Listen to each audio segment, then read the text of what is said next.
Hi, this is Sam Barron, author of the book that you're about to listen to. If you enjoy listening to this audiobook as much as I enjoyed writing the book, please consider subscribing to my BookEmpathy channel on YouTube and also consider buying a copy of the book to help support the author. Thank you and happy listening. BookEmpathy.com presents Night Train by Sam Barron. Narrated by Virtual Voice Heart. Visit BookEmpathy.com for free books every day. Chapter 1. The cards were dog-eared and stained with blood that wasn't Vibora's own. He'd taken the deck off a Zeta courier 3 years ago in Nuevo Laredo, right after he'd opened the man's throat with a box cutter for skimming product. The blood had soaked into the cheap cardboard before Vibora thought to grab them, and no amount of wiping had removed the rusty stains from the face cards.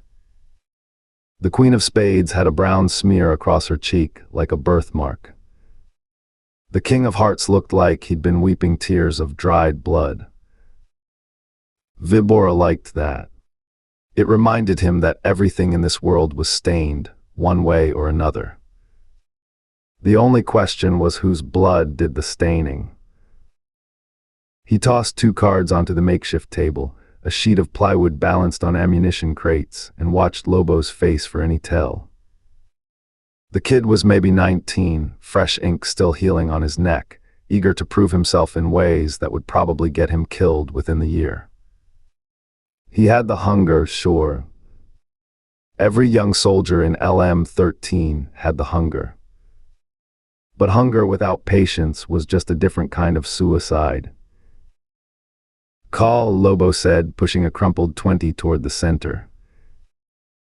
Pedra grunted from his corner of the modified freight car.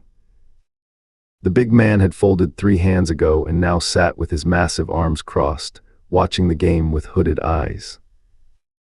His silence was a language Vibora had learned to read over 5 years of working together. Right now it said, "The kid's bluffing. Take his money." The freight car swayed gently as the train rolled through the Texas night.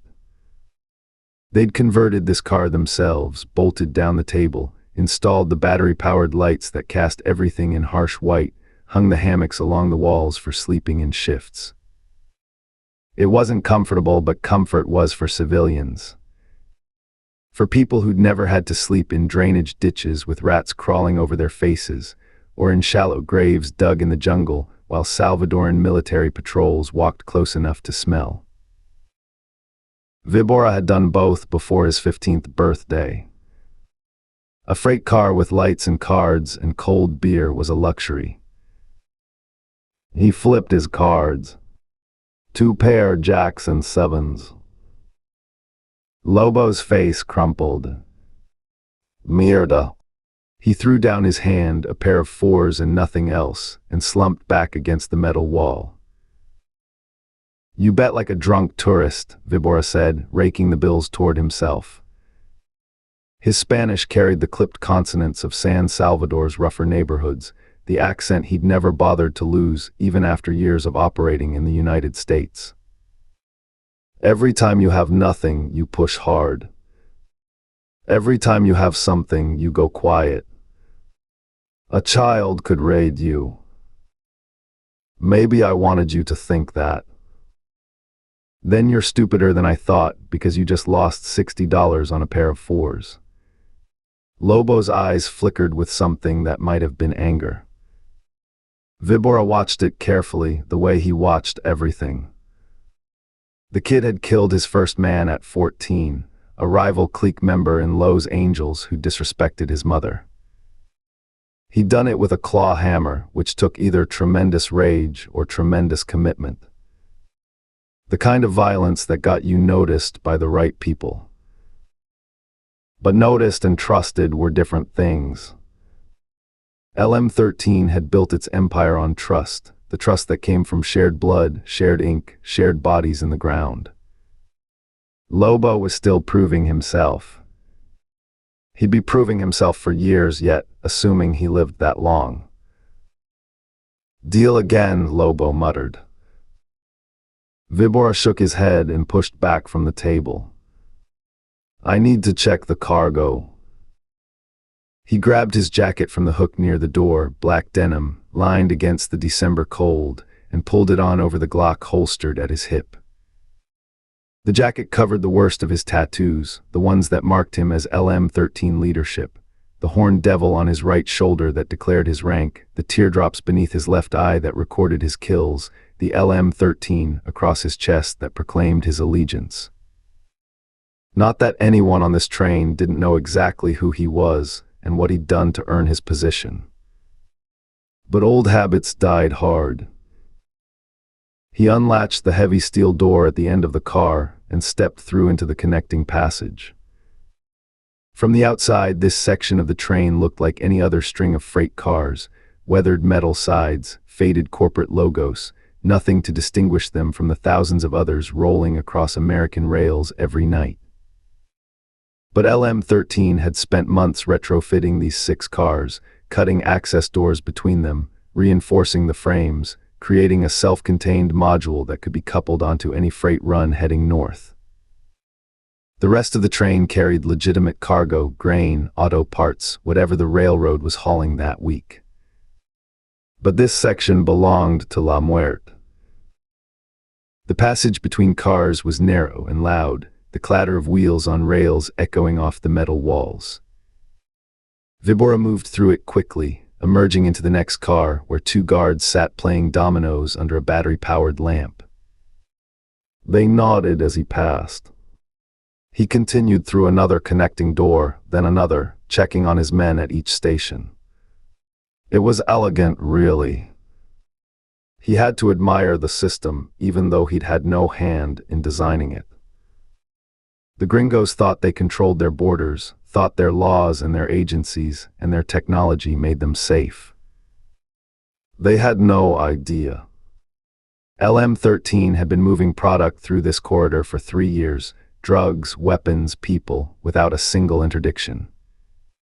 They had arrangements with the Cartel de la Frontera, who controlled the Mexican side and supplied the fentanyl that was the real money maker on these runs.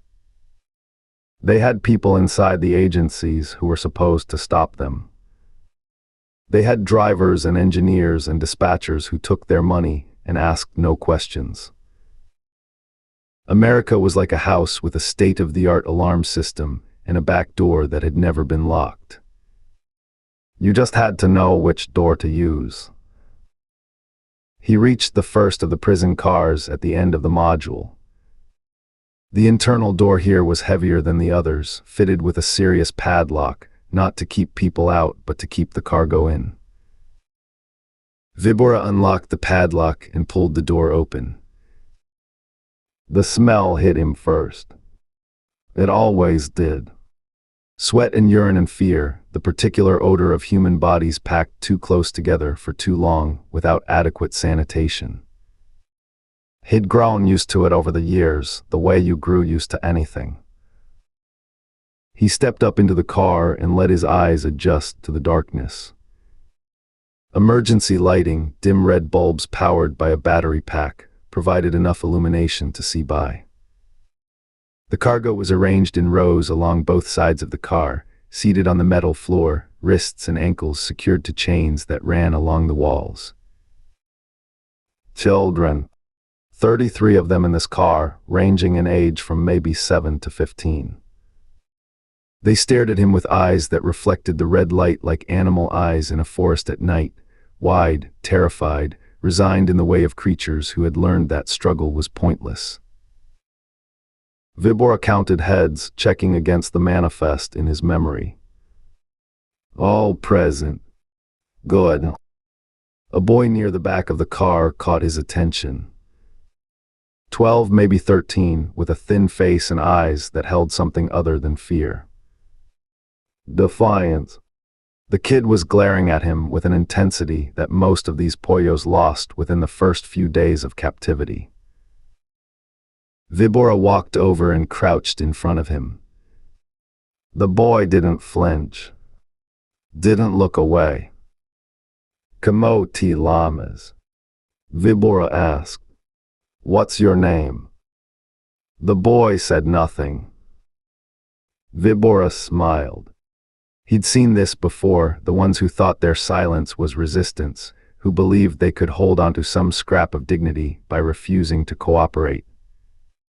They were always the most satisfying to break. He reached out and gripped the boy's jaw, forcing his head up. I asked you a question. Josue, the boy whispered. Josue. Vibora released him and stood. You have spirit, Josue. That's good. Spirit is valuable. The men who buy you will appreciate that. He paused, letting the words sink in. Of course, they'll beat it out of you eventually. They always do. But for a little while, your fire will make you worth more money. He turned and walked back toward the door, then stopped and looked over his shoulder. Food and water at the next stop, he said to the car at large. Behave yourselves and you'll live to see Houston. Cause problems, he shrugged. We have more cargo than we need. Losing a few won't hurt our bottom line. He stepped out of the car and slid the door shut behind him, leaving 33 children alone in the darkness with his words. 3 cars ahead in the locomotive, Jeremiah Oldman checked his watch. 3:14 a.m. In 3 minutes, the train would reach the switch point at mile marker 847, where the main line crossed a freight spur that dead-ended at an abandoned quarry. The spur hadn't been used in years. The switch was supposed to be locked in the mainline position. His brother Jed was about to change that. Jerry had waited 3 years for this night. 3 years of smiling at men who deserved bullets. 3 years of taking their money and laughing at their jokes and pretending he didn't understand a word of Spanish while they discussed their cargo in front of him like he was furniture. 3 years of watching children loaded into freight cars like cattle, their eyes dead with terror, their wrists raw from chains. 3 years of planning exactly how he would make them pay. Beside him, the junior engineer, a kid named Marcos who'd been running drugs since he was 15, dozed in the jump seat, trusting the old gringo to handle the routine night run. They all trusted him now. Santa Claus, they called him, on account of his white beard and his belly and the way he ho-ho-hoed at their jokes even when he didn't understand them. They had no idea what Santa Claus had brought them tonight. Jerry's phone sat in his breast pocket, set to vibrate. He'd already sent the signal, a single word, Genesis, texted to a burner phone in the dispatch center in San Antonio, where Jed had worked for 31 years. Jed would be at the control board right now, his fingers hovering over the switch that would end 3 years of waiting. For Maria, Jerry thought. His wife. 53 years old, gray streaking her black hair now, but still beautiful. She had died with him by her side, wasted from cancer, but still haunted by what ML13 had done to her family. For Rosa, Maria's younger sister, taken from her village in Chalatenango when she was 32. The men who took her had killed her husband in front of their children before loading Rosa and the kids into a truck. Rosa had been processed in Mexico City, then shipped north. For little Anna and Carlitos, Rosa's children, 11 and 8 when they were taken, sold in Houston to people Jerry couldn't bear to think about. An entire family. Gone. Vanished into the machine that ground up children and spat out money. Maria still lit candles for them every Sunday. Still prayed they were alive somewhere, somehow. Jerry didn't have the heart to tell her what his research had revealed, that children who entered this pipeline rarely survived more than 2 years. His phone buzzed once against his chest. Jerry took a breath. Then he reached over and shook Marco's awake. "Gwe pasa." The kid mumbled, blinking. "Engine's making a funny sound," Jerry said, pointing toward the rear of the cab. "Check the coupling readout." Marcos frowned but stood, turning his back to move toward the diagnostic panel. Jerry slammed the throttle forward to maximum. The locomotive surged. Marcos stumbled, caught himself on the panel, turned with confusion blooming into alarm. "What the?" The switch hit. The front wheels caught the diverging rail and the entire locomotive heaved sideways, throwing both men against the port bulkhead. Jerry had braced for it, had practiced the motion in his mind 1,000 times, and he caught the handrail and held on as the world tilted. Marcos wasn't so lucky.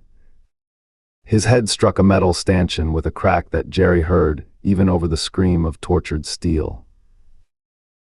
The locomotive left the rails entirely.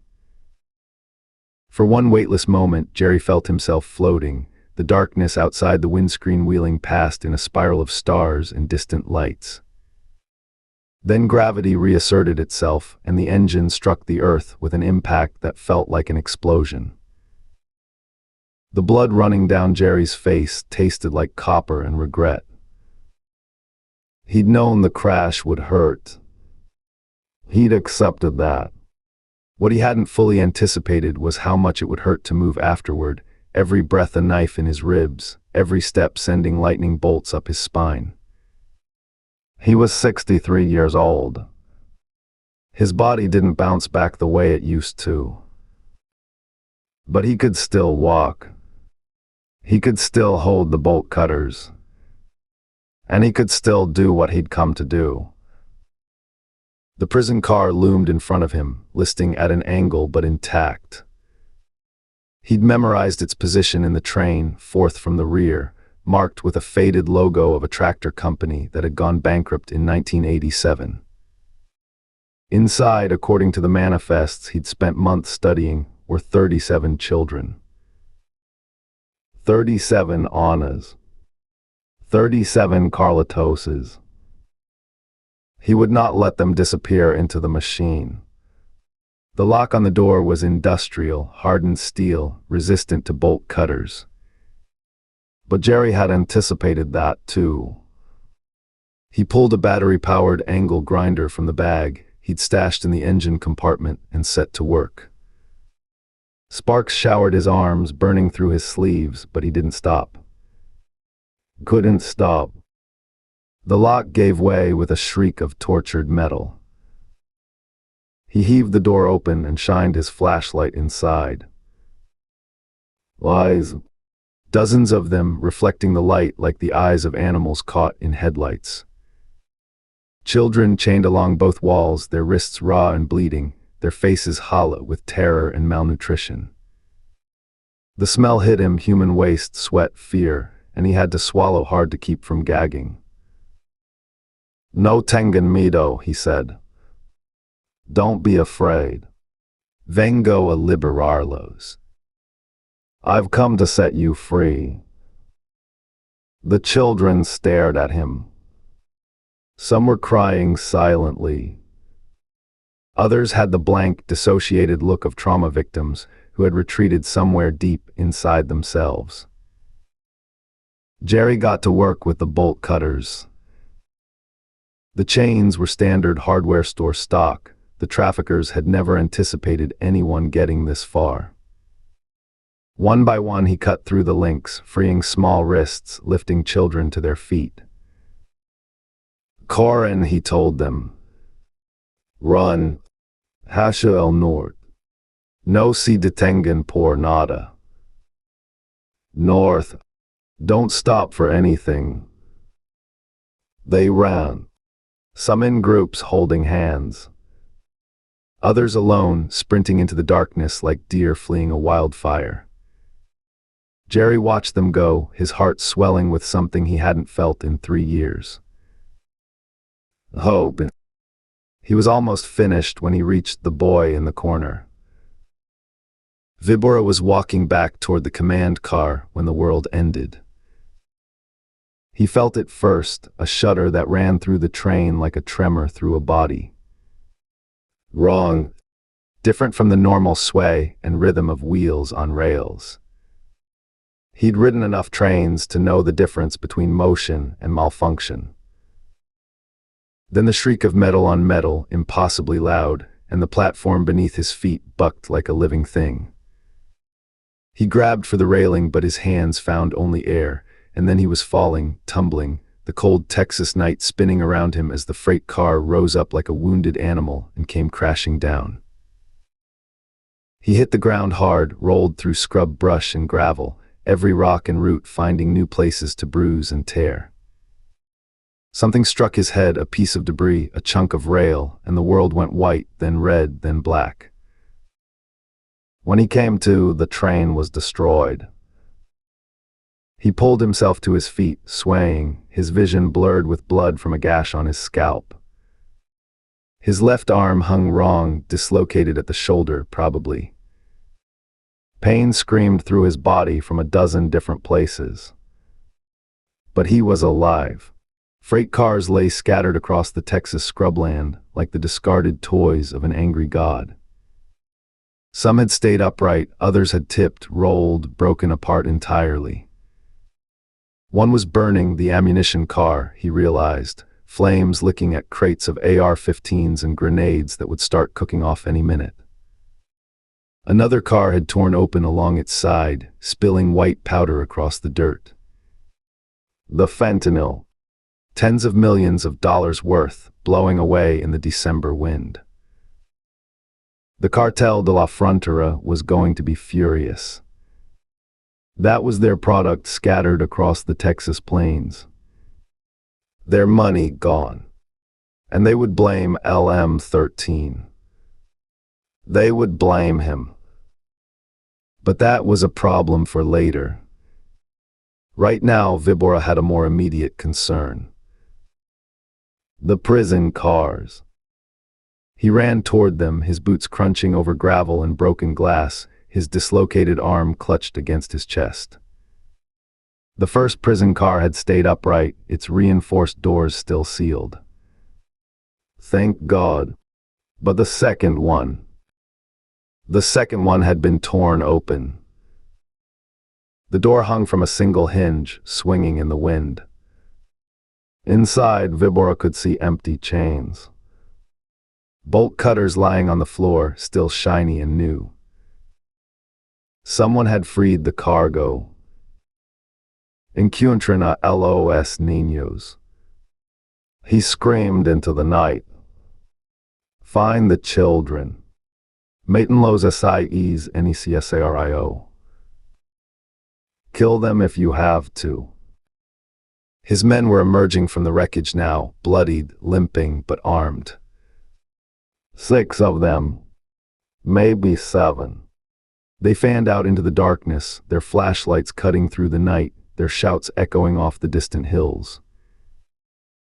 But Vibora didn't follow them. He was staring at the bolt cutters. No Klein. No rust, no wear. Someone had brought them. Someone had planned this. Who? He thought of the engineer. The fat old gringo with the white beard who laughed too loud and understood nothing. Santa Claus. The man had been running this route for months, always reliable, never curious. The cartel had vetted him personally. But the cartel had also vetted Iris Delgado, and she'd turned out to be feeding information to the DEA until Vibora had cut her throat in a Laredo motel room. Trust was a luxury he couldn't afford anymore. Jocelyn couldn't move. The crash had thrown him against the wall and tangled his chain around a piece of metal that had torn through the floor of the car. No matter how hard he pulled, the links wouldn't give. He was trapped helpless, while around him the other children were being freed by a bleeding old man with a white beard who spoke Spanish with an accent Jocelyn didn't recognize. He watched them go one by one. Watched them run into the night toward freedom, while he remained chained to the wreckage like an animal. He didn't cry out. Crying out was dangerous. Crying out got you noticed, and getting noticed got you hurt. He'd learned that lesson in the camp in Mexico, where the men with the tattoos had taught him what happened to children who made noise. But the old man saw him anyway. Mijo, the man said, kneeling beside him. Son, espera, te voy a sacar. Wait, I'm going to get you out. The bolt cutters bit into the chain. Once, twice. The metal groaned but didn't give. The old man grunted, adjusted his grip, tried again. Outside, Jocelyn could hear shouting. Men's voices, angry and afraid. Flashlight beams swept past the open door. Apuris, Jocelyn whispered. Hurry. Yokasi. The chain snapped. Jocelyn scrambled to his feet, ready to run, but the old man grabbed his arm. Wait, he said in English, then switched back to Spanish. Esconde. Espera haste que se vayan. Luego cor hacia el norte, hacia las luces. Hide. Wait until they leave. Then run north toward the lights. Why us did? Jocelyn asked. What about you? The old man smiled. There was blood in his teeth. I have to make sure they don't follow you. Then the flashlight beams found them. Santa Claus was standing in the doorway of the prison car, a pair of bolt cutters in his hands, a child behind him. Vibora raised his Glock. No te muevas, hijo de puta. The old man didn't run. Didn't even flinch. He just looked at Vibora with eyes that held no fear, only a strange, terrible peace. Déjalo the old man said. Let him go.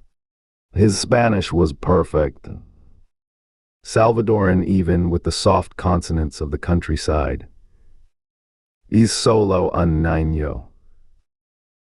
He's just a child. Vibora's mind raced. Santa Claus spoke Spanish. Santa Claus had bolt cutters. Santa Claus had freed the cargo.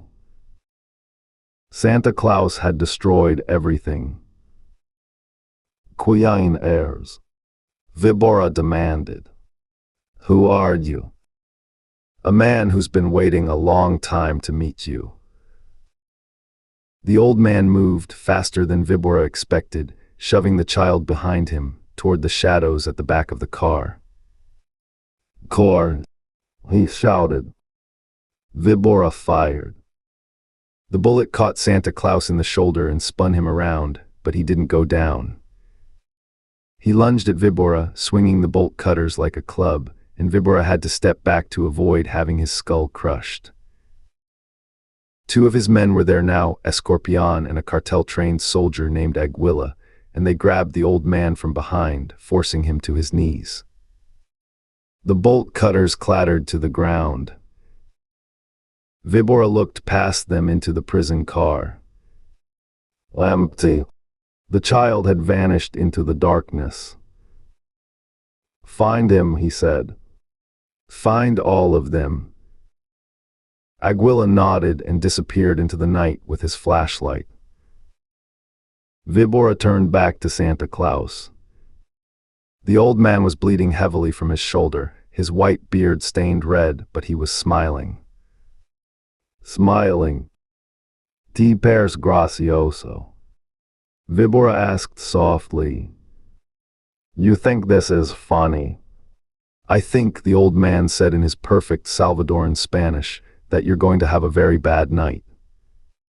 And I think I'm going to enjoy watching.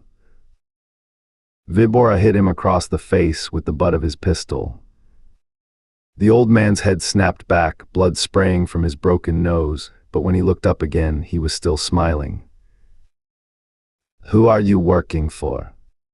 Vibora demanded. "The FBI. Who?" "No one. Just me and God."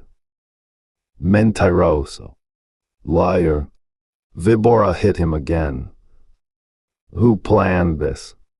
Who else knows?" The old man spat blood onto Vibora's boots. "My wife's sister was named Rosa. She died in one of your freight cars. My wife's niece and nephew were sold in Houston. They were children. Children." "And you," he laughed, a wet, bubbling sound. "You think I need the government to want you dead?" Vibora stared at him. "A revenge killing. A lone wolf. The worst possible scenario because it meant the pipeline's security wasn't compromised, but it also meant anyone could do this. Any relative, any victim, any person with enough hate and enough patience." "Bring me the tools," Vibora said to Escorpion. "The blowtorch. The pliers. Everything." He was going to make this last. Josue ran until his lungs burned, then kept running. He didn't know where he was going. North, the old man had said. Toward the lights. But there were no lights out here, just darkness and scrub brush and the distant glow of the burning train behind him. He found a shallow gully and dropped into it, pressing himself against the cold earth, trying to make himself small. His heart hammered so loud he was sure the men with the guns would hear it. Minutes passed. Or hours. He couldn't tell. The screaming started. It came from back near the train, a man's voice high and ragged with agony. The old man. The one who had freed him. Josue pressed his hands over his ears, but the sound cut through anyway, rising and falling like a wounded animal's howl. He should run. He knew he should run. But something held him in place, some terrible need to witness, to remember, to make sure the old man's sacrifice meant something. He crept back toward the wreckage, staying low, moving from shadow to shadow the way he'd learned in the camps. The men were gathered near one of the overturned freight cars, their flashlights pointed at something on the ground. The old man. They'd stripped off his shirt. One of the tattooed men, the one who seemed to be in charge, was holding something that glowed orange in the darkness. A blowtorch. As Josue watched, the man pressed it against the old man's chest, and the screaming started again. Quien mas sabe. The tattooed man demanded between applications of flame. Who else knows? No one, the old man gasped. I told you. Just me. Tu hermano. Your brother. The pause. Then he doesn't know what I was planning. He owed me a favor. His name. No. The old man was silent. The blowtorch hissed. Josue couldn't watch anymore. He turned away, pressing his face into the dirt, trying not to vomit. But he could still hear everything, the questions, the screaming, the wet sounds of violence that seemed to go on forever. Then finally, silence. A phone rang. Josue looked up. The tattooed man was stepping away from the body, pressing a phone to his ear. Patron, the man said. Boss, tenemos un problema. We have a problem. Josue couldn't hear the other end of the conversation, but he could hear the tattooed man's responses. Si el tren está destruido. El fentanyl la mayoría se perdió. La CDF va a estar furiosa. Yes, the train is destroyed. The fentanyl, most of it is lost. The CDF is going to be furious. Un vengador solitario. Su esposa era salvadoreña. Perdió familia en nuestra red. Ha estado planeando esto durante años. A lone avenger. His wife was Salvadoran. Lost family in our network. He's been planning this for years. No, señor. No hay más traidores. Esto era personal. Ya está resuelto. No, sir. No more traitors. This was personal. It's already resolved. A long pause. When the tattooed man spoke again, his voice was tight with fear. Sí, patrón. Entiendo. El cargamento grand sale en menos de 48 horas. Yo esta cargo. Si algo sale mal, soy responsable. Yes, boss. I understand. The big shipment leaves in less than 48 hours. I'm in charge. If anything goes wrong, I'm responsible. The call ended. The tattooed man stood for a moment, looking down at what remained of the old man. Then he turned to his soldiers. Busquen a los niños. Mátenlos a todos. No testigos. Find the children. Kill them all. No witnesses. Josue's blood turned to ice. He should have run then. Should have crawled away into the darkness and never looked back. But his foot caught on a root as he turned, and a branch snapped beneath his weight, and suddenly flashlight beams were sweeping toward him and men were shouting. Ali, vi algo. There. I saw something. Josue ran. He ran like he had never run before, not in the camp, not when the soldiers came to his village, not ever. His legs pumped beneath him, his arms swung, his bare feet flew across the rocky ground. The darkness wrapped around him like a blanket, hiding him, protecting him. Behind him, the shouts grew fainter. The flashlight beams couldn't find him. He was too fast, too small, too desperate. And somewhere deep in his chest, beneath the terror and the grief, something else began to bloom. Something he hadn't felt in months. Hope. He was going to make it. He was going to escape. He was going to find help, tell someone about the big shipment, save the other children. The old man's sacrifice would mean something. His suffering would mean something. He would. The gunshot cracked across the night. Something struck him, spinning him sideways, and then his back was on fire, a white-hot agony that spread through his body like lightning through water. The ground rushed up to meet him, and he hit it hard, his cheek pressed into the cold Texas dirt, his mouth full of dust and blood. He tried to move. Tried to push himself up. But his arms wouldn't obey, and his legs felt like they belonged to someone else, and the fire in his back was spreading, consuming everything, turning his thoughts to smoke. Chapter 2. Ruth barely recognized the woman in the mirror. She stood on a raised platform in the bridal salon, surrounded by 3 full-length mirrors that reflected her image from every angle. The dress was ivory silk, fitted through the bodice with a subtle flare at the knee, elegant without being fussy. Small pearl buttons ran down her spine. A delicate lace overlay softened her shoulders. As she looked, beautiful, feminine, like someone who belonged in wedding magazines, rather than crime scenes. Behind her, perched on a velvet settee with her phone forgotten in her lap, Ava stared with her mouth slightly open. "Mom," she signed, her hands moving slowly, reverently. "You look like a princess." Ruth felt her eyes sting.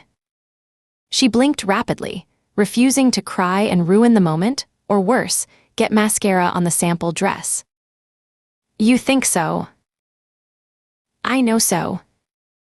Ava hopped off the settee and moved closer, studying Ruth's reflection with the critical eye of a 12-year-old who had recently discovered fashion blogs. "Turn around. Let me see the back." Ruth obliged, rotating carefully on the platform while the seamstress, a tiny woman named Mrs. Castellanos, who had been fitting wedding dresses in San Antonio for 40 years, watched with pins bristling from a cushion strapped to her wrist. "The buttons are perfect," Ava signed approvingly. "Very classic. Very you. Very me." Ruth raised an eyebrow. "And what exactly is very me?" Ava considered the question seriously. "Strong but pretty. Like you could get married and then chase down a bad guy in the same day." Ruth laughed, the sound startling her. When was the last time she'd laughed like that, free and easy, with no darkness lurking at the edges? "I don't think I'll be chasing anyone in this dress, baby. Can you imagine me trying to run in these heels?" "You could take them off," Ava suggested practically. "Throw them at the bad guy first. Then chase him." Mrs. Castellanos chuckled, her weathered hands adjusting the hem with sure, nimble fingers. "Your daughter has good instincts, Ms. Baker. A woman should always be prepared." "It's still Ms. Baker," Ruth said automatically, then caught herself. "In a few weeks, it wouldn't be. She'd be Mrs. Tate, Ruth Tate, though she'd keep Baker professionally because that's who she was to the Rangers, to the cases, to the people of Texas who'd come to know her name. But at home, in the life she was building with Aaron and the children, she would be something new. Something she'd never expected to be again. A bride. She studied her reflection once more, seeing not just the woman she was now, but echoes of who she'd been. 23 and terrified, marrying Jim in a courthouse ceremony, because neither of them had family who cared enough to attend a proper wedding. She'd worn a simple white sundress she'd bought at a department store, and Jim had looked at her like she'd hung the moon. That Ruth was gone now, shaped and hardened by everything that followed. Jim's murder, the years of single motherhood, the cases that had nearly broken her. But maybe that was okay. Maybe this Ruth, the one standing in an ivory silk gown with her daughter beaming behind her, was exactly who she was supposed to become. "The length is perfect," Mrs. Castellanos announced, stepping back to survey her work. "No alterations needed, except a small adjustment at the waist." "You've been eating well." "Too well," Ruth admitted. "My fiancé's been cooking." "A man who cooks." Mrs. Castellanos nodded approvingly. "You keep that one." "I intend to." The bakery smelled like heaven, butter and sugar and vanilla, with undertones of chocolate that made Marcus practically vibrate with anticipation as they walked through the door.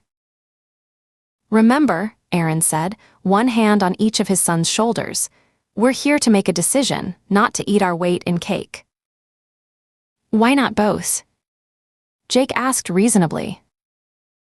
The baker, a cheerful woman named Dolers, who had been recommended by 3 different people at Ruth's gym, led them to a private tasting room in the back. A long table was set with an array of cake samples, each one labeled with a small card describing the flavor combination. "Take your time," Dolers said.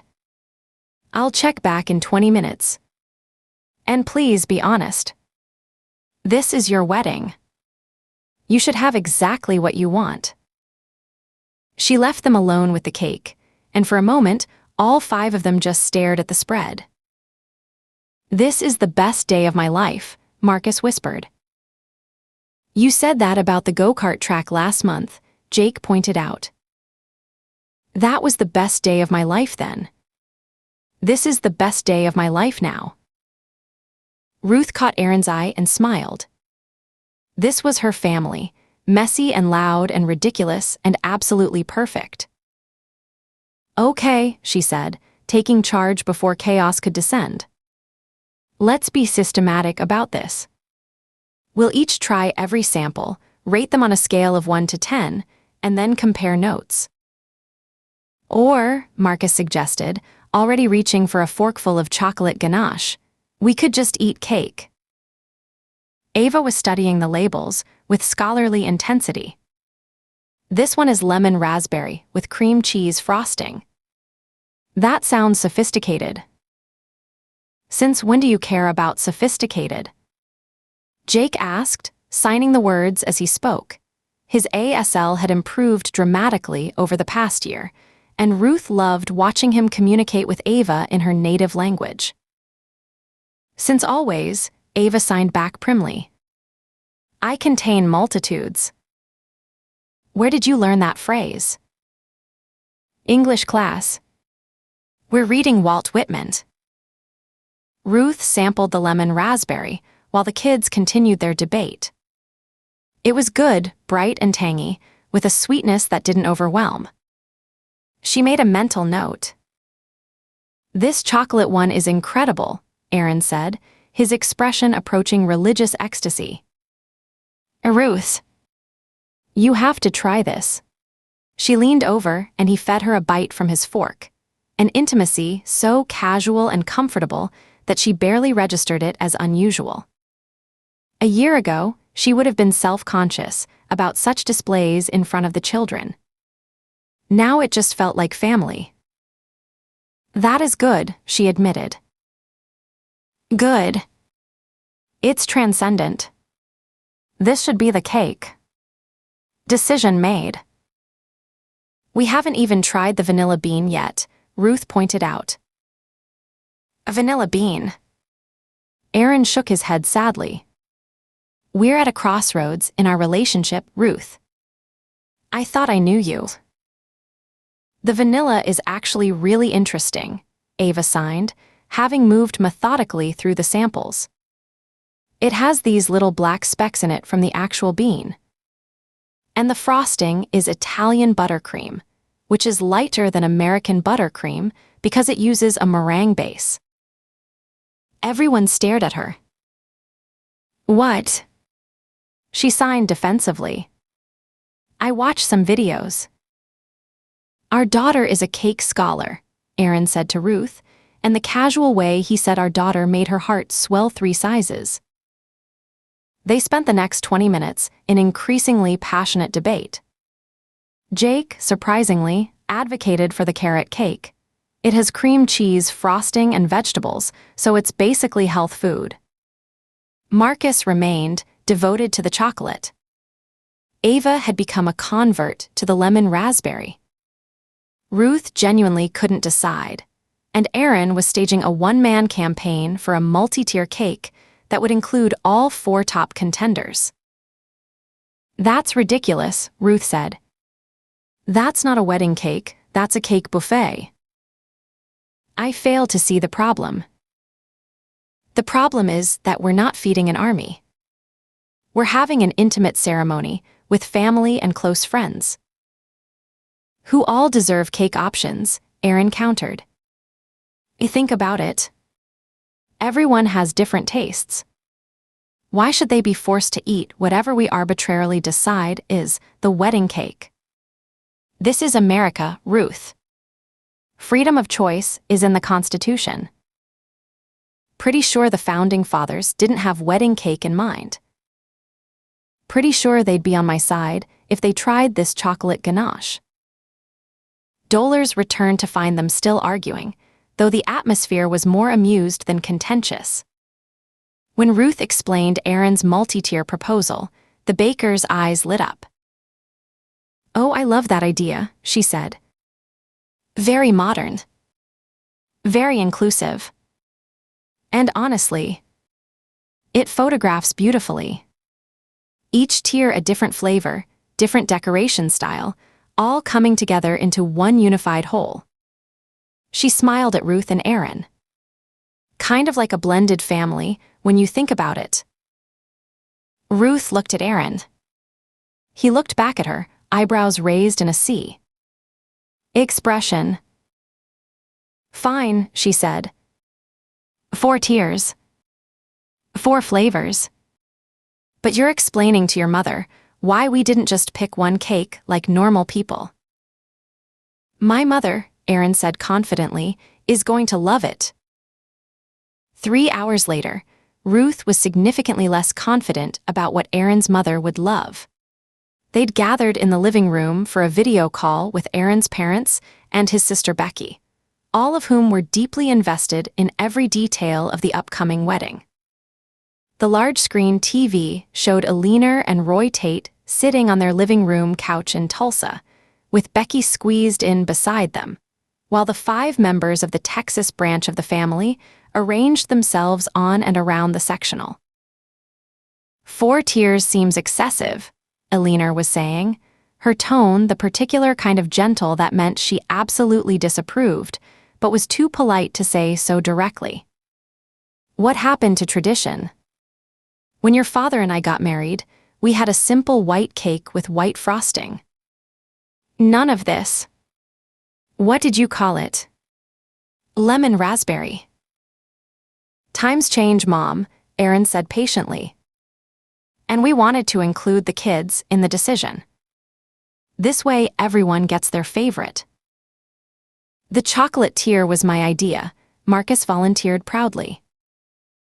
Alina's expression softened, as it always did when the grandchildren were involved. "Well, I suppose that's sweet. Roy isn't that sweet." "Very sweet," Roy agreed, clearly more interested in the game playing silently on a TV just out of frame.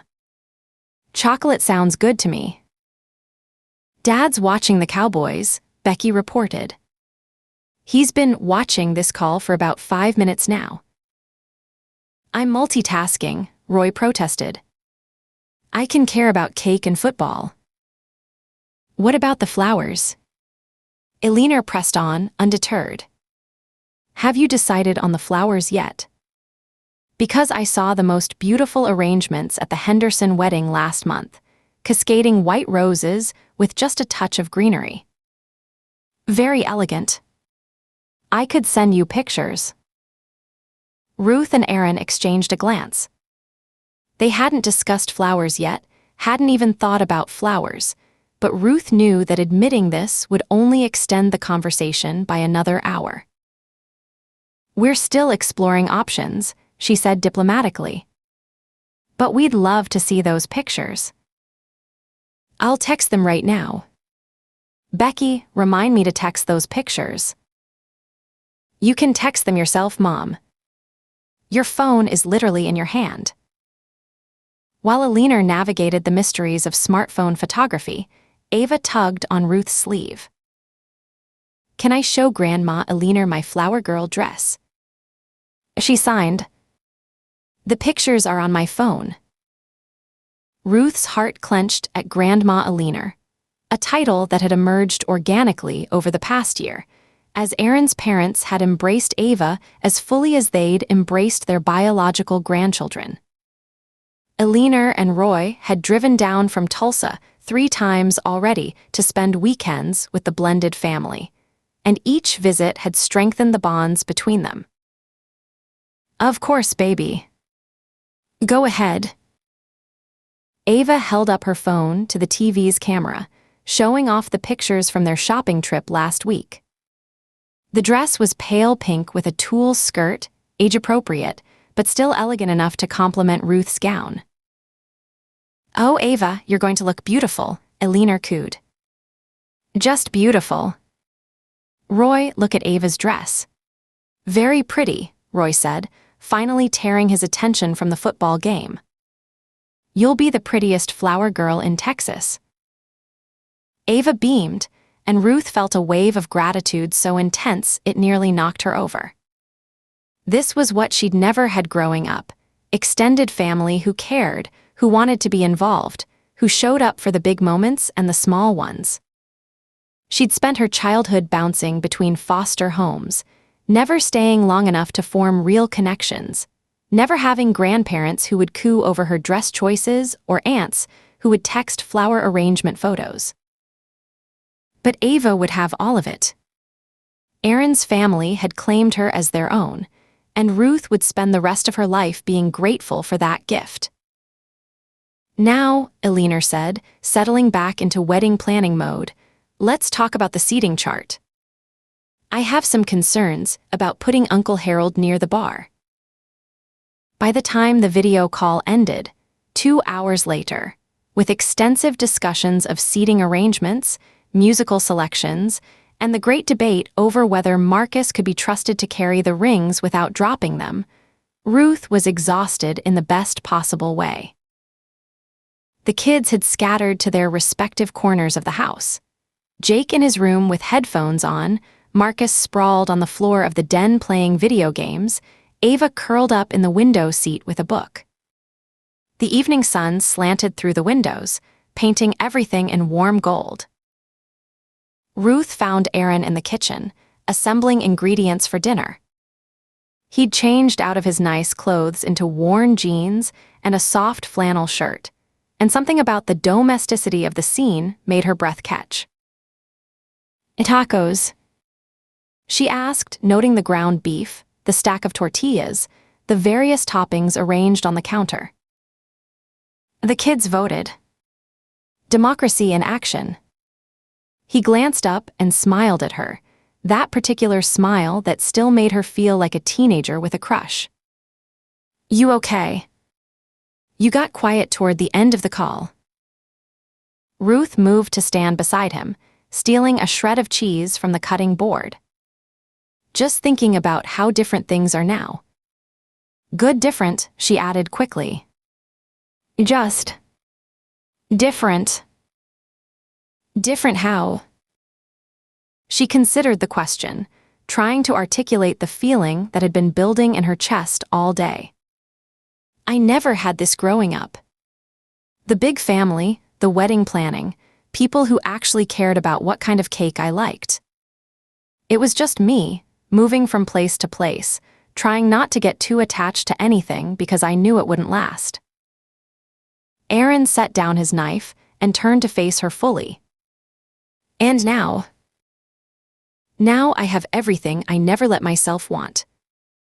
She gestured vaguely at the house around them, at the sounds of children in other rooms, at the ring on her finger. "A family. A home. A wedding with 4 different cake flavors, because we couldn't agree on just one." He pulled her close, wrapping his arms around her waist. "You deserve all of it, Ruth. Every bit. So do you." She looked up at him, this man who had somehow become the center of her world. "I couldn't do this without you. Any of it. Good thing you don't have to." Dinner was the usual cheerful chaos. Tacos assembled according to individual specifications, debates over salsa heat levels, Marcus accidentally flinging sour cream across the table while demonstrating something to Ava, Jake pretending to be annoyed but secretly amused. Ruth sat at the head of the table and watched her family, letting the noise and the laughter wash over her like a warm bath. After dinner, the kids handled cleanup, an arrangement that had taken months to establish but now worked surprisingly well, while Ruth and Aaron escaped to the back porch. The December evening was cool but not cold, and they sat together on the old wooden swing that had come with the house, watching the last light fade from the sky. 2 weeks, Aaron said, his arm around her shoulders. "You nervous?" "Terrified," Ruth admitted. "But not about you. Never about you." She leaned into his warmth. "It's just. The last time I did this, everything fell apart. I know that's not fair to you, and I know our situation is completely different, but there's this tiny voice in the back of my head that keeps waiting for something to go wrong. Nothing's going to go wrong. You can't promise that. No, he agreed. But I can promise that whatever happens, we'll face it together. That's what marriage is, right? Not a guarantee that everything will be perfect. Just a promise that you won't have to handle the imperfect parts alone. Ruth turned to look at him, really look at him. This man who had somehow seen through all her walls and loved what he found inside. When did you get so wise? I've always been wise. You were just too distracted by my good looks to notice. She laughed and swatted his arm. Your ego is out of control. My ego is perfectly calibrated. I'm a catch, Ruth. Everyone says so. Everyone who? My mother, for one. She reminds me at least once a month. Your mother also thinks fruitier cakes are excessive. Nobody's perfect. The swing creaked gently as they rocked together in the gathering darkness. Inside, Ruth could hear the kids arguing about whose turn it was to pick what they watched, their voices a familiar symphony of bickering and affection. For the first time since Jim died, Ruth let herself believe that she was allowed to have this. That happiness wasn't a zero-sum game where loving Aaron meant betraying Jim's memory. That her children, all three of them now, deserved to see their mother choose joy. I love you, she said quietly. Aaron's arm tightened around her. I love you too. The silence that followed was comfortable, warm, full of all the words they didn't need to say. Ruth tilted her head up, and Aaron met her halfway, and when their lips touched it was soft at first, tender, the kind of kiss that said I'm here and I'm staying and forever. Then it deepened. Ruth's hand found the back of his neck, pulling him closer.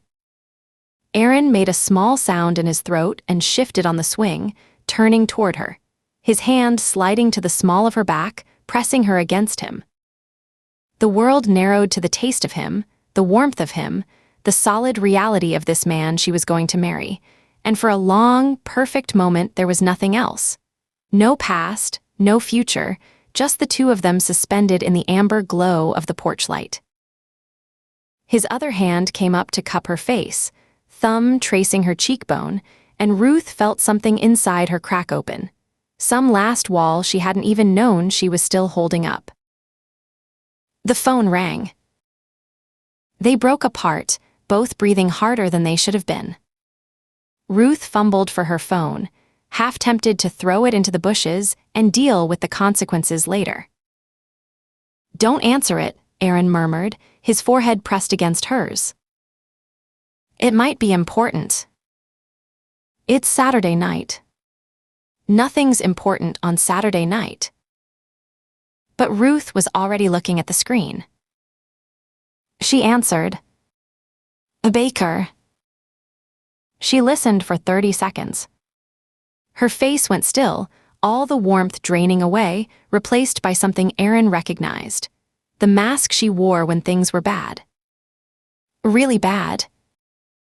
We're on our way, she said, and ended the call. Aaron was already on his feet. I'll tell the kids. Ruth watched him walk away, then sighed softly and got to her feet. Her lips still felt tingly from that kiss, but her mind was already getting into gear. Time to earn an honest living. Chapter 3. The police barrier appeared in their headlights without warning. Orange cones and flashing sawhorses stretched across the county road. A deputy's cruiser parked sideways behind them. Ruth slowed the Range Rover to a stop. Beyond the barrier, she could see the distant pulse of emergency lights against the night sky, too far away to make out any details. A deputy approached her window, flashlight in hand. Young guy, maybe mid-20s, his face carefully neutral. Ruth held up her badge. Texas Rangers. The deputy examined her credentials, glanced at Aaron, then handed the badge back. Ma'am, my orders are to let nobody through. We were called in. I understand, ma'am. But my orders are very clear. Nobody gets past this point. Who gave the order? Captain Shrewman, ma'am. Border Patrol. I'd like to speak with him. He's at the scene. Ruth held his gaze. Then get him for me, will you? We're not turning around and driving back to San Antonio until we've spoken to the officer in charge. The deputy hesitated, then stepped away, murmuring into his shoulder mic. Ruth watched him through the side mirror. He talked for about a minute, listened, talked some more, his expression giving nothing away. Finally, he walked back to her window. Captain Shrewman will be here soon as he's able, ma'am. Thank you. Ruth started to open the driver's side door, but the deputy moved in quickly. Please remain in the vehicle, ma'am. She frowned, noticing the way his hand hung by his holster, as if ready to draw on her, but shut her door and stayed in the truck. He was just doing his job, following orders. They waited. Ruth turned off the engine and rolled down her window, letting the cool night air flow through the car. The darkness stretched out around them, vast and silent, broken only by the distant strobe of emergency lights and the occasional crackle of the deputy's radio. Could be a while, Aaron said. I know.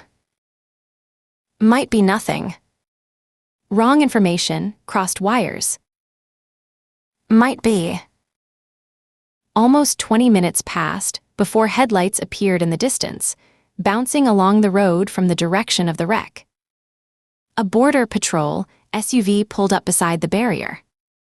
Ruth could see someone inside, apparently talking on the phone.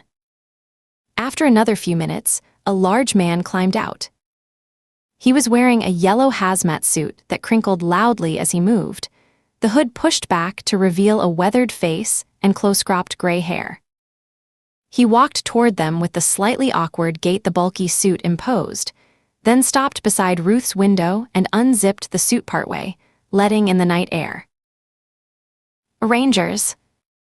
He extended a gloved hand. Captain Dale Shrewman, Border Patrol.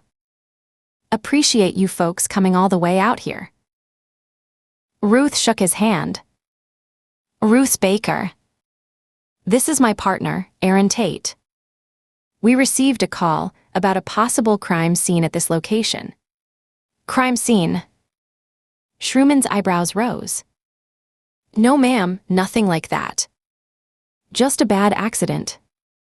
Freight train jumped the tracks a couple hours ago. A couple of casualties, which is always tragic, but nothing criminal as far as we can tell. Casualties. The engineer was killed in the initial crash.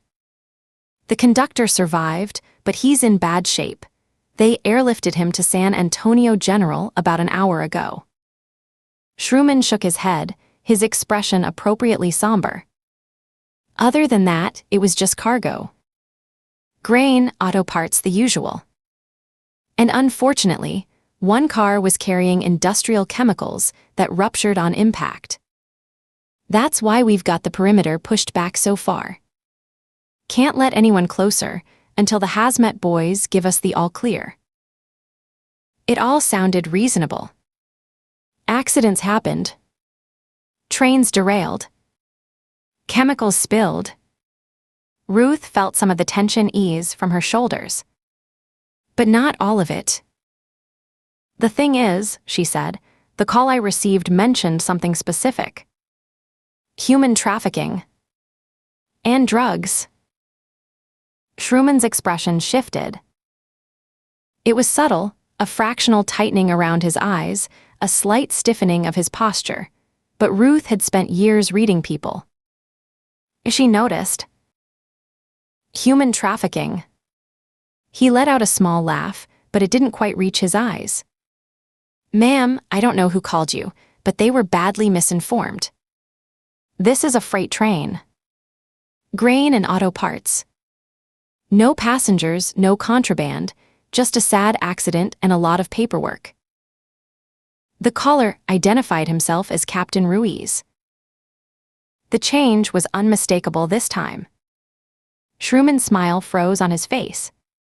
His eyes went flat for just an instant, hard and calculating, before the friendly expression reasserted itself.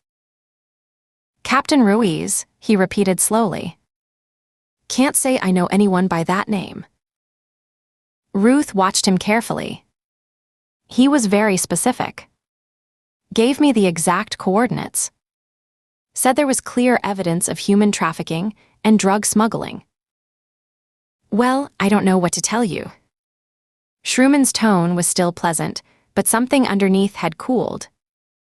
"We've been working this scene for hours, and there's no evidence of anything like that. Your caller was either misinformed or," he shrugged, "playing some kind of prank." "A prank?" "It happens. Scanner junkies, thrill seekers. People hear about an accident on the emergency bands and decide to have some fun, stir up trouble. I'm sorry you drove all the way out here for nothing." Ruth considered this. It was possible. There were people who got their kicks from wasting law enforcement's time.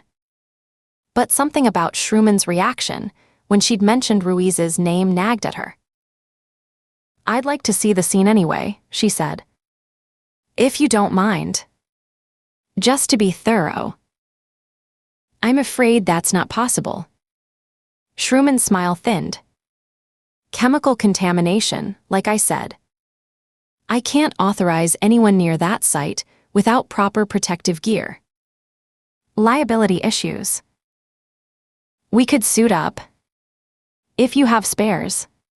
All our gear's in use." He was already pulling his hood back up, clearly ready to end the conversation. "Tell you what, once Hazmat clears the scene, probably tomorrow afternoon, you're welcome to come back and look around all you want. But right now, it's just too dangerous." "What about Captain Ruiz?" Aaron spoke up. "If he's on site, maybe we could talk to him directly. Clear this up." Shrewman turned to look at him. For just a moment, the genial mask slipped entirely, his eyes going cold and hard, the eyes of a man who didn't like being pushed. Then the smile returned, but it was brittle now. "Like I said, we don't have anyone by that name. Someone was pranking you folks." He stepped back from the window. "Now, I really do need to get back. Lot of work still to do before sunrise. Y'all drive safe, and sorry again for the wasted trip." He walked back to his SUV without waiting for a response. A moment later, the vehicle swung around and headed back toward the distant lights, its taillights shrinking until they vanished into the darkness. Ruth sat in silence, staring at the spot where the SUV had disappeared.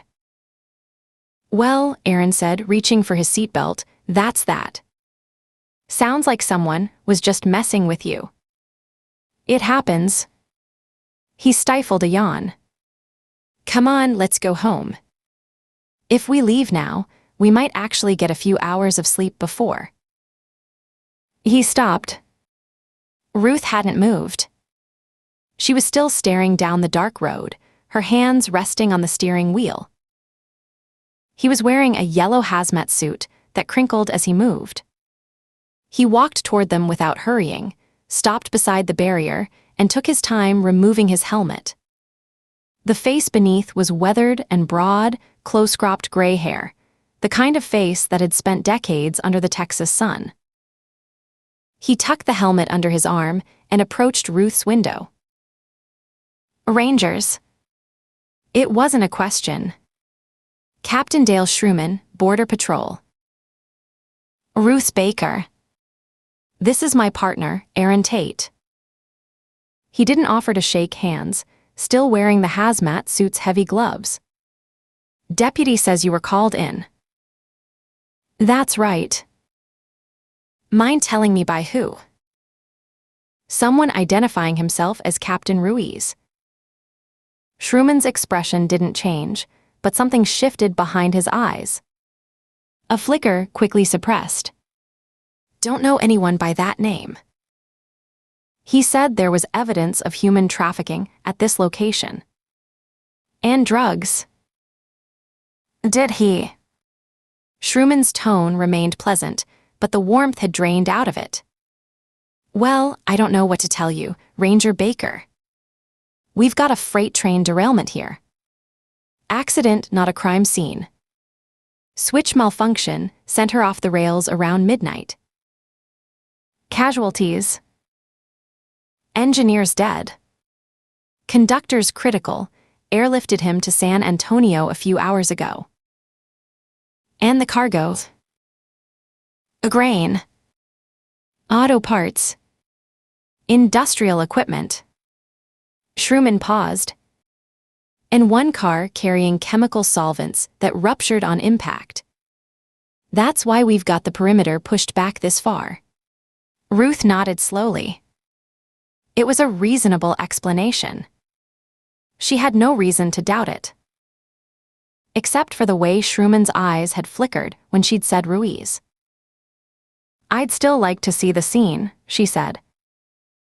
"Not possible. Chemical contamination. Can't let anyone near without proper protective equipment. We could suit up. All our gear's in use. Then we'll wait." Shrewman studied her for a long moment. His expression was still polite, but something harder had crept into his eyes. "Ranger Baker," he said finally, "I appreciate your dedication. But there's nothing here for you. No trafficking, no drugs. Just a bad accident and a lot of cleanup. Whoever called you was either misinformed or having a laugh at your expense." Captain Ruiz seemed very certain. "I told you, I don't know any Captain Ruiz." Shrewman's tone had cooled noticeably. "Whoever called you was either using a fake name or flat out pranking you. It happens sometimes. Scanner junkies, thrill seekers, people with nothing better to do than waste law enforcement's time." He began zipping his hazmat suit back up, a clear signal that the conversation was over. "Now, if you'll excuse me, I need to get back to the scene. Lot of work still to do before sunrise." A prank caller who knew the exact coordinates of a derailment that happened an hour before he called. The question hung in the air between them. Shrewman's smile faded entirely. "I don't know how he knew," he said. "But I know there's nothing here that concerns the Rangers. This is Border Patrol jurisdiction, and we've got it well in hand. Then you won't mind if we take a look around once the chemical situation is cleared. Be my guest. Come back tomorrow afternoon, we should be wrapped up by then." He was already turning away, pulling his helmet back on. "Now if you'll excuse me, I've got work to do. Y'all drive safe." He walked back to his SUV without waiting for a response, climbed in, and pulled away. His taillights shrank into the distance and disappeared.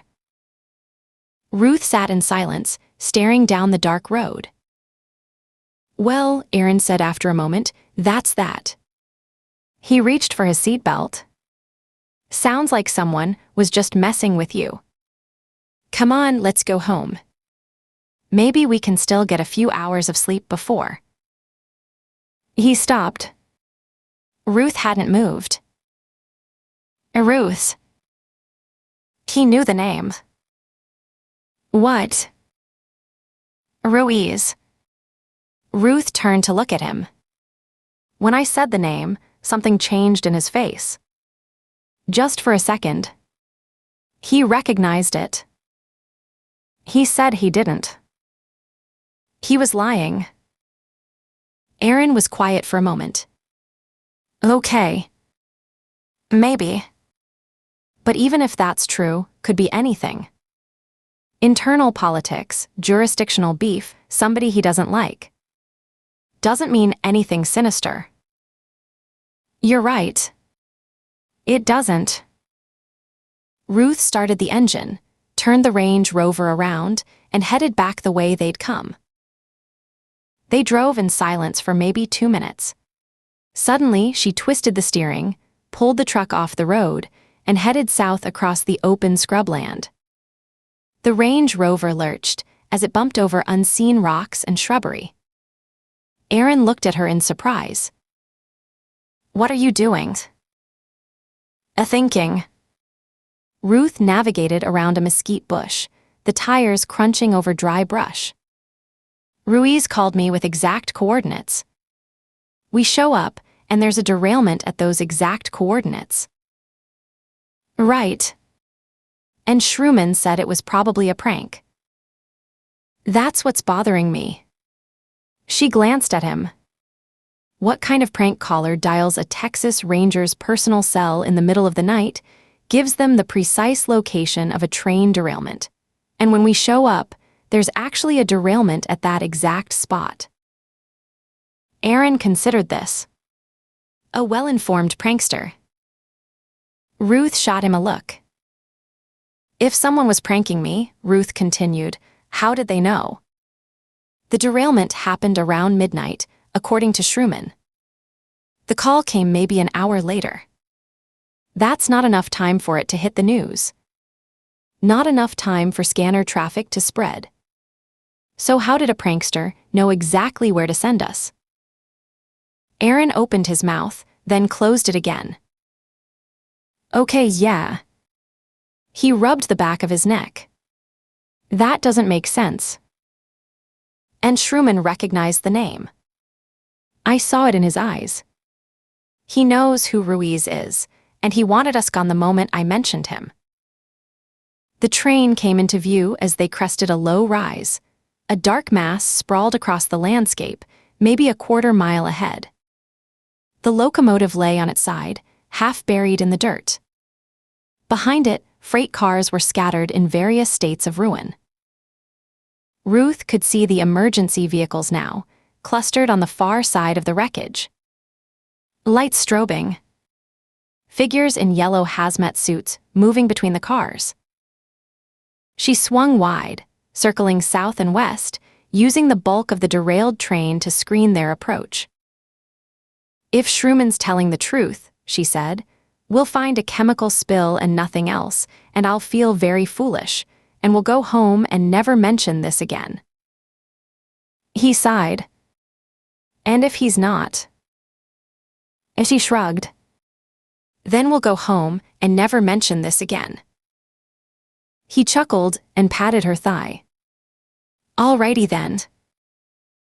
Ruth parked behind an overturned freight car and killed the engine. Stay close, she said quietly. Watch where you step. They moved through the wreckage in silence, picking their way between twisted metal and scattered debris. The moon was bright enough to see by, casting everything in shades of silver and black. The first car Ruth examined had spilled grain across the ground. Nothing unusual.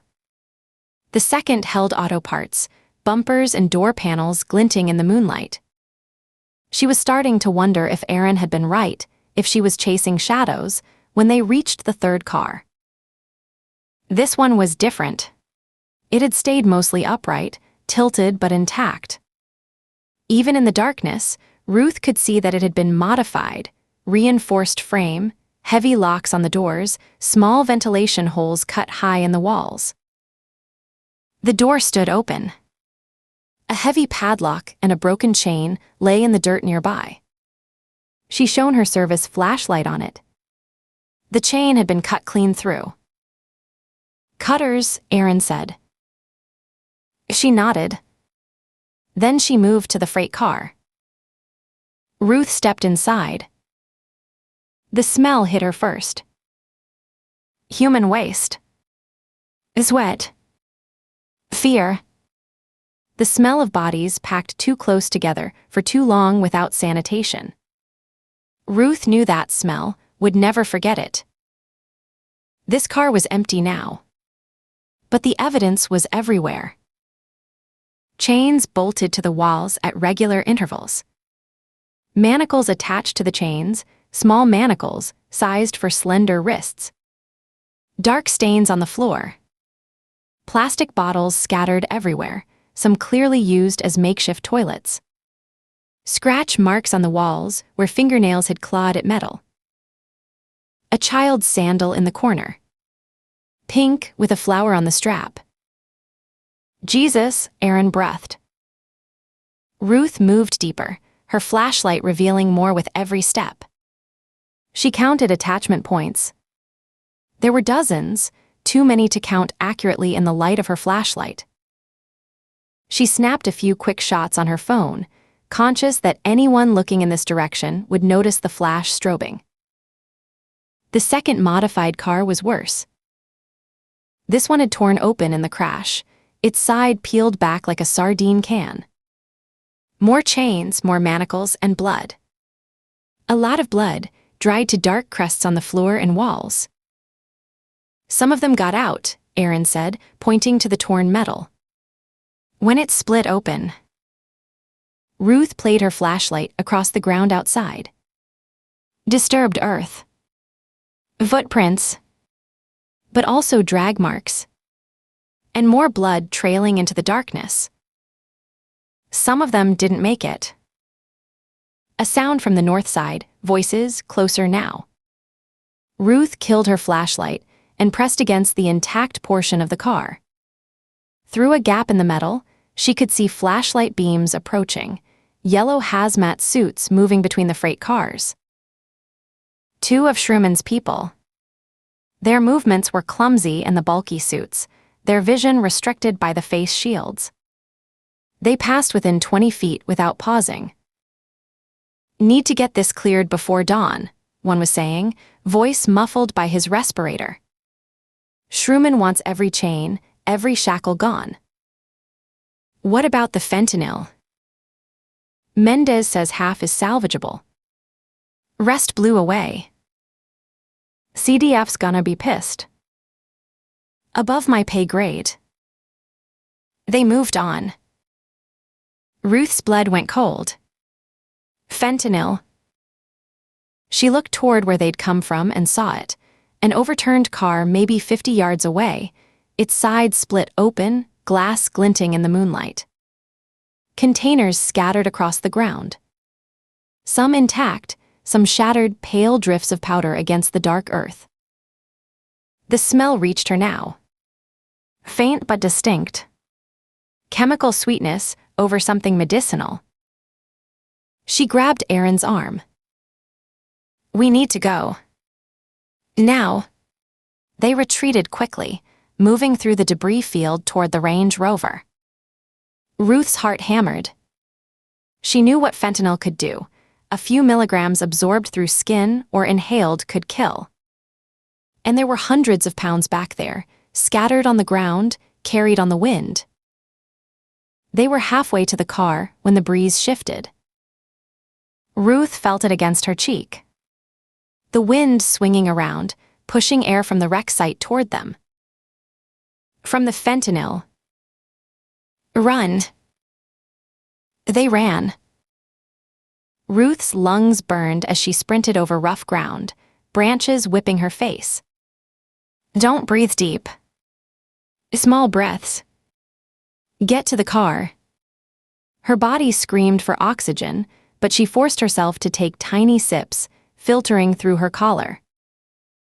The Range Rover appeared and she wrenched open the door, threw herself inside, Aaron right behind.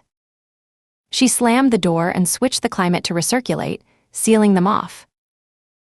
They sat there, breathing hard. Ruth thought about all the ways she'd imagined dying. Shot in a standoff. Stabbed during an arrest. Caught in an explosion. She'd made peace with those risks. But this, dying by breathing, killed by particles drifting on the wind, This had never occurred to her. The deadliest drug in the world, and they'd been standing downwind of enough to kill half of Texas. She started the engine and pulled away. People in chains. Blood on the floor. Fentanyl by the ton.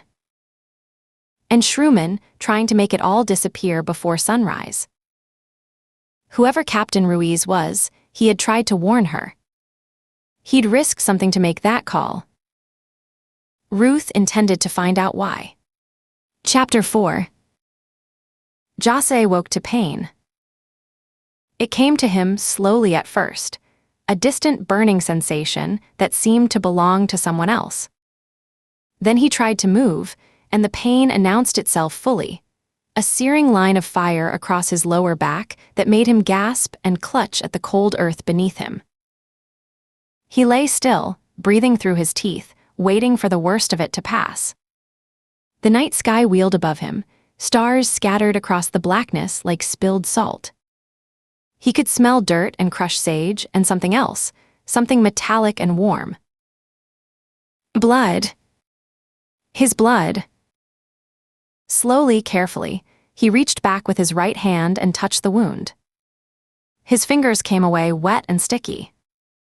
The pain flared again, bright and hot, but beneath the agony his mind was working, cataloging what he felt. A furrow. Not a hole. The bullet had grazed him, torn a channel across the skin and muscle of his lower back, but it hadn't punched through into his body. If it had, he would be dead by now. Or dying. Instead, he was lying in a ditch somewhere in the Texas darkness, hurting but alive. For the second time tonight, the Holy Mother had spread her cloak over him.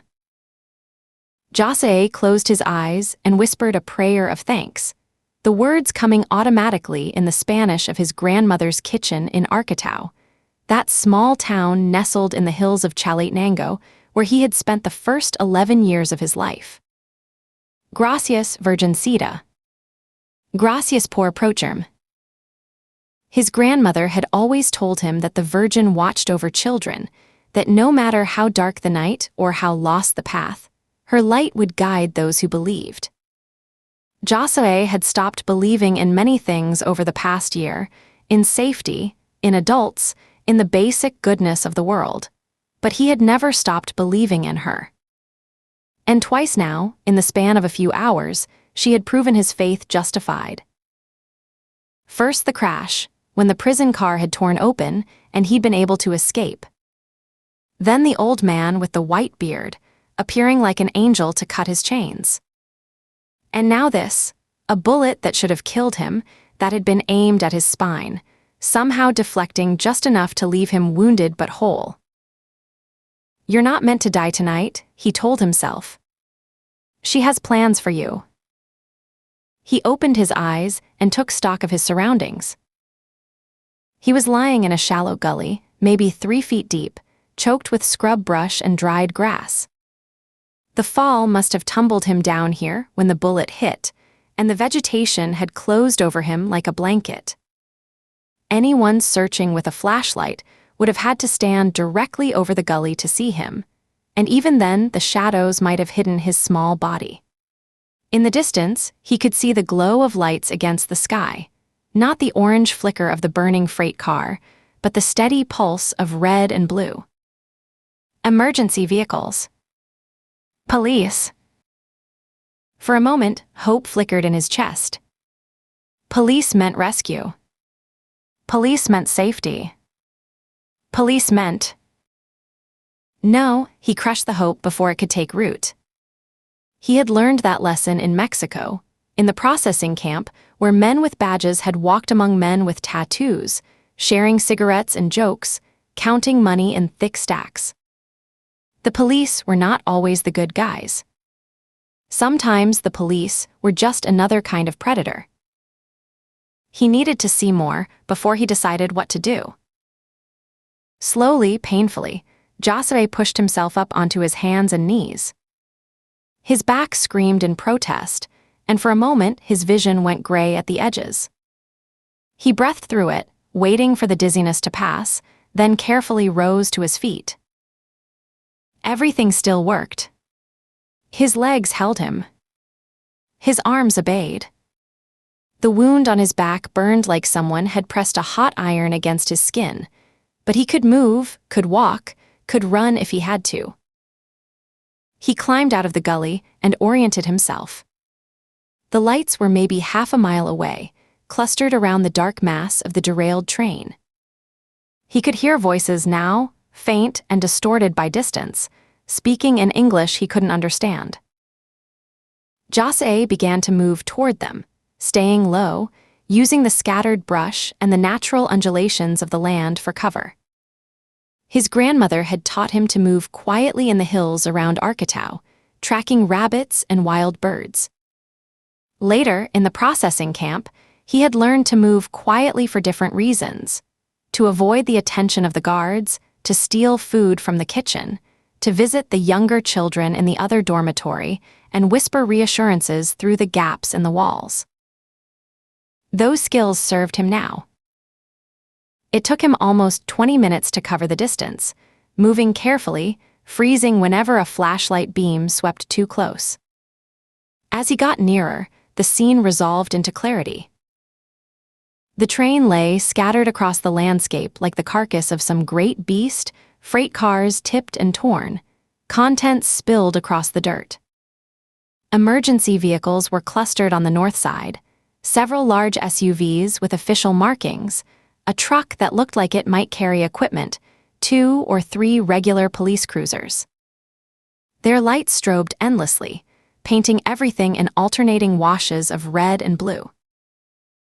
And there, standing in the middle of it all, was La Serpiente. Jose's blood went cold. The other children in the prison car had given him that name, La Serpiente, the snake, whispered in the darkness when they thought no one could hear. They said he could smell fear the way a snake smelled prey. They said he had no soul behind his eyes, just a cold emptiness that enjoyed watching others suffer. They said he had killed more people than anyone could count, and that he smiled while he did it. Jose had seen that smile. He had seen it turned on the old man with the white beard, just before the screaming started. La Serpiente was talking to several men in uniforms, dark green uniforms with patches on the shoulders, the kind Jose recognized from American television shows as belonging to the Border Patrol. The Policia de la Frontera. The men were nodding, deferential, their body language that of subordinates receiving orders from a superior. Not arresting him. Not pointing guns at him. Listening to him. Jose's last hope that the police might save him crumbled to dust. He watched as La Serpiente gestured toward the train, issuing instructions in rapid English that Jose could only partially follow.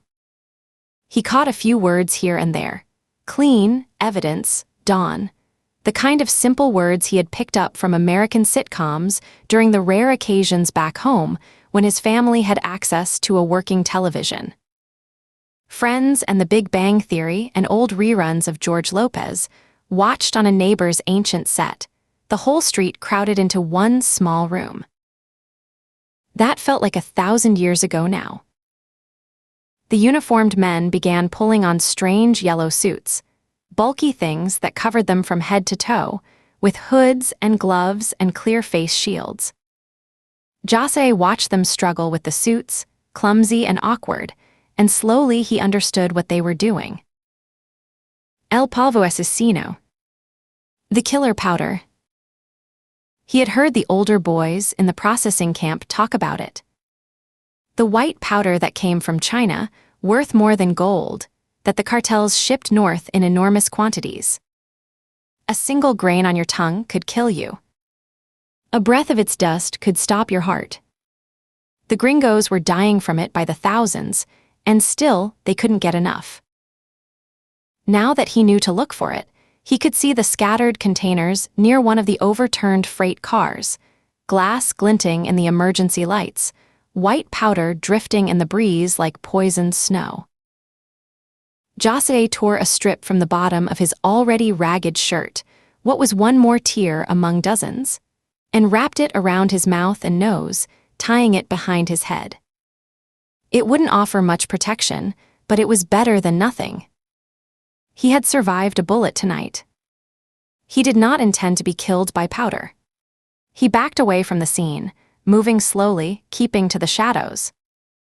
La Serpiente and the corrupt police were focused on the train, on their cleanup operation. They weren't looking for survivors. They thought anyone who had escaped was either dead or long gone. Let them keep thinking that. José turned and walked into the darkness, away from the train, away from the lights, putting distance between himself and the men who wanted him dead. The wound on his back throbbed with every step, but he ignored it. Pain was just pain. Pain could be endured. What mattered now was survival. He walked for what felt like hours, but was probably closer to one. The landscape was flat and featureless, scrub brush and cactus and hard-packed dirt, the same in every direction. He navigated by the stars, heading roughly north, the way the old man had told him to go. Hacia el norte. Hacia las luces. Toward the north. Toward the lights. He didn't know what lights the old man had meant. Maybe city lights, somewhere over the horizon. Maybe the lights of a highway, where passing trucks might offer a chance at escape. It didn't matter. North was the direction of freedom. North was where the gringos lived, where the cartel's power was weaker, where a boy might disappear into the vastness of America and never be found. If he could just keep walking. If he could just stay free until dawn. He saw the headlights before he heard the engine. José dropped flat, pressing himself into a shallow depression behind a mesquite bush. His heart hammered against his ribs as the vehicle approached, its headlights cutting twin tunnels through the darkness. More of La Serpiente's people. The corrupt police. Someone else. He held his breath as the vehicle passed. A large truck, some kind of American SUV, moving at moderate speed down a dirt road he hadn't even noticed in the darkness. Through the driver's window, briefly illuminated by the dashboard lights, he caught a glimpse of the occupants. A woman driving. A man in the passenger seat. Not wearing uniforms. Not driving a police vehicle. The truck continued down the road, its tail lights shrinking into the distance. José watched it go, his mind racing. Who were they? What were they doing out here in the middle of the night? Civilians didn't just drive through active crime scenes, and even from a mile away, the emergency lights were clearly visible. He pushed himself up and followed, staying well off the road, keeping the truck's taillights in sight. His curiosity had gotten him in trouble before. His mother had always said it would be the death of him, but something about this felt important. Something told him he needed to see where they were going. The truck reached a roadblock about half a mile down the road. Two Border Patrol SUVs parked across the road, lights flashing, a uniformed officer standing in front of them. José crept closer, close enough to see the truck stop, close enough to see the woman in the driver's seat hold something up to the window, a badge, maybe, or identification. There was a conversation. He was too far away to hear the words, but he could read the body language well enough. The woman wanted through. The officer wasn't letting her. After a few minutes, the officer stepped away and spoke into a radio on his shoulder. Then nothing. The truck sat there, waiting, for almost 20 minutes. Finally, another vehicle arrived from the direction of the train, one of the Border Patrol SUVs. A large man climbed out, wearing one of the yellow suits but with the hood pushed back. Even at this distance, even in the darkness, José recognized the way he moved. La Serpient's friend. The one who had been talking with him at the crash site. The man in the yellow suit walked to the truck and had a conversation with the woman through her window. Jose couldn't hear what they were saying, but he could see the tension in the woman's posture, the way her hands gripped the steering wheel. The man in the yellow suit was smiling, but it wasn't a friendly smile. It was the kind of smile Jose had seen too many times in the processing camp, the smile of a predator who knew he held all the power. Finally, the man stepped back. He said something that might have been a dismissal, then returned to his SUV and drove back toward the train. The truck sat for a moment longer, then turned around and headed back in Jose's direction. He pressed himself flat again, watching through the screening branches of the mesquite as the truck passed. It was moving slowly now, the driver seemingly lost in thought. Jose could see her more clearly this time, a woman with dark hair pulled back, a strong face, eyes that even in the dim light seemed to be thinking hard about something.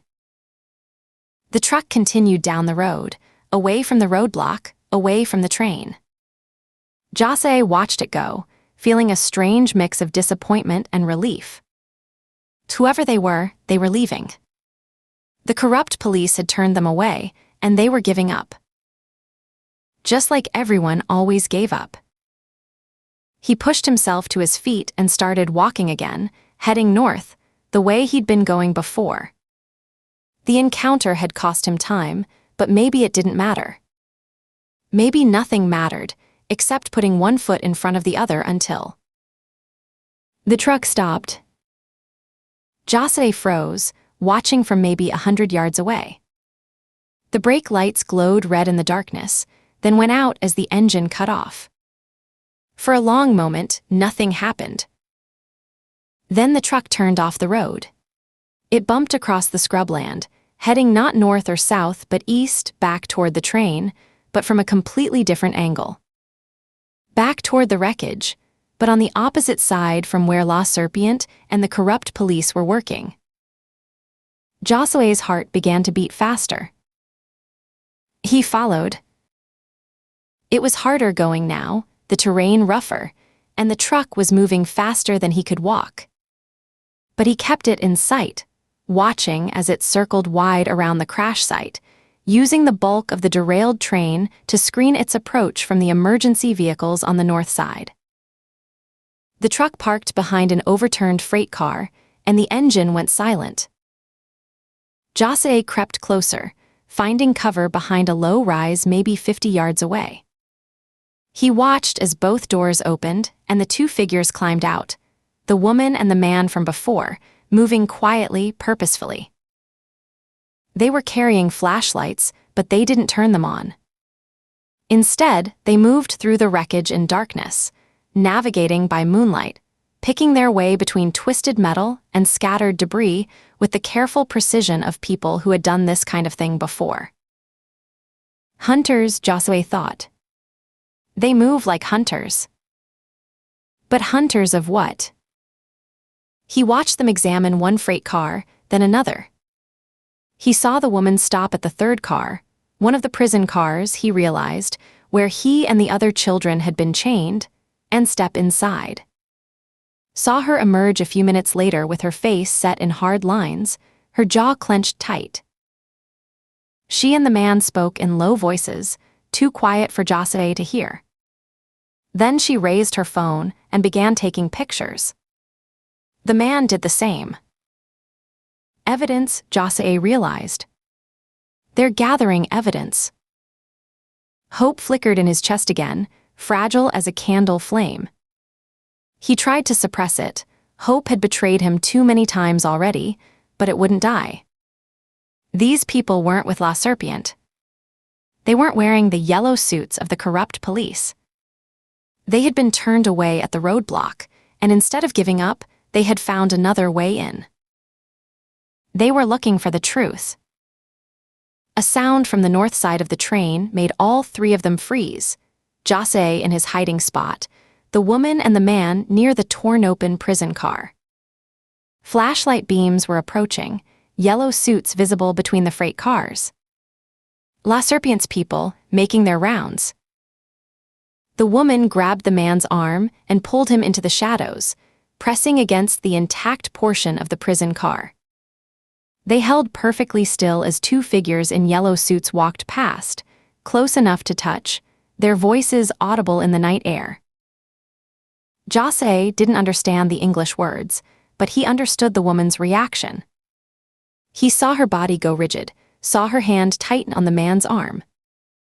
The men in yellow suits said something about fentanyl, and the woman's face changed, became harder, more focused, more dangerous. She knew. She understood what was really happening here. When the men in yellow suits moved on, the woman didn't hesitate. She grabbed the man's arm again and pulled him back the way they'd come, moving quickly now, no longer bothering to search.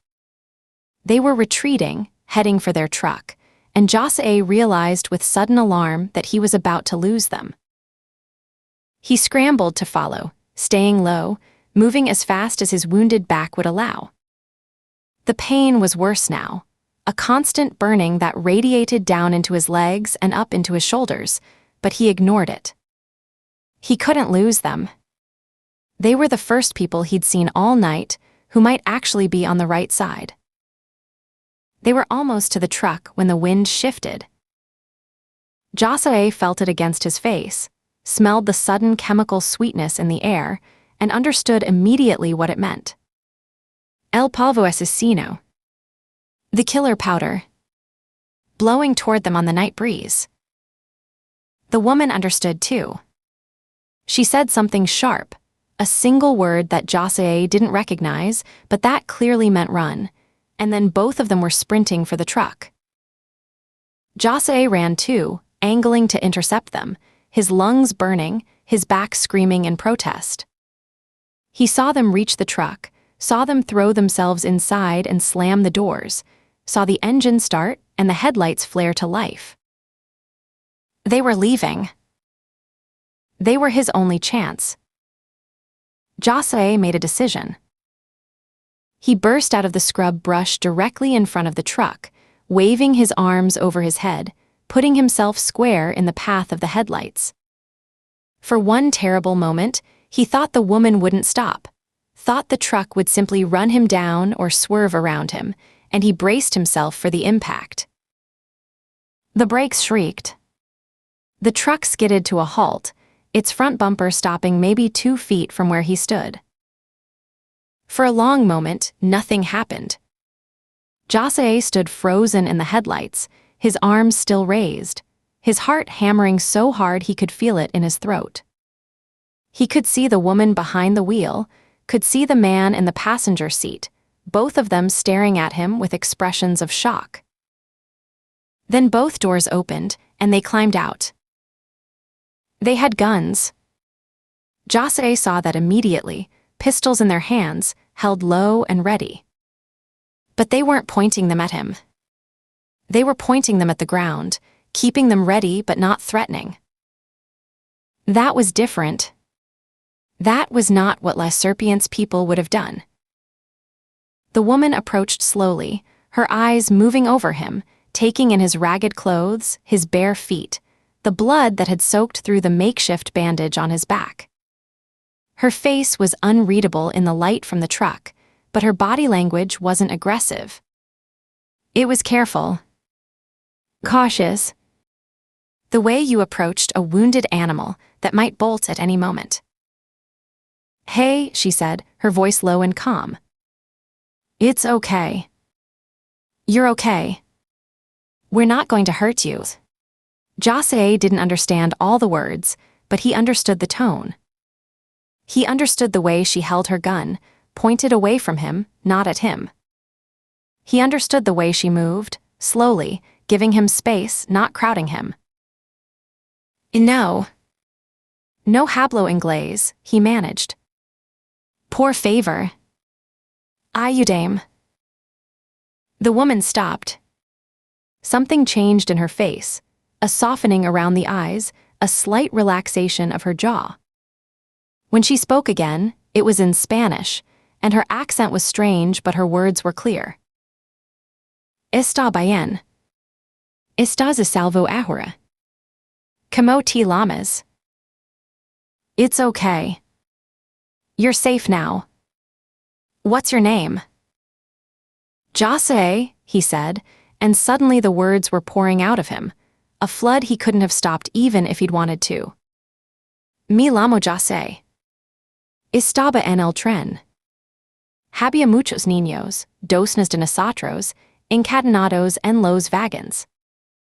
El hombre con la barba blanca nos liberó, pero la serpiente lo mató, lo torturó con un soplit, yo lo Roman 6 to do, y luego me desperaron pero no mori, y Roman 6 to do, los policías están trabajando con ellos, están limpiando la evidencia, hey más niños, me didron, un cargamento grande en menos de 48 horas, tienen que. He was speaking too fast. He knew, the words tumbling over each other in his desperation to make her understand. The woman held up a hand, gently, and he forced himself to stop, to breathe, too. The world tilted sideways. Jose staggered, his vision blurring, a sudden pressure building behind his eyes like his skull was being squeezed in a vice. His stomach heaved, and before he could stop himself he was doubled over, vomiting onto the Texas dirt, his whole body shaking with the force of it. Fentanyl exposure, the man said sharply. We need to get him to a hospital. Now. Jose tried to straighten up, tried to tell them he was fine, but his legs wouldn't cooperate. The world was spinning around him, the stars overhead wheeling in circles that made no sense, and the woman's face was fragmenting into pieces he couldn't reassemble. Then strong arms were lifting him. The woman's arms, he realized dimly, carrying him as easily as his mother had carried him when he was small, and he was being placed in the back seat of the truck, the leather cool against his fevered skin. He tried to say something, to thank her, to warn her about La Serpiente and the corrupt police and the 48 hours, but his mouth wouldn't form the words. The last thing he saw before the darkness took him was the woman's face, framed in the gap between the front seats as she climbed behind the wheel. Her eyes were fierce and determined, and in them Josue saw something he hadn't seen in a very long time. He let the darkness carry him away, and for the first time in months, he wasn't afraid. Chapter 5. The cleanup was proceeding on schedule, but Vibora didn't like schedules. Schedules meant predictability, and predictability got you killed.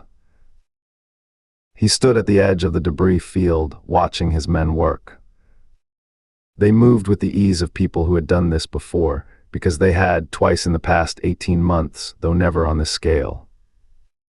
Never with this much product scattered across the Texas dirt like snow on a Christmas card. 3 box trucks had arrived within the first hour, rolling in from a warehouse in Laredo with their headlights off, guided by scouts with night vision equipment. The trucks were unmarked, their license plates swapped out for clean ones that would trace back to a shell company in Delaware if anyone bothered to check. No one would bother to check.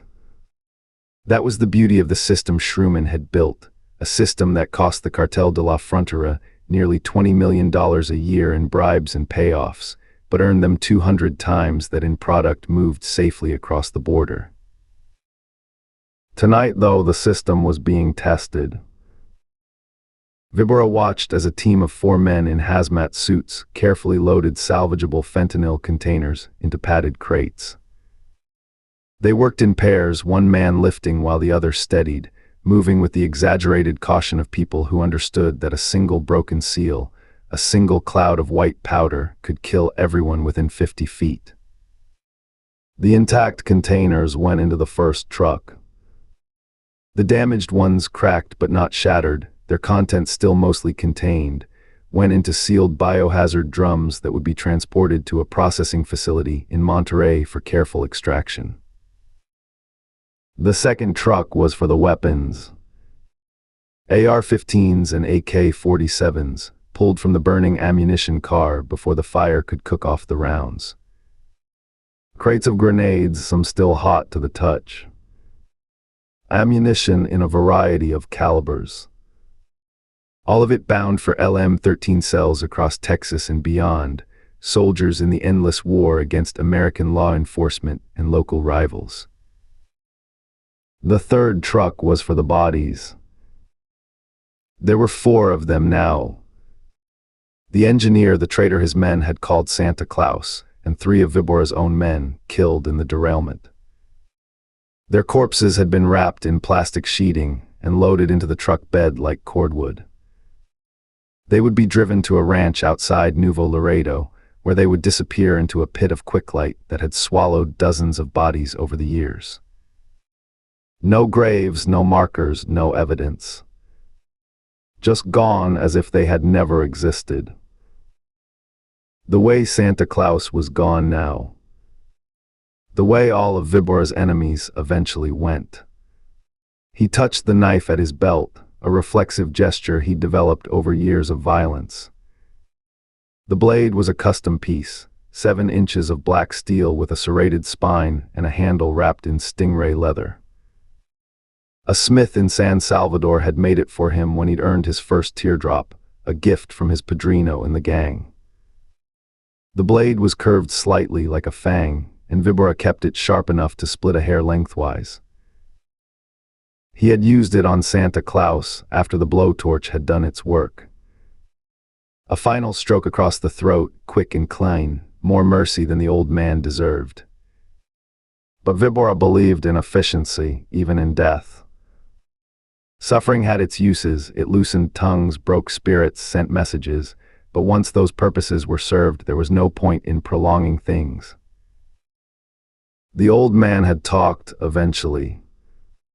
They always did. He'd given up his brother's name, his brother's location, the details of how they'd planned the sabotage.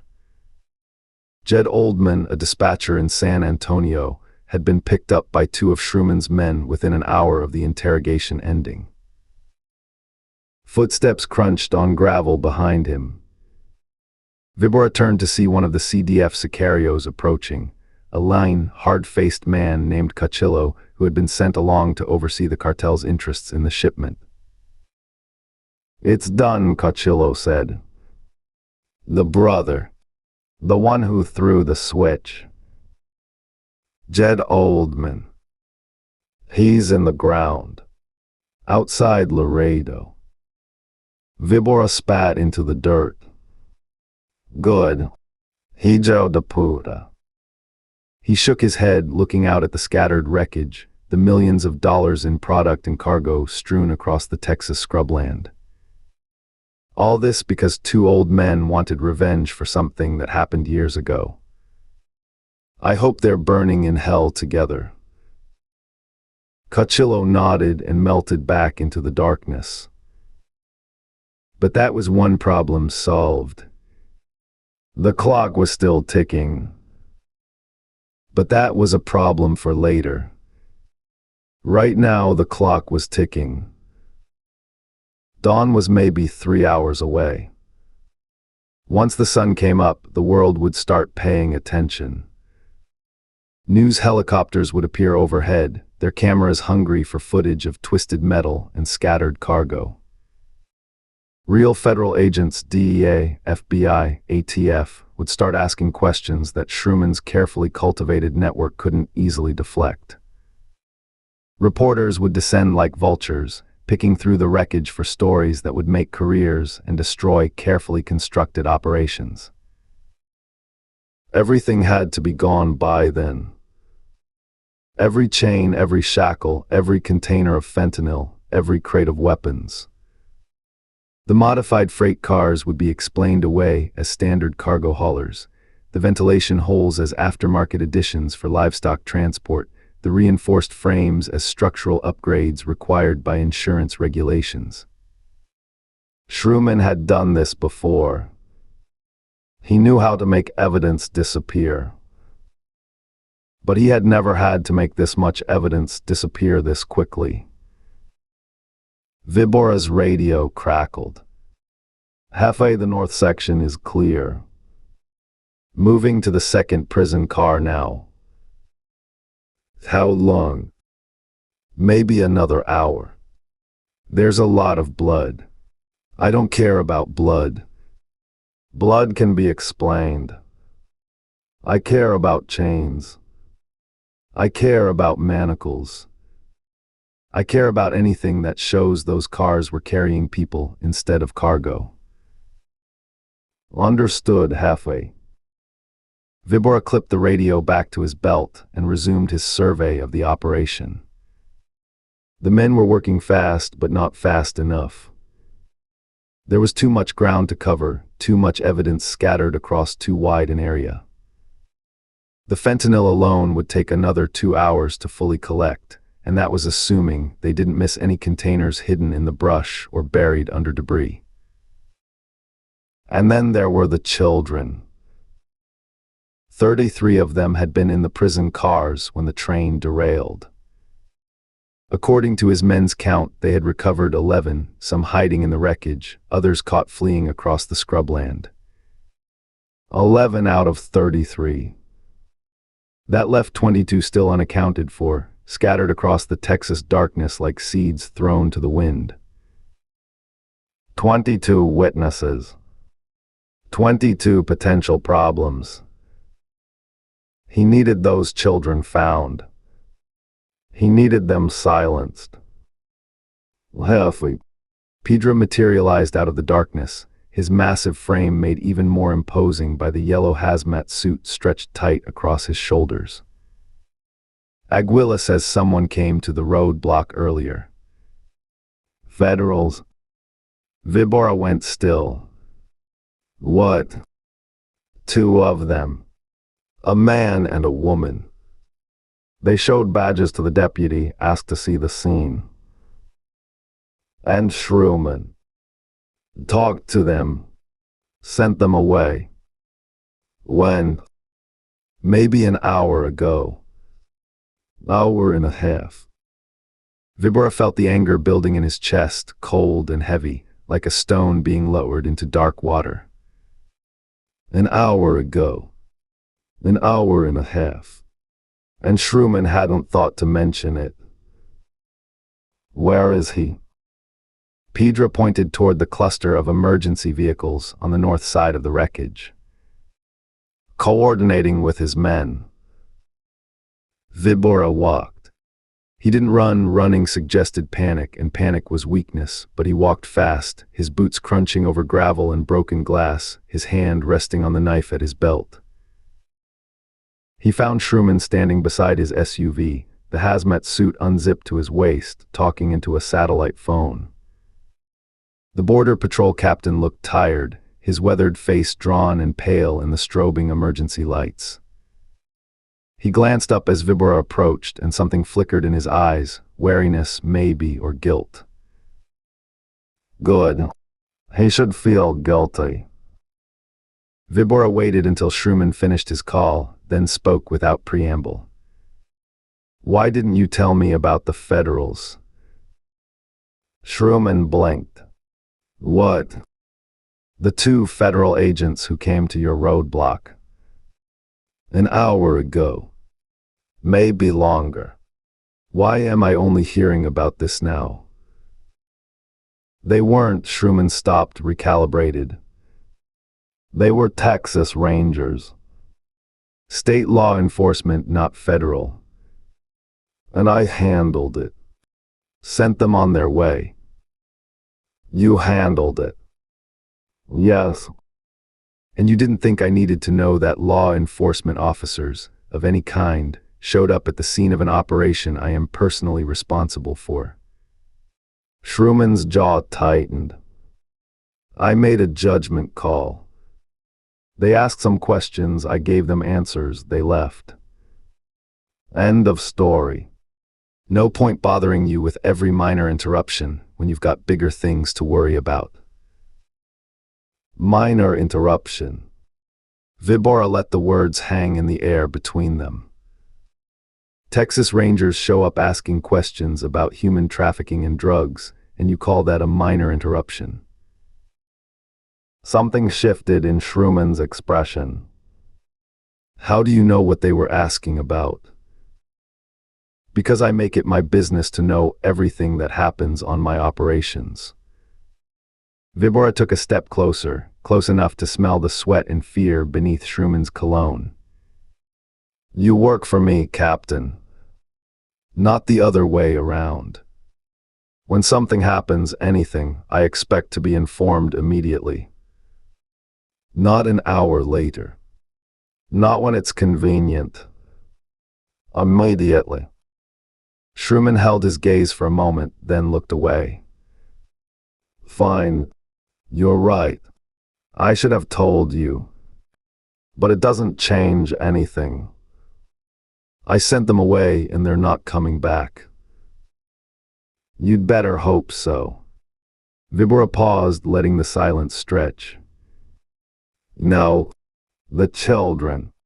The ones who escaped. What's being done to find them? Shrewman spread his hands. There's no way to do that. Excuse me. I'm being realistic. If any of those kids managed to get a ride to a town, or made it to a house or an establishment on foot, we'd have no way of knowing where they are. Shrewman shrugged. And even if we did know, what would we do? We can't exactly go knocking on private citizens' doors and tell them to hand over the kids. Vibora stared at him. So your plan is to do nothing. My plan is to wait. Think about it, if those kids turn up at someone's house, what are those American people going to do? They're going to call the cops. And I'm in touch with every local cop in this county who's part of the network. The instant they get a call about a lost kid, a runaway, anything like that, they let me know. We swoop in, collect the kid, problem solved. You're an idiot. Shrewman's face reddened. Now wait, Justa. These children won't go asking for help. Vibora spoke slowly, as if explaining something to a particularly stupid child. They know better. They come from places where the cops are their worst enemies. Where men in uniforms beat them, rob them, sell them to people like me. They've been taught since birth that authority figures are not to be trusted. He shook his head. They won't knock on doors. They won't flag down cars. They'll hide. They'll steal food from trash cans and sleep in drainage ditches and do whatever it takes to survive without being found. Your wait-and-see approach could take months. We don't have months. Shrewman's jaw worked. Well, if that's the case, then you're shit out of luck. What did you say to me? I said you're shit out of luck.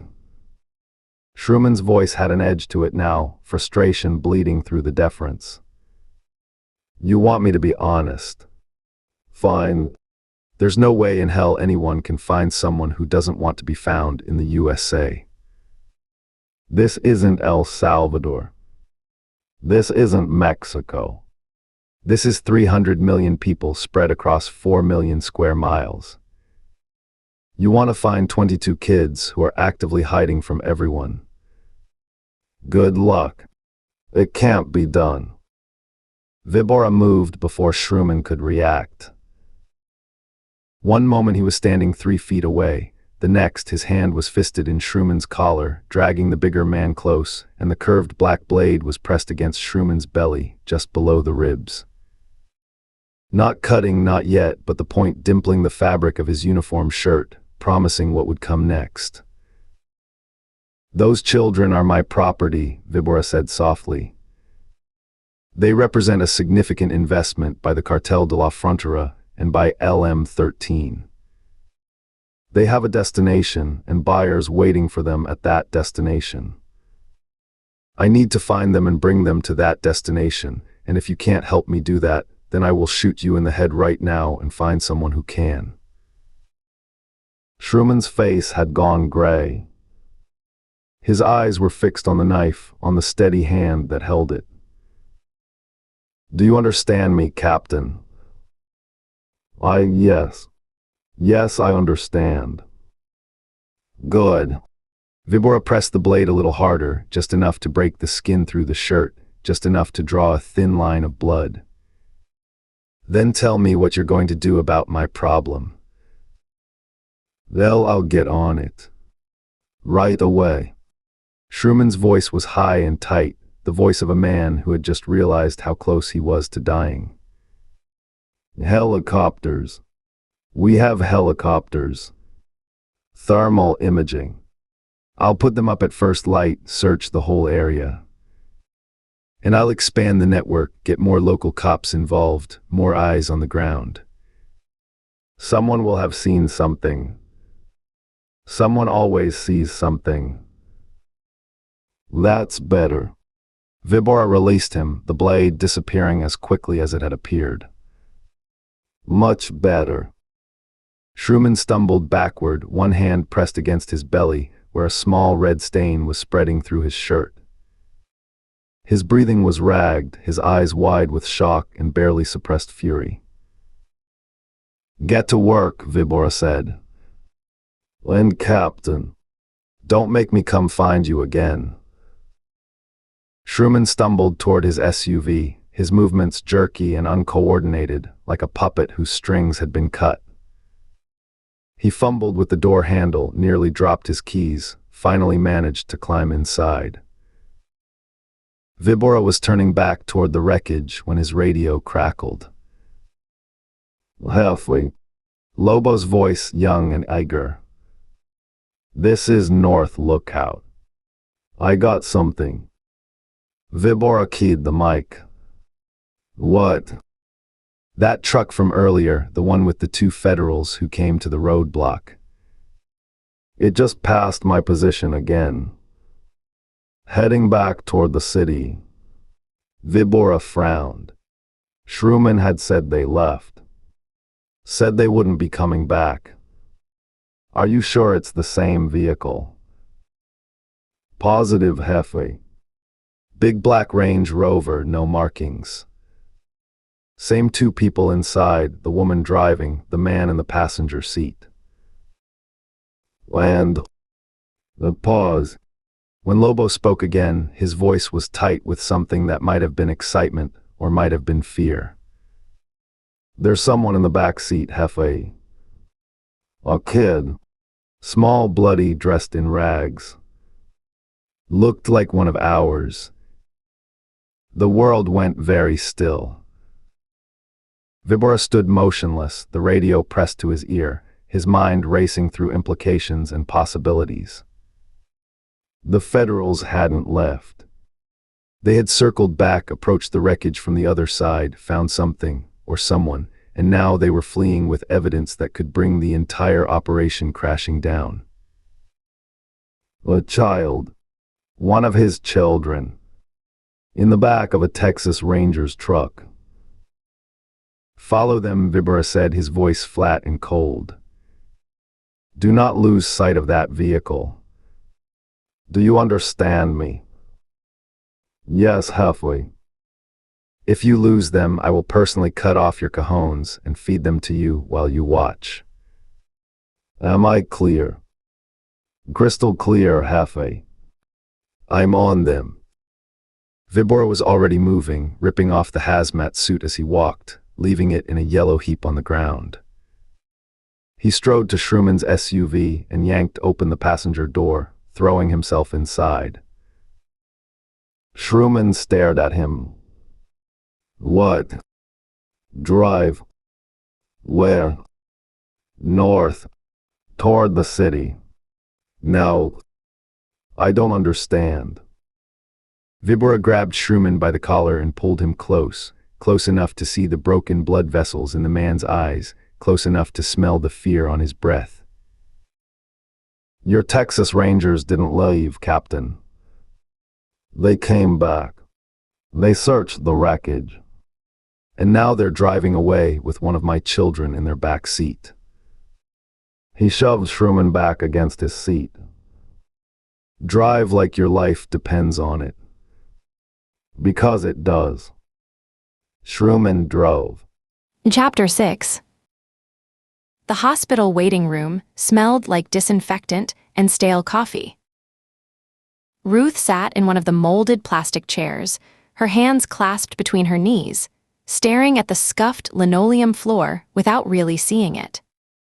The fluorescent lights hummed overhead, casting everything in a flat, institutional glow that made the pre-dawn hours feel even more unreal.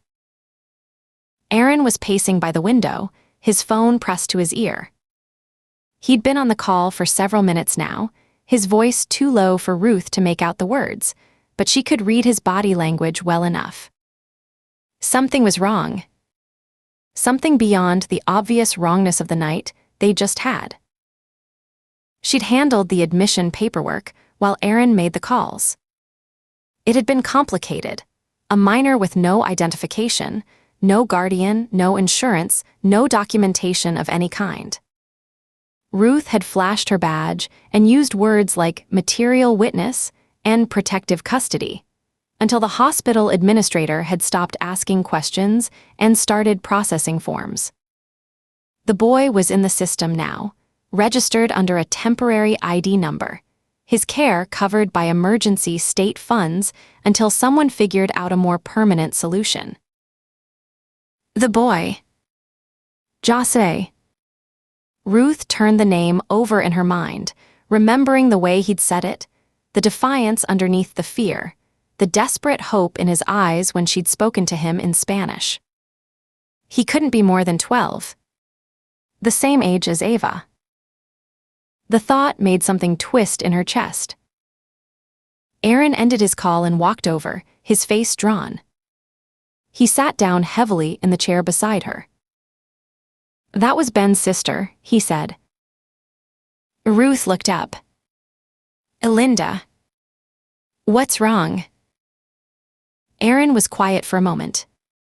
Ben's partner finally passed. "About an hour ago." Ruth closed her eyes. She'd known it was coming, they all had. Kyle had been fighting cancer for almost 2 years now, and the last few months had been a slow, painful decline that had taken its toll on everyone who loved him, Ben most of all. But knowing something was coming didn't make it hurt any less when it finally arrived. "I want to talk to him," she said. "I should call him, offer my." "He's not taking calls." Aaron shook his head. "Linda said he's too broken up to talk to anyone right now. She wanted us to know that he's taking a leave of absence, effective immediately." Leave of absence? She expects he'll extend it until his retirement kicks in next month. Ruth stared at him. "So he's just gone. Just like that." Just like that. She leaned back in her chair, feeling the weight of it settle over her. Ben Miller had been her supervisor for almost 8 years. He'd recruited her out of the highway patrol, seen something in her that she hadn't seen in herself, pushed her to be better than she thought she could be. He'd been there when Jim died, had given her the space to grieve and the kick in the ass she'd needed to come back to work. He'd partnered her with Aaron, which had changed her life in ways she was still discovering. And now he was gone.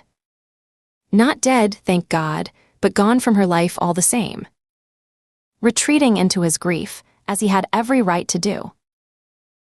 "I always thought there'd be more time," she said quietly. "A proper goodbye. A retirement party. Something." Aaron reached over and took her hand. "I know." They sat in silence for a moment, holding onto each other. Ruth thought about how fragile it all was. Life, love, the connections that held people together. How easily it could all just end. One phone call. One diagnosis. One bullet in the night. She squeezed Aaron's hand tighter, grateful beyond words that he was here. That they had found each other. That whatever happened next, she wouldn't have to face it alone. "A Baker." Tate. Ruth looked up. A doctor was approaching, a tired-looking woman in her 50s with gray-streaked hair pulled back in a practical ponytail and reading glasses perched on her nose. "I'm Dr. Hernandez. I've been treating your young patient." Ruth stood. "How is he?" "He'll be fine." Dr. Hernandez consulted the chart in her hands. The fentanyl exposure was minimal, nowhere near a lethal dose. His symptoms were largely due to his overall condition. Severe dehydration, significant malnourishment, complete exhaustion.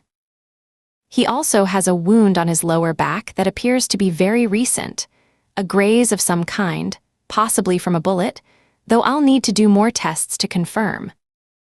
Multiple bruises, scrapes, and lacerations, consistent with rough handling and a traumatic event.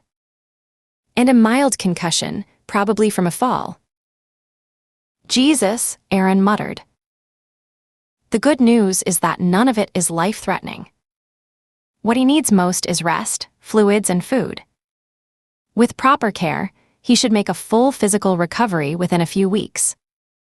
Dr. Hernandez looked up from the chart, her eyes sharp behind the reading glasses. "The psychological recovery will take longer. Whatever this boy has been through, it wasn't good." "Can we see him?" Ruth asked. "Briefly. He's awake, but he needs to sleep. Don't tire him out." Ruth nodded. "Thank you, doctor." Dr. Hernandez led them down a corridor and stopped outside a room near the nurse's station. "10 minutes," she said, and walked away. Ruth pushed open the door. Jose was lying in the hospital bed, looking impossibly small against the white sheets. An IV line ran into his arm, and monitors beeped softly beside him. His eyes were closed, but they opened when Ruth approached, and she saw the fear flash through them before recognition set in. "Hola, Jose," she said softly, pulling a chair up beside the bed. "Como te sientes?" He looked at her for a long moment, as if trying to decide whether she was real. Then his hand crept out from under the blanket, reaching for her. Ruth took it. His fingers were small and cold, the bones fragile beneath the skin. She held his hand gently, the way she held Ava's when her daughter was sick or scared, and something in Jose's face relaxed. "Estás a salvo aquí," she told him. "You're safe here. Nadie te va a lastimar. Te lo prometo. No one is going to hurt you. I promise." She didn't know if it was a promise she could keep. But she made it anyway. Slowly, gently, she began to ask him questions. Nothing demanding, nothing that felt like an interrogation. Just simple things, said in a soft voice, giving him all the time he needed to answer. Where was he from? Did he have family? How long had he been traveling? And gradually, haltingly, Jose began to talk. Ruth listened without interrupting, her thumb tracing small circles on the back of his hand. She didn't push, didn't press for details when he faltered. She just let him tell his story in his own way, in his own time, offering small nods and murmured encouragements when he needed them. At some point, she became aware of Aaron moving toward the door, catching her eye and gesturing that he was stepping out to make a call. She nodded slightly and turned her attention back to Jose, who was describing something that made his voice go small and tight with remembered terror. The boy talked for almost 20 minutes. By the end, his words were slurring with exhaustion, his eyelids drooping despite his obvious effort to stay awake. When the nurse appeared in the doorway and said he needed to rest, Ruth didn't argue. "Do she told him, gently releasing his hand. "Asleep. Estaré aquí cuando despiertes. I'll be here when you wake up." Josue's eyes fluttered closed. Within seconds, his breathing had deepened into sleep. Ruth sat for a moment longer, looking at him. 12 years old. The same age as her daughter. And he had seen things, endured things, that would have broken most adults.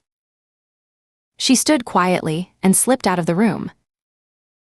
Aaron was waiting in the hallway, 2 steaming cups of coffee in his hands. He offered her one, and she took it gratefully, wrapping her fingers around the warmth. "How is he?" Aaron asked. "Scared. Exhausted. But strong." Ruth took a sip of the coffee, bitter and too hot, but she didn't care. Stronger than he has any right to be, after everything he's been through. "What did he tell you?" They found a quiet corner of the waiting room, away from the few other people scattered among the chairs. Ruth sat down and took another long drink of coffee before she spoke. "His name is Josue Ramirez. He's 12 years old, from a village called Arquitao in Chalatenango, El Salvador. His father was killed by gang members when he was 8. His mother tried to get them out of the country, to send them north to relatives in Texas. She paid a coyote to take Josue across, everything she had, everything she could borrow. The coyote handed him off to another group at the border, who handed him off to another, and somewhere along the way, he ended up in the hands of LM-13. Aaron's jaw tightened. The trafficking operation. Ruth nodded. They held him in a camp in Mexico for almost 3 months. He won't say much about what happened there, but I can guess. Then they loaded him and about 30 other children onto that train, headed for Houston. He doesn't know what was supposed to happen when they got there, but he heard the guards talking. He knows they were going to be sold. Sold. Aaron's voice was flat. Children. Children. Ruth stared into her coffee. He said the man in charge, the one the other kids called La Serpiente, told them they were cargo. That if they caused trouble, they would be thrown off the train and left for the coyotes. Some of them believed him. Some of them had already seen what happened to kids who caused trouble. La Serpiente. That's the one running the operation. As far as Josue knows. He's the one who killed the old man, the engineer who sabotaged the train. Josue saw the whole thing. Saw them torture him with a blowtorch until he talked, then cut his throat. Ruth's hand tightened on the coffee cup. He's 12 years old, Aaron. And he watched a man get tortured to death. Aaron was silent for a long moment. When he spoke, his voice was carefully controlled. What else? The most important part. Ruth looked up at him. Josue said that after they killed the old man, he hid nearby. He heard La Serpiente on the phone with someone, his boss, maybe, or a contact in the cartel. And he heard them talking about another train. Another train. Bigger and longer than this one. More children. Young women, too. Ruth set down her coffee. They said it's leaving Mexico on Monday. Aaron checked his watch, then glanced at the window. Dawn light was seeping through the blinds, painting pale stripes across the waiting room floor. Monday. That's tomorrow. I know. Do we know where it's coming from? Where it's going? No. But we need to find out. We need to stop that train before it reaches the border. Ruth reached for her phone, then stopped, her hand hovering over her pocket. Damn it. I wish we had Ben. He would have known exactly who to call, how to get the ball rolling. He would have handled it like that. She snapped her fingers. So who else can we talk to? Before Ruth could answer, a a voice spoke from behind them. Ranger Baker. Ranger Tate. Ruth turned. A man was approaching, tall, well-dressed, with the kind of blandly handsome face that would be hard to pick out of a lineup. He wore a charcoal suit that fit him too well to be off the rack, and his shoes were polished to a mirror shine. Everything about him said federal government, from the confident stride to the slight bulge under his left arm where his service weapon sat. I'm Special Agent Daniel Mercer. He produced a badge and held it up long enough for them to read it. Homeland Security Investigations. I was hoping we could talk. Ruth and Aaron exchanged a glance. Of course, Ruth said. Is there somewhere private? I saw a conference room down the hall. Should be empty at this hour. They followed him to a small room with a rectangular table and 6 chairs. Mercer closed the door behind them and gestured for them to sit. I'll stand, Ruth said. Mercer smiled, the kind that was meant to put people at ease. Suit yourself. He remained standing as well, positioning himself near the door. I understand you brought in a young boy earlier this morning. A minor, unaccompanied, no identification. That's right. May I ask how you came to be in possession of this child? We found him at a crime scene, Ruth said. A train derailment outside Caldwell. He was injured and in need of medical attention. We brought him here. Very good of you. Mercer's smile didn't waver. As it happens, my team has been coordinating the search and rescue mission to round up the missing children from that train. When we learned that one of them had been brought to this hospital, I came straight here. Ruth studied him. That was fast. Speed is essential in these situations. The first 48 hours are critical when dealing with trafficking victims. I'm sure they are. Ruth kept her voice neutral. How exactly did you track the boy here? We haven't filed any reports yet. Mercer's smile tightened almost imperceptibly. That's our job, Ranger Baker. Just as you have your job, and I'm sure you're very good at it.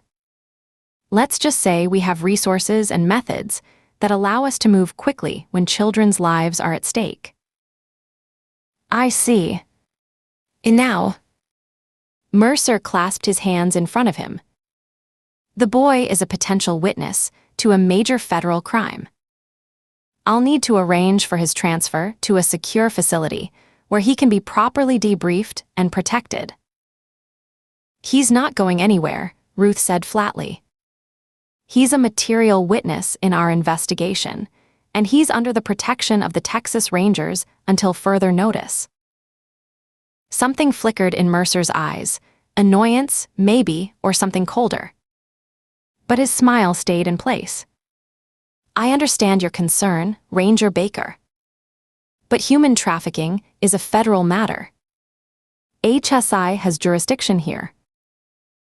Then I'm sure our respective agencies can work out the jurisdictional details through proper channels.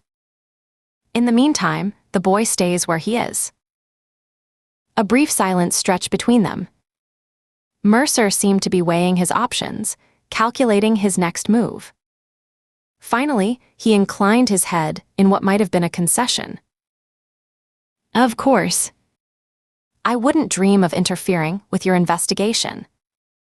His tone suggested otherwise. Has the boy told you anything useful? Any details about his captors, the operation, where the other children might be? Nothing so far, Ruth said, keeping her face blank. She could feel Aaron's eyes on her, but she didn't look at him. He's exhausted and traumatized. We're hoping he might be able to remember some details once he's had a chance to rest. Of course. Mercer produced a business card and held it out to her. When he does start talking, I'd appreciate a call. We're all on the same side here, Ranger Baker. We all want the same thing, to rescue those children and bring their captors to justice.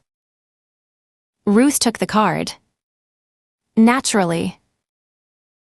Well, Mercer straightened his already straight tie. I should let you get back to it. I'm sure you have a lot to do. We'll be in touch. He opened the door, paused, and looked back over his shoulder. Oh, and Ranger Baker. Do be careful. These trafficking operations. They tend to have very long arms. People in places you wouldn't expect. Another smile. I'd hate for anything to happen to you. Or to the boy. He walked out, his footsteps echoing down the corridor until they faded into silence. Ruth stood motionless, staring at the empty doorway. Ruth. Aaron's voice was quiet. Why didn't you tell him what Jose said? She turned to face him. Because one of the things Jose told me was that LM13 has people in high places. Everywhere. Cops, judges, politicians, federal agents. He said the men at the crash site were talking openly in front of the Border Patrol officers. Not hiding anything. Because they knew those officers were on their payroll. Aaron's expression darkened. You think Mercer is dirty? I think it's a little too convenient that Homeland Security Investigations was able to magically track Josue here barely 2 hours after we brought him in. Ruth crossed her arms. We haven't told anyone about him yet, Aaron. Not dispatch, not the ranger's office, not anyone. So how did Mercer know he was here?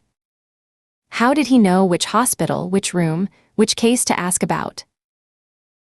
Aaron was silent for a moment, processing. Then, so either we were being watched. Or followed. Or both. Ruth said slowly, and that means they're not here to protect the boy. They're here to make sure he doesn't talk. Chapter 7. The glass doors of Caldwell General Hospital whispered shut behind Daniel Mercer as he strode across the parking lot, his polished shoes clicking against the asphalt with a rhythm that matched his mounting fury. Texas Rangers. He reached the black SUV and yanked open the passenger door, sliding into the seat with barely controlled violence. His driver, a thick-necked man named Fausto who had been with LM13 since the early days in San Salvador, flinched at his entrance. Where are the others? Vibora demanded, dropping the pretense of the smooth HSI agent now that he was away from prying eyes. His voice had shifted back to its natural register, harder, rougher, carrying the clipped consonants of his native Spanish beneath the American English. They are coming, Jefe. Fausto's eyes stayed fixed on the steering wheel. 5 minutes.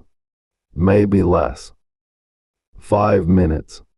Vibora slammed his palm against the dashboard. I told them to be ready. I told them this was priority. The roads, Jefe. There was. I don't want to hear about roads. Call them. Tell them to get here now. Not in 5 minutes. No. Fausto fumbled for his phone, punching in numbers with fingers that trembled slightly. Vibora ignored him, staring out through the windshield at the hospital's brick facade. Somewhere inside that building, a 12-year-old boy was talking to a Texas Ranger. Telling her things. Things that could unravel 3 years of careful work, millions of dollars in infrastructure, relationships painstakingly cultivated with corrupt officials on both sides of the border. All because of one train derailment. One lucky kid who should have bled out in a ditch. He pulled out his own phone and stared at the screen for a long moment. He didn't want to make this call, but he had no choice. The number he dialed was one of only 3 stored in this particular phone, a burner he'd picked up in Laredo 2 days ago and would destroy before the week was out. It rang twice before someone picked up. Yes. The voice on the other end was calm, measured, carrying the faint accent of someone who had been educated in American universities but raised in the hills of Sinaloa. El Carnicero, the butcher, a man whose reputation was built on the bodies of those who had disappointed him. Vibora felt his posture change unconsciously, his shoulders drawing in, his chin lowering. The aggression he'd displayed with Fausto evaporated, replaced by something closer to deference. Patron, I have an update on the situation. I'm listening. The Texas Rangers, the 2 who came to the roadblock earlier, they somehow got hold of one of the children from the train. A boy. They have him at a hospital in Caldwell. Silence on the other end of the line. Vibora felt a bead of cold sweat pop out on his bald head. It rolled slowly down his temple, tracing a path across his cheek. He resisted the urge to wipe it away. I thought, El Carnicero said finally, each word precise and unhurried, that you had the situation contained. I thought you told me everything was under control. It was, Patron. It is. This was. A child escaped a train crash, evaded your men, made contact with law enforcement, and is now in a hospital being questioned by Texas Rangers. The voice remained calm, almost conversational, which somehow made it worse. This does not sound like containment to me, Vibora. This does not sound like control. Captain Shrewman was responsible for the perimeter. He failed to. I don't want excuses. The words cut through Vibora's explanation like a blade through soft tissue. I don't want blame naming. I want results. Vibora swallowed. Yes, Patron. The shipment leaves in 46 hours. 46 hours, Vibora. Do you understand what is at stake? Do you understand what our partners in the Cartel de la Frontera will do if this operation is compromised? What I will do? I understand, Patron. Then contain the situation. Whatever it takes. Whatever it costs. I don't care if you have to burn that hospital to the ground. That boy does not talk to anyone else. Those Rangers do not file a report. Am I clear? Crystal clear, Patron. The line went dead. Vibora stared at the phone in his hand for a moment, then slipped it back into his pocket. His jaw ached from clenching. His head throbbed with the particular pain of a man who had just been reminded of his place in the hierarchy. He was Vibora, the Viper. He had killed 37 men with his own hands, had risen from a child soldier in the Salvadoran Civil War to become one of the most feared enforcers in LM-13. But to El Carnicero, he was just another tool. Useful when sharp. Discarded when dull. 2 vehicles pulled into the parking lot, a white pickup truck and a dark sedan, both moving too fast for a hospital zone. They screeched to a stop on either side of Vibora's SUV, and men began piling out. 6 of them in total, all wearing civilian clothes that did nothing to disguise what they were. Hard faces. Prison tattoos peeking from collars and cuffs. The look of men who had grown up with violence the way other children grew up with soccer and video games. Vibora stepped out of the SUV and walked to the back of the pickup truck. Someone had already lowered the tailgate, revealing a canvas tarp that covered the cargo bed. He pulled back the tarp. Weapons. AR-15s mostly, along with a few shotguns and a small arsenal of handguns. Ammunition in boxes and loose clips. 2 bulletproof vests that wouldn't fit under civilian clothing, but might prove useful anyway. Vibora selected an AR-15, checked the magazine, slapped it home. He grabbed 4 extra clips and shoved them into his pockets, the weight of them pulling at his slacks in a way that would have looked absurd under other circumstances. His men gathered around him, waiting. They knew better than to speak before he did. "The boy is on the 3rd floor," Vibora said, his voice flat and hard. "Pediatric ward. There's a Texas Ranger with him, a woman. Her partner may be nearby as well." "What are our orders, Jefe?" This from a man named Escorpion, young and eager, still trying to prove himself. "We go in. We find the boy. We kill him."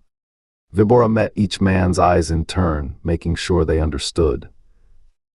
"If the Texas Rangers get in the way, we kill them too. If anyone gets in the way, doctors, nurses, security, patients, we kill them. No hesitation. No excuses. No failure." The men nodded. This was the kind of order they understood. "Fausto, you stay with the vehicles. Keep the engines running." Vibora turned toward the hospital entrance. "The rest of you with me."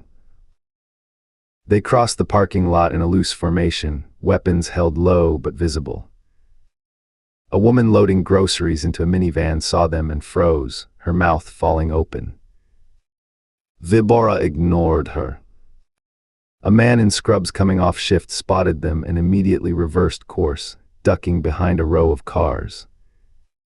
Vibora ignored him too. The automatic doors slid open as they approached, welcoming them into the cool, antiseptic interior of Caldwell General Hospital. The reception area was modest, a curved desk staffed by 2 women in pink scrubs, a waiting area with molded plastic chairs, a large fish tank bubbling against one wall. A few patients sat waiting, flipping through magazines or staring at their phones. A child played with blocks in the corner while her mother filled out paperwork. Everyone looked up when Vibora and his men walked in. A security guard, overweight, gray-haired, probably 5 years past retirement age, sat on a stool near the elevators.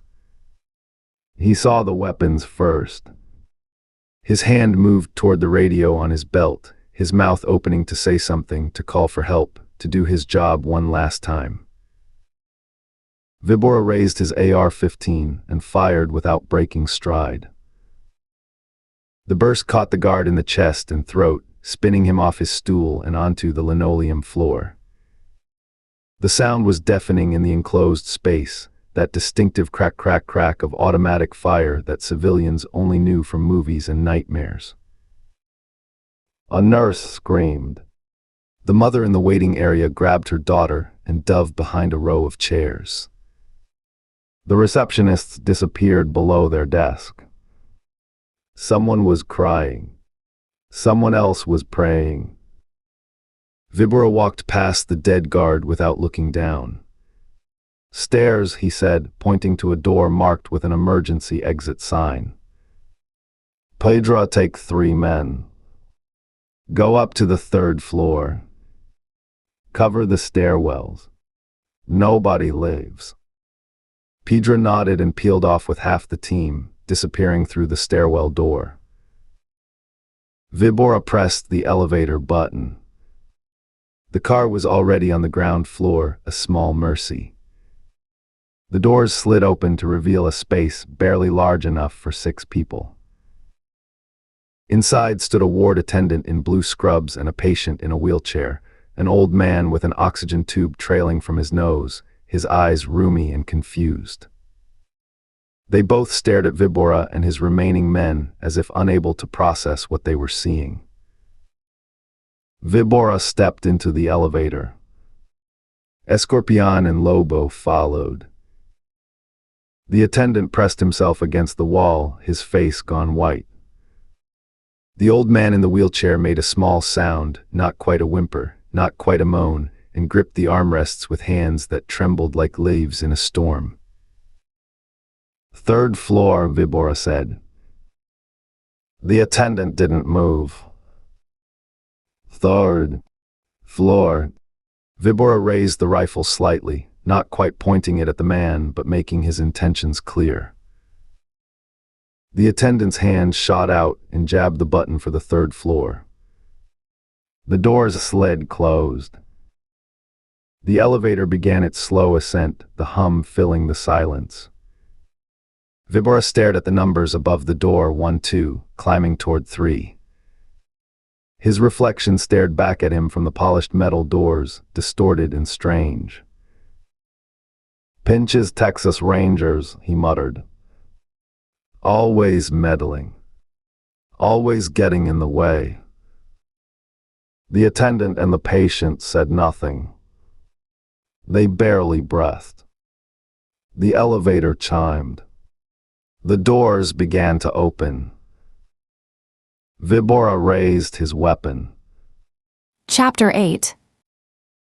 Ruth and Aaron stood in the corridor outside Jose's room, speaking in low voices. "We need to move him," Aaron said.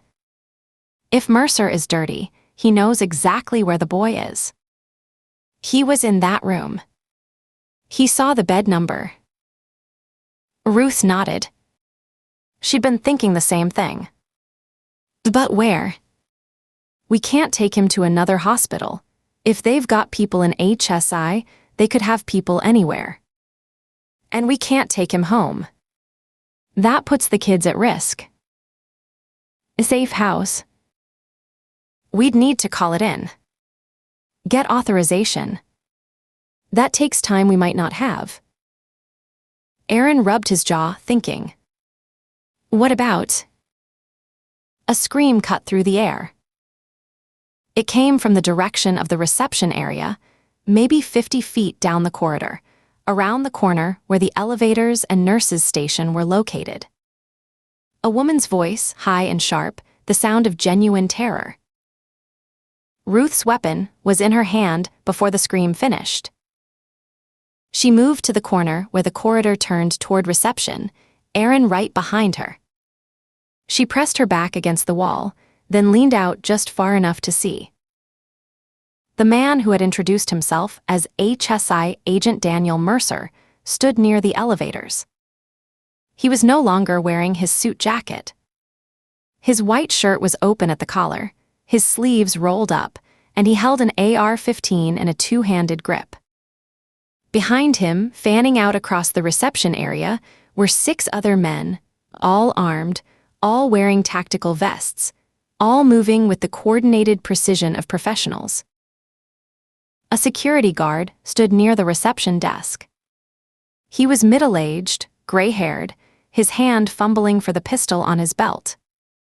Ruth saw his fingers close around the grip, saw him start to draw. Mercer shot him in the chest. The guard flew backward, his pistol clattering to the floor unfired.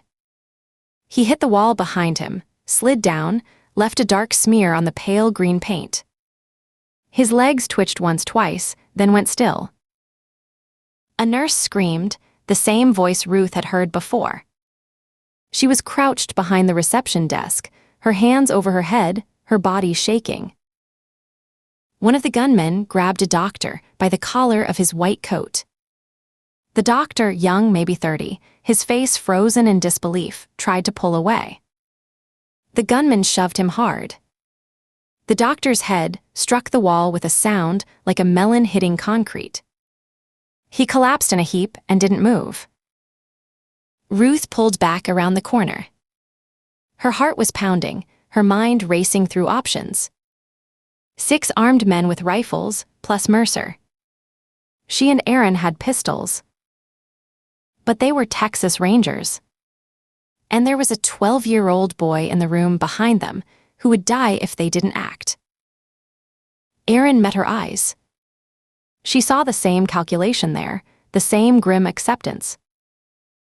He stepped around the corner. "Texas Rangers.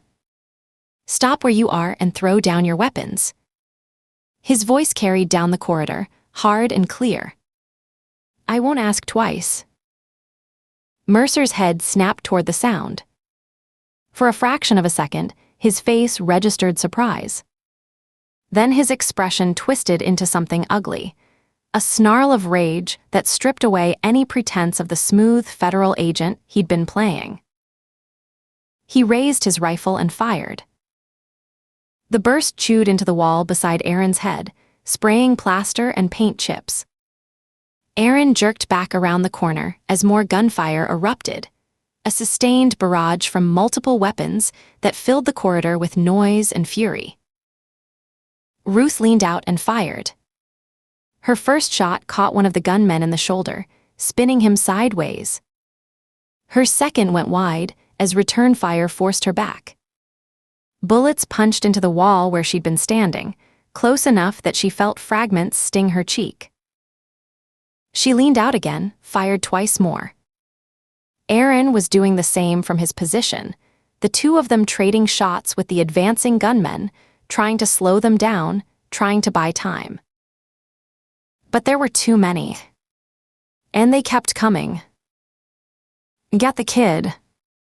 Aaron shouted over the gunfire. "I'll hold them here." Ruth didn't argue. She turned and ran. Jose's room was 10 feet behind her. She hit the door at a sprint, shoving it open, her weapon up. The boy was already out of bed. He stood beside the IV stand, pulling the needle from his arm with quick, efficient movements. Blood dripped from the back of his hand, bright red against his brown skin. His eyes were wide but steady, alert with the particular focus of someone who had survived violence before and knew what was required. Ruth jerked her head toward the door. "We're going." "Stay behind me." Jose nodded. He understood. They moved into the corridor. The gunfire was louder here, a continuous roar that echoed off the walls and ceiling. Ruth could smell cordite, could see haze drifting in the air from dozens of discharged rounds.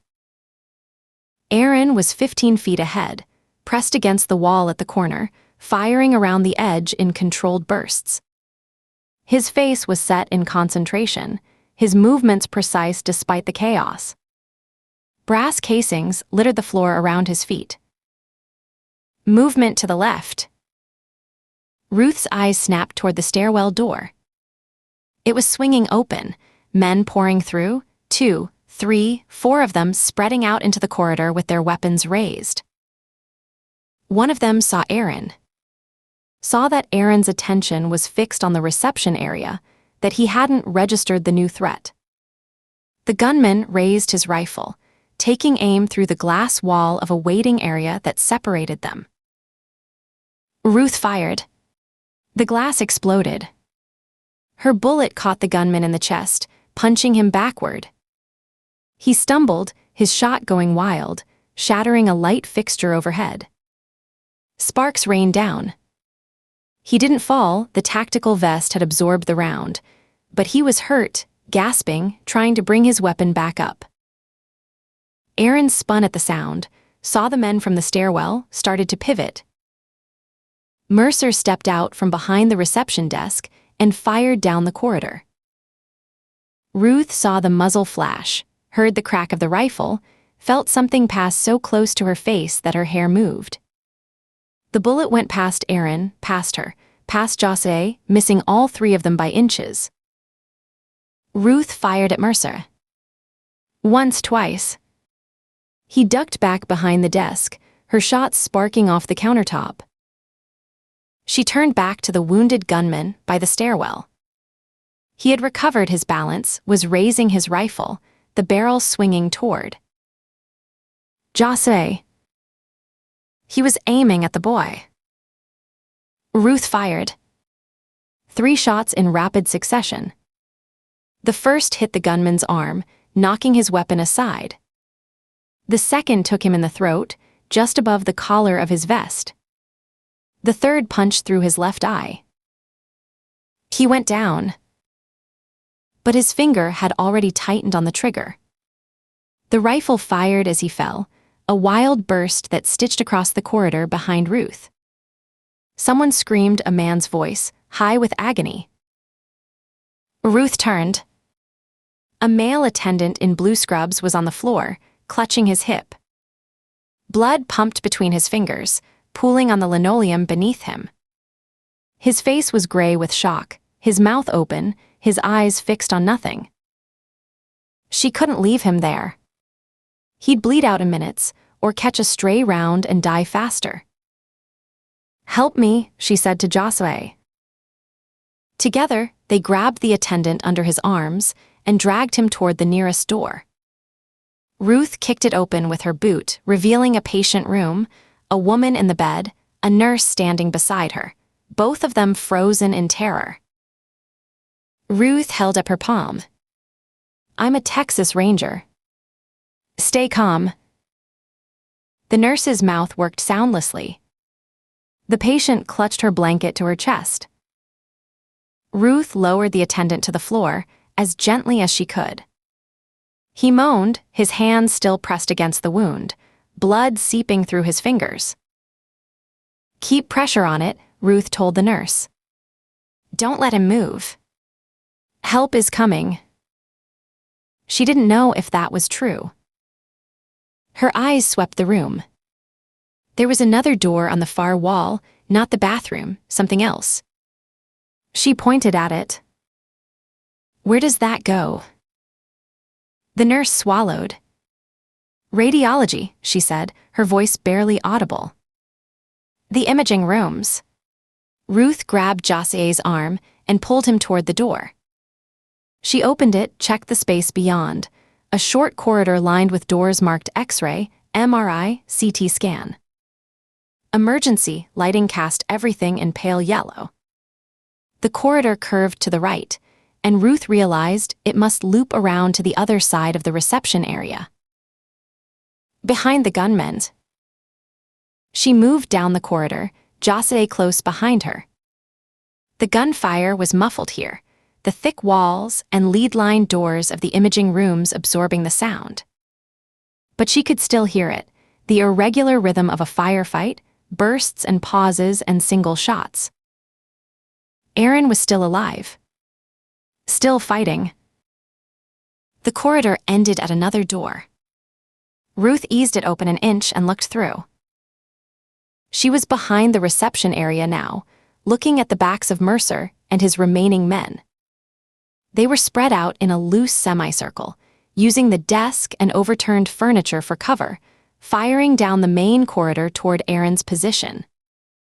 Brass casings covered the floor around them. The air was thick with smoke. Ruth turned to Josue. She put a finger to her lips, then pointed at the floor. "Stay here. Stay quiet." The boy nodded. Ruth stepped through the door. She raised her weapon, sighted on the nearest gunman, and fired. The shot took him between the shoulder blades. He pitched forward onto his face without a sound. The man beside him spun toward her, his eyes wide with shock. Ruth shot him twice in the chest. The vest stopped the rounds, but the impact staggered him. Before he could recover, she put a third shot through his throat. He dropped his rifle, both hands flying to his neck, blood spraying through his fingers. The other gunmen were turning now, shouting, trying to reorient to this new threat. Ruth kept firing controlled pairs, just like she'd trained, shifting from target to target. One of them took a round in the face and started screaming. He stumbled backward, firing wildly, his shots going everywhere. One of his own men caught a burst in the back and collapsed across the reception desk. Aaron stepped out from his position at the end of the main corridor. He and Ruth were firing together now, catching the gunmen in a crossfire they couldn't escape. Ruth dropped another man with a headshot. Aaron wounded one in the leg, then finished him with a round through the top of his skull as he fell. The men from the stairwell tried to join the fight, pushing through the door into the reception area. Ruth saw them coming, pivoted, and fired.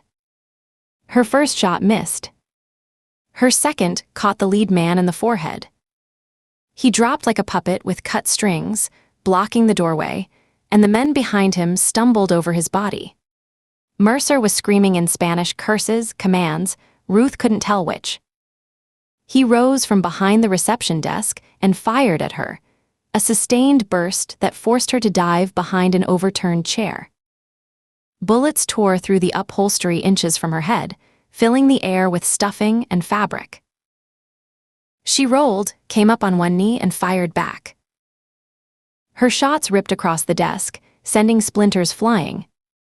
One round caught the edge of Mercer's sleeve, tearing the fabric, and she saw blood. He ducked back down, his face twisted with fury, but also with something else. Respect. He'd expected to sweep through this hospital and kill a child. He hadn't expected this. Ruth ejected her empty magazine and slammed home her last one. 14 rounds. She glanced at Aaron, saw him doing the same. They were almost out. But so were the gunmen. The reception area was a slaughterhouse, bodies on the floor, blood pooling on the linoleum, the stink of cordite and copper thick in the air. Ruth counted the fallen. 6 men down. Maybe 7. Mercer was still alive, crouched behind the desk. 2 or 3 more were in the stairwell, pinned down by the body blocking the doorway. She caught Aaron's eye. They'd worked together long enough to communicate without words. A glance, a nod, a jerk of the head. Stairwells. Both of us.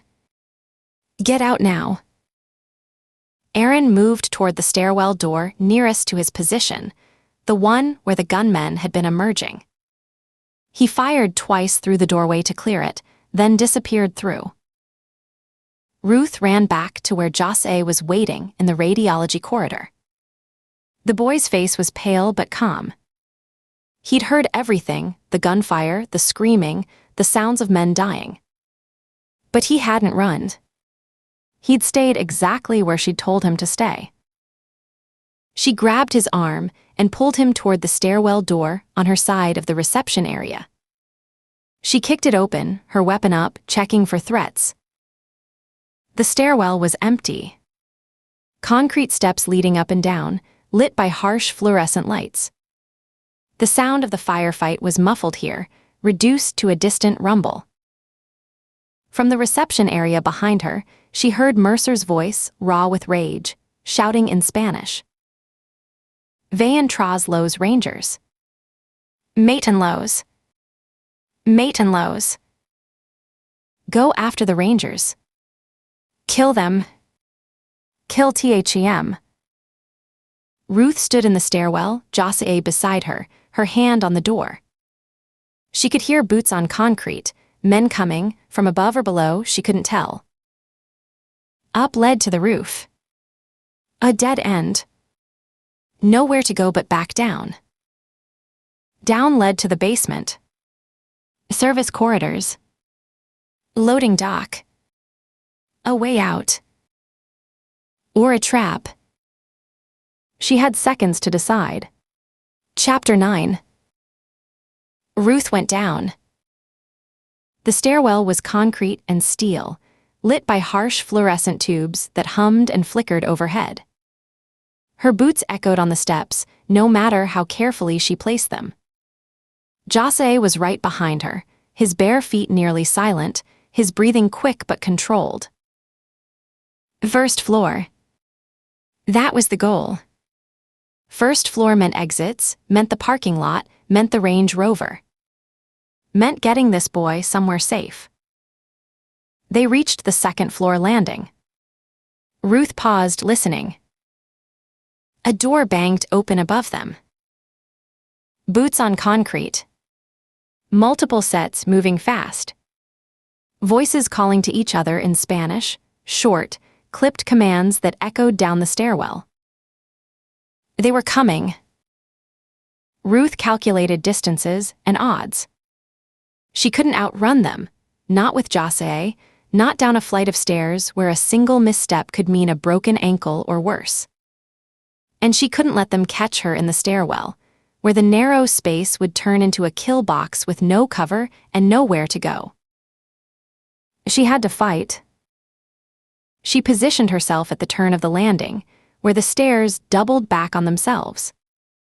From here, anyone coming down would have to round the corner directly into her line of fire. She raised her weapon, steadied her breathing, and waited. The footsteps grew louder. She could hear their breathing now, harsh and ragged from the exertion of running. A shadow fell across the wall above her. The first gunman came around the corner at a dead sprint. He was young, mid-20s, maybe, with a shaved head and a rifle clutched against his chest. His eyes went wide when he saw Ruth, his brain trying to process the threat, his hands trying to bring the weapon up. Ruth fired twice. The first shot caught him in the chest. His tactical vest absorbed the impact, but the force staggered him, broke his stride. The second shot hit him under the chin, angled upward, and the back of his head came apart in a spray of red mist. He tumbled forward, his body cartwheeling down the stairs, his rifle clattering against the concrete steps ahead of him. He came to rest at Ruth's feet, his eyes open and empty, blood pooling beneath what remained of his skull. The second gunman was right behind. He saw his companion fall, tried to stop, but his momentum betrayed him. His boots skidded on the concrete. His arms pinwheeled for balance. Ruth fired 3 times. The first shot went wide, sparking off the railing. The second caught him in the shoulder, spinning him sideways. The third missed as he twisted away. He hit the railing hard, grunted, brought his rifle up one-handed. The barrel swung toward Ruth. She fired twice more. Both rounds hit his chest. The vest stopped them, but the impacts knocked him backward. He stumbled, tried to recover, and Ruth put her last shot through his throat. He sat down heavily on the stairs, both hands going to his neck, blood pulsing between his fingers. His mouth opened and closed, but no sound came out. After a few seconds, he slumped sideways and was still. Ruth ejected her empty magazine and slammed home her last one. 14 rounds. Above her, she heard cursing in Spanish. A third man, she could see his shadow on the wall, could hear him breathing. He wasn't coming down. He was staying up there, using the corner for cover, waiting. A rifle barrel appeared around the edge of the wall and fired blind. Ruth threw herself backward as bullets sparked off the steps where she'd been standing. Concrete chips stung her face. The noise was deafening in the enclosed space, each shot like a hammer blow to her eardrums. She pressed herself against the wall, breathing hard. She couldn't advance. He'd cut her down the moment she showed herself. She couldn't stay. He'd work up the courage to come down eventually, or more men would arrive. Something tugged at her sleeve. Jose. He was pointing at the second floor door, just a few feet away on the landing. His eyes were steady, his meaning clear. We can go through. Find another way down. Ruth nodded. She raised her weapon, fired twice at the corner above, not aiming, just suppressing, and grabbed Jose's arm. They hit the door together and burst through onto the second floor. The corridor was different here. Quieter. Administrative offices lined both sides, doors with frosted glass windows, nameplates identifying departments Ruth didn't bother to read.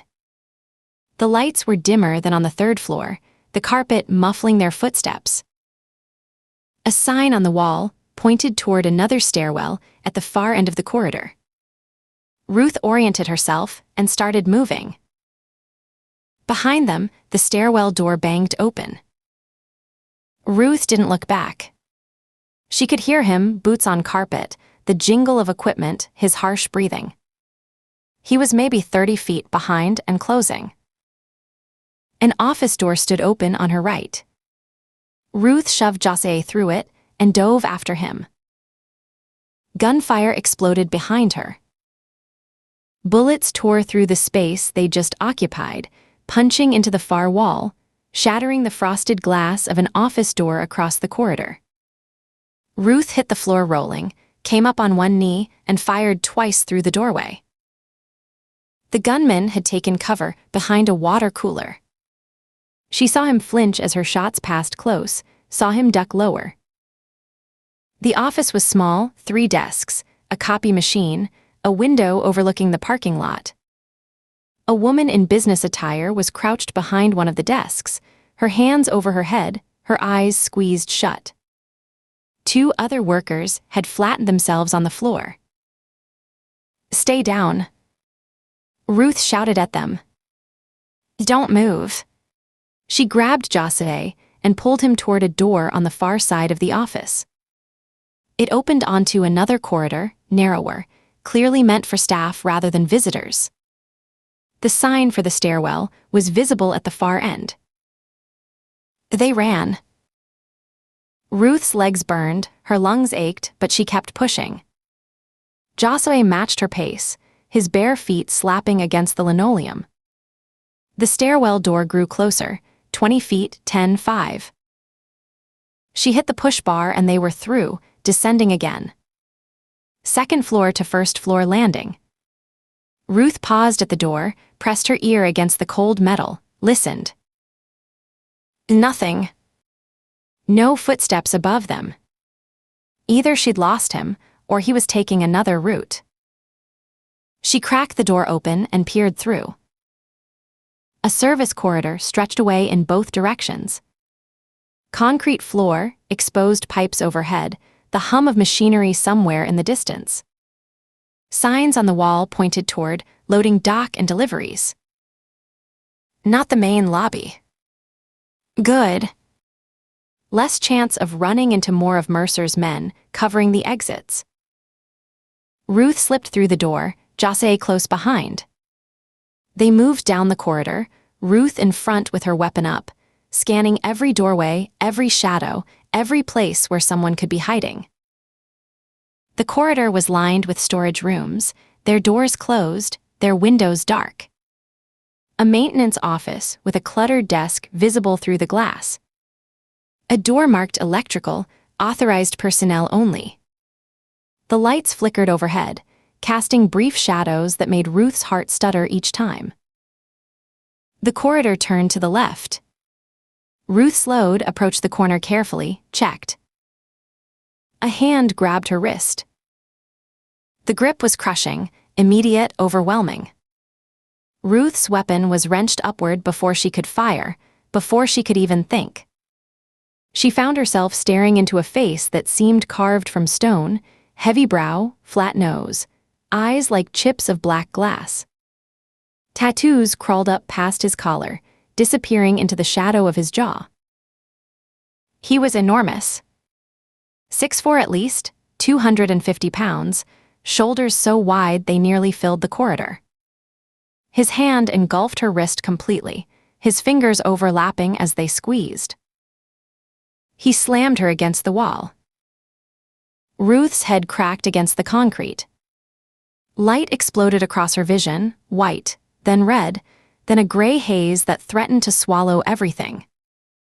She heard Jose cry out, heard the boy's footsteps scrambling backward on the concrete floor. The big man twisted her wrist. The pain was immediate and blinding, a white-hot wire running from her hand to her shoulder. Her fingers opened involuntarily, her grip failing despite every command her brain screamed at her muscles.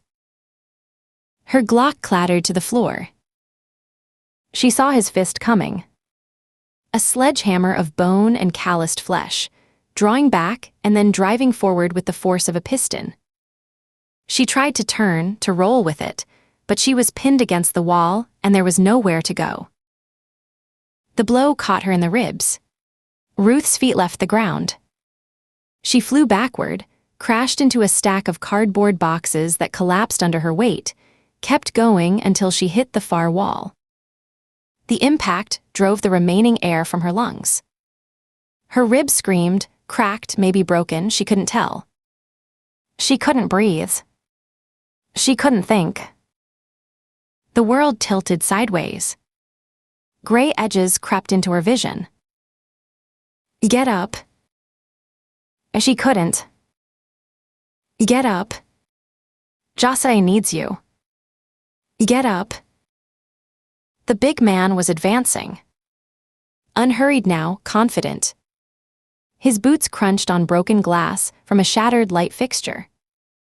His shadow fell over her, blotting out the flickering fluorescent lights. Ruth's hand closed around something in the debris. A mop handle, broken, one end splintered into a jagged point. She gripped it and swung at his knee as he reached for her. The wood connected with a crack she felt through her arms. He stumbled, roared in pain, a sound like a wounded bull, echoing off the concrete walls. But he didn't go down. He caught himself on the wall, his face twisting with rage, and backhanded her across the face. Ruth's head snapped sideways. Her mouth filled with blood. She'd bitten her tongue, or maybe he'd loosened a tooth, she couldn't tell. She hit the floor, the mop handle spinning away from her grip, and lay there gasping, trying to remember how to make her body move. He grabbed her ankle. His fingers closed around her leg like a steel trap, and he dragged her toward him across the concrete floor. Ruth's shirt rode up, the rough surface scraping the skin of her back raw. She kicked at him with her free foot, once, twice, and on the third kick she connected with his face. She felt his nose crunch under her heel. Felt the hot spray of blood across her ankle. He released her, both hands going to his face, a howl of pain and fury tearing from his throat. Ruth scrambled backward. Her hand slapped against the concrete, searching. There. Her Glock lying where it had fallen when he disarmed her. Her fingers closed around the familiar grip. He charged. Blood poured down his face, streaming from his shattered nose, but his eyes were fixed on her with murderous intent. He was roaring something, words she couldn't understand over the ringing in her ears, and his hands were reaching for her throat. Ruth brought the weapon up and fired. The first shot hit his chest. The vest stopped it. He kept coming, didn't even slow down. She fired again. Chest again. He staggered, grunted, kept coming. The third shot caught him in the throat. His hands went to his neck. Blood sprayed between his fingers, bright arterial red, pulsing with each heartbeat.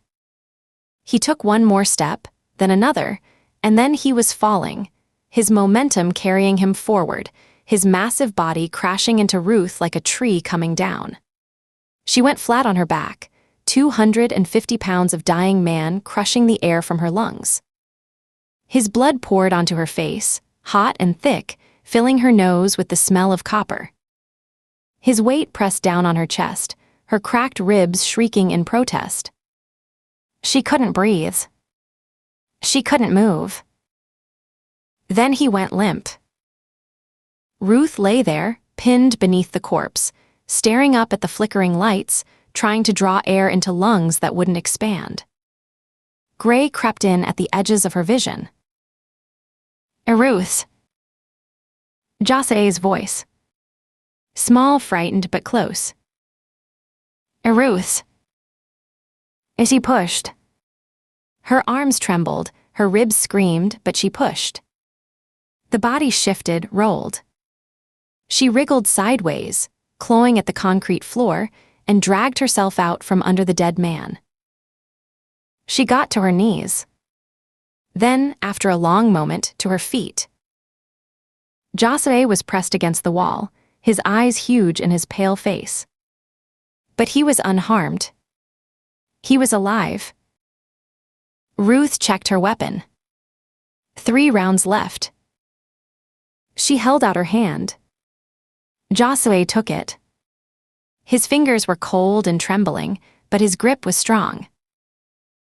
They kept moving. The loading dock was close.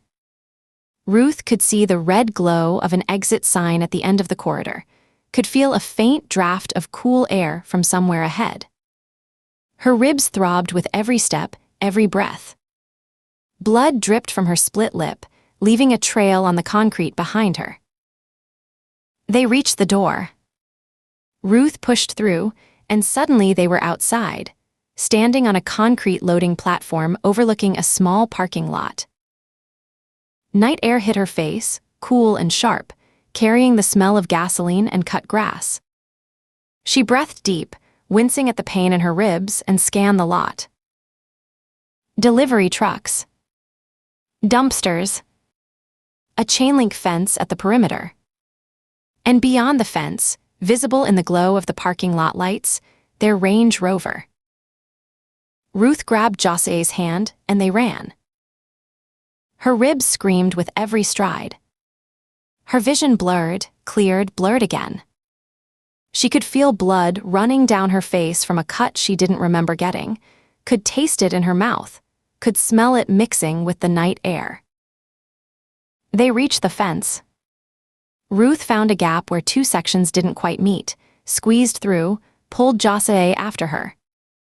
The main parking lot stretched before them, rows of cars. A few people visible in the distance walking toward the hospital entrance, the wail of sirens somewhere far away. The Range Rover was 50 feet ahead. Ruth ran for it. She reached the vehicle, yanked open the rear door, and pushed Josue inside. "Get down," she said. "Stay down." She slammed the door and slid behind the wheel, her hands leaving bloody smears on the leather. The key was in her pocket. She fumbled for it, her fingers slick and trembling, and jammed it into the ignition. The engine caught. Ruth sat there for a moment, breathing hard, her hands gripping the wheel. The dashboard clock glowed green in the darkness. 9:47 p.m. Aaron. Where was Aaron? He'd gone through the other stairwell door, back on the 3rd floor. She'd assumed he would find his own way out, assumed he would meet her here. But the parking lot was empty. No sign of him. She looked at the hospital entrance. People were streaming out now, patients in wheelchairs, nurses in scrubs, visitors with confused and frightened faces. Someone had pulled a fire alarm, or maybe the gunfire had triggered an evacuation. Emergency lights flashed on the building's facade. No Aaron. Ruth's hand moved to the gear shift. She could wait. Give him another minute, maybe 2. But every second she sat here was another second for Mercer and his men to reach the parking lot, to spot the Range Rover, to finish what they'd started. Josue was in the back seat. A 12-year-old boy with information that could save hundreds of lives. She had a responsibility to him. A duty. But Aaron was her partner. Her friend. The man who would stand beside her in 3 weeks and promise to love her for the rest of his life. She couldn't leave him. She couldn't stay. Her hand tightened on the gear shift. A knock on the driver's side window. Ruth's weapon came up before she'd consciously registered the sound, her body reacting faster than her mind, the Glock leveling at the dark shape outside the glass. Aaron. He was bleeding from a gash on his forehead, his jacket torn, his face pale and streaked with sweat. But he was standing. He was alive. Ruth unlocked the doors. Aaron circled to the passenger side and climbed in. He moved stiffly, favoring his left side, and when he settled into the seat, he let out a breath that was half-grown. "Ran into two of them on the first floor," he said. "Had to go out through a window." Ruth looked at him. Blood was seeping through his shirt just above his hip. A graze, maybe, or something worse. His hands were scraped raw, probably from the window he'd mentioned. "How bad?" "I'll live." He met her eyes. "Go." Ruth put the Range Rover in gear. A figure stepped out from behind a parked van, directly in front of the vehicle. Ruth's hands froze on the wheel. He was thick-necked, dark-haired, his face impassive and professional. Not one of the men she'd seen upstairs, someone who'd been waiting outside, covering the exits. He held a pistol in a two-handed grip, the barrel aimed directly at Ruth through the windshield. He had a grin on his tattooed face. Ruth had a flash of a second to decide what to do. Her gun was on the seat beside her. She'd set it down to grip the steering wheel, and now it sat there on the leather, black and useless, a foot away. She'd have to take her hands off the wheel. "Reach for it. Bring it up. Aim." The driver's finger tightened on the trigger. She floored the accelerator. Chapter 10. The Range Rover surged forward with a roar that drowned out everything else. The driver fired. The windshield exploded inward, safety glass showering across the dashboard and Ruth's lap in a glittering cascade. But she was already ducking, her body moving on pure instinct honed by years of training and too many close calls to count. The bullet passed through the space where her head had been a half-second earlier. Then came the impact. The Range Rover's grille struck the driver's center mass, and Ruth felt the sickening double bump as the tires rolled over something that had been a man. The steering wheel jerked in her hands, trying to wrench itself from her grip. She held on, knuckles white, and kept her foot on the gas. Didn't slow down. Didn't look back. Couldn't afford to. "You okay?" Aaron asked from the passenger seat, his voice tight. "I'm fine." She wasn't. Her hands were shaking, her heart slamming against her bruised ribs hard enough that she could feel her pulse in her teeth. But that was information Aaron didn't need right now. What he needed was for her to get them out of this parking lot alive. Ruth aimed for the exit, weaving between parked cars. In the rearview mirror, she caught a flash of movement. The fake HSI agent and two of his gunmen bursting through the hospital's main entrance, weapons up and firing. The rear window shattered, tempered glass collapsing inward in 1,000 glittering pieces. Bullets punched into the tailgate with flat, angry cracks, the distinctive sound of subsonic rounds, the kind professionals used when they didn't want the noise to carry. Jose was curled in the back seat, arms wrapped around his head, making himself as small as possible. Glass fragments dusted his dark hair like deadly snowflakes. Smart kid. Survivor's instincts. He'd learned somewhere along the way that when shooting started, you got low and stayed low until it stopped. "Cuide abajo," Ruth commanded. She yanked the wheel hard left, tires screaming against asphalt as the Range Rover fishtailed toward the exit. The vehicle's back end swung wide, clipping a parked Honda and sending it spinning into the car beside it. Alarms began to wail, a discordant chorus joining the chaos. Another burst of automatic fire raked the Range Rover's side, and Ruth heard the distinctive ping of rounds striking metal, punching through the door panels.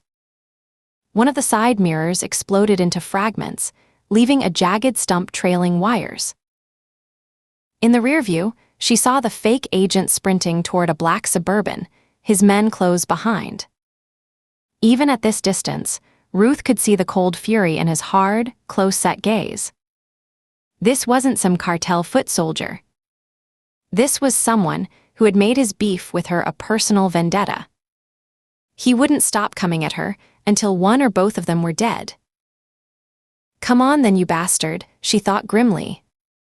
"Come at me and let's see who's left standing." "La Serpient," José whispered from the back seat. Ruth glanced in the mirror.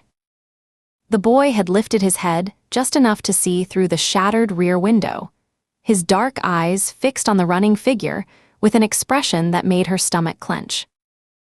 Disgust, fear, and something else, a bone-deep hatred that no 12-year-old should know how to feel.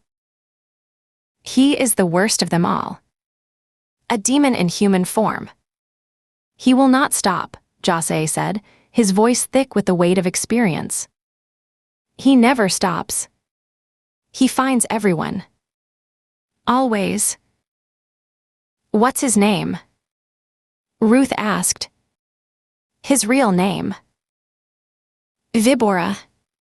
The boy spat the word like a curse. "It means..." "Viper," Ruth finished. "I know." She filed the name away, replacing the fake identity, Mercer HSI, with the truth. Vibora. The man who had walked into that hospital room with a smile and credentials, who had stood 3 feet from her while wearing the skin of a federal agent. The man who trafficked children across the border and killed anyone who got in his way. "I'll remember that name," Ruth thought. "I'll remember it when I put you in the ground." She blew through the parking lot exit without stopping, the Range Rover bouncing hard as it hit the street. A horn blared, some civilian in a silver pickup she'd cut off by inches, but she was already accelerating, putting distance between them and the hospital. The engine made an unhealthy grinding sound, something in the drivetrain protesting the abuse, but it held together. "For now." "We need to call the cops," Aaron said. He had his phone in his hand, thumb hovering over the screen. "No." "Ruth." "Think about it." She checked the mirrors again, scanning for pursuit. Nothing yet, but Vibora would be on the road within seconds. A man like that didn't waste time. Shrewman was Border Patrol. 20 years on the job, and he was running interference for a cartel trafficking operation. Vibora walked into that hospital flashing HSI credentials like he owned the place. Someone gave him those credentials, Aaron. Someone with access. We have no idea how deep this goes. Aaron's jaw tightened, but he didn't argue. He understood. They both did. A trafficking operation this sophisticated, modified freight cars, corrupted federal agents, a pipeline moving children across the border, didn't happen without institutional support. Money flowing into the right pockets. Eyes looking the other way at the right moments. The rot could extend anywhere. Everywhere. Ruth thought of Ben and felt the absence like a missing limb. Ben Miller would know what to do. Ben always knew what to do in situations like this. He had a tactical mind that could parse chaos into actionable steps, could see 3 moves ahead while everyone else was still reacting to the first. She'd relied on that mind more times than she could count, leaned on his steady presence when everything else was falling apart. But Ben wasn't here. Not this time, maybe not ever again. Which meant she and Aaron were on their own. At least for now. "Call the team," Ruth said. "They're the only ones we can trust right now. Tell them it's all hands on deck." Aaron dialed and held the phone between them. Ruth kept her attention split between the road and the conversation, taking a hard right onto a side street, then a quick left, working to put distance and confusion between them and anyone trying to follow. 3 rings. 4. Then Jake's voice, casual and unsuspecting. "Aaron." "What's up, man? Thought you and Ruth were working that train derailment down in." "Jake, listen to me." Aaron's voice cut through, sharp enough to silence the other man mid-sentence. "We're in trouble. Bad trouble. I need you to focus." A pause. When Jake spoke again, all the casualness was gone, replaced by the crisp professionalism of a ranger who understood that tone. "I'm listening." "Go ahead." "We're in Hebronville, small town on the south edge of Caldwell County. About 20 minutes ago, a cartel hit team attacked us at the local hospital. Multiple shooters, automatic weapons. We've got a witness with us, a 12-year-old boy who escaped from the train derailment. He's the only survivor who can identify the trafficking operation, and they want him dead." "Whoa. Are you guys okay?" "Bumps and bruises. Ruth took the worst of it, but she's still in action." Aaron glanced at her. "We're mobile, but we're on our own. We can't trust local law enforcement." "What do you mean you can't trust them?" Ruth leaned toward the phone, cutting in. "The Border Patrol captain who was running the derailment scene, Shrewman, he was dirty. Part of the operation. And the lead shooter who hit the hospital was carrying HSI credentials. Fake name, fake badge, the whole package. Someone inside the system is feeding them cover." Silence on the other end. Ruth could picture Jake processing, running through the implications the same way she had. When he spoke again, his voice was grim. "How deep do you think it goes?" "Deep enough that we can't risk a 911 call. Deep enough that every cop in this town might have a cartel paycheck in his pocket. We need our people, Jake. Rangers only. Anyone you can get." "Understood." The sound of movement came through the speaker, Jake rising from wherever he'd been sitting, already shifting into action mode. "Where are you now?" "Mobile. Looking for a place to go to ground until backup arrives." Ruth cut in again. "We're staying off the main roads. If these people have law enforcement contacts, they'll have our plate number out to every unit in the county. I'm going to ditch the vehicle as soon as I can and find somewhere safe to hole up. We'll update you on the location." "Jake," Aaron said. "How fast can you get people here?" More sounds of movement, a door opening, footsteps on hard flooring. Jake was moving through the command center, Ruth guessed, heading for the bullpen. "I'm going to reach out to everyone I can," Jake said. "Brett's on crutches, that ACL surgery last week, so he's no good for a tactical situation, but he can run logistics from here. Danny's on paternity leave, but I'll call him in for comms support. The rest, Priya, Maria, Rico, Andrea, I'll get whoever's available and not already deployed." "But Ruth, Aaron, you're looking at 3 or 4 hours minimum. Probably closer to 5. Hebronville's not exactly next door, even if we come in hot." 5 hours. Ruth felt the number settle into her chest like a stone. "We'll make it work," she said. "Just get here as fast as you can." "Copy that. I'll call you back as soon as I know who's coming and their ETA. Keep your heads down and stay alive." "That's an order." "Yes, sir," Ruth said dryly, and heard Jake's brief huff of acknowledgement before the line went dead. Aaron pocketed the phone. 5 hours. "I heard." "That's a long time when you've got killers on your tail." "I know." Ruth checked the mirrors again. Still no pursuit visible, but that didn't mean anything. Vibora was smart. He wouldn't come racing up behind them with lights and sirens. He'd coordinate, communicate, set up a net and draw it tight. They had a narrow window to disappear before that net closed around them. She cruised through the downtown area, keeping her speed at exactly the limit, trying not to attract attention. The Range Rover's shattered windshield and bullet-riddled body made that nearly impossible, but speeding would only make it worse. The last thing they needed was some well-meaning citizen calling in a suspicious vehicle. A police cruiser flew past in the opposite direction, lights and sirens blazing, headed toward the hospital. Ruth's hands tightened on the wheel, but the cruiser didn't slow, didn't turn. Then another. Then a third. A convoy of response, racing toward the chaos she'd left behind. Vibora would have called it in by now, she knew, using his HSI agent cover story. Some version of events that painted her and Aaron as the threat. Active shooter at the hospital.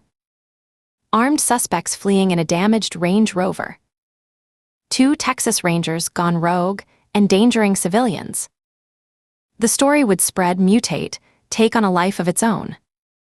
By the time the truth emerged, if it ever did, the damage would be done. She spotted the sign almost by accident, a faded neon glow advertising B&B Lodge, one of those anonymous motels that dotted every highway in America. The kind of place where the desk clerk didn't ask too many questions and occupancy was probably 30% or less. The parking lot was half empty, the building itself a 2-story rectangle of monotonous construction. Perfect. Ruth pulled in on impulse, swinging around to the back of the building where the Range Rover wouldn't be visible from the street. She found a spot between a rusted-out Chevy and a dumpster, killed the engine, and sat for a moment in the sudden silence. The adrenaline was starting to fade, and with it came the pain. Her ribs throbbed with every breath. Her back felt like someone had taken a cheese grater to it. Her hands ached from gripping the steering wheel so hard, the split knuckles cracking and weeping fresh blood. "We hole up here until the team arrives," she said, forcing her voice to stay steady. "But we need to ditch the Rover. Vibora will have people looking for it, cops, cartel soldiers, maybe both. Can't have it sitting in the parking lot like a neon sign pointing at our location." Aaron nodded, already running the calculations. "I'll take care of it. Drive it a few blocks away, find an alley or an abandoned lot. Walk back. Be careful. If you see anything that looks wrong, I'll double back. Find another route." He reached across the console and squeezed her hand, just for a second, a brief human contact in the middle of all this madness. His fingers were warm against her cold skin. "We're going to get through this, Ruthie. We always do." She wanted to believe him. She wanted to lean into that certainty, borrow some of it for herself. But she'd seen Vibora's eyes in that hospital room. She'd seen what he was capable of, what he was willing to do. Men like that didn't stop. José was right about that. They never stopped. "Go," she said. "The longer that truck sits here, the more danger we're in." Aaron nodded and climbed out, circling around to the driver's side as Ruth opened her door and stepped into the late afternoon heat. The sun was lower now, casting long shadows across the cracked asphalt, but the temperature hadn't dropped. The air felt thick and heavy, pressing against her skin like a wet blanket. She opened the back door. José looked up at her with eyes that had seen too much, that belonged to someone far older. How old was he? He couldn't be more than Avis or Jake's age. Her heart went out to him. Glass fragments still glittered in his hair. His face was pale beneath the brown of his skin, his thin frame trembling with the aftershocks of adrenaline and fear. "Come on," Ruth said, keeping her voice gentle. "Vamos adentro." "We're going inside." The boy unfolded himself from the back seat and took her offered hand. His fingers were ice gold, small and fragile in her grip. Ruth led him toward the motel's side entrance, walking at a pace that looked casual while her eyes scanned constantly for threats. Every parked car, every window, every shadow that might hide a man with a gun. The lobby was exactly what she'd expected. Stained carpet that might once have been burgundy, flickering fluorescent lights that buzzed with a sound like dying insects. A vending machine humming in the corner next to a rack of tourist brochures for attractions that had probably closed years ago.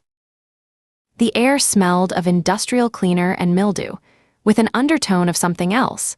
Stale cigarette smoke, maybe, or the accumulated despair of 1,000 transient guests. The desk clerk was a heavy-set man in his 50s, his attention fixed on a phone propped against the register. Some video was playing with the sound turned low. Ruth caught a glimpse of explosions and car chases, an action movie designed to make violence look glamorous. The clerk wore a faded polo shirt with the BNB Lodge logo stretched across his belly and a name tag that read Sam. Ruth approached the counter, Josue's hand still clasped in hers. Eugene barely glanced up. "Need a room," she said. "First floor at the back would be good." Sam grunted something that might have been acknowledgement, his eyes never leaving his phone. He slid a registration card across the counter with the disinterest of someone who had performed this gesture 10,000 times before. Ruth filled it out with a fake name and details. "Checkouts at 11 a.m., Sam said, finally looking up long enough to hand over a plastic keycard. His gaze passed over Ruth's battered face. The bruises, the split lip, the scrapes and abrasions visible even under the harsh lighting, and then slid to Josue, taking in the boy's shell-shocked expression and the glass still glinting in his dark hair. Ruth watched him construct a story in his head.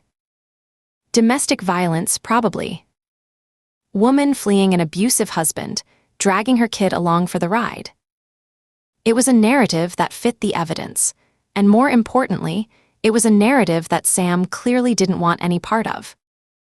His eyes slid away from them both, returning to his phone with studied indifference. "Room 107, he said. "End of the hall." "Ice machines right outside, end of the hall." "Thanks." Ruth led Josue down a corridor that smelled of industrial cleaner and old cigarette smoke, the carpet squelching slightly under their feet. Water damage, maybe, or just decades of accumulated grime. The walls were lined with generic landscape prints, mountains, beaches, forests, the kind of art designed to be aggressively inoffensive, to fill space without making any impression at all. Room 107 was at the end of the hall, next to an emergency exit marked by a glowing red sign. Ruth had requested first floor for exactly this reason. If Vibora's people found them, she wanted multiple ways out. A second floor room would be a death trap. She slid the keycard through the reader, waited for the green light, and pushed the door open with her foot, one hand resting on the butt of her Glock. The room beyond was dark. She reached inside and found the light switch. Empty. A double bed with faded floral comforters, the fabric worn thin at the edges. A flat-screen TV on the wall across from the beds. A dresser that listed slightly to the left. A small table with 2 chairs. A bathroom visible through an open door, toilet, sink, shower stall, all rendered in the same shade of institutional beige. Ruth ushered Josue inside and closed the door behind them. The locks were a joke, a deadbolt, a chain, a flimsy privacy latch, but she engaged all of them anyway. Then she grabbed one of the chairs, the intact one, and wedged it under the door handle at a 45-degree angle. The window looked out onto the parking lot. Ruth pulled the curtains closed, heavy blackout drapes that had probably been hanging since the motel opened. A thin line of light bled through where they didn't quite meet, but it was the best she could do. "You're safe now," she told Jose, though she wasn't sure either of them believed it. "Estás a salvo. Try to rest. We have friends coming to help us, but it's going to be a little while." The boy climbed onto the nearest bed without a word, curling into a fetal position with his back against the headboard. He pulled a pillow against his chest and wrapped his arms around it, hugging it like a stuffed animal. His eyes stayed open, fixed on the door. Watching. Waiting. The posture broke Ruth's heart. This was a child who had learned the hard way that safety was always temporary. That closed doors could be kicked open. That the monsters were real, and they didn't stay under the bed where they belonged.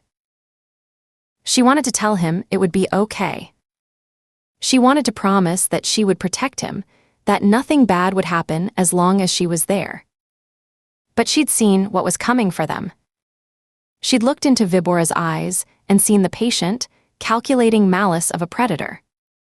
"You're not going to get this one, you son of a bitch," she promised silently. "Instead," she said, "I'm going to be in the bathroom for a few minutes. Cleaning up. If you hear anything at all, you call for me. And Tians." Josue nodded, a small, tight movement. "Sí, señora." Ruth crossed to the bathroom and closed the door behind her. The fluorescent light flickered once before steadying, casting everything in a harsh, unflattering glow that reminded her of autopsy rooms and hospital morgues. The mirror above the sink was spotted with age, dark patches spreading across the silvering like some kind of fungal growth. Ruth stood in front of it and forced herself to look. The woman staring back at her was a stranger. Her face was a topographic map of violence, a purple bruise spreading across her left cheekbone where the cartel goon's fist had connected, already darkening toward black at the center. Her lip was split in two places, crusted with dried blood that cracked when she pressed her lips together. Abrasions covered her jaw and chin, the skin scraped raw from hitting the concrete floor. One eye was swelling, not quite shut but puffy enough that her vision was slightly compromised on that side. Her hair had come loose from its ponytail, hanging in sweaty tangles around her face. Blood, hers and others, matted the strands near her left temple. She looked feral. Dangerous. Like something that had crawled out of a war zone. Ruth turned on the faucet and let the water run until it turned from rust-colored to clear. She cupped her hands under the stream and splashed her face, wincing as the cold hit the open wounds. Pink water swirled down the drain. She splashed again and again until the water ran mostly clear. Then she stripped off her shirt, wincing as the movement pulled at damaged muscles. The fabric was stiff with dried sweat and blood, clinging to her skin in places where it had been plastered by the earlier chaos. She peeled it away, revealing the sports bra beneath, also soaked through, splattered with blood that wasn't all hers. She removed that too and let it drop to the floor. The mirror showed her the rest. Her ribs were a horror show. Mottled purple and black, the bruising so deep it looked almost painted on, like some grotesque body art. The discoloration spread from just below her breasts to the bottom of her rib cage, a canvas of contusions that spoke to the force of Pedra's attack. She pressed her fingers gently against the worst of it, feeling for the grinding sensation of broken bone. Nothing shifted, probably just cracked, not fully fractured, but the pain was extraordinary, radiating outward with every breath she took. She turned, craning her neck to see her back in the mirror. The damage was worse than she'd expected. Cuts and abrasions covered her from shoulder blades to waist, a latticework of torn skin where the concrete floor had done its work. She remembered now, the big man's arm around her throat, his weight dragging her backward, her body scraping across the hard surface as she fought to break his grip. The floor had torn through her shirt and into the flesh beneath, leaving wounds that wept blood and clear fluid. Her arm was scraped raw from wrist to elbow, the kind of road rash you got from sliding across asphalt at speed. Bits of grit and debris were embedded in the torn skin, visible as dark specks against the angry red. Her knuckles were split and swollen from the punches she'd thrown. She remembered the satisfying crunch when her fist connected with his nose, the hot spray of his blood across her fingers. A shallow cut on her forearm, she didn't even remember getting that one, had bled enough to soak through her entire sleeve.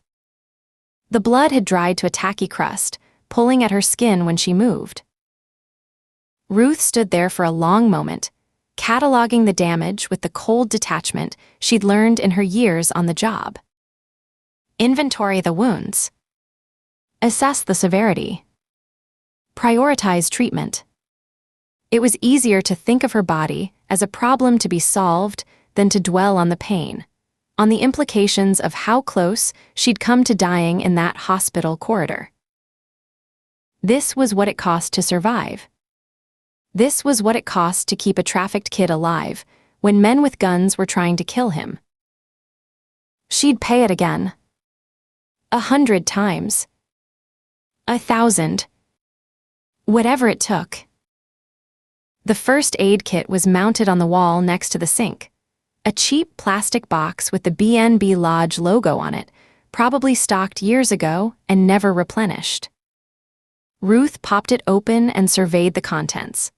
A handful of adhesive bandages in various sizes, a few antiseptic wipes sealed in foil packets, a small tube of antibiotic ointment that may or may not have expired, a packet of aspirin, a roll of gauze, and some medical tape. Not exactly a trauma kit. But it would have to do. She started with the antiseptic wipes, tearing open the foil packets and pressing the alcohol-soaked cloths against the wounds on her back. The pain was immediate and intense, a white-hot burn that made her gasp through clenched teeth. She kept going, methodically wiping each abrasion, watching in the mirror as pink-tinged liquid ran down her spine and pooled at the waistband of her jeans. The cuts on her arm came next. She picked out the visible debris with her fingernails, not ideal, but she didn't have tweezers, and cleaned the area as thoroughly as she could manage. The antibiotic ointment was cold against her torn skin. She covered the worst of the damage with adhesive bandages, overlapping them to create a patchwork of beige strips that looked vaguely absurd, like a child's art project gone wrong. Her knuckles she left alone. Nothing to be done for split skin over bone, except wait for it to heal. Her ribs, too, no amount of bandaging would help cracked ribs.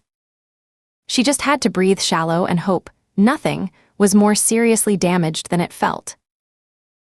She reached for the aspirin, tearing open the packet with her teeth. 4 tablets, she dry swallowed all of them, feeling them scrape down her throat. It wouldn't touch the real pain, but it might take the edge off. Make it possible to function. Ruth was reaching for her ruined shirt, trying to decide if it was worth putting back on, when she heard the room door open. Her hand closed around her Glock before conscious thought kicked in. She'd set it on the edge of the sink while she worked, within easy reach, a habit so ingrained she didn't even remember doing it.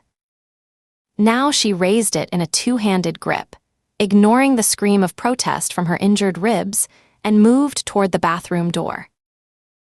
Her bare feet made no sound on the tile. She positioned herself beside the door frame, weapon ready, and listened. Footsteps. One person moving into the room. The soft click of the door closing. The scrape of the chair being moved, Whoever it was had dealt with her makeshift barricade. Ruth's finger found the trigger. She controlled her breathing, forcing it slow and steady despite the adrenaline flooding her system. In. Out. In. Out. The footsteps came closer. Stopped just outside the bathroom door. Ruth took a breath, let it out slowly, and stepped into the doorway with her gun raised, sighting center mass on whoever was about to die. He stepped into sight. Chapter 11. The black Suburban tore out of the hospital parking lot with Vibora behind the wheel, his knuckles white on the leather. Which way?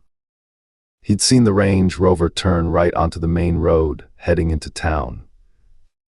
That gave them maybe a 2-minute head start.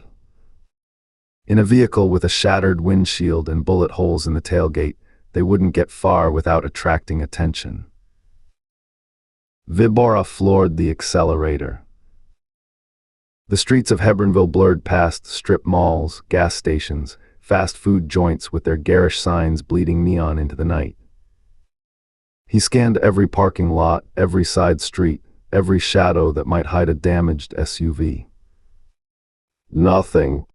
The Range Rover had vanished like smoke. He drove for 20 minutes, crisscrossing the small town in a tightening grid pattern, his surviving men, Lobo and a younger Sicario named Pescado, watching from the back seat with the tense silence of men who knew better than to speak when their boss was in this mood. Nothing. Vibora pulled into an empty lot behind a shuttered auto parts store and killed the engine. The silence that followed was deafening. He pulled out his phone and dialed Shrooman. The Border Patrol captain answered on the second ring, his voice carrying the particular strain of a man who'd spent the last hour fielding calls about a mass shooting at the local hospital. This isn't a good time. Make it a good time. Meet me now. Vibora gave him the address. Bring the chief. The chief. I can't just. You can. You will. 10 minutes. He ended the call before Shrooman could argue. They arrived in separate vehicles, Shrooman in his personal truck, Chief Waller in an unmarked sedan. Both men looked like they'd aged 10 years in the past hour. Shrooman's uniform was rumpled, his face sheened with sweat despite the December chill. The chief was a heavy-set man in his 50s with a gray mustache and the permanent squint of someone who'd spent too many years looking the other way. Tonight, that squint had deepened into something closer to fear. Vibora leaned against the Suburban's hood, arms crossed, watching them approach across the cracked asphalt. The empty lot was dark except for a single flickering streetlight at the far corner. No witnesses. No cameras. Just 3 men and the weight of what came next. This is insane, Shrooman said before he'd even stopped walking. Do you have any idea what's happening right now? There are 7 bodies at that hospital. 7. Plus the security guard, plus. I don't care about bodies. You should. The FBI is going to be crawling all over this town by morning. ATF, DIA, maybe even Homeland Security. You've turned a containable situation into a federal clusterfuck. Vibora pushed off from the Suburban and walked toward them with the unhurried gait of a predator. The situation stopped being containable when you let those rangers walk into that hospital and talk to my property. Your property. Chief Waller's voice cracked slightly. That boy is a witness to a train derailment. He's not. He's mine.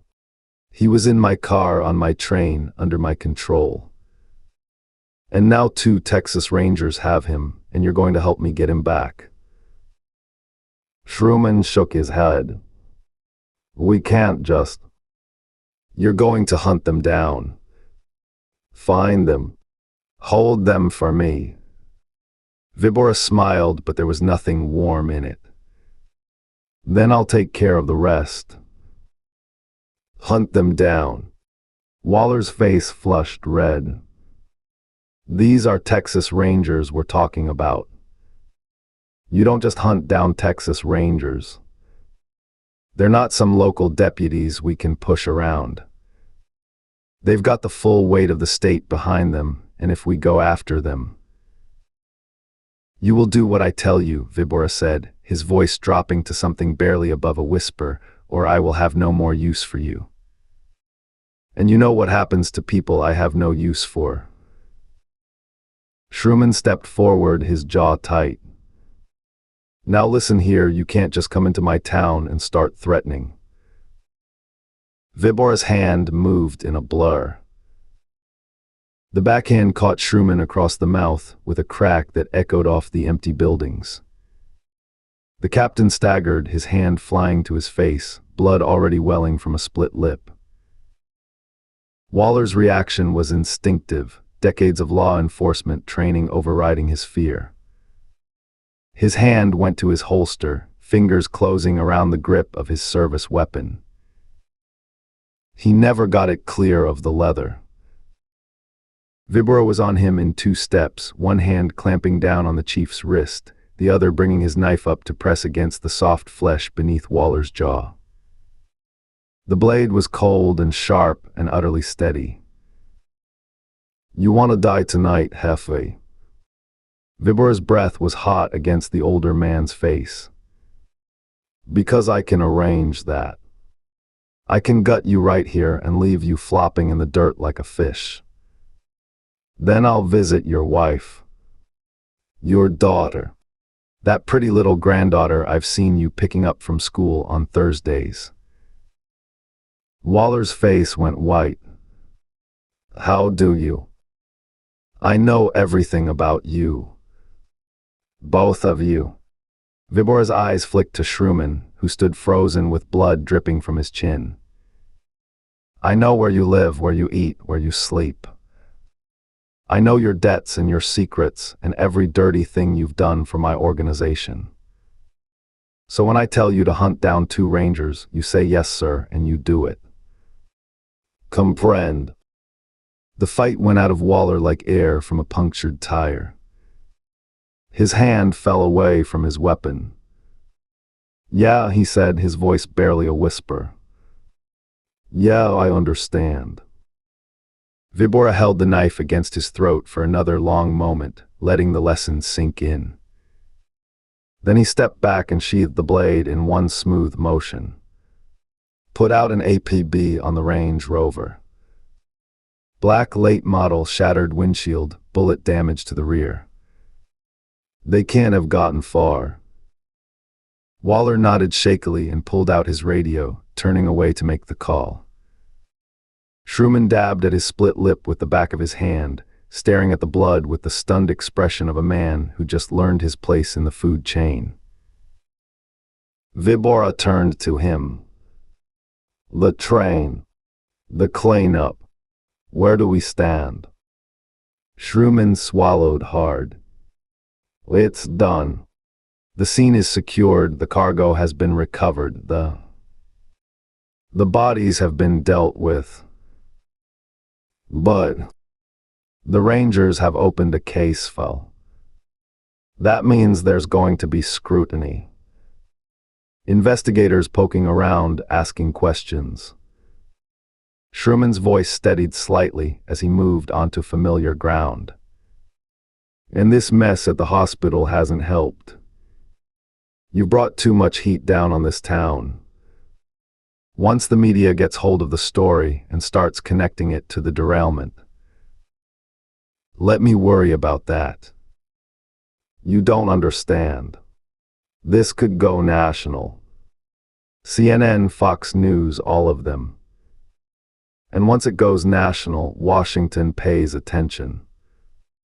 That means federal oversight, congressional inquiries, the whole 9 yards. We're not equipped to. You do what you're paid to do, Vibora said flatly. Leave the worrying to me. His phone buzzed. He glanced at the screen, one of his men from across the border. See, halfway the backup you requested. They're mobilizing now.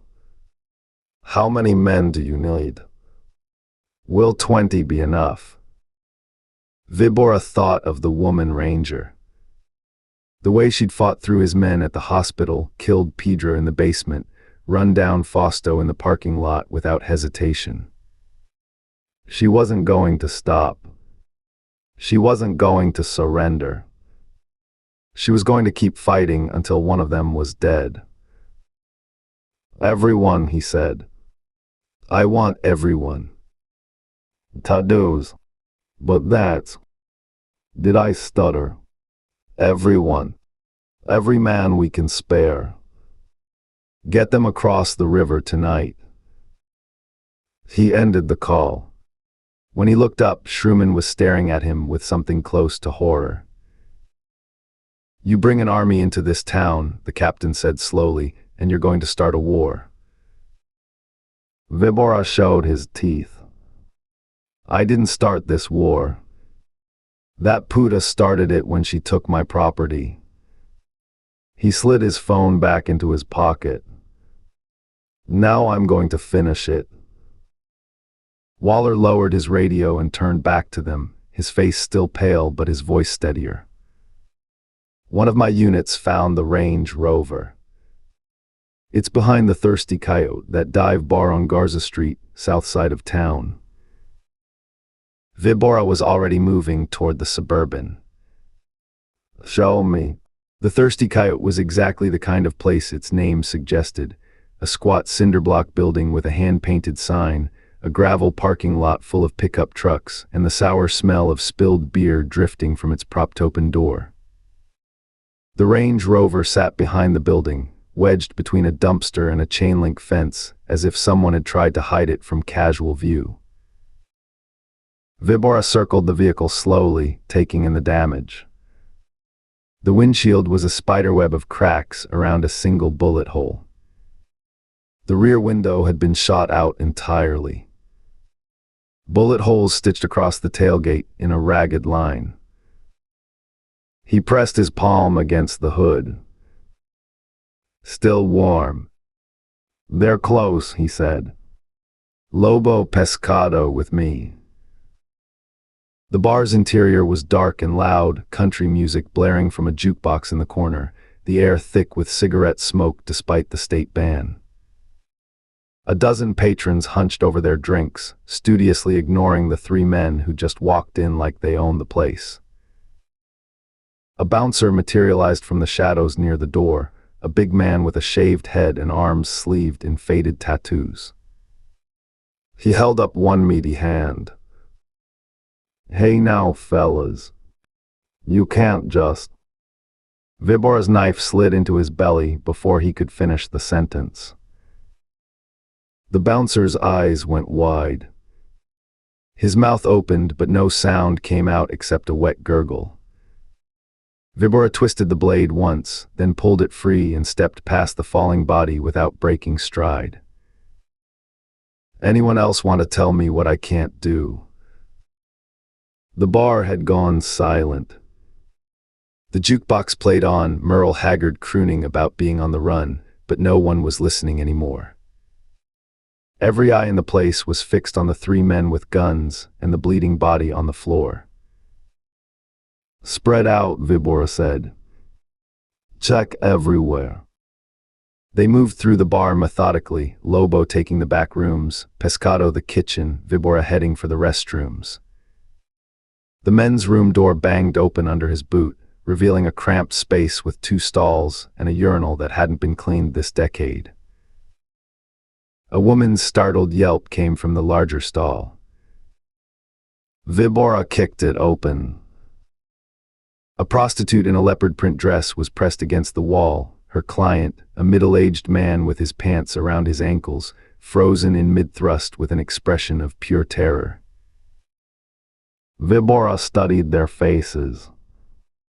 The man was soft, overweight, balding. The woman was hard-used and hollow-eyed, clearly local. Neither of them was who he was looking for. He turned and walked out without a word. Back in the main room, Lobo and Pescado were waiting with the same answer written on their faces. Nothing. No rangers, no boy, no sign they'd ever been here. Vibora stood in the center of the bar, breathing hard through his nose, the knife still wet in his hand. The remaining patrons pressed themselves against the walls, desperate to become invisible. They dumped the Range Rover here to throw us off, he said finally. But they continued on foot, which means they can't be far. He strode out the front door, where Shrewman and Waller waited by their vehicles. You're going to search every building in this neighborhood. Every house, every business, every shed. Waller shook his head slowly. That's where I draw the line.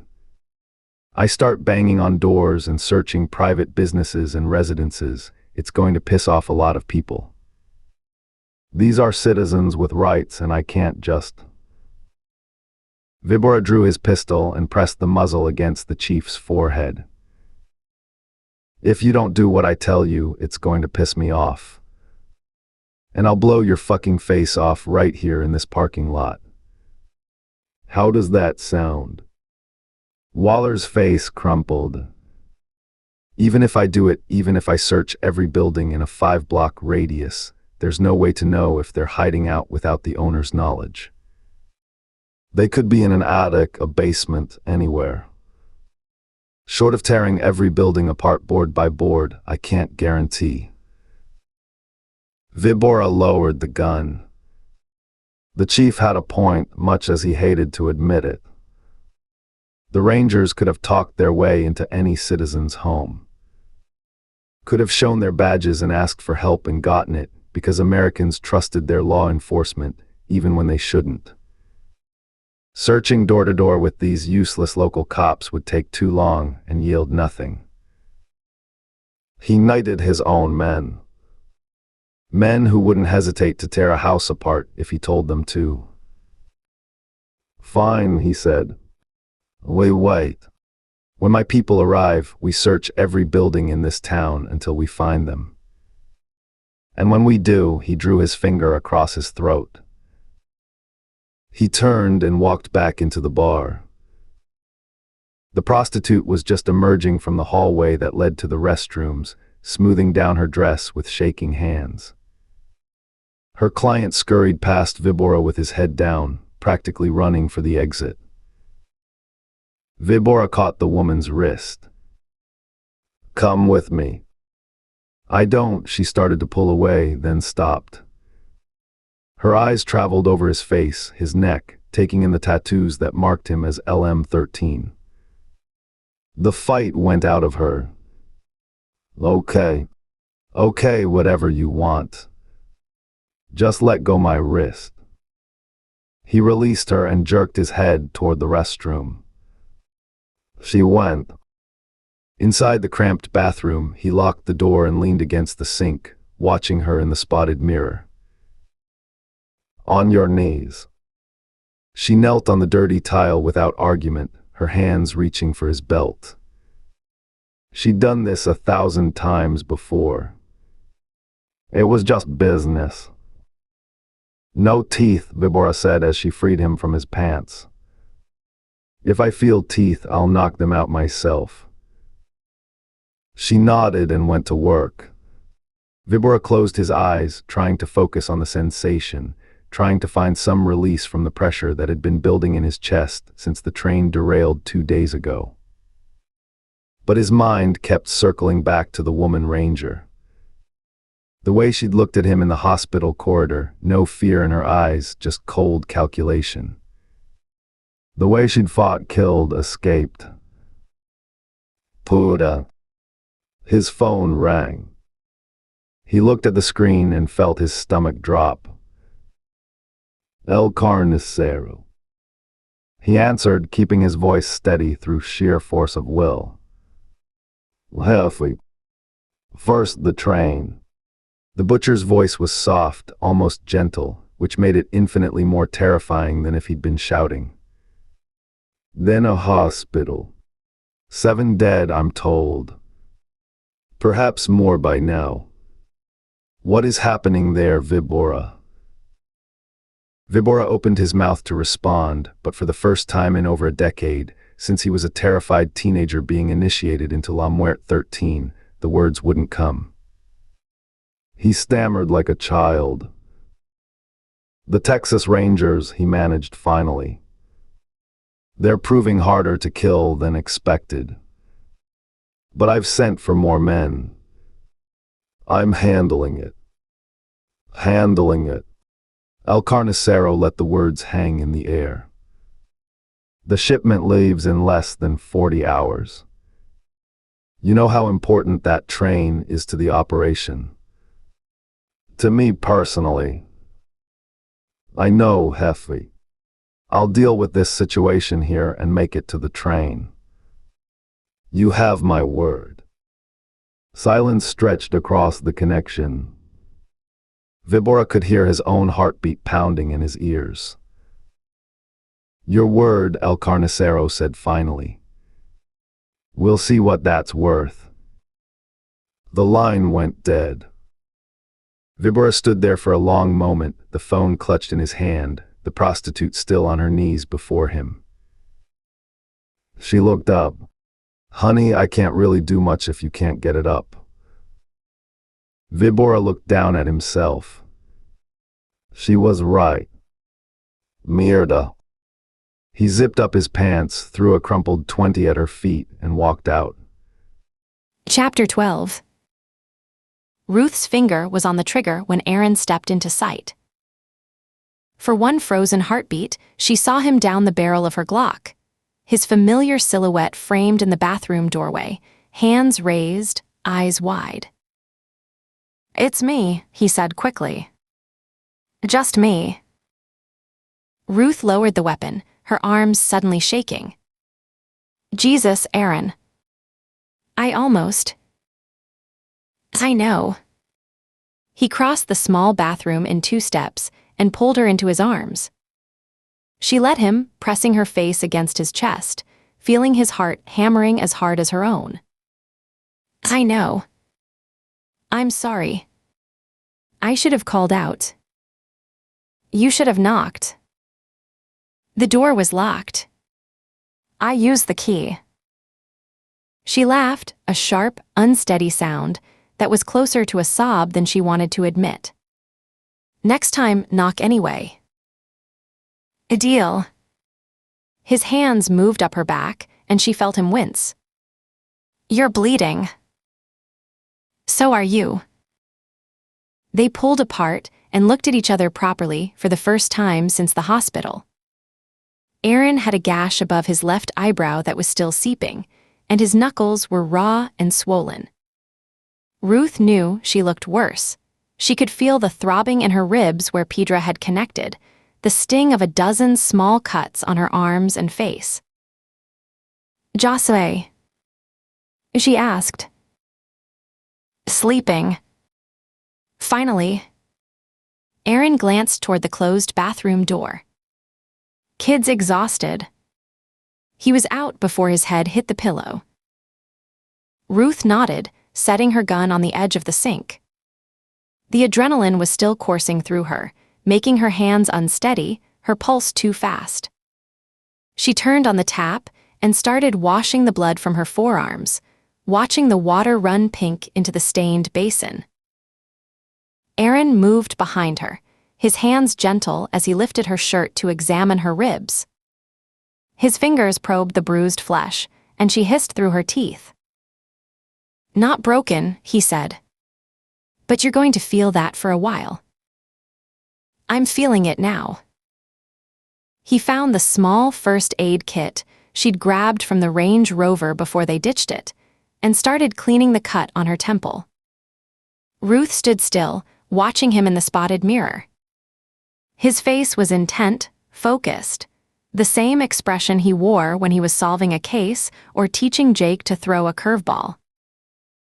"Your turn," she said when he'd finished, turning to face him. She cleaned the gash above his eye, applied butterfly strips to hold the edges together. Her fingers moved to his split knuckles, dabbing antiseptic on the raw skin. He stood motionless under her ministrations, but she could feel the tension in him, the same coiled energy that was thrumming through her own body. Their eyes met. The kiss started slow, tentative, questioning, as if they were both asking permission. Then Ruth's hands fisted in his shirt, and Aaron's arms wrapped around her waist. And suddenly they were pressed against the bathroom wall, mouths hungry, desperate. The other night, she gasped between kisses, "We never finished." "I remember." His hands found the hem of her shirt, pulled it over her head. Her bra followed. The cool air hit her bare breasts, and then his hands were there, warm and rough, thumbs brushing her nipples until they hardened under his touch. Ruth reached for his belt, fingers clumsy with urgency. She could feel him through the fabric, hard, straining against his jeans, and the evidence of his want sent a fresh wave of heat pooling low in her belly. They shed the rest of their clothes in a tangle of limbs and whispered curses, kicking aside boots and holsters and blood-stained fabric. Aaron lifted her onto the narrow counter beside the sink, and Ruth wrapped her legs around him, pulling him close. "Now," she breathed against his mouth. "Aaron, now." He entered her in one smooth thrust, and Ruth bit down on his shoulder to keep from crying out. The sensation was overwhelming. The stretch, the fullness, the feeling of being completed in a way that only he had ever managed. She was wet-ready, had been ready since the moment he'd walked through that door.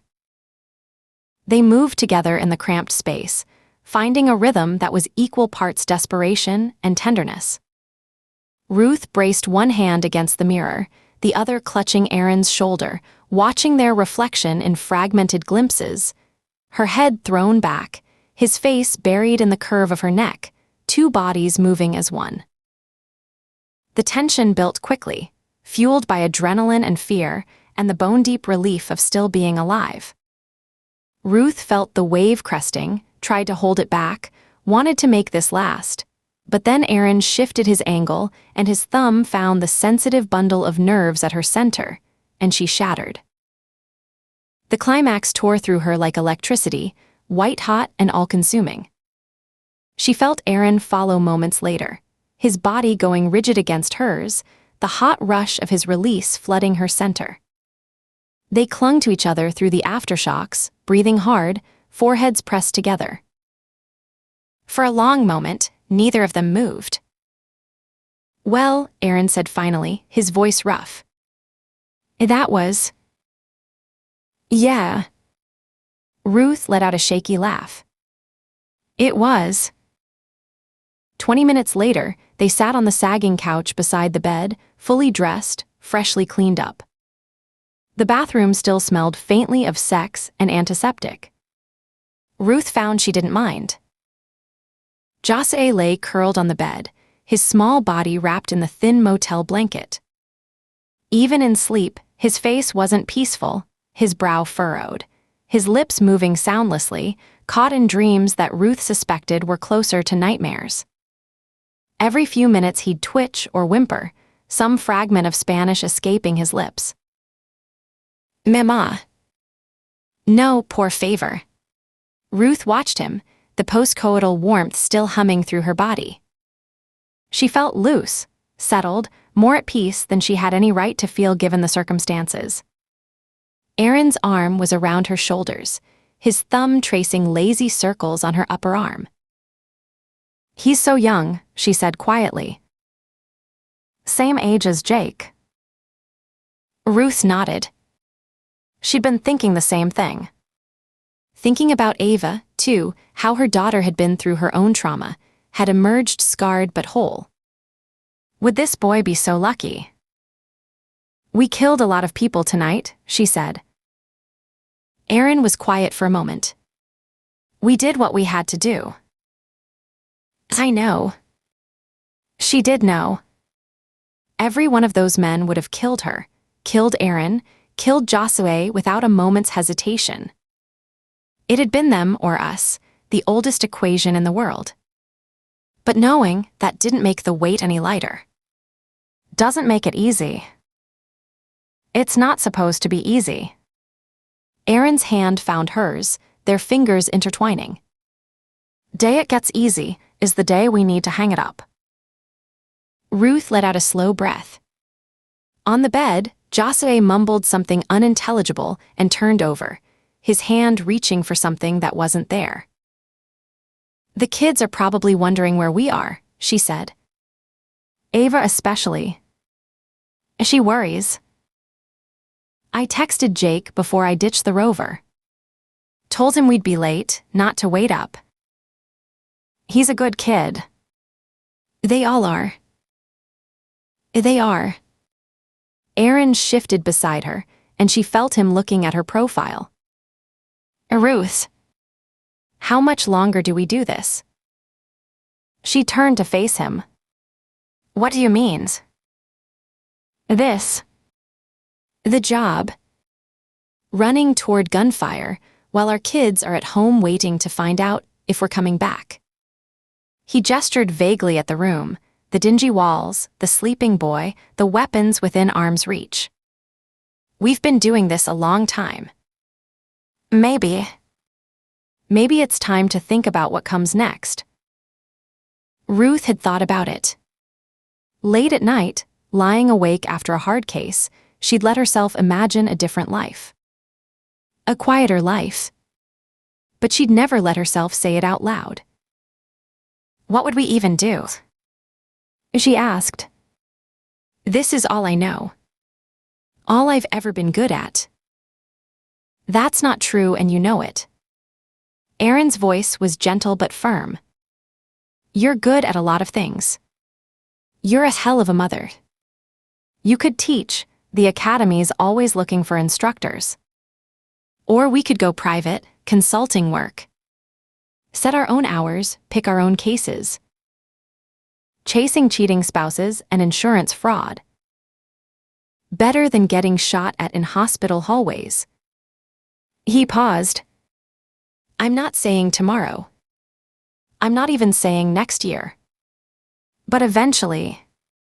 Don't you want to see Ava graduate? See Jake get married? Meet our grandkids? Ruth was quiet for a long moment. The fluorescent light buzzed overhead. Outside, a car passed on the street, its headlights sweeping briefly across the curtained window. I do, she said finally. I want all of that. But I also want, she struggled to find the words. I want to stop people like Vibora. I want to save kids like Josue. I want to make sure the bad guys don't win. We can't save everyone, Ruth. I know. But we can save some. She leaned her head against his shoulder. A few more years. Let's give it a few more years. Then we'll talk about it for real. Deal. Aaron pressed a kiss to the top of her head. A deal. They sat together in comfortable silence, watching over the sleeping boy, waiting for backup that was still hours away. Eventually Aaron shifted. Get some rest, he said. I'll take first watch. You sure? I'm sure. You took more hits than I did tonight. Ruth wanted to argue, but her ribs were throbbing and her eyes were heavy. She stretched out on the couch, her head in Aaron's lap, and let herself drift. She woke with a start, her heart pounding. For a moment she didn't know where she was, just darkness and the smell of mildew and the hard cushion beneath her cheek. Then memory flooded back. The motel. Josue. The long wait for backup. Aaron's hand was on her shoulder. You okay? Yeah. She sat up, rubbing her eyes. What time is it? Almost 4. You were out for about 2 hours. Ruth's mind was racing, trying to catch the thread that had jolted her awake. Something she'd forgotten. Something important. Then it hit her. "Ruiz," she said. "The Captain Ruiz who called me last night. Where is he?" Aaron's brow furrowed. "I don't know. Dead, probably." Shrewman didn't seem to know anything about him. Shrewman was lying through his teeth about everything else. Ruth reached for her phone, scrolling through her call history until she found it, the incoming call from the night before, the one that had interrupted their kiss on the porch. She tapped the number. It rang. And rang. And rang. No answer. No voicemail. Ruth ended the call and dialed another number from memory. "Command Center, Jasper speaking."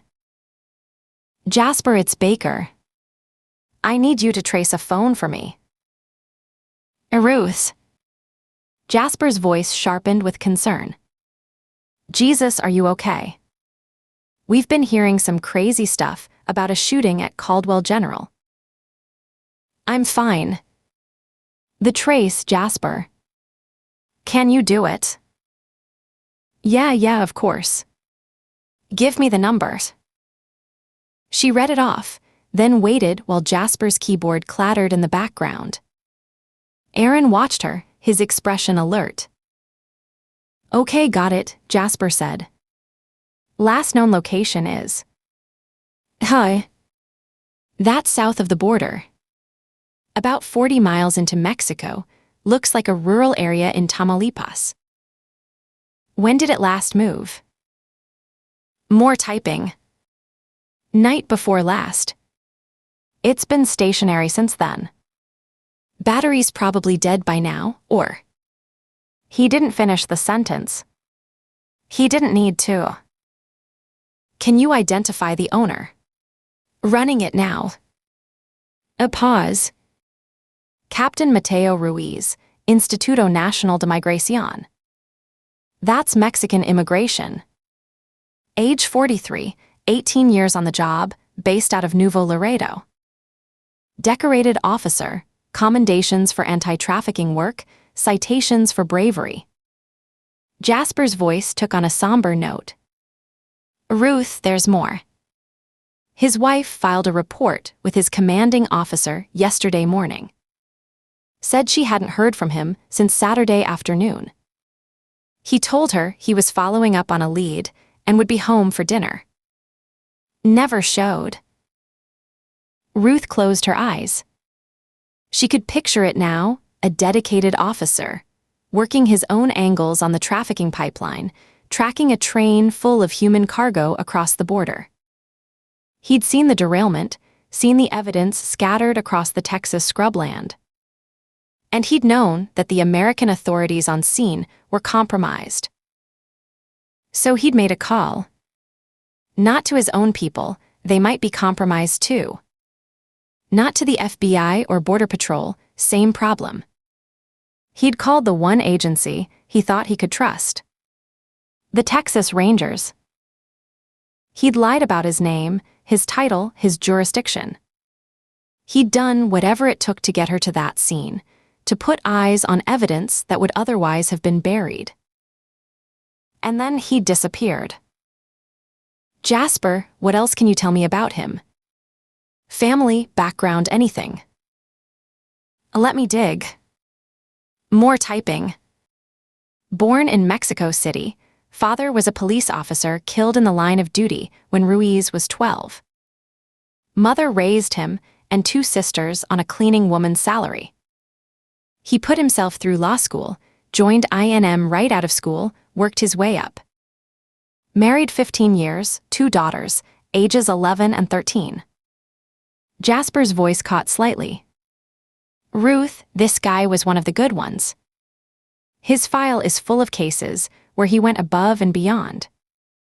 Rescued trafficking victims, took down smuggling operations, testified against cartel-connected officials even when it put a target on his back. And now he's missing. Yeah. A heavy pause. What do you want me to do? Nothing for now. Just keep this between us. I'll be in touch. She ended the call and sat staring at the phone in her hand. Well, Aaron asked. Captain Mateo Ruiz. Mexican immigration. 43 years old, 18 years on the job, wife and 2 daughters. Ruth's voice was flat, reciting facts to keep the emotion at bay. He's been doing anti-trafficking work his whole career. Saturday night, he told his wife he was following a lead. He never came home. And his phone's in Mexico. 40 miles south of the border. Hasn't moved since Saturday night. Aaron was quiet for a moment, processing. So he was tracking the train. Saw the derailment, realized the scene was compromised, and called you to blow the whistle. He didn't just call me. He lied about who he was, said he was a captain with some unspecified agency, made it sound like he had jurisdiction. Ruth shook her head slowly. He knew if he told me he was Mexican immigration, I might not come. Might think it wasn't my problem. So he did whatever it took to get me out there. And then he went dark. Phone stationary, wife reporting him missing. Ruth met Aaron's eyes. He's dead. Has to be. They caught him making the call, or he went back to try to gather more evidence, or... It doesn't matter. He knew the risks. He made the call anyway. He sacrificed himself to get us on this case. That's my read. Ruth looked toward the bed, where Jose was still sleeping fitfully. He saw what was happening, the trafficking, the drugs, the corruption, and he bet everything that we'd be the ones to break it open. He died hoping we'd finish what he started. Aaron reached over and took her hand. Then we finish it. Damn right we do. A sound from the bed made them both turn. Jose was sitting up, his eyes wide and haunted in the dim light. He was looking at Ruth with an intensity that made her breath catch. Señora, he said, his voice rough with sleep and fear. The train. You have to stop the train. Ruth rose and moved to sit on the edge of the bed. What train, Jose? The big one. The one that's coming Monday night. His small hands clutched at the blanket, knuckles white. I heard them talking, the men on the train, before it crashed. They said this shipment was nothing. They said the real one comes Monday. Hundreds of children. Maybe more. His eyes filled with tears. You have to stop it. Poor favor. You have to.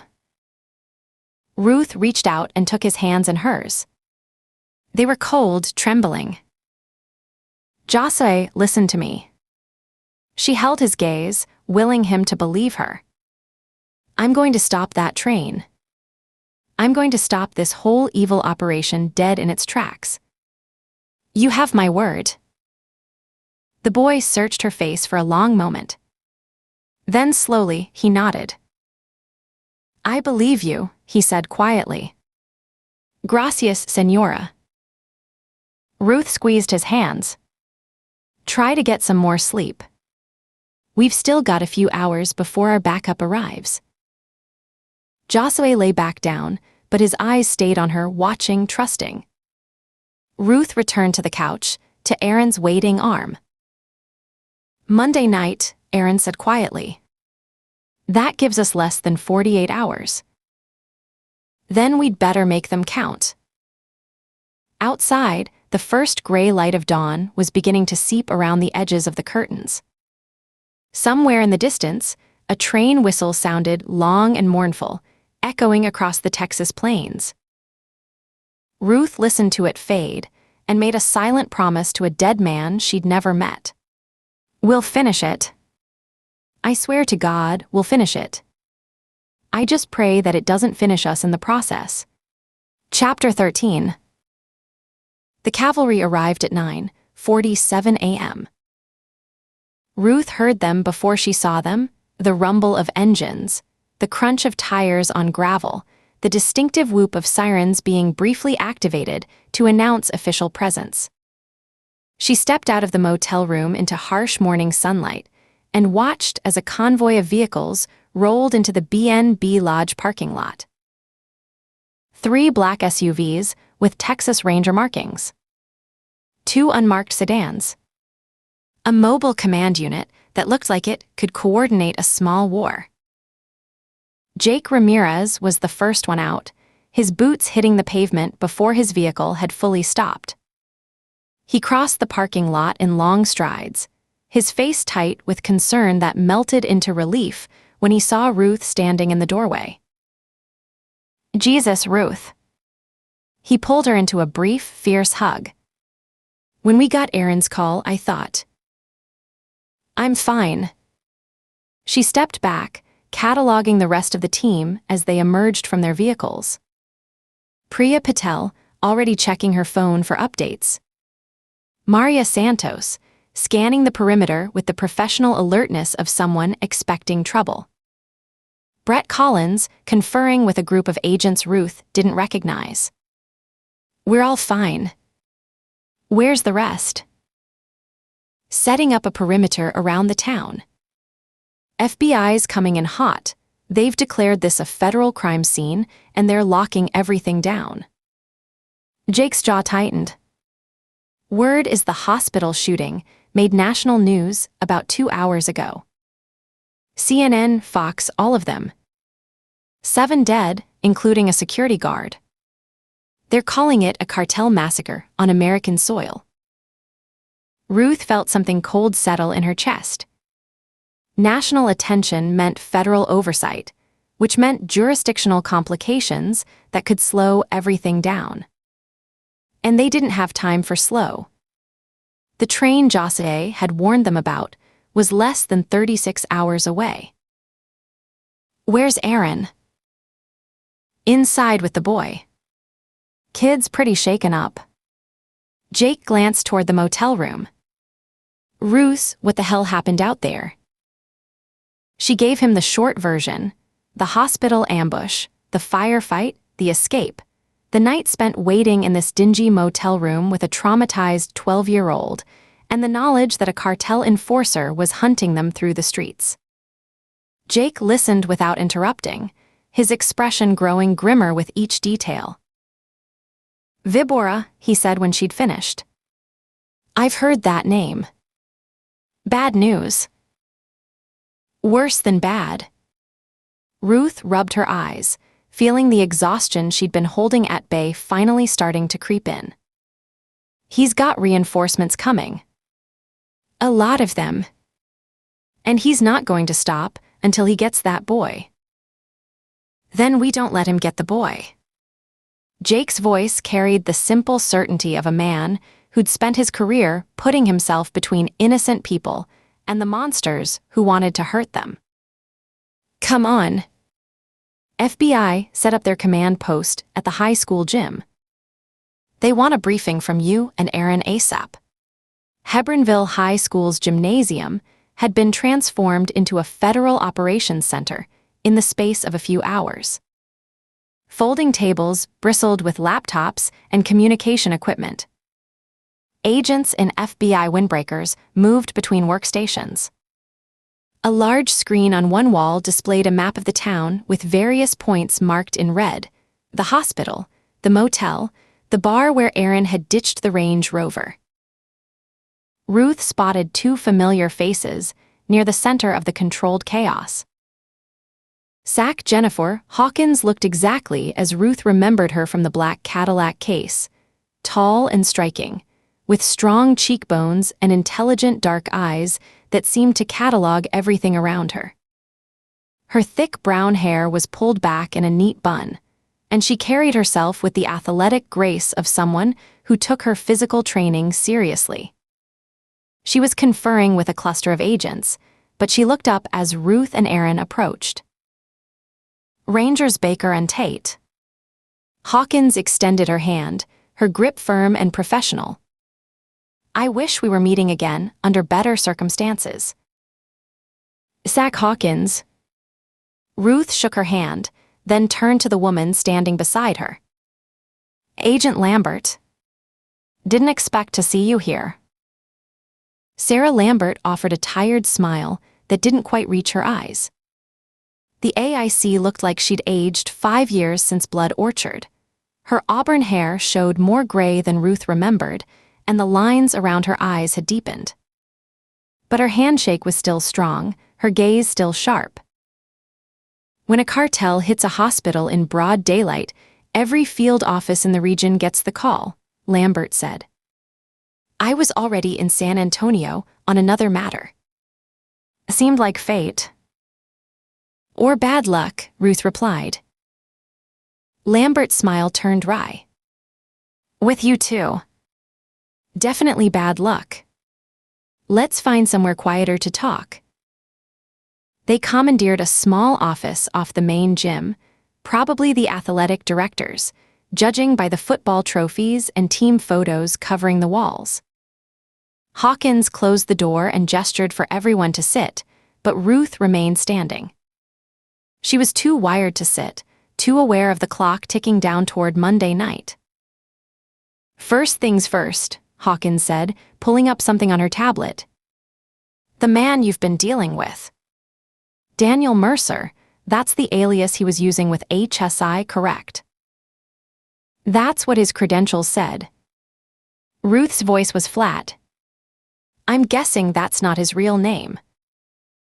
Not even close. Hawkins turned the tablet so Ruth and Aaron could see the screen. A mugshot stared back at them, the same cold eyes Ruth remembered from the hospital corridor, but younger, the face not yet hardened into its current mask of cruelty. His real name is Ricardo Vega Salazar. Street name, Vibora. The Viper. Charming, Aaron muttered. He's a senior lieutenant for La Muerte 13, LM13. You've heard of them. Ruth nodded. Gang out of El Salvador. Made a name for themselves with extreme violence. We've seen their work in Texas before. They've evolved beyond a street gang, Lambert said, taking over. LM13 has become the enforcement arm for a much larger organization, the Cartel de la Frontera. They handle the dirty work. Intimidation, assassination, witness elimination. Vibora's one of their top operators. He's personally responsible for at least 40 confirmed kills, probably twice that many we don't know about. And he's here for the boy, Ruth said. Josue. The kid witnessed something on that train he wasn't supposed to see. Hawkins and Lambert exchanged a look that made Ruth's stomach tighten. It's bigger than one witness, Hawkins said carefully. Ranger Baker, what do you know about the train that derailed 2 nights ago? Human trafficking. Children, based on what Josue told us. Plus drugs, fentanyl, from what we saw at the scene. Ruth crossed her arms. Captain Shrewman of Border Patrol was running interference, which tells me the corruption goes deep. Deeper than you know. Hawkins swiped to a new image on her tablet, a surveillance photo of a heavy-set man in an expensive suit, his face partially obscured by shadow. This is Alejandro Reyes Castillo. They call him El Carnicero. The butcher. Ruth studied the photo. Even in the grainy image, she could see something unsettling about the man, a stillness, a patience, like a predator waiting for the perfect moment to strike. He runs the Cartel de la Frontera's Texas operations, Lambert continued. Human trafficking, fentanyl distribution, weapons smuggling. If it crosses the border illegally, El Carnicero has his fingers in it. We've been building a case against him for 3 years, but every time we get close, witnesses disappear, evidence vanishes, and our investigations hit dead ends. Because he has people everywhere, Aaron said. It wasn't a question. Border Patrol, local police, state officials, even a few federal agents we haven't been able to identify yet. Hawkins's voice carried a bitter edge. The man's network is extensive. And expensive. We estimate he spends $20 million a year on bribes alone. Ruth thought about Captain Shrewman, about the way he'd smiled and lied through his teeth while bodies were being buried in the Texas scrubland. About Chief Waller, who'd probably been on the cartel's payroll for years. About all the other officials she'd trusted without question, any one of whom might be feeding information to the enemy. The train that derailed, she said slowly. That wasn't the main shipment, was it? Lambert shook her head. We believe it was a test run. A smaller operation to confirm the route, test the security measures, make sure everything worked smoothly before the big one. The big one being Monday night. Both FBI agents went still. How do you know about that? Hawkins asked, her voice sharp. Josue told us. He overheard Vibora talking about it on the train before the derailment. A major shipment, hundreds of children, he said. Coming through Texas Monday night. Hawkins and Lambert exchanged another look, this one heavy with something Ruth couldn't quite read. Concern. Fear. Both. We've been tracking rumors of a large-scale operation for months, Lambert said finally. Intelligence suggests it's the biggest human trafficking shipment the cartel has ever attempted. Children from Central America, South America, even as far as Asia. They're calling it La Cosecha. The harvest. Ruth felt sick. How many? Our best estimate is 300 children. Maybe more. Lambert's voice was carefully controlled, but Ruth could hear the strain beneath it. They'll be distributed to buyers across the United States within 48 hours of arrival. After that, she didn't finish the sentence. She didn't need to. So stop the train, Aaron said. You know it's coming. Intercept it at the border, shut the whole thing down. It's not that simple. Hawkins pulled up another image, a map showing the Texas-Mexico border, crisscrossed with rail lines. We don't know which route they're using. There are 6 major rail crossings in South Texas alone, plus dozens of smaller ones. The cartel has connections at all of them. If we move on the wrong crossing, we tip our hand and they reroute. If we try to lock down all of them, we don't have the manpower and word gets out. They'll abort the shipment and try again in 6 months, and we'll have lost our best chance to take down the whole network. Not to mention the political complications, Lambert added grimly. The Mexican government isn't exactly cooperative when it comes to joint operations. And some of our own people. She shook her head. We don't know who we can trust. Ruth absorbed all of this, her mind racing through possibilities and discarding them one by one. They couldn't intercept the train at the border without knowing which crossing it would use. They couldn't trust local law enforcement, and they couldn't be certain about federal agencies either. Every traditional avenue was compromised or closed. What about after it crosses? She asked. Once it's on American soil, you have jurisdiction. Track it, stop it, rescue the children. That's the plan, Hawkins said. We have assets in place to monitor rail traffic once the train enters Texas. But tracking a single freight train across hundreds of miles of track, without alerting the cartel's network that we're watching. She spread her hands. It's like finding a needle in a haystack while the haystack is on fire. Ruth turned to the window, staring out at the parking lot where rangers and FBI agents moved between vehicles, everyone busy with the urgent work of securing a crime scene that was already 48 hours cold. They were fighting yesterday's battle, while the real threat was still 36 hours away. "I need to make a call," she said. Jasper answered on the first ring. "Ruth." "Thank God. We've been worried sick over here." "I'm fine." "Listen, I need you to do something for me."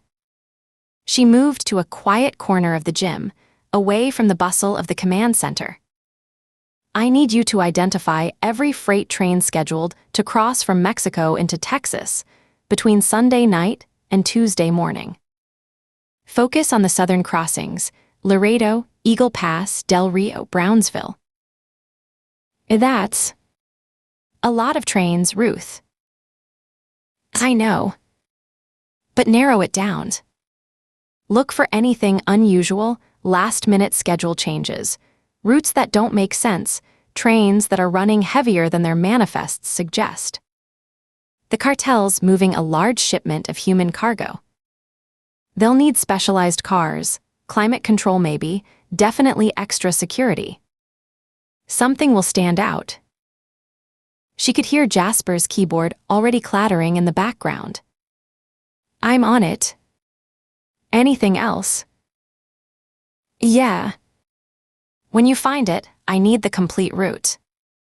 Every stop, every junction, every switching yard from the border to wherever it's headed. And I need it fast. Give me an hour."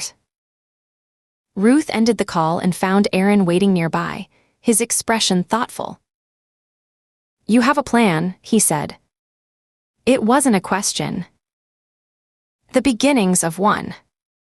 She glanced toward the office, where Hawkins and Lambert were still conferring over their tablets. The FBI can't stop this train at the border because they don't know which crossing it's using. They can't intercept it in transit because they don't have enough assets and they can't trust the ones they have. But if someone was already on the train when it crossed? Aaron's eyes widened slightly.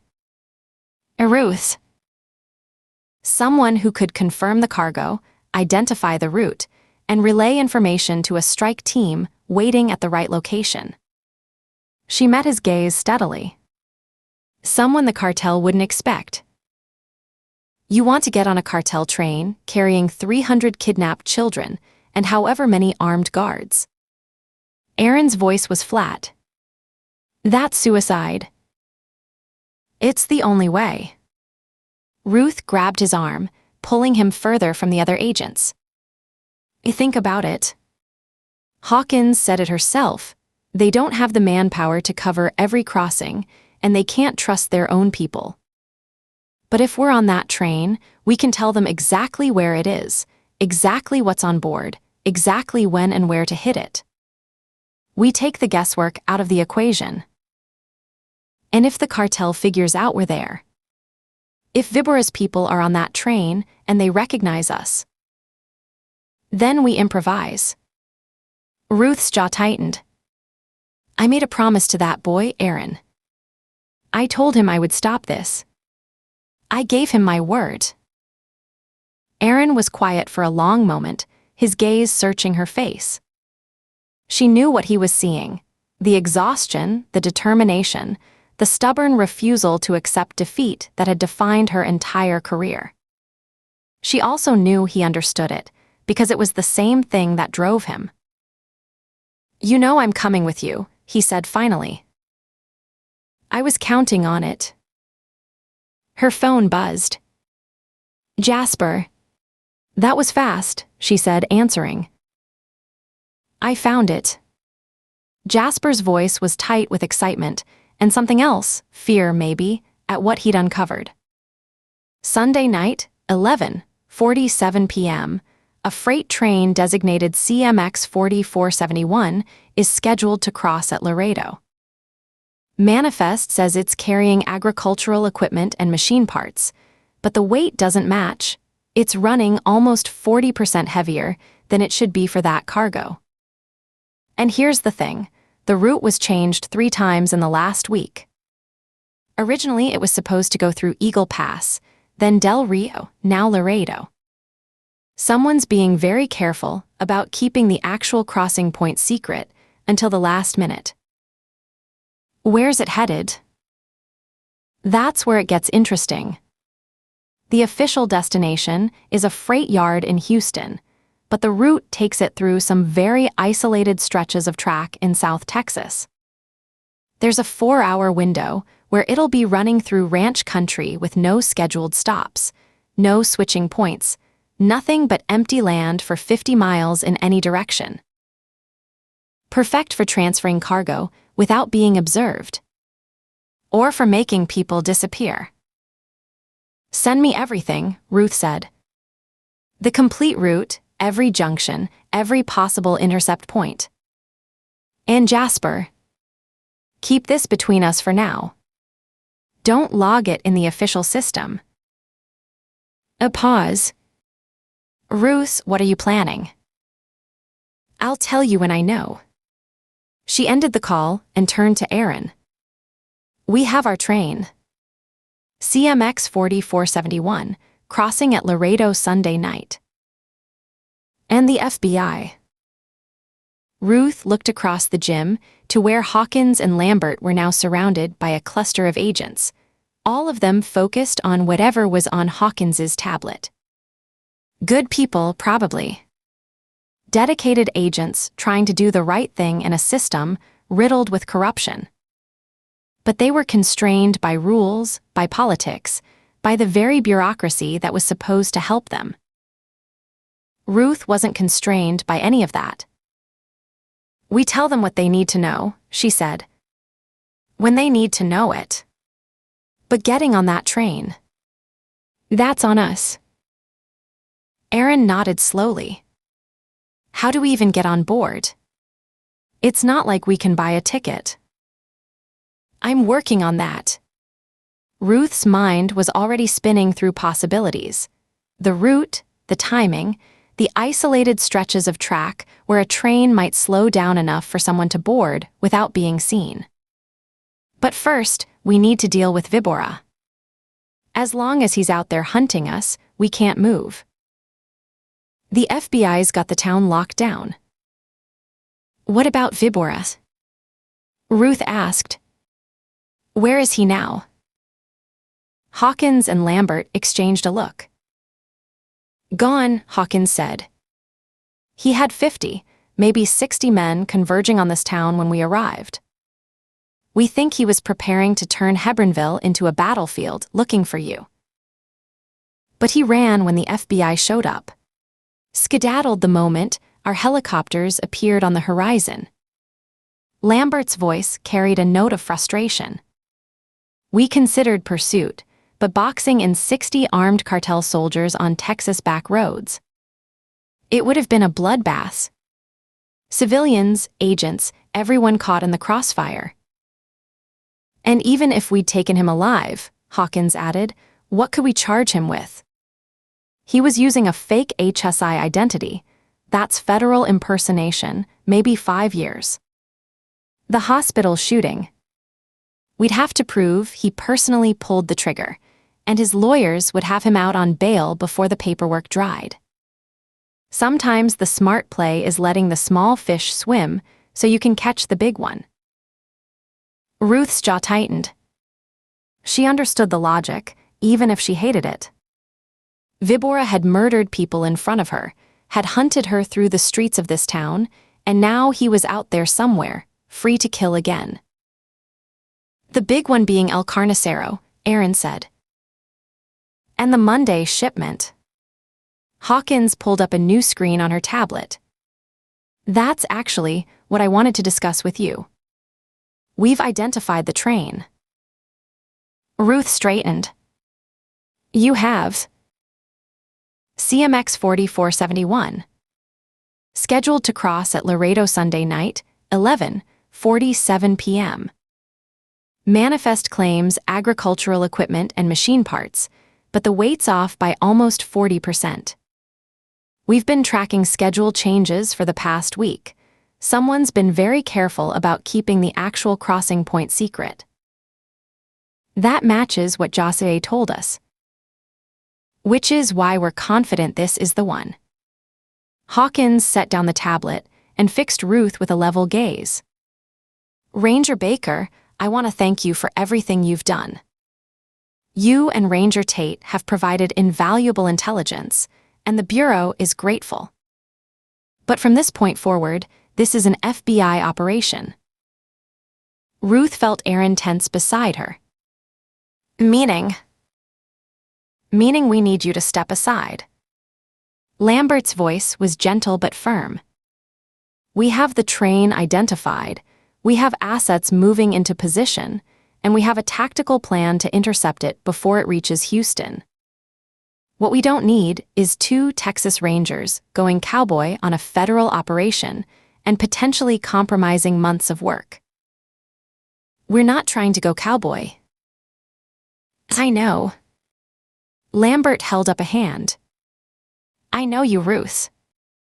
I know you made a promise to that boy, and I know what that means to you. But this is bigger than one promise. 300 children, $1 billion cartel operation, the chance to take down El Carnicero himself. We can't risk any of that because you want to be in on the takedown. Ruth opened her mouth to argue, then closed it. She looked at Aaron, who gave her a small, resigned nod. Fine, she said finally. It's your show. But you keep us informed. And when you take down that train, I want to know the moment those kids are safe. You have my word. Hawkins extended her hand. Go home, Rangers. Get some rest. You've earned it. The drive back toward San Antonio was quiet. Ruth stared out the window at the Texas scrubland rolling past, her mind churning through everything they'd learned. Vibora was in the wind. The FBI had the train. 300 children would be rescued Monday night, and she wouldn't be there to see it. It should have felt like a victory. It felt like a surrender. Aaron's hand found hers on the center console. You did the right thing. Did I? The FBI has resources we don't. Manpower, equipment, jurisdiction. They can hit that train with 100 agents. We'd be 2 people with badges and a prayer. I know.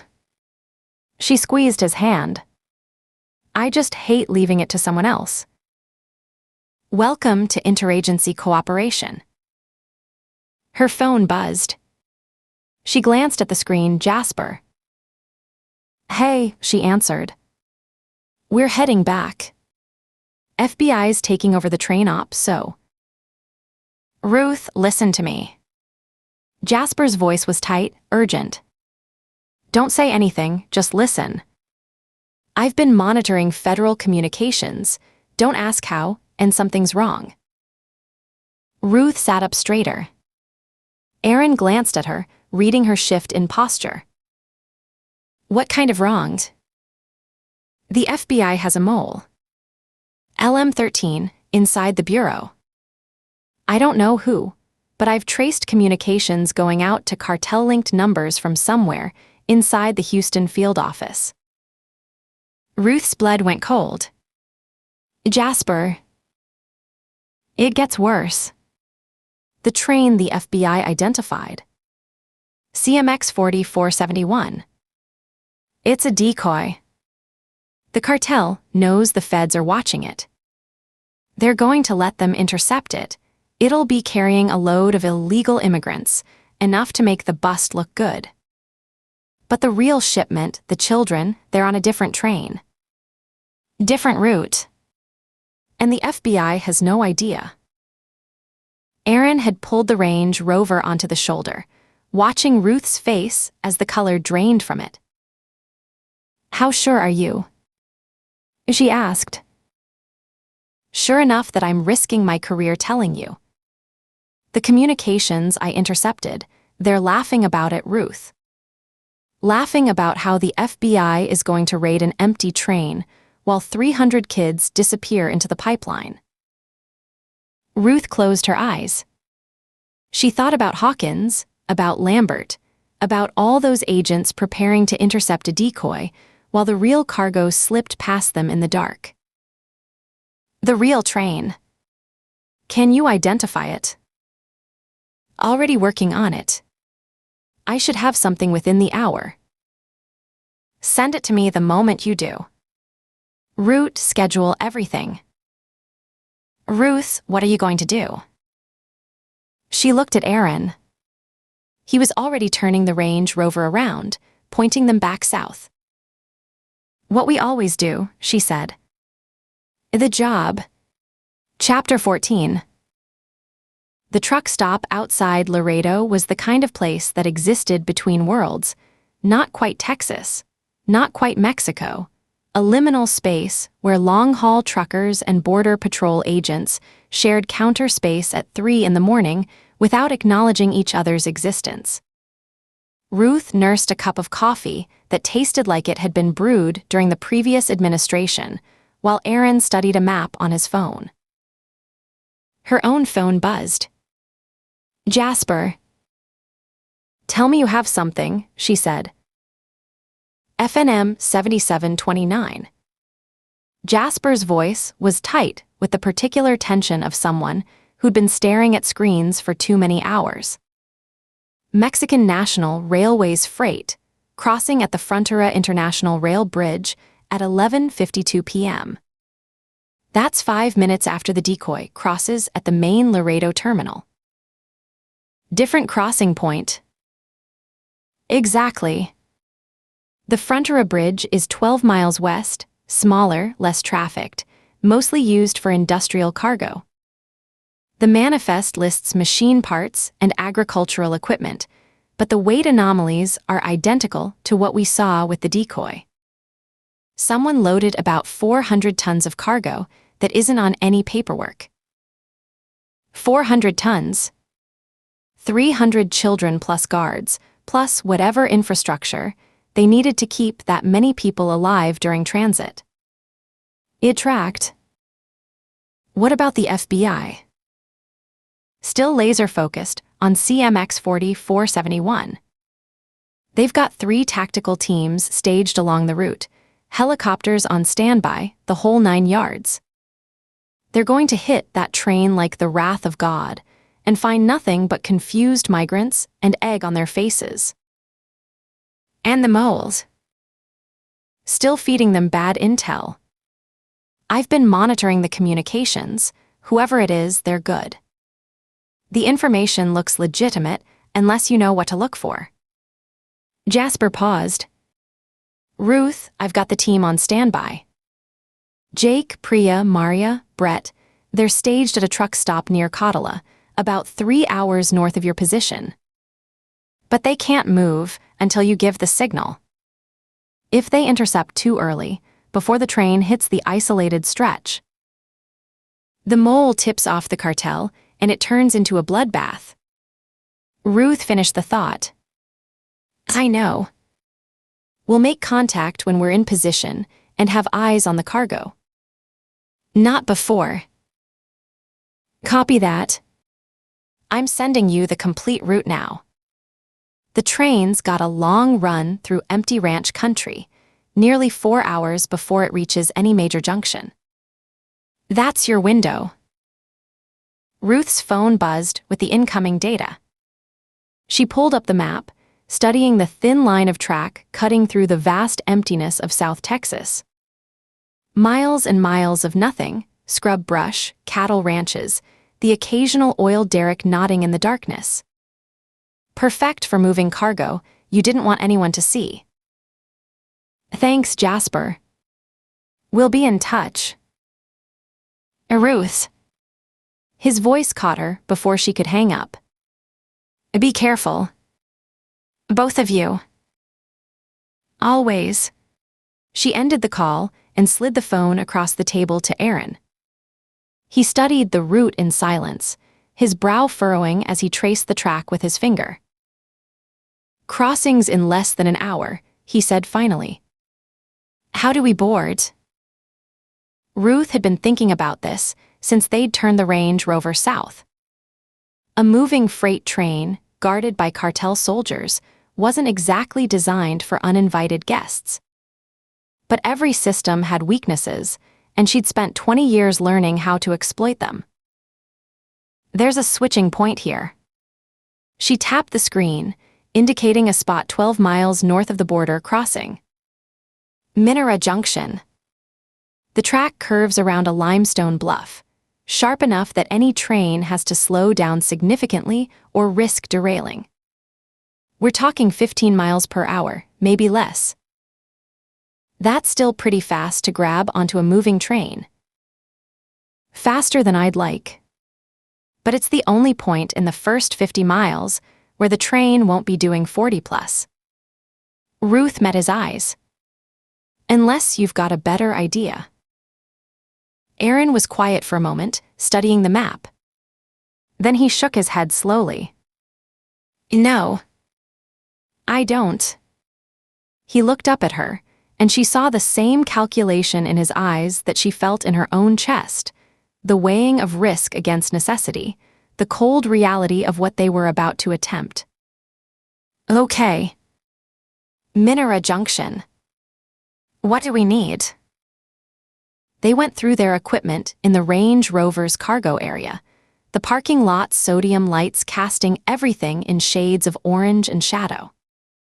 Sidearms, Ruth's Glock 17, Aaron's Sig Sauer P320. Backup pieces strapped to their ankles. Extra magazines, as many as they could carry without sacrificing mobility. A satellite phone for coordinating with Jasper when the time came. First aid kit. Water. Energy bars. Ruth hesitated over the tactical vests, then left them. Too bulky, too restrictive. They'd be climbing, running, fighting in close quarters. Mobility mattered more than armor. We're going in light, Aaron observed. We're going in smart. Ruth closed the cargo hatch. Firepower won't help us if we can't move. We need to be ghosts until we're ready to be something else. They climbed back into the Range Rover and pulled out of the truck stop, heading west on a farm road that paralleled the border. The night was moonless, the darkness absolute except for their headlights cutting a tunnel through the black. Ruth watched the landscape slide past, mesquite and prickly pear, the occasional ranch gate vanishing into shadow, the distant glow of Laredo fading in the rearview mirror.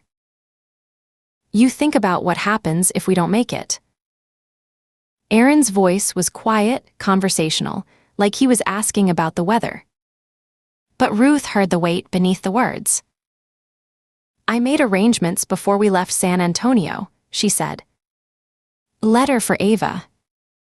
Instructions for Ben on what to tell her, how to explain. She trailed off, not wanting to finish the sentence. You. Same. Letter for each of the boys. And one for my parents. He was quiet for a moment. Jake's old enough to understand. But Tommy and Marcus.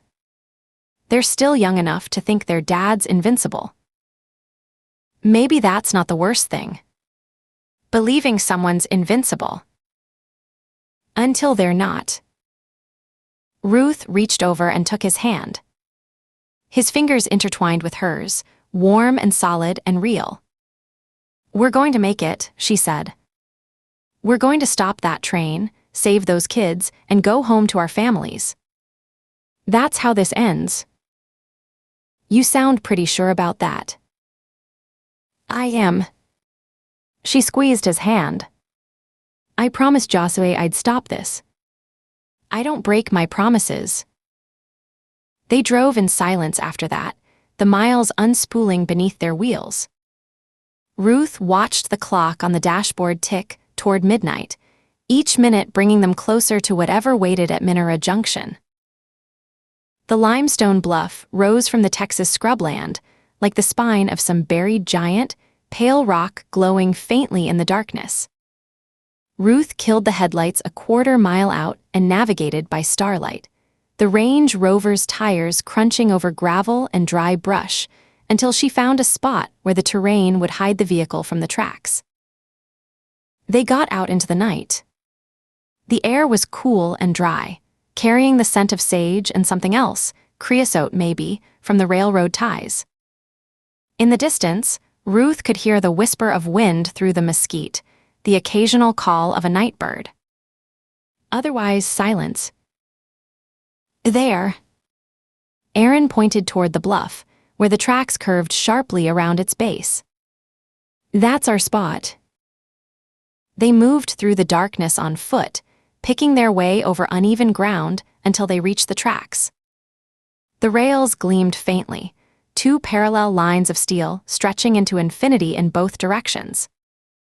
Ruth crouched beside them and placed her palm flat against the metal. Cold. Still.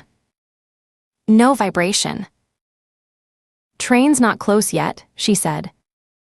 Let's scout the approach.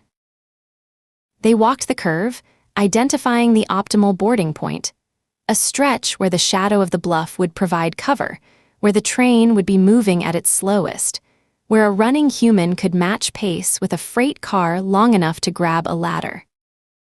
Ruth paced it off twice, memorizing the terrain, noting every rock and rut that might trip her in the dark. A whistle in the distance made them both freeze. But it was wrong coming from the north, not the south. A few minutes later, a freight train thundered past them heading toward San Antonio, its cars swaying and clattering as it took the curve. Ruth counted the seconds, watching the speed, noting how the engineer braked coming into the turn and accelerated coming out. 12 miles an hour through the curve, Aaron said when it had passed. Maybe 15 on the exit. That's our window. 3, maybe 4 seconds to match speed and grab on. Not much margin for error. No. Ruth checked her watch. There never is. They settled into the shadow of the bluff to wait. At 11:47 p.m., Ruth saw lights bloom in the distance to the east, the main Laredo rail terminal, 5 miles away. That would be CMX 4471, the decoy, beginning its journey north. Somewhere along its route, FBI tactical teams were finalizing their positions, checking their weapons, preparing to intercept a train that held nothing but desperate people seeking a better life. She thought about Hawkins, about Lambert, about all those agents being played for fools by someone in their own ranks. The anger burned in her chest, cold and clean. There it is, Aaron said quietly. The decoy is moving. They watched the distant lights crawl northward, a string of glowing pearls against the black velvet of the Texas night. 300 agents mobilizing for nothing. Millions of dollars in resources deployed against a phantom. And 5 minutes behind it, the real cargo, 300 children locked in darkness, hurtling toward a fate worse than death. Not if Ruth had anything to say about it. At 11:58 p.m., she felt it before she heard it. A vibration in the ground, transmitted through the soles of her boots. Then the rails began to sing, a low, metallic hum that built steadily as the approaching train displaced air and sound ahead of it. Here we go, Aaron murmured. The headlight appeared first, a blazing eye cutting through the darkness from the south. Then the sound reached them, the deep, thunderous rumble of a locomotive hauling what had to be over 100 cars, the squeal of metal on metal as the engineer began braking for the curve. Ruth pressed herself against the limestone, watching the train approach. The locomotive was massive, a Mexican National Railways engine, its green and white livery barely visible in the darkness, the engineer's cab lit from within by instrument panels and control screens. Behind it came the first freight cars, standard containers, the kind you'd see on any commercial train anywhere in the world. The locomotive passed their position with a roar that shook Ruth's teeth. She started counting cars. 10, 20, 30. Standard freight, containers, tankers, flatbeds loaded with machinery shrouded in tarps. Then she saw them. Starting around the 40th car, the configuration changed. Modified boxcars with reinforced doors and heavy padlocks. Small ventilation slots cut near the roofline, too small for a person to escape through, just large enough to keep the cargo inside from suffocating.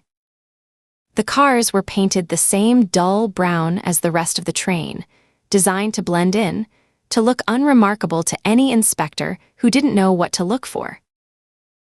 But Ruth knew. Those are the prison cars, she breathed. There were at least a dozen of them, maybe 15, clustered in the middle of the train. Enough space to hold hundreds of people, in conditions Ruth didn't want to imagine. And between them, on the platforms connecting the cars, she spotted the guards. Men with rifles. At least 4 visible, probably more hidden inside. They stood in the shadows between cars, watching the darkness, their weapons held ready. Professional. Alert. Dangerous. The prison cars passed. Behind them came more standard freight, another 40 or 50 cars providing cover for the rear of the train, making it look like nothing more than a routine commercial shipment. The train was enormous. Ruth counted over 100 cars in total, stretched out across nearly a mile of track. A mobile fortress carrying its cargo of human misery through the Texas night. The locomotive reached the curve and began to slow, just as she'd predicted. The squeal of brakes intensified. The cars behind it bunched slightly as momentum fought against deceleration. Now, Ruth said. They broke from cover and ran. The ground was uneven, treacherous in the darkness, but Ruth had memorized every rut and stone during their reconnaissance. She sprinted parallel to the train, matching her pace to the freight cars rolling past, looking for her opening. The wheels churned inches from her feet, the mass of the train creating a wind that tugged at her clothes and hair. There, a ladder on the side of a freight car, rungs gleaming in the faint starlight. Ruth pushed harder, her lungs burning, her legs screaming. The ladder was moving at maybe 12 miles per hour. She was running flat out, barely keeping pace. 3 seconds. 2. She grabbed the lowest rung and swung herself up. The momentum nearly tore her arms from their sockets. Her boots scrabbled for purchase on the narrow platform, found it. She pressed herself against the cold metal of the freight car, heart hammering, breath coming in ragged gasps. A thud beside her. Aaron pulling himself onto the adjacent platform, his face tight with exertion. They'd made it. Ruth pressed her back against the cold metal of the freight car, her chest heaving, her arms trembling from the strain of hauling herself aboard. The wind was immediate and relentless, a constant pressure against her face, whipping her hair into her eyes, finding every gap in her clothing and pushing through with icy fingers. She'd expected the train to feel solid beneath her, stable. It wasn't. The platform swayed and shuddered with every imperfection in the track, every slight shift in speed, and she had to brace her legs wide just to keep from being thrown off. Aaron was on the adjacent platform, one hand locked around a grab bar, his face pale in the dim light. He met her eyes and she saw her own fear reflected back at her, not panic, not yet, but the cold awareness of just how exposed they were. Two people clinging to the side of a train hurtling through darkness, surrounded by enemies who would kill them without hesitation if they were discovered. The train accelerated. Ruth felt the change in her gut, a lurching sensation as the massive weight of 100 cars fought against inertia. 30 miles per hour. 40. The wind intensified, roaring in her ears, making her eyes water. She turned her face away from it, pressing her cheek against the metal, and tasted rust and diesel on her lips. They couldn't stay here.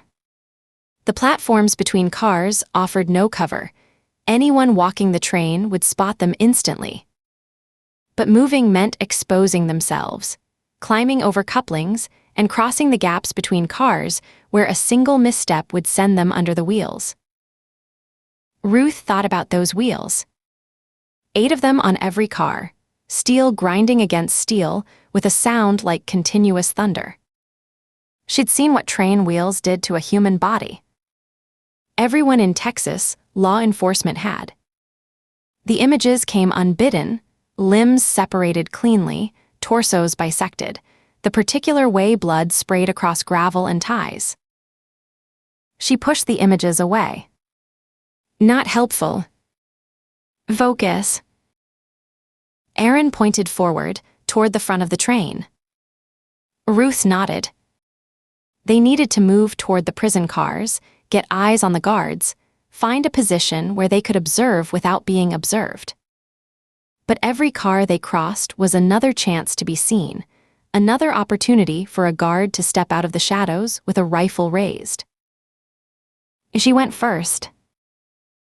The gap between cars was maybe 3 feet wide, close enough to step across if the train was stationary, terrifyingly far when you were moving at 40 miles per hour through pitch darkness. Ruth could see the ground rushing past below, glimpses of gravel and brush strobing between the wheels. The coupling groaned and shifted, metal scraping against metal, and she felt the platform tilt beneath her feet as the 2 cars moved independently of each other. As she jumped. For a fraction of a second, she was weightless, suspended over the churning wheels, the wind tearing at her body. Then her boots hit the opposite platform, and she grabbed for the nearest handhold, her fingers closing around cold steel, her heart slamming against her ribs. Safe. For now. Aaron followed, landing beside her with a grunt. They pressed into the narrow space between the freight car's doors, using the slight indentation for cover. Ruth's hands were shaking adrenaline, she told herself, not fear, and she gripped her thighs to still them. You okay? Aaron's voice was barely audible over the wind and the wheels. Fine. She wasn't fine. She was terrified. But terror was a luxury she couldn't afford right now. She took a breath, held it, released it slowly. Her hands steadied. Keep moving. They worked their way forward, car by car. Each crossing was its own small nightmare. The leap over churning wheels, the desperate grab for a handhold, the moment of vulnerability when they were silhouetted against the sky. Ruth kept expecting to hear shouts, gunfire, the crack of a rifle from somewhere in the darkness ahead. Every shadow looked like a guard. Every sound that wasn't wind or wheels made her flinch. The freight cars they passed were legitimate. She could see the shipping seals on the doors, intact and unbroken. Machine parts. Agricultural equipment. Cover for what lay ahead. After the 6th car, Ruth held up her hand. Stop. Ahead, maybe 50 yards forward, the modified boxcars began. Even in the darkness, they looked different: reinforced doors, heavy padlocks, ventilation slots cut near the roofline. And between 2 of the cars, a figure. A guard. He was facing away from them, rifle slung across his chest. Ruth watched him shift his weight, adjust his grip on the grab bar, turn his head to scan the other side of the train. She counted. 3 seconds looking left. 2 seconds forward. 3 seconds right. Repeat. A pattern. Patterns could be exploited. She studied the distance between their position and his. 4 cars. 4 gaps to cross. At his current rhythm, she'd have maybe 6 seconds of his blind spot per cycle, enough to cross 1 gap, not 2. That meant 4 cycles minimum. 24 seconds of exposure, spread across 4 separate crossings. Too long. Too many chances to be seen. Aaron touched her arm. He pointed down, beneath the cars, the narrow crawl space above the wheels and couplings. Dangerous as hell, but hidden from view. She could move under the cars, while the guard watched the horizon, emerge behind him before he knew she was there. Ruth measured the space with her eyes. Tight. Maybe 18 inches of clearance above the coupling mechanisms. The wheels were right there, churning hungry. One slip and they'd pull her under. She looked at Aaron. He read her face and shook his head slowly. Don't. She handed him her jacket. Too bulky for the crawl space. Then she holstered her Glock and pulled the knife from her belt instead. Quieter. No muzzle flash. Aaron grabbed her wrist. His eyes were fierce, frightened. She leaned close, her lips against his ear. Cover me. If it goes wrong, you run. Get to the prison cars. Save those kids.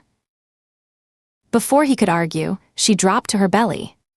The metal was ice cold against her chest. She could feel the vibration of the wheels through her whole body, a bone-deep tremor that made her teeth ache. The smell down here was oil and rust and something else, something organic, old blood maybe, or worse. She didn't want to think about what had been transported in these cars before. She began to crawl. The coupling mechanism loomed ahead, a mass of metal and hydraulics that groaned and shifted with the train's movement. The gap beneath it was barely wide enough for her shoulders.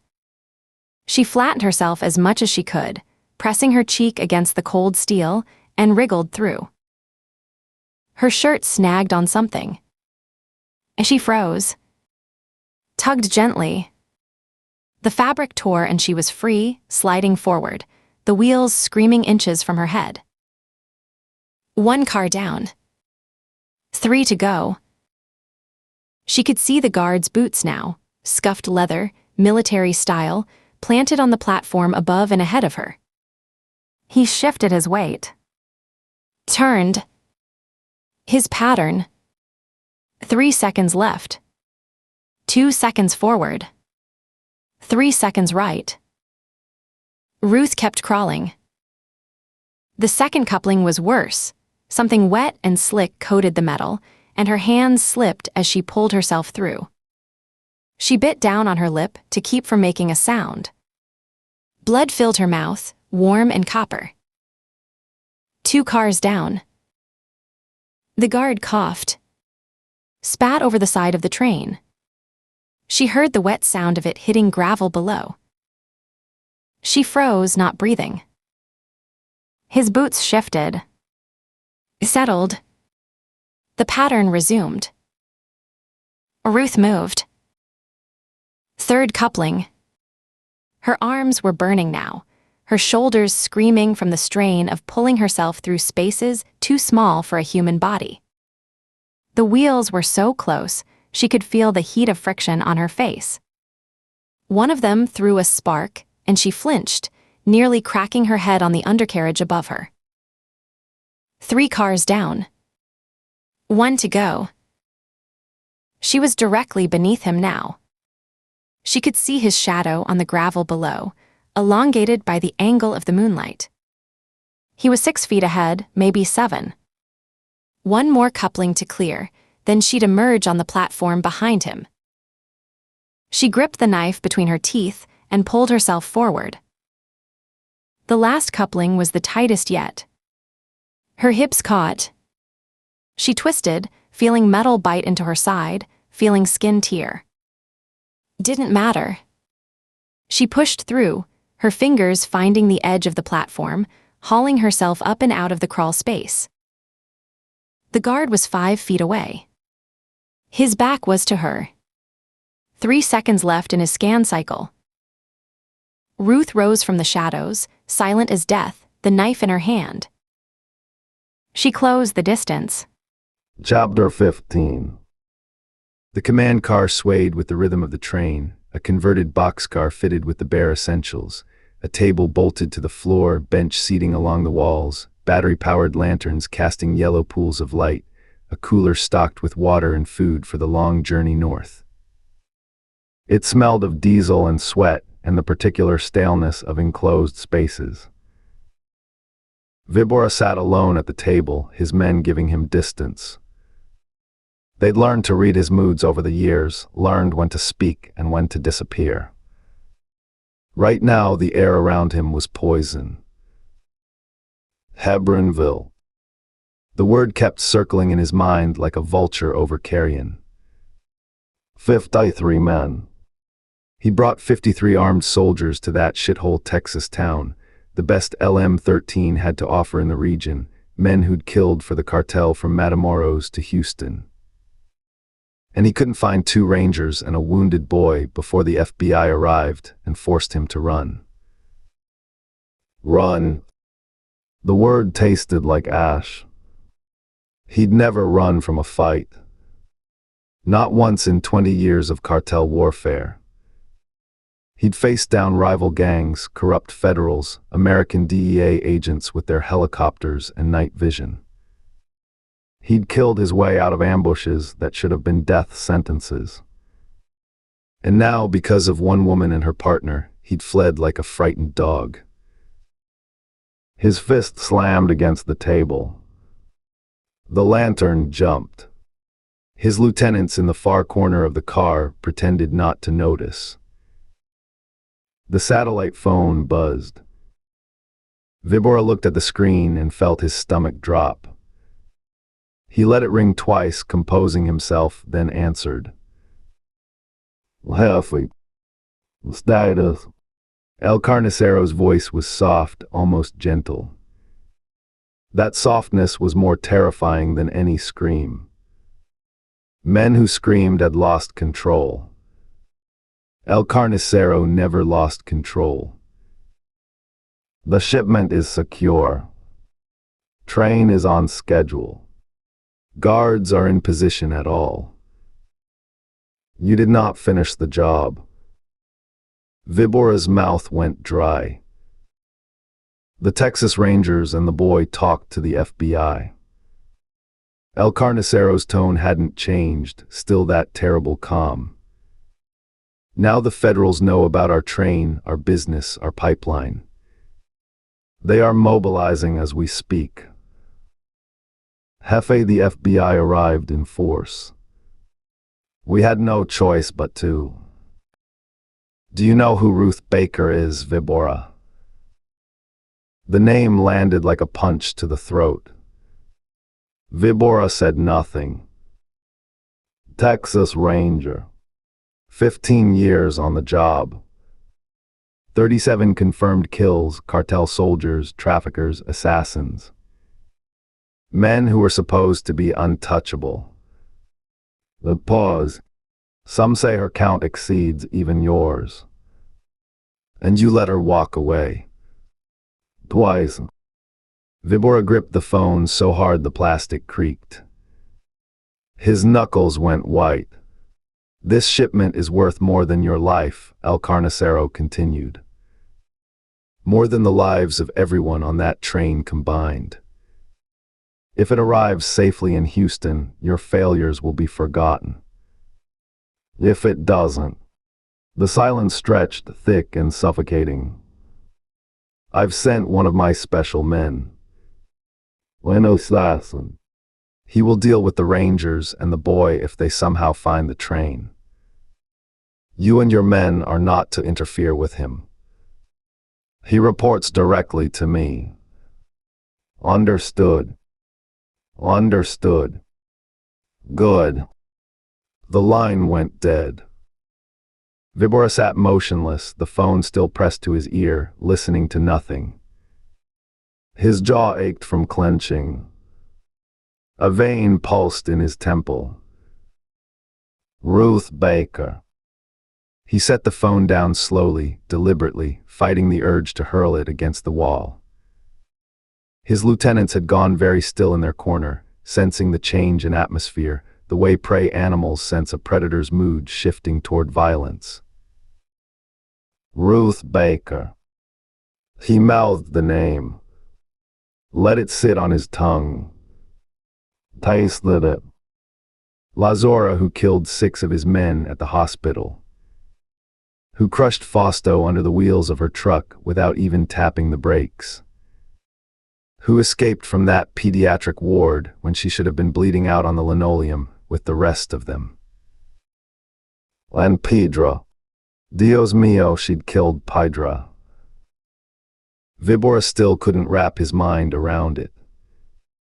Pedro had been 260 pounds of muscle and mean, a man who'd beaten opponents to death with his bare hands in the prison yards of La Esperanza, who'd once torn a man's arm from its socket during an interrogation just to hear him scream. Vibora had watched him crush a rival's skull like a rotten melon, watched the gray matter leak between his fingers while Pedro laughed. Nobody beat Pedro in a fight. Nobody even came close. But Ruth Baker had. She'd gone hand to hand with a monster and walked away, and Pedro was the one who ended up dead in a basement corridor. What kind of woman could do that? What kind of demon? He wanted to find out. He wanted to meet Ruth Baker again, face to face, no guns, no backup, just the two of them and his knife. He'd start with her hands, snap every finger one by one, listening to her try not to scream. Then her face. Then he'd take his time with the rest, make it last for hours, days if he could manage it. Ruth Baker. The name was a promise now. A debt to be collected. He pushed himself up from the table. I'm inspecting the cargo, he announced to no one in particular. Nobody disturbs me. I needed to move. Needed to do something with the rage before it consumed him from the inside. The train stretched ahead of him like a metal serpent, car after car swaying in the darkness. Vibora moved through it with the ease of long practice, crossing the gaps between cars without thought, his boots finding purchase on platforms slicked with condensation and diesel residue. His men snapped to attention as he passed 2 guards per car, rifles held ready, eyes scanning the shadows. Good. They should fear him. Fear kept people sharp, kept them from making the kind of mistakes that got everyone killed. He reached the prison cars.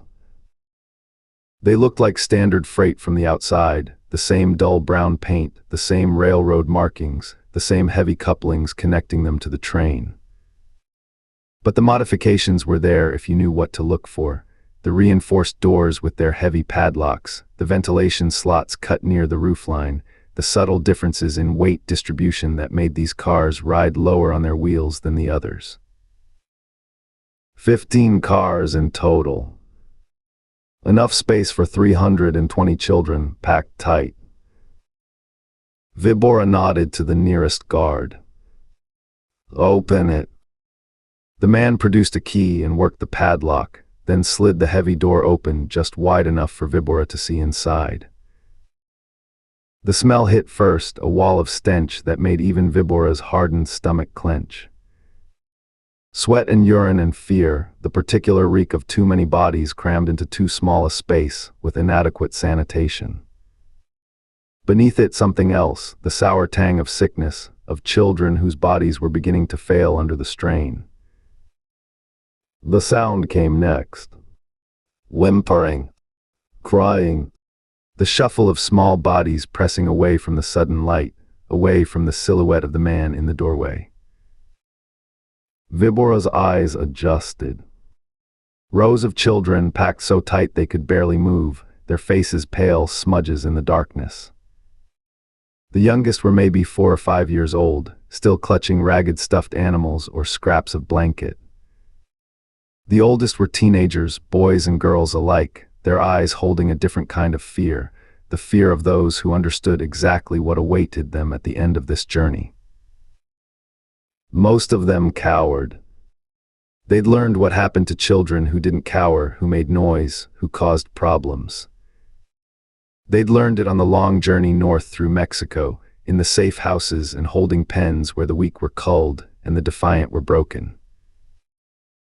But not all of them had learned. A girl near the front of the car stared directly at him. She was maybe 10, 11 years old, her dark hair matted with filth, her clothes torn and stained. But her eyes were clear and steady, fixed on Vibora's face without flinching. "El Angel vendrá," she said. Her voice was thin, cracked from thirst, but steady. The words carried in the fetid air of the car, and Vibora saw other children lift their heads, listening. La mujer angel que salvo a los otros. The girl's chin lifted slightly. Ella vendrá por nosotros también. The angel will come. The female angel who saved the others. She will come for us too. Vibora felt his hand twitch. The urge to strike was overwhelming, to slap that defiance off her face, to kick her until she learned her place, until she cowered like the rest of them. His fingers curled into a fist. But he couldn't. The buyers didn't want marked cargo. Bruises lowered the price. Broken bones meant damaged goods. These children were worth more pristine, their skin unblemished, their bodies intact for whatever purposes their new owners had in mind. "No hay ningun angel," he said instead. "There is no angel." He let his voice carry, let all of them hear. "Solo el diablo. Y él ya está aquí." Only the devil. And he's already here. He turned away, but not before he caught it, that look passing between the children. Curious, watchful, almost pitying, as if they knew something he didn't. As if they believed their angel was real and coming for them, and Vibora was the one who should be afraid. "Close it," he snapped at the guard. The door slammed shut. The padlock clicked into place. Vibora moved on, but the girl's eyes stayed with him, that steady, unafraid gaze. That impossible defiance. El Angel. Ridiculous. There was no angel. There was only the train and the cargo and the buyers waiting in Houston. There was only the cartel's iron grip on everything that moved through this pipeline. And yet, he found El Carnicero's assassin on a platform near the rear of the prison car section, standing motionless between 2 freight cars, staring out at the darkness rushing past. Vibora had almost missed him. The man was utterly unremarkable, middle-aged, medium build, wearing workers' clothing that could belong to any railroad employee. Nothing about him drew the eye. Nothing about him screamed killer or cartel or anything at all. Maybe that was the point. Vibora approached. The man didn't turn, didn't acknowledge his presence. Just kept staring at the empty landscape, the scrub brush and mesquite trees, reduced to smears of shadow by the train's speed. "You're El Carnicero's man," Vibora said. "Not a question." "Yes." The wind howled between the cars. The wheels clattered beneath them, steel on steel, a rhythm like a machine's heartbeat. "You have a name." "No." Vibora waited.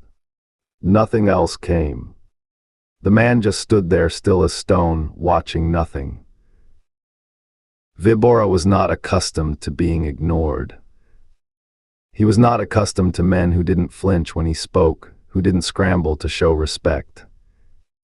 He felt an itch beneath his skin, the urge to grab this man, spin him around, demand acknowledgement. But El Carnicero's words echoed in his memory. "You and your men are not to interfere with him." Even Vibora wasn't stupid enough to cross the butcher over something as petty as bruised pride. Still, he couldn't resist testing. "I've killed 40 men," he said. The number was accurate, 40 confirmed, probably twice that many unconfirmed. Men who'd disappeared into unmarked graves, who'd been fed to pigs, who'd simply ceased to exist. "What about you?" The man finally turned. His face was forgettable. That was the only word for it, a face you'd pass on the street without a second glance, a face that would fade from memory the moment you looked away. Average features, average coloring, nothing distinctive at all. But his eyes were empty. Not cold, not cruel, not calculating. Just empty. Like looking into a well that had no bottom. Like looking into the void and finding the void looking back. "Enough," the man said. He turned back to the darkness. Vibora stood there a moment longer, feeling something he hadn't felt in years. Not fear exactly, but something adjacent to it. The recognition of a predator encountering something that didn't fit into the usual hierarchies, the usual rules. He moved on without another word. Back in the command car, one of his men was waiting. Lobo, his arm still bandaged, where a bullet had grazed him during the hospital escape. The young soldier's face was tight with nervous energy. We missed a radio check." Vibora settled onto the bench seat, reaching for the bottle of tequila on the table. "Whom?" "Gutierrez. Rear platform. He's not responding." Vibora poured himself a drink. The tequila was cheap, harsh, but it burned away some of the lingering unease from his encounter with the assassin. "Equipment problem." "Probably." Lobo shifted his weight. "The radios have been shit all night. Half the time you can barely hear through the static. Either that or the pendejo turned it off again. You know how he is." Vibora knew. Gutierrez was careless. Lazy. The kind of soldier who cut corners because he'd never faced real consequences, who assumed nothing bad would ever happen on his watch. The kind of soldier who got other people killed through sheer stupidity. "Send someone to check," Vibora said. "Tell Gutierrez if he turned off his radio again, I'll throw him off the train myself." Lobo grinned. "See you halfway." He left. The door slid shut behind him. Vibora drained his tequila and poured another. The train swayed beneath him, the rhythm of the wheels a constant presence, almost soothing. Outside, the Texas night rushed past, empty scrubland, distant ranch lights, the occasional cluster of oil derricks nodding in the darkness. Probably nothing. A lazy guard and a faulty radio. The kind of minor annoyance that plagued every operation, no matter how well planned. His hand drifted to his knife anyway. Found the familiar weight of it on his belt. His thumb traced the blade through the leather sheath, feeling the edge he'd honed that morning. Old habits. He thought about Ruth Baker. 37 kills. A woman who'd beaten Pedro to death with her bare hands. A woman who'd escaped him twice. He finished his tequila, set down the glass, and stood. "Where are you going, Jefe?" Lobo asked from the doorway, having just returned. "To check on Gutierrez myself." Vibora pulled his knife from its sheath, tested the edge against his thumb. A thin line of blood welled up. "Perfect. If that idiot turned off his radio again, I'm going to gut him and throw him off the train." Chapter 16. Ruth and Aaron moved forward through the train, checking each car as they went. The work was slow and methodical, the only way to do it without getting caught. They'd wait in the shadows between cars, listening for footsteps or voices over the constant rumble of wheels on rails, then slip through to the next section when the coast was clear. The train swayed beneath their feet as it carved through the Texas darkness, the rhythm providing cover for their movement, but also masking any sounds of approach. The first few cars had been exactly what the manifest claimed.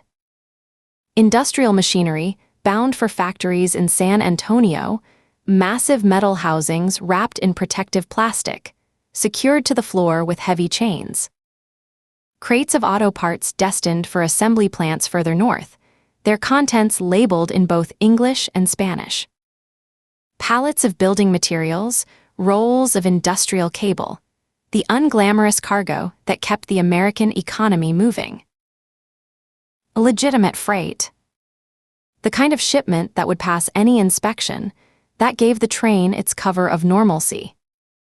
Ruth noted the shipping labels, the corporate logos, the bureaucratic stamps that said nothing to see here to anyone who didn't know better. The cartel had planned this carefully, burying their real cargo in the middle of a train that looked completely ordinary from either end. But as they worked their way forward, car by car, the character of the rolling stock began to change. The newer freight containers gave way to older cars, battered metal boxes with rusted sides and peeling paint, the kind of rolling stock that had been in service for decades. They looked like relics from another era of railroading, anonymous and forgettable, the sort of cars that inspectors would glance at and dismiss as empty deadweight being repositioned for loading elsewhere. Perfect for hiding cargo you didn't want anyone to examine too closely. And the smell changed. It hit Ruth before she consciously registered what it was, that particular odor that she'd encountered too many times in her career. Human waste. Sweat. Fear. The unmistakable stench of too many bodies crammed into too small a space for too long, without adequate sanitation or ventilation. She'd smelled it in shipping containers baking in the South Texas sun, where desperate migrants had paid their life savings for passage and found only slow suffocation. She'd smelled it in basement prisons, where trafficking victims were held before auction. She'd smelled it in the back rooms of massage parlors and the hidden floors of suburban houses that served as way stations in the pipeline of human misery. It was a smell that never got easier to take, no matter how many times you encountered it. A smell that meant suffering on a scale that civilized people preferred not to think about. She glanced at Aaron. His face had gone tight, nostrils flaring as he registered the same thing. 15 years as a ranger, and his reaction was the same as hers.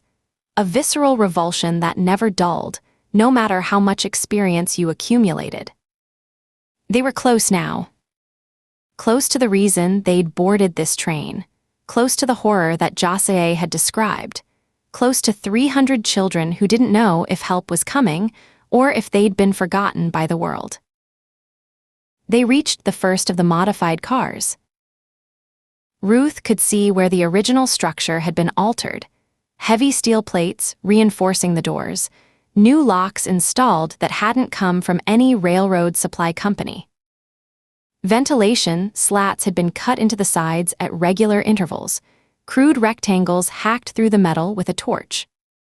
Enough airflow to keep the cargo alive during the journey. Not enough space to squeeze through, not enough visibility to see what was happening outside. She pressed herself against the cold metal wall of the car and peered through one of the gaps. At first, all she saw was darkness. The interior of the car was unlit, just a black void that could have held anything or nothing. Then her eyes began to adjust, the darkness resolving into shades of gray, and the gray resolving into shapes. Small shapes. Huddled together on the bare metal floor of the freight car, pressed so tightly there was barely room to move. Children. Dozens of them. Ruth's mind automatically started counting, 10, 20, 30, before she realized it was pointless. There were too many to count through a gap in a wall. They filled the car from one end to the other, sitting with their knees drawn up to their chests, lying in whatever space they could claim, smaller bodies tucked against larger ones for warmth and comfort. The youngest couldn't have been more than 5 or 6 years old. Ruth could see them in the dim light filtering through the ventilation slats, tiny figures curled into fetal positions, their faces slack with exhaustion or the particular blankness that came from trauma too large to process. Some of them were sleeping or trying to. Others stared at nothing, their eyes open but seeing something far away from this metal box on wheels. The oldest were maybe 13 or 14. They sat with their backs against the walls, positioned protectively around the younger children, their faces showing the grim awareness of kids who'd been forced to grow up too fast. They understood what was happening, Ruth realized. Understood where they were going and what awaited them there. And they'd taken on the role of guardians anyway, shielding the little ones from as much of the horror as they could. None of them made a sound. 300 children packed into freight cars, and the silence was absolute except for the rattle of the train. No crying, no whimpering, no whispered conversations. They'd been conditioned to silence, Ruth realized with a sick feeling in her stomach. Trained through violence or threat of violence to stay quiet no matter what happened. Any child who made noise was probably punished in ways that taught the others to keep their mouths shut. The cartel had broken these children's spirits so thoroughly that they didn't even cry out anymore. She heard Aaron's sharp intake of breath beside her and turned to look at him. His face had gone pale beneath the stubble that shadowed his jaw, the color draining away as he processed what he was seeing through the slats. His hands had tightened into fists at his sides, and she could see the muscles in his jaw working as he fought to control his reaction. She knew what he was thinking because she was thinking the same thing. His boys at home in their beds, safe and warm and loved, with no idea that children their age were being transported like livestock through the Texas night. Her Ava, probably asleep right now, dreaming whatever dreams 12-year-old girls dreamed, blissfully unaware that her mother was standing outside a freight car full of stolen children with no clear way to save them. The contrast was almost unbearable. The randomness of fate that put some children in loving homes and others in the hands of monsters who saw them only as merchandise. Ruth touched Aaron's arm briefly, a moment of acknowledgement, of shared horror, of solidarity in the face of something that words couldn't adequately address. Then she moved forward to the next car. The second prison car held more of the same, but different in its specific details. Different ages here, Ruth noted as she peered through the ventilation slats. Different faces. The children in this car skewed slightly older, fewer of the very young ones, more kids in the 8 to 12 range. And the ethnic composition was different too. She could see Central American features predominating, the indigenous heritage of Guatemala and Honduras visible in bone structure and skin tone, but also faces that suggested Asian ancestry. Kids from China, maybe, or Vietnam or the Philippines. Children who'd been collected from across the hemisphere, gathered from different source countries and different trafficking networks, all funneled into this single pipeline. La cosecha. The harvest. Ruth remembered Lambert's briefing at the motel, the FBI agent's controlled voice as she explained the scale of what the cartel was attempting. The largest human trafficking shipment in their history.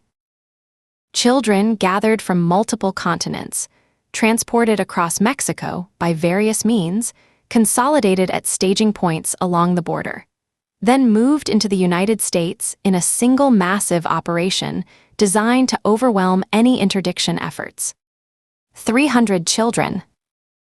300 futures stolen, 300 families destroyed, 300 young lives about to be scattered to buyers across America who'd paid premium prices for their merchandise. The economics of it were staggering. Lambert had estimated the total value at somewhere north of $50 million, but that number didn't capture the true scope of the evil. You couldn't put a price tag on a child's life.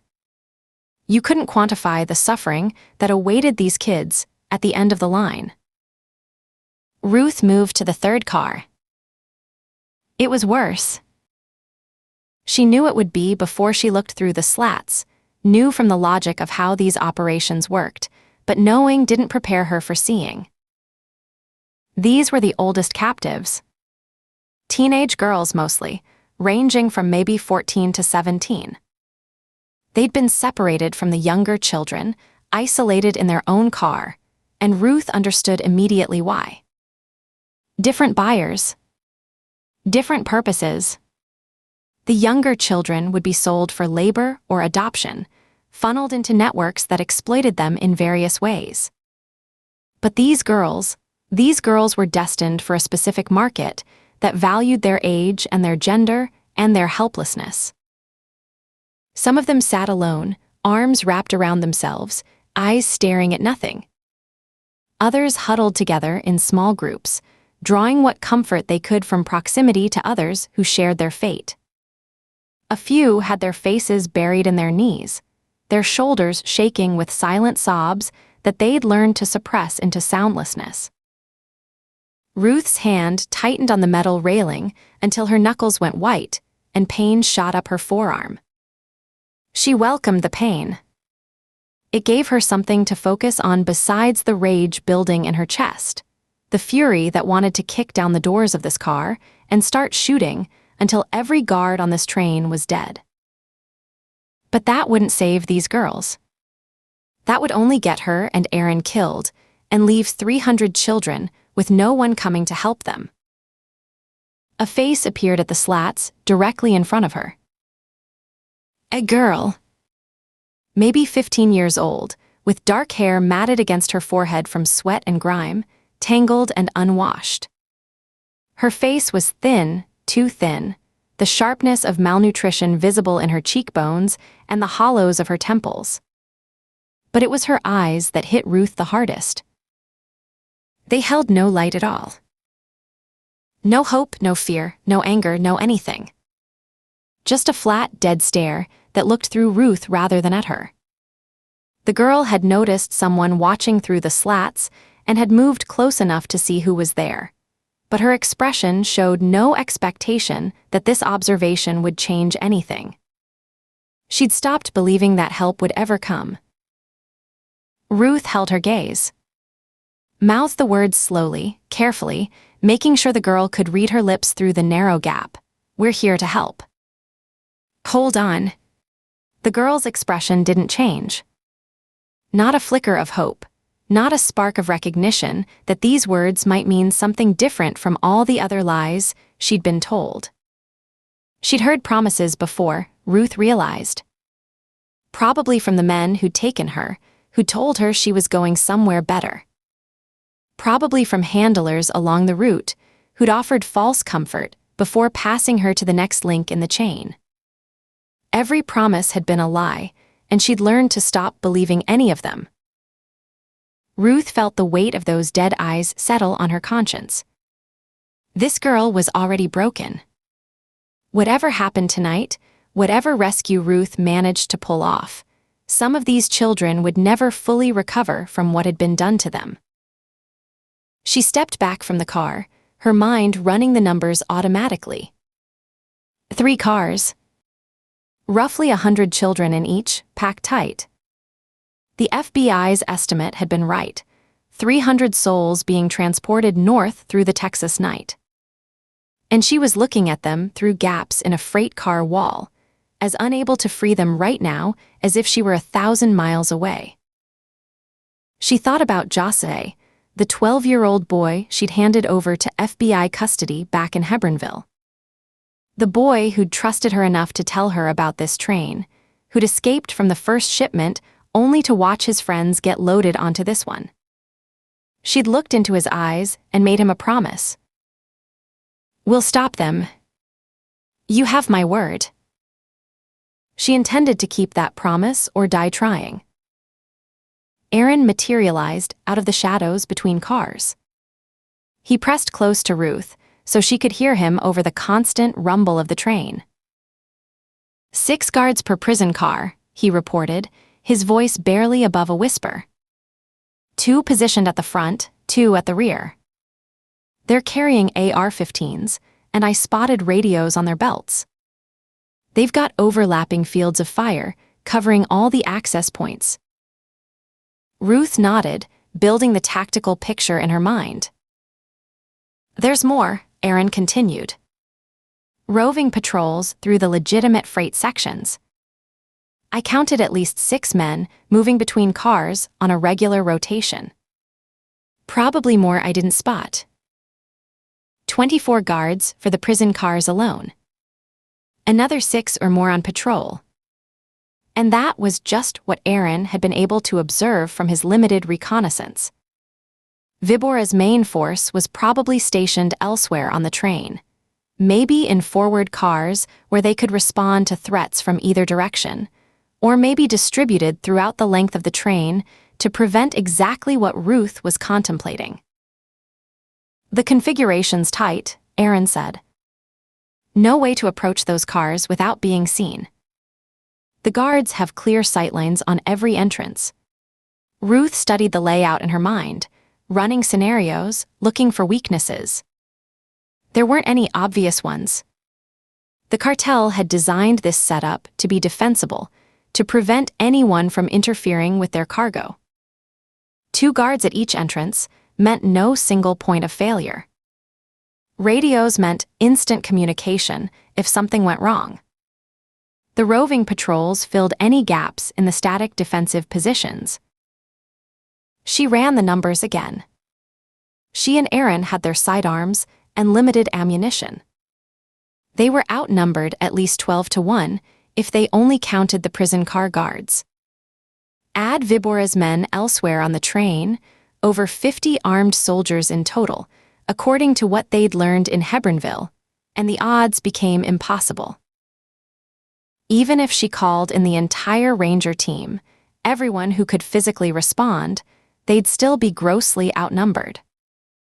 Mounting an assault against this kind of fortified position, on a moving train in the middle of nowhere, it wouldn't be a rescue operation. It would be suicide. "We can't take them all," Aaron said quietly. His voice carried no judgment, just professional assessment of an impossible tactical situation. Ruth knew he was right. She hated that he was right, but she knew it. But she also knew they couldn't do nothing. Couldn't just crouch in the shadows and wait while 300 children rolled toward their fate. She pulled out her phone. The screen glowed in the darkness as she opened the camera app. If they couldn't fight their way through right now, they could at least document what they'd found. Gather evidence that couldn't be denied or explained away. Create a record that would force the FBI to take this seriously and redirect their resources to the right target. She moved back to the first prison car and began photographing through the ventilation slats. The children's faces, pale smudges in the darkness. The cramped conditions, bodies pressed together on bare metal floors with no bedding, no sanitation, no light. The reinforced doors, the crude ventilation cuts, all the details that told the story of what this train really was.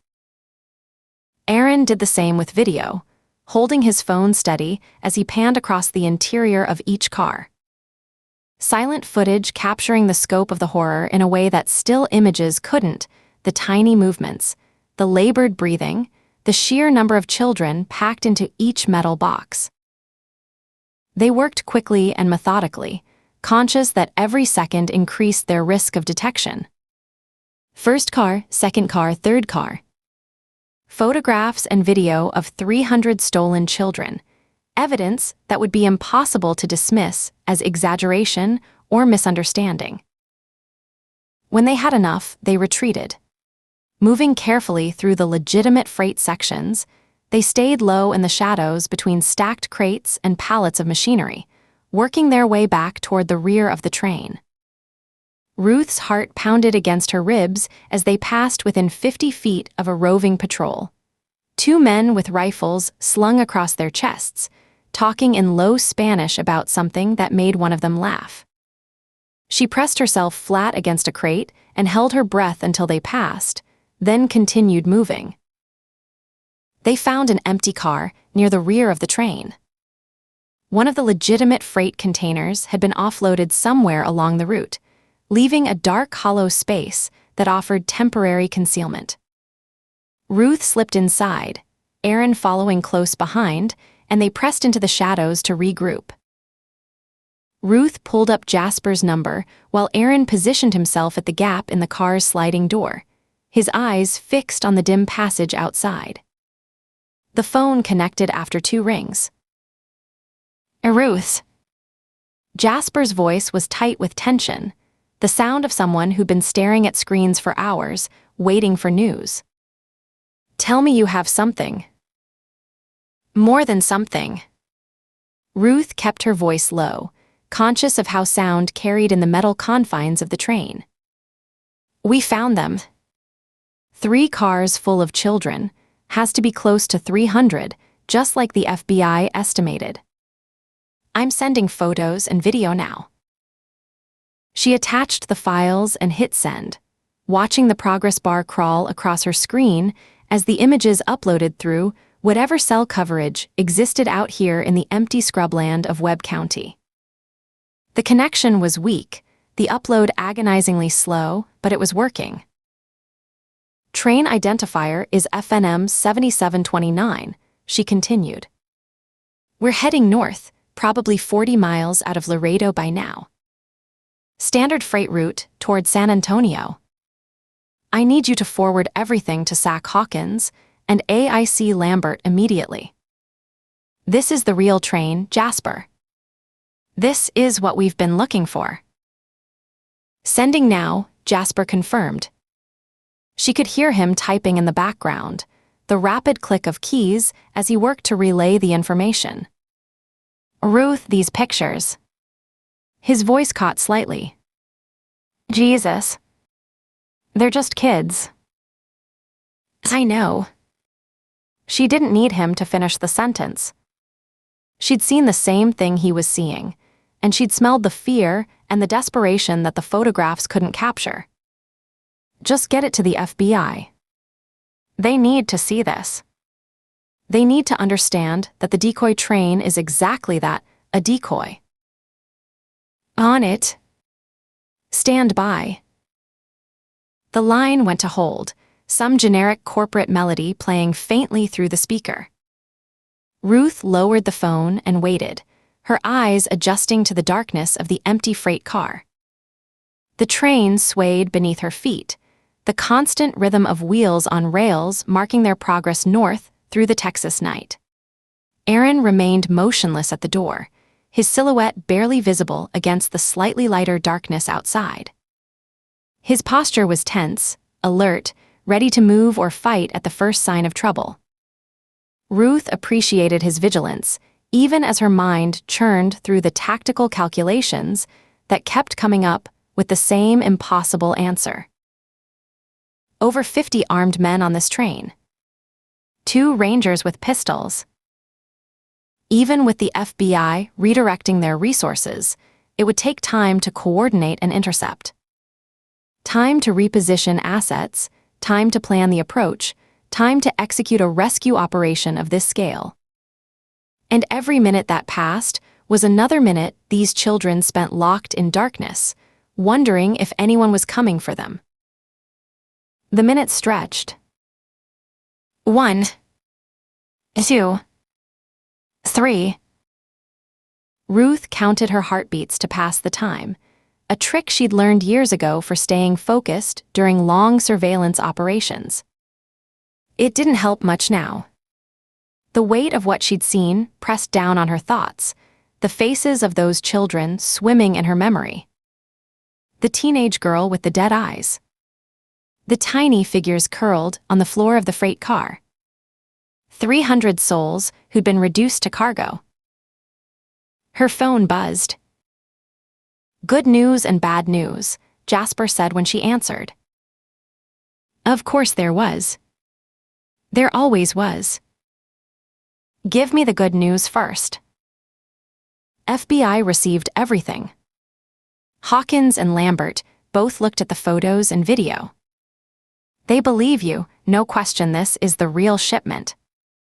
The decoy train was exactly what we thought it was, a diversion to draw attention away from the actual cargo. They're already talking about redirecting resources. Ruth felt some of the tension in her shoulders ease slightly. At least they'd accomplished that much.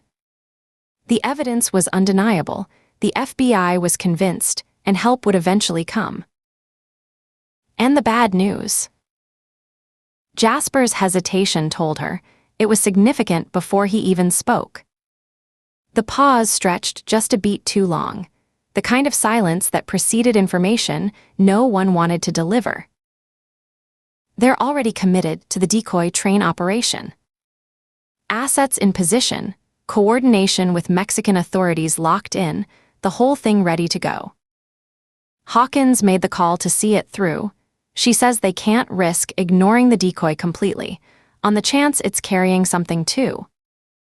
Politics and optics, and covering all the bases. So they're going to hit an empty train while we're sitting on the real one. They're going to hit both. But because of logistics, distance, the time it takes to redeploy assets from one location to another. Another pause. The soonest they can shift their full attention to your train is 2 hours. Maybe 3. 3 hours. The number settled into Ruth's chest like a lead weight. 3 more hours of these children locked in freight cars, not knowing if help was coming. 3 more hours of being outnumbered 50-2 on a moving train full of cartel killers, who would happily put a bullet in her head if they discovered her presence. 3 more hours of hoping she and Aaron could stay hidden in this metal maze until the cavalry arrived.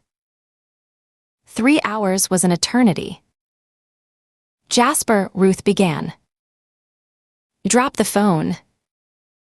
The voice came from behind her, from the entrance to the freight car that she and Aaron hadn't been watching. Cold and amused, with a faint accent that she recognized instantly. "Raise your hands. Both of you." Ruth turned slowly, keeping her movements controlled and non-threatening. Her mind was already calculating angles, distances, options, and finding none. Vibora stood 10 feet away, flanked by 2 of his men with rifles raised. His pistol was aimed at her chest, held with the casual confidence of someone who'd used it many times before. The smile on his face was the same cold expression she remembered from the hospital corridor, from the streets of Hebronville. Ruth let the phone slip from her fingers. Raised her hands. Beside her, Aaron did the same. Vibora's grin widened. Chapter 17. Vibora kept his pistol trained on Ruth's chest, the barrel steady despite the constant sway of the train beneath their feet. The train rumbled on through the Texas night, carrying them north through empty scrubland, away from Laredo and towards San Antonio. Ruth could feel the slight pull of acceleration as the locomotive maintained speed on a straightaway. Somewhere up ahead, the engineer was probably monitoring his instruments, checking his schedule, completely unaware of the drama playing out in the freight cars behind him. Or maybe he was aware and had been paid to look the other way. It didn't matter now. Ranger Baker. He said her name slowly, tasting each syllable. The freight car rocked gently as the train negotiated a curve, the wheels singing against the rails somewhere below, but Vibora's aim never wavered. I knew you would come. Ruth kept her hands raised, her legs automatically adjusting to the motion of the floor beneath her. The rumble of the train was a constant presence, a low vibration that traveled up through her boots and into her bones, accompanied by the rhythmic clatter of wheels on rail joints. Every few seconds the car would sway slightly, and she'd feel the subtle shift in her center of gravity. The two guards flanking Vibora had their rifles up, AR-15s pointed at her and Aaron, muzzles tracking with the movement of the train. 3 weapons. 2 targets. You've caused me a great deal of trouble, Vibora said. He took a step closer, his boots thudding against the metal floor of the freight car, the sound barely audible over the constant rumble of wheels on rails. In Hebronville, I had 50 men searching for you. 50. And still you slipped away. The train swayed again, a gentle roll to the left as they rounded another curve. Ruth felt the motion in her hips, in her knees, the way she'd learned to feel it over hours of moving through these cars. The guards shifted their weight automatically, compensating without thinking. They'd spent time on trains too. Vibora was enjoying this. Drawing out the moment. Ruth watched his face, watched his eyes, watched the way his weight shifted as he moved. The guard on the left, younger, maybe early 20s, with a thin mustache and acne scars on his cheeks, had let his rifle drift slightly off target. He was watching Vibora instead of watching her. El Carnicero was not pleased, Vibora continued. The train hit a rough section of track, the floor vibrating harder for a moment, and he paused until the motion smoothed out. He made his displeasure very clear. But now, he spread his free hand, gesturing at the freight car around them, the metal walls, the dim emergency lighting, the stacked crates that lined the sides. Now I can deliver you to him personally. The famous Texas Ranger. He will be very interested in meeting you. I'm sure he will, Ruth said. Her voice was steady, controlled. He'll want to know how I found out about his train. How I got on board. How I photographed 300 children locked in freight cars like animals. Vibora's eyes narrowed slightly. You saw the cargo. I saw children. Ruth let the anger she'd been suppressing seep into her voice. Kids, 5, 6 years old. Packed into metal boxes with no light, no water, no sanitation. Teenage girls separated from the others because they're worth more to your buyers. 300 human beings being transported like livestock to be sold. They are cargo, Vibora said.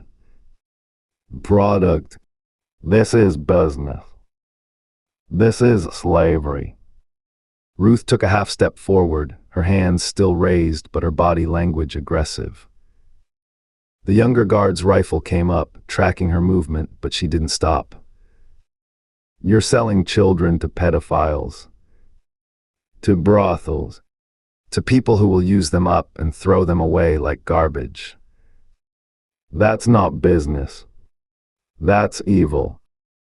Vibora's smile didn't waver, but something cold settled behind his eyes. You Americans, so self-righteous, so convinced of your moral superiority. He shook his head slowly. Do you know what happens to these children if we don't take them? They starve in the streets. They're recruited by other gangs who will use them and kill them. They die of disease, of violence, of neglect. We give them a chance at life. You give them a chance to be raped, Ruth said flatly. To be worked to death or drugged into compliance. Don't pretend you're doing them a favor. You're making money off their suffering, and you know it. You think you understand our world, Vibora said. His voice had lost some of its amusement, an edge creeping in. You see the children, you feel sad, you think how terrible, someone should do something. But you don't see the system.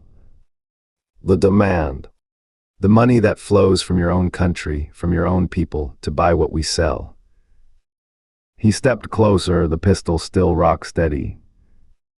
Every dollar we make comes from American wallets, Ranger Baker. Your people create the market. We just supply it. And that makes it okay. It makes it inevitable. Vibora shrugged. If not us, someone else. The demand doesn't disappear because you arrest a few traffickers. It just finds new suppliers. We're businessmen meeting a market night. You're monsters, Ruth said. And I'm going to shut you down. All of you. El Carnicero, his network, everyone who profits from this. Vibora laughed, a short, sharp sound that echoed off the metal walls of the freight car. You're going to shut us down. You. He gestured with his pistol at their surroundings. You're on my train, surrounded by my men, with a gun pointed at your chest. In 5 minutes you'll be dead or in chains. And tomorrow the cargo will be delivered, the money will change hands, and nothing will have changed. The train swayed beneath them, the floor tilting slightly to the right. Ruth felt the motion but kept her focus on Vibora's face. The younger guard's rifle had drifted again, not much, maybe an inch, but enough. Those children in those cars, Ruth said, her voice dropping to something colder, more dangerous than anger. The little girl I saw, maybe 5 years old, curled up on the floor. The teenage girl who looked at me like she'd already died inside. What happens to them when you deliver them to your buyers? Vibora's jaw tightened. That's not my concern. I transport. I don't. Don't what? Don't think about it. Don't care. Ruth shook her head. You know exactly what happens to them. You've seen it. You've probably watched it happen. Enough. The amusement was completely gone now, replaced by something harder. The older guard, the one with the shaved head and the neck tattoo, shifted his weight, sensing the change in his boss's mood. You want to die with a lecture on your lips, fine. But I'm done listening. She was measuring distances. 4 feet to the younger guard. 6 feet to Vibora. 8 feet to the older guard on the right. The older one hadn't taken his eyes off her since they'd raised their hands. His rifle was rock steady, tracking her center mass with the focus of a man who took his work seriously. Nothing else to say? Vibora asked. No more speeches about evil and monsters. Ruth said nothing. She was watching the younger guard, whose attention had drifted again to his boss. Lower your hands, Vibora said. His voice had hardened. The game's over. Slowly. Remove your weapons and place them on the floor. Both of you. Ruth glanced at Aaron. He stood 3 feet to her left, his hands raised like hers, his face betraying nothing. But she knew him well enough to read the slight tension in his shoulders, the way his weight had shifted onto the balls of his feet. He was ready, waiting for her signal. She looked back at Vibora. And if we don't, then I shoot you both and explain to El Carnicero that you resisted. Vibora smiled. He'll be disappointed not to question you himself, but he'll understand. These things happen. The train rumbled on, the wheels clicking over rail joints in a steady rhythm. Ruth counted the clicks in her head. 1, 2, 3. The pattern was regular, predictable, the heartbeat of the train as it carried them through the night. She started to lower her hands. Slowly, Vibora repeated. Very slowly. Ruth moved with exaggerated care, her hands dropping inch by inch toward her sides. The younger guard's rifle tracked her movement, but the older guard's attention flickered for just a moment, his eyes moving to Vibora, checking for instructions. Even that brief break in focus was something. Her hands reached her waist. Her right hand was 6 inches from the grip of her Glock. The train lurched. It came without warning, a violent sideways jolt as the wheels hit a rough section of track or negotiated an unexpected curve. Ruth had been unconsciously bracing for some kind of motion, had kept her weight balanced and her knees slightly bent, so she rode out the lurch with only a slight stumble. But Vibora's men hadn't been expecting it. The younger guard pitched sideways, his rifle swinging wide as he threw out a hand to catch himself against the wall. The older guard staggered, his muzzle dipping as he fought for balance. And the younger guard's shoulder caught Vibora in the arm, knocking the cartel enforcer's aim off target. And then the horn blared. The locomotive's air horn split the night, 2 long blasts, one short, one long, the standard warning signal for an approaching grade crossing. In the enclosed metal box of the freight car, the sound was enormous, a physical force that seemed to compress the air itself. Ruth felt it in her chest, in her teeth, in the bones of her skull. Both guards flinched. Vibora's eyes widened. Ruth drew. The Glock cleared the holster, and she was firing before the horn had finished its first long blast. 2 shots into the younger guard's chest. The reports were sharp and flat in the confined space, barely audible beneath the still blaring horn. The guard's eyes went wide with surprise as the bullets punched through him. His rifle clattered to the floor. His knees buckled. He went down. Aaron's weapon barked twice beside her.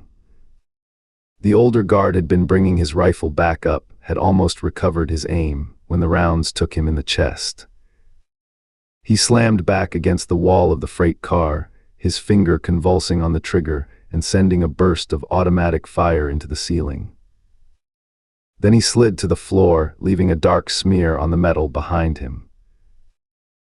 Vibora was already moving. He fired as he ran, a wild shot that sparked off the wall 2 feet from Ruth's head, and then he was at the ladder mounted on the wall of the freight car, the one that led up to the roof hatch. His boots clanged against the metal rungs as he climbed, fast and desperate, putting distance between himself and Ruth's weapon. Ruth tracked him with her Glock and squeezed the trigger. The round caught him somewhere in the left side, just below the ribs. She saw him jerk, saw his grip falter on the ladder for a split second. Blood darkened the fabric of his jacket, spreading fast. But he didn't fall. He kept climbing, his teeth bared in a grimace of pain and fury, and then he was through the roof hatch and gone into the night above. Ruth ran to the ladder. "Ruth, wait," Aaron started. But she was already climbing, her boots finding the rungs, her hands pulling her up toward the square of star-filled sky visible through the open hatch. She had to stop him. If Vibora got away, if he alerted the other guards before they could find cover.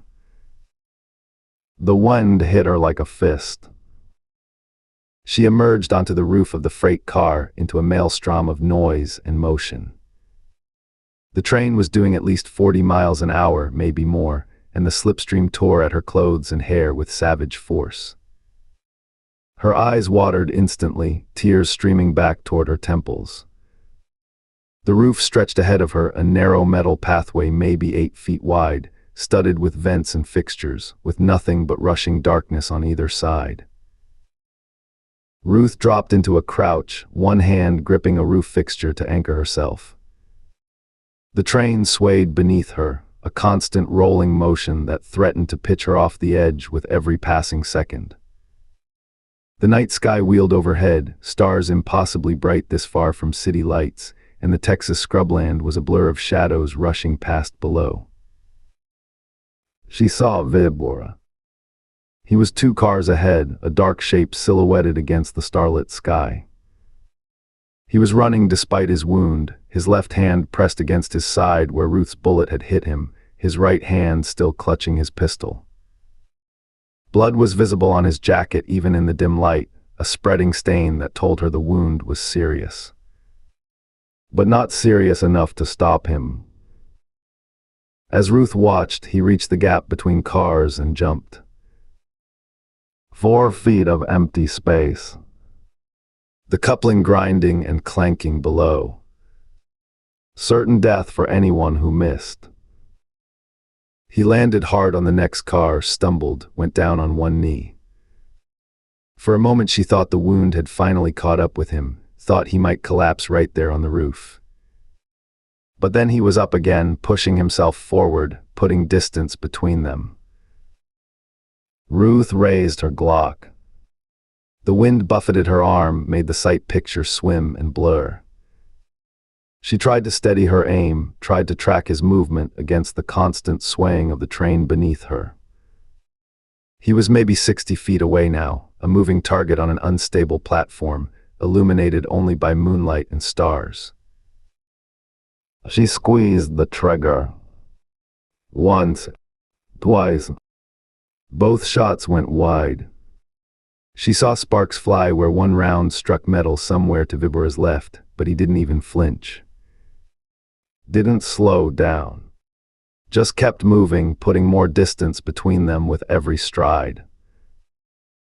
Then he dropped over the edge of the car ahead, disappearing from sight. For a moment, Ruth thought he'd fallen, thought maybe his wound had finally betrayed him, sent him tumbling off the roof and into the darkness rushing past below. But then she heard his voice, carried on the wind. Spanish words fragmented by distance and the roar of the train's passage. She couldn't make out all of them, but she caught enough to understand. Intrusos. En el tren. Los Rangers están aquí. Intruders. On the train. The Rangers are here. He was alerting the guards. Every guard on this train, all 50 plus of Vibora's men, now knew exactly where she was and who she was. The response was almost immediate. Flashlight beams cut through the darkness ahead, 1, then 2, then half a dozen, stabbing out from between cars and along the roofline. Ruth heard shouts in Spanish, heard boots pounding on metal, heard the distinctive sound of rifle bolts being charged. The beams swept across the tops of the freight cars, searching, probing, converging on her position. The first muzzle flash strobed 3 cars ahead. Ruth threw herself flat against the roof as bullets cracked through the air where she'd been crouching. The rounds passed close enough that she heard them, a sharp snapping sound like someone cracking a whip near her ear. More shots came from a different angle, then another. Multiple shooters, multiple positions, all of them firing at the roofline where she'd been spotted.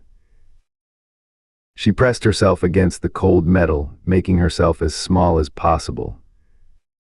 The roof vibrated beneath her with the motion of the train, the rivets digging into her cheek and chest. Bullets sparked off fixtures and vents around her, the shooters adjusting their aim, walking their fire toward her position. She had to move. Ruth rolled toward the edge of the car, staying flat, using the slight curve of the roof to shield her from the worst of the incoming fire. The edge was maybe 4 feet away. 3 feet. 2. She reached out, found the top rung of the ladder, and swung her legs over into empty space. For a terrifying moment, she hung there, her fingers locked around the rung, her body dangling against the side of the freight car, the ground rushing past in a blur of shadow and gravel. The wind tore at her, tried to rip her loose. Her shoulders screamed with the strain. Then her boots found the rungs and she was climbing down, half falling, her hands sliding against the metal as she descended faster than was safe. She dropped through the hatch and landed hard on the floor of the freight car, her knees absorbing the impact, pain shooting up through her thighs.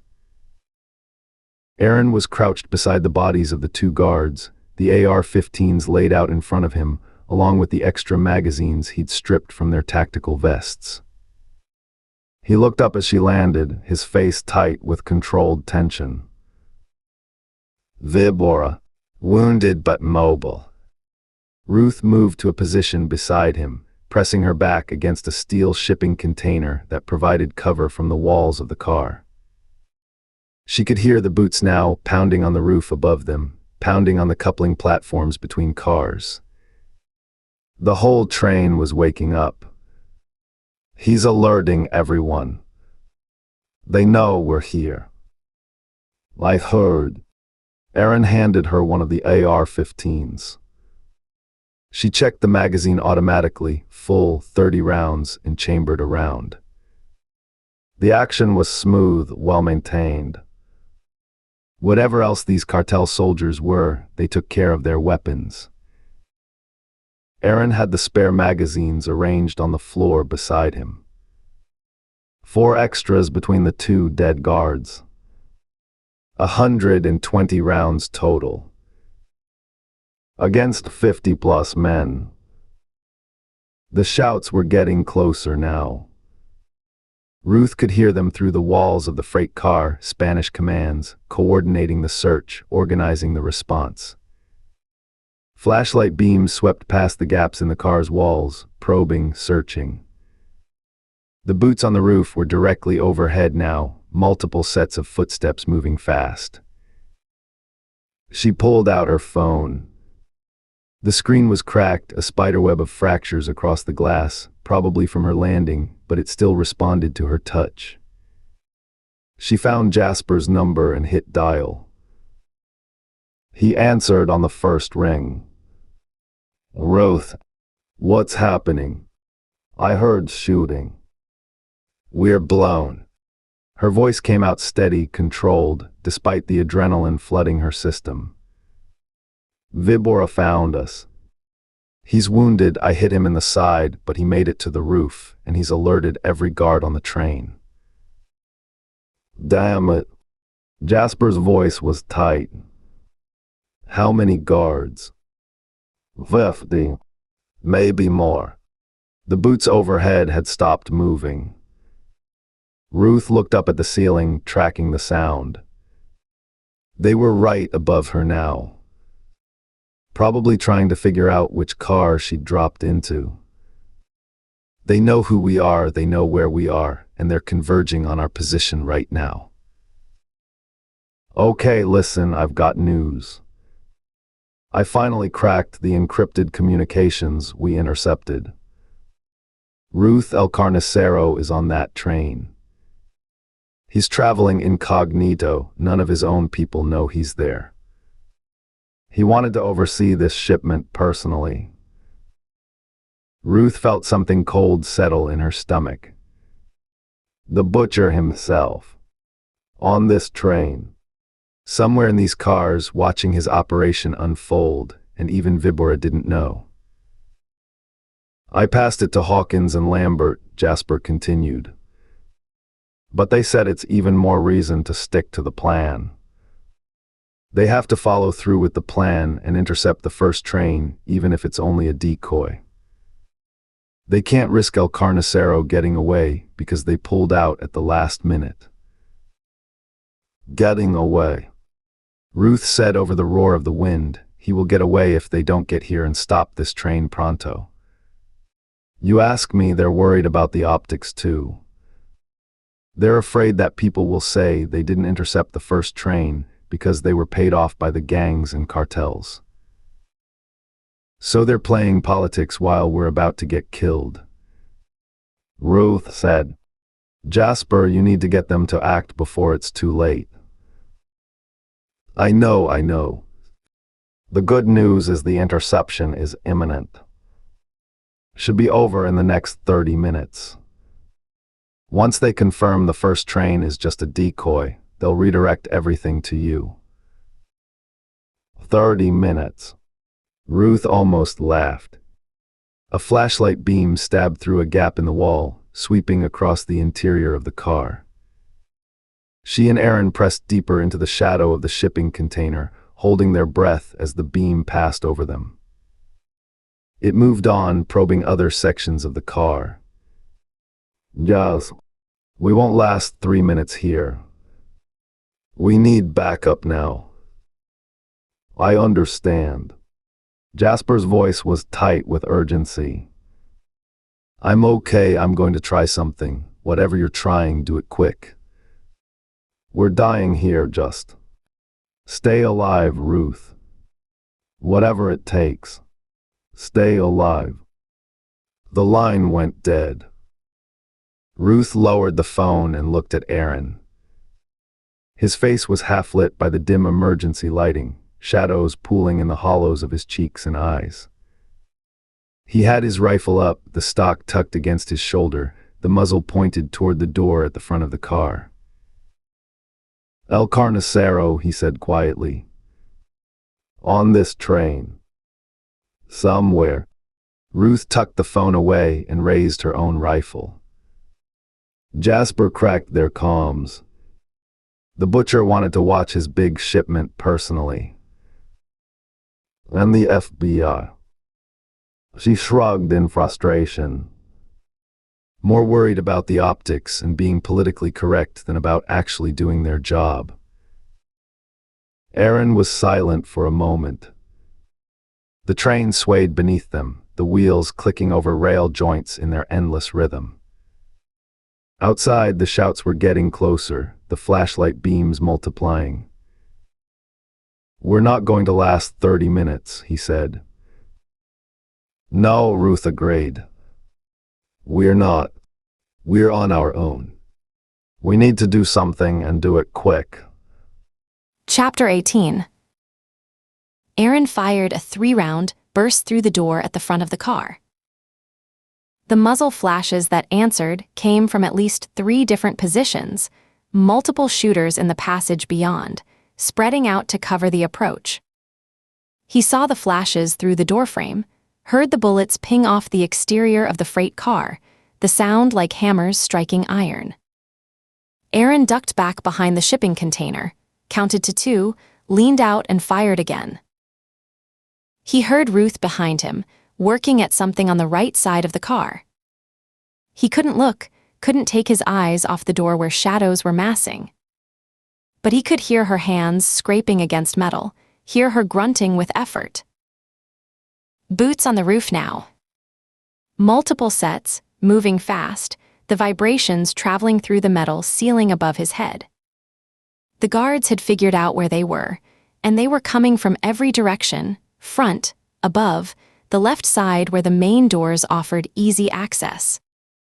Standard tactics for overwhelming a defensive position. Flood it with bodies until the defenders ran out of ammunition or luck. Aaron caught movement through the doorway, a flashlight beam sweeping, a silhouette crossing behind it. He pivoted and fired. The silhouette jerked and fell. One down. Dozens more out there. Ruth. He kept his voice steady. Whatever you're doing, do it fast. A guard appeared in the front doorway, rifle coming up. Aaron put 2 rounds in his chest before the man could fire. The body crumpled, but another took its place immediately, stepping over his fallen comrade without hesitation, weapon raised. Aaron fired again. That one fell too. But the shadows behind kept moving, kept coming. They could afford to spend lives to get to him. He couldn't afford to spend ammunition. Gunfire from the left side, muzzle flashes visible through the open cargo door, shooters positioning themselves on the coupling platform. Aaron shifted, put a burst through the doorway. Someone screamed. The incoming fire paused. Ruth. He risked a glance back. She was still working on something, a hatch, a maintenance panel, her fingers bloody now, her whole weight thrown against whatever mechanism held it shut. Rust or corrosion fighting her, decades of Texas heat and neglect fused into the metal. Movement at the front door. 2 guards this time, coming through together, trying to use speed and numbers. Aaron dropped the first one with a headshot, shifted his aim, caught the second in the shoulder. The man spun, crashed into the doorframe, and Aaron's follow-up shot put him down. He ejected the empty magazine, slapped in a fresh one. 3 magazines left after this one. 90 rounds against an army. The boots on the roof changed direction, moving toward the front of the car now, the vibrations shifting overhead. Probably looking for the roof hatch, a way to drop down on them from above. Aaron tracked the sound, but kept his rifle trained on the doors. Nothing he could do about the men above, except hope Ruth finished whatever she was doing before they found a way in. Another guard at the front door. Aaron fired. The man went down. Another took his place. Aaron fired again. This one made it 2 steps into the car before the bullets found him. They just kept coming. Wave after wave, spending men like currency to buy ground. Vibora must have ordered them forward at any cost. A metallic screech behind him, the sound of rusted hinges finally surrendering. Aaron spun, rifle coming up, but it was Ruth. She'd gotten the hatch open. Cold wind blasted through the gap, carrying the roar of wheels on rails, the howl of the train's passage through the night. She ran to him in a crouch, staying low, and grabbed his arm. Pulled him close so he could hear her over the gunfire and the wind. She pointed at the hatch. Then forward, toward the front of the train. Made a walking motion with 2 fingers. Her eyes were bright, intense, absolutely certain. Aaron understood. They would go outside, onto the side of a moving train, 40 miles an hour in the dark, and move forward. Not away from the guards, but toward them. Past them. While the enemy focused on this car, Ruth and Aaron would slip around behind them. It was insane. It was exactly the kind of plan Ruth Baker would come up with when every other option was worse. He grinned, shaking his head. You're batshit crazy, did I ever tell you that? She grinned back, that fierce, wild grin he'd fallen in love with years ago, and kissed him. Hard and fast, her bloody fingers gripping his collar, her lips warm against his. Every day, she said against his mouth. Aaron pulled back. Okay. I'll hold them off as long as I can. Go. Don't take too long. Her eyes were serious now. I need to see you right behind me, okay? And remember to shut the hatch when you... Just go already." As she went, Aaron watched her slip through the hatch into the howling darkness outside. For a moment he saw her silhouette against the rushing night, hair whipping in the wind, hands reaching for the first handhold, and then she was gone. He turned back to the firefight. More guards at the front door. He fired a burst that drove them back, then shifted to the left cargo door where more shadows were gathering on the platform beyond. The boots overhead had stopped, probably repositioning, trying to figure out why the return fire had slackened. He counted in his head, firing controlled bursts at every target that presented itself. 1, 2. A guard tried to rush the front door, and Aaron dropped him. 3, 4, 5, 6. He shifted cover, fired again. 7, 8, 9, 10. Time to go. Aaron fired one long sustained burst, sweeping the muzzle across both doorways, forcing every head down. Then he slung the AR-15 over his neck and ran for the hatch. The wind hit him like a fist. He squeezed through the gap, shoulders scraping the frame, and suddenly he was outside a moving train, clinging to the metal skin of a freight car hurtling through the Texas night. His hands found a railing, fingers wrapping around cold steel, gripping so hard his knuckles went white instantly. He pulled the hatch shut behind him with one hand, nearly losing his grip in the process. The clang was swallowed by the roar of the train. For a long moment, Aaron couldn't move.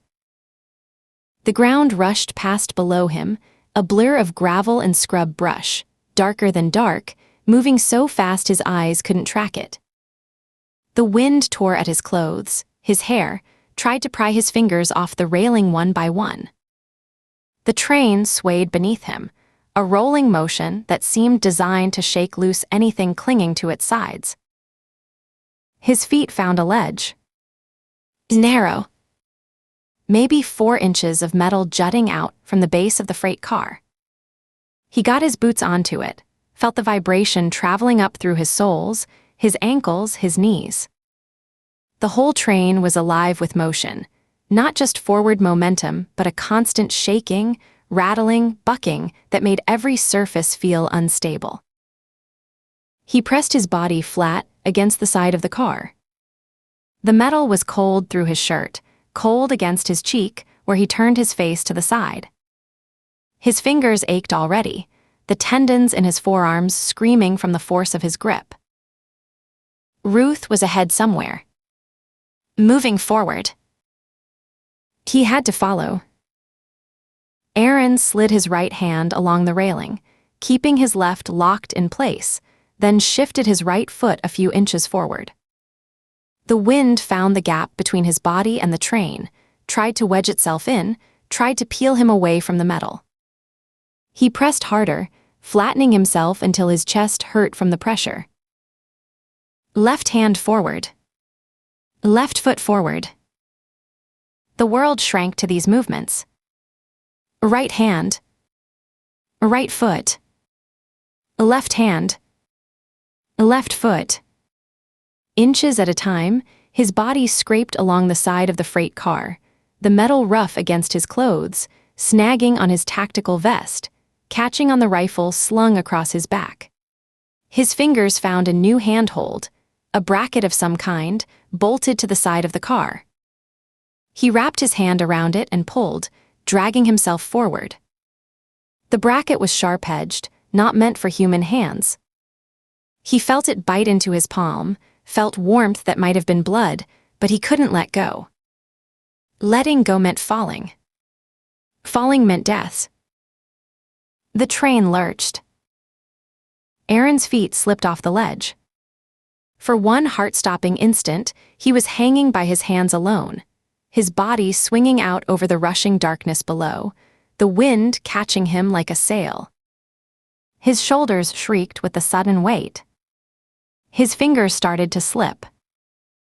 He kicked, found the ledge again, got his boots back onto the 4 inches of metal that were all that stood between him and the wheels churning somewhere below in the darkness. He pressed himself flat against the car and didn't move, just breathed, his heart slamming against his ribs. Keep moving. Ruth is ahead. Keep moving. He forced his right hand to release its death grip on the bracket. Slid it forward. Found the next handhold. A rivet head, barely an inch of metal protruding from the surface. He hooked his fingers over it anyway, used it to pull himself another few inches forward. The noise was incredible. Wind roaring past his ears, drowning out thought. The wheels hammering against rail joints below, a rhythmic pounding that traveled up through the metal and into his bones. The creak and groan of the freight cars as they swayed, the couplings grinding between them, the whole train alive with grinding, violent motion. He reached the end of the car. The gap yawned ahead of him, 4 feet of empty space between this car and the next. He could see the coupling below, a mass of metal grinding and clanking, the wheels of both cars churning past each other with inches to spare. If he fell into that gap, he'd be pulled under, crushed, torn apart before he had time to scream. Ruth had crossed this. He could too. He studied the gap, tried to spot the handholds on the other side. There, a railing, identical to the one he was clinging to now. Maybe 4 feet away. In normal circumstances, an easy jump. Here, with the wind trying to tear him loose and the train swaying unpredictably beneath him, it might as well have been a mile. He watched the motion of the cars, tried to find the rhythm. They swayed in opposition. When this car leaned right, the next car leaned left. But there were moments, brief windows, when they aligned. When the gap was as small as it would get. He waited. Watched. Felt the sway in his hips, in his knees, in the way his weight shifted on the narrow ledge. Now. He pushed off with everything he had. The wind caught him instantly, tried to shove him sideways, tried to spin him away from the train and into the darkness. His arms windmilled. His legs kicked at nothing. The gap seemed to stretch, to widen, the far railing receding even as he reached for it. Then his hands hit metal. His fingers closed around the railing on the far side, the impact jarring through his wrists, his elbows, his shoulders. His body slammed against the side of the freight car, knocking the breath from his lungs. His feet scrabbled against smooth metal, searching for the ledge, finding nothing, his legs dangling over the rushing ground below. He hung there, arms burning, fingers cramping, his entire body weight supported by his grip on a railing that suddenly felt too thin, too cold, too slippery with the sweat from his palms. His right foot found the ledge. Then his left. He pulled himself up, pressed flat against the car, and didn't move for a long moment. Just breathed. Just existed. Just thanked whatever God might be listening that he was still alive. Keep moving. Car by car, Aaron worked his way forward. The physical toll mounted with every inch, his forearms swelling with lactic acid, his fingers curling into claws that he had to force open to grasp each new handhold. His shoulders ached. His back ached. The rifle slung across his body kept catching on protrusions, yanking him off balance, trying to drag him down. The wind never stopped. It was a constant adversary, probing for weakness, finding every gap in his defenses. It got under his shirt and chilled his sweat-soaked skin. It found his eyes and made them water until he could barely see. It roared in his ears until he couldn't hear anything else, couldn't think anything except, next handhold, next foothold, don't let go, don't fall. He passed into a stretch of deeper darkness, the moon hidden behind clouds, the stars offering almost no light.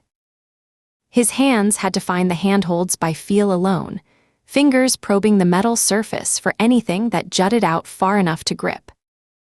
Sometimes there was nothing. Sometimes he had to press his palms flat against the side of the car and shuffle forward on friction alone, trusting his boots to stay on the ledge, trusting his body weight to keep him pinned to the metal. Flashlight beams swept down from the roof 2 cars ahead.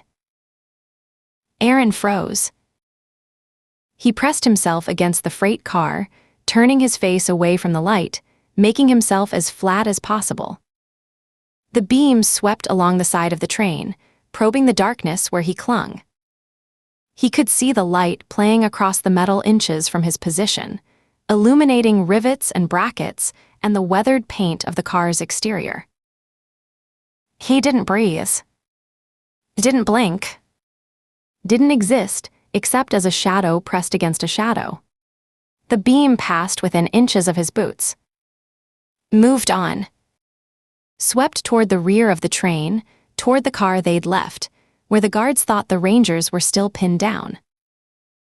Aaron waited until the light was gone, until the darkness had swallowed him again, and then he kept moving.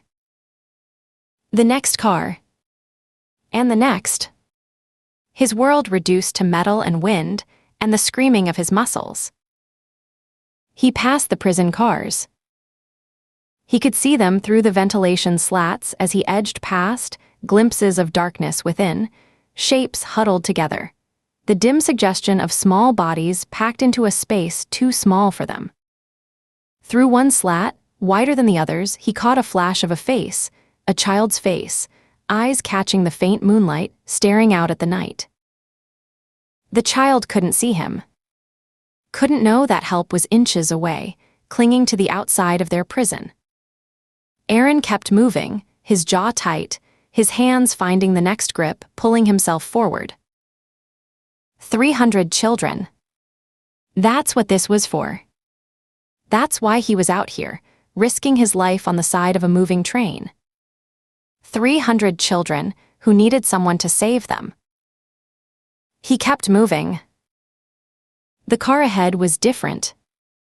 Even in the darkness, Aaron could feel the change, heavier construction, reinforced walls, the solid bulk of a container meant to hold valuable cargo. No guards on the exterior. They'd all been drawn to the search, pulled toward the rear of the train. Ruth had found a side hatch. He could see it hanging open, a dark rectangle against the darker mass of the car. He reached it, his arms trembling with exhaustion, and gripped the frame. For a moment he just hung there, summoning the strength to pull himself inside.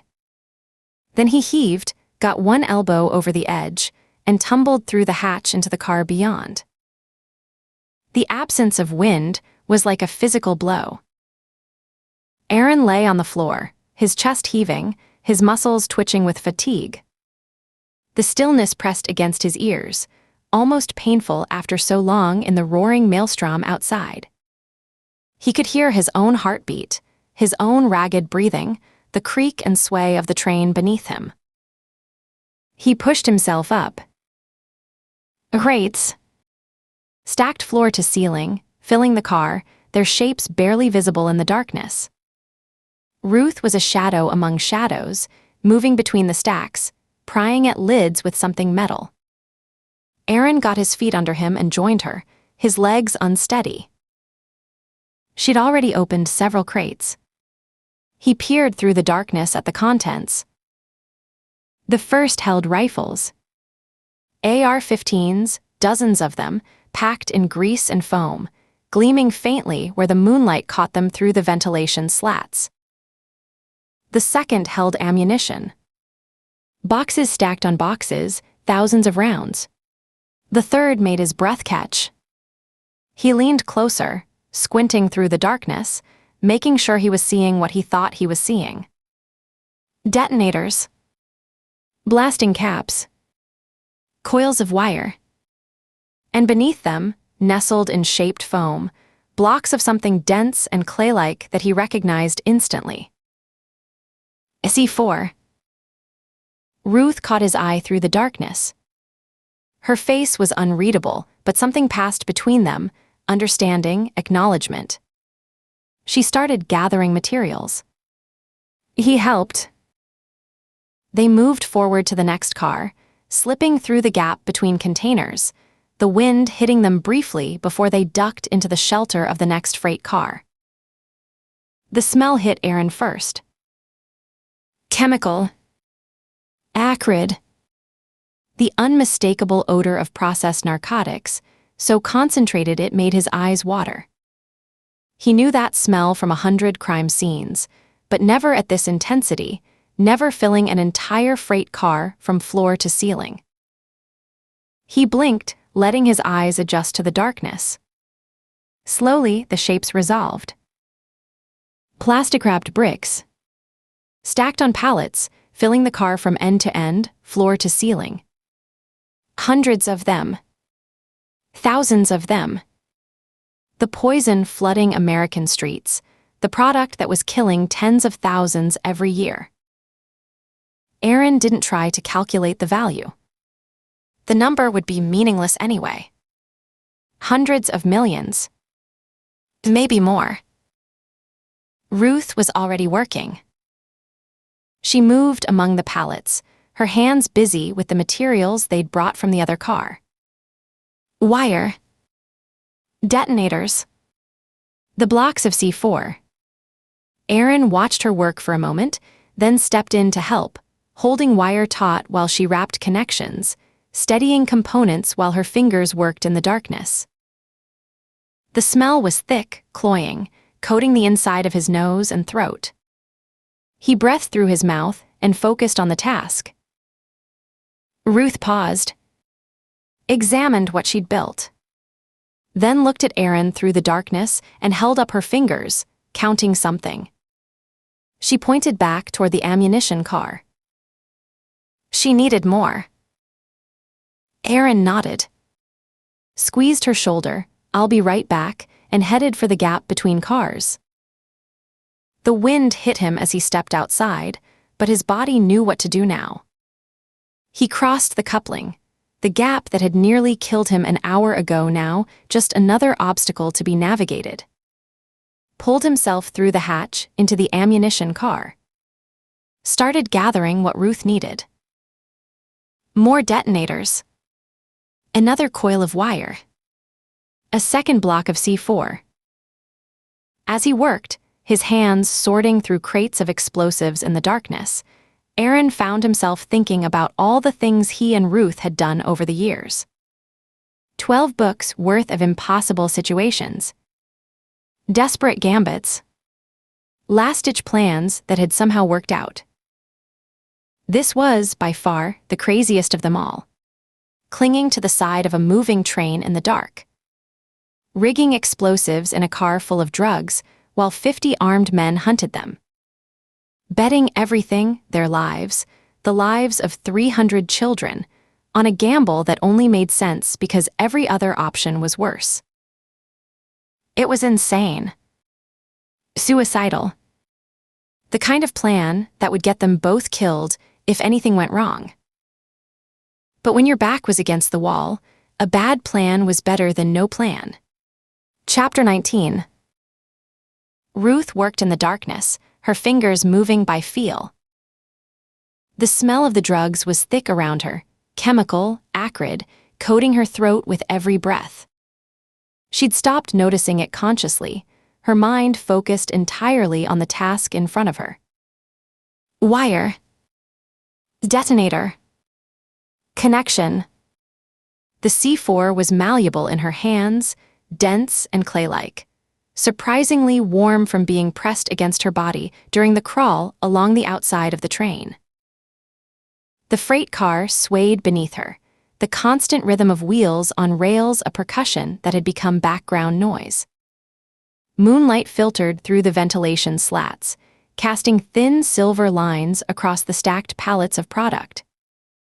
Hundreds of millions of dollars in poison, surrounding her on all sides. She needed more wire. The first connection was solid, but she needed redundancy, a backup circuit in case the primary failed. And more C4. What she had would do damage, but she wanted to be certain. Wanted there to be no doubt about the consequences if Vibora or his men decided to call their bluff. Aaron had gone back to the ammunition car. He'd be a few minutes. Ruth twisted 2 wires together, checked the connection, moved on to the next junction. Her hands were steady despite everything: the exhaustion, the fear, the knowledge that 50 armed men were hunting her through this train. When the work required focus, she could find focus. It was one of the things that had kept her alive this long. You have steady hands. Ruth spun, her rifle coming up before the words had finished registering. Her finger found the trigger guard, ready to move to the trigger itself, her eyes scanning the darkness for the source of the voice. A man stood at the far end of the car, near the door that led to the next container forward. He was leaning against a stack of pallets, his posture relaxed, his hands visible and empty at his sides. The moonlight through the slats striped his face, ordinary features, middle-aged, the kind of face you'd pass on the street without a second glance. He wasn't dressed like Vibora's men.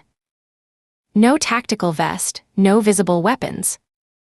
His clothes were worn, unremarkable dark trousers, a jacket that had seen better days. He could have been anyone. A vagrant riding the rails.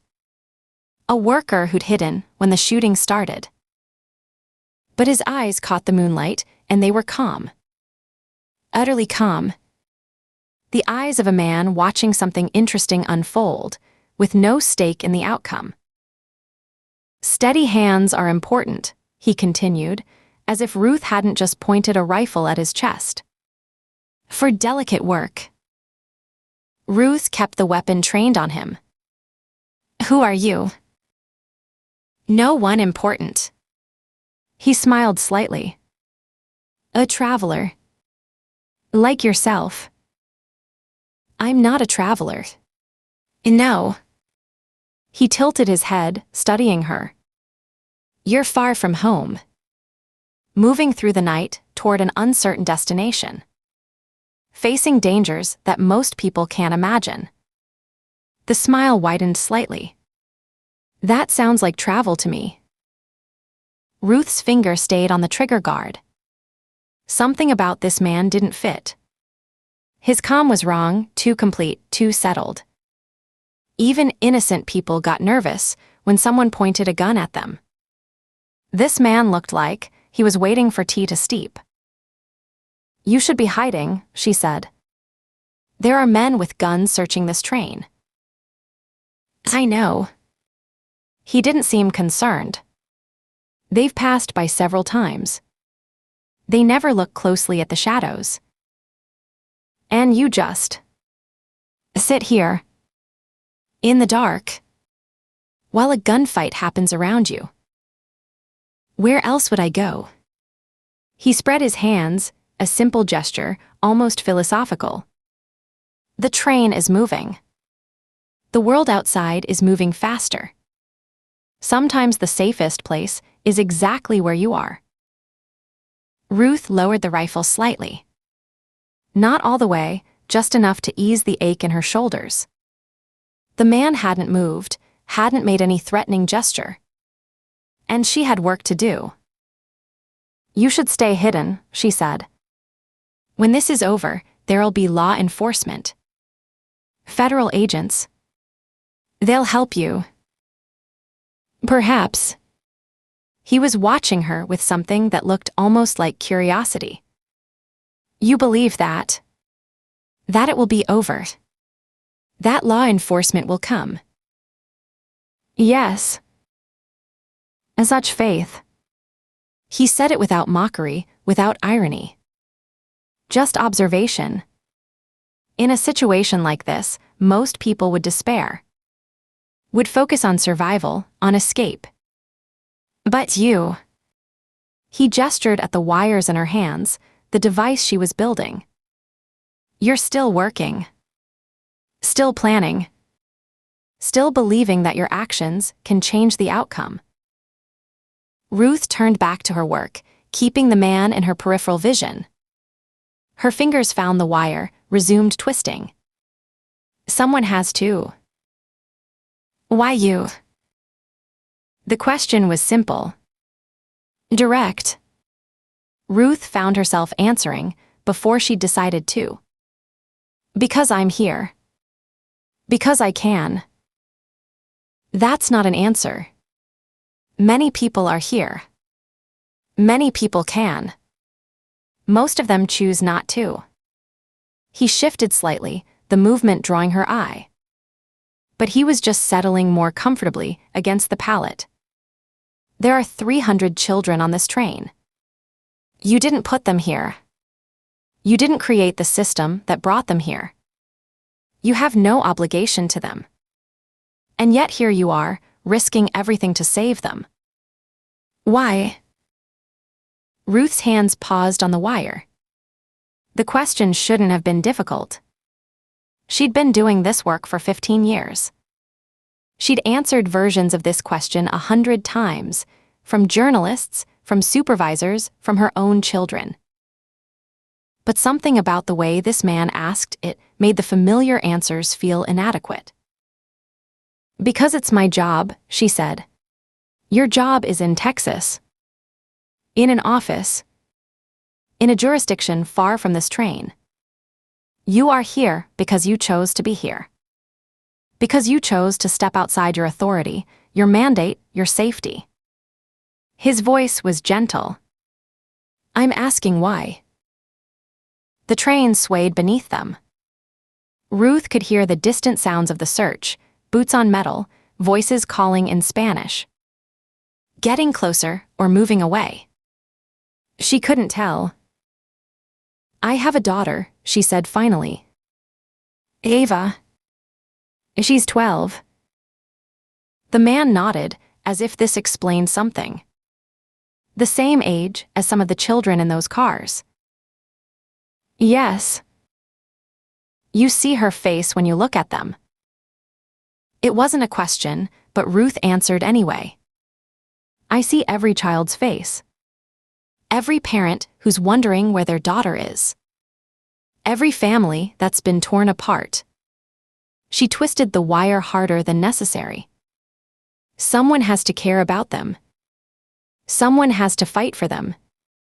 If not me, then who? The federal agencies. The international organizations. The governments of their home countries. He listed them without emphasis, without judgment. There are systems designed for exactly this purpose. Billions of dollars spent. Thousands of people employed. The systems don't work. No, he agreed. They don't. But you continue to believe that you, one woman, one ranger, can succeed where the systems fail. I don't believe I can fix everything. I just believe I have to try. The man was quiet for a moment. The train rattled on through the night, carrying them north through empty Texas scrubland. Ruth could feel the vibration in her knees where they pressed against the floor, could feel it in her hands where they rested on the device she was building. You're getting married, he said. Ruth's hand stopped. She turned to look at him, really look at him for the first time. His face was still calm, still unreadable. But there was something in his eyes now, a genuine interest that hadn't been there before. How do you know that? He nodded toward her left hand. The ring. It's new, you keep touching it without realizing. And the tan line beneath it is faint, which means you haven't worn a ring in a long time. Recent engagement, then. And the way you speak about your daughter, about family. He shrugged slightly. You're building something. Looking forward to something. A woman about to be married has a particular quality about her. Ruth looked down at her hand. The engagement ring caught the moonlight through the slats. She hadn't realized she'd been touching it. "When is the ceremony?" he asked. "Soon. When this is over." The words came out before she could stop them. Why was she telling this stranger anything? "We've been engaged for a while. Keep putting it off because of work." He nodded knowingly. The eternal postponement.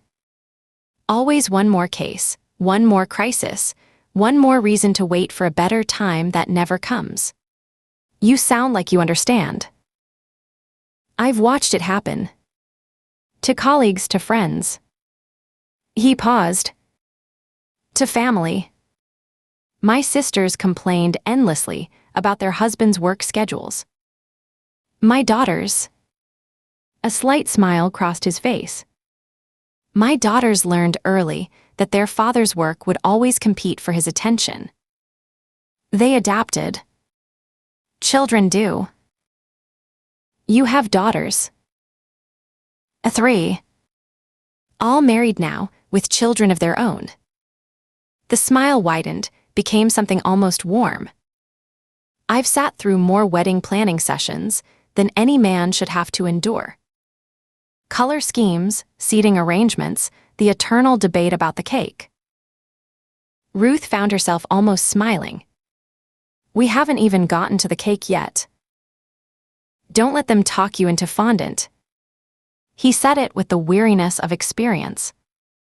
"My eldest insisted on fondant. Beautiful to look at, tasteless to eat."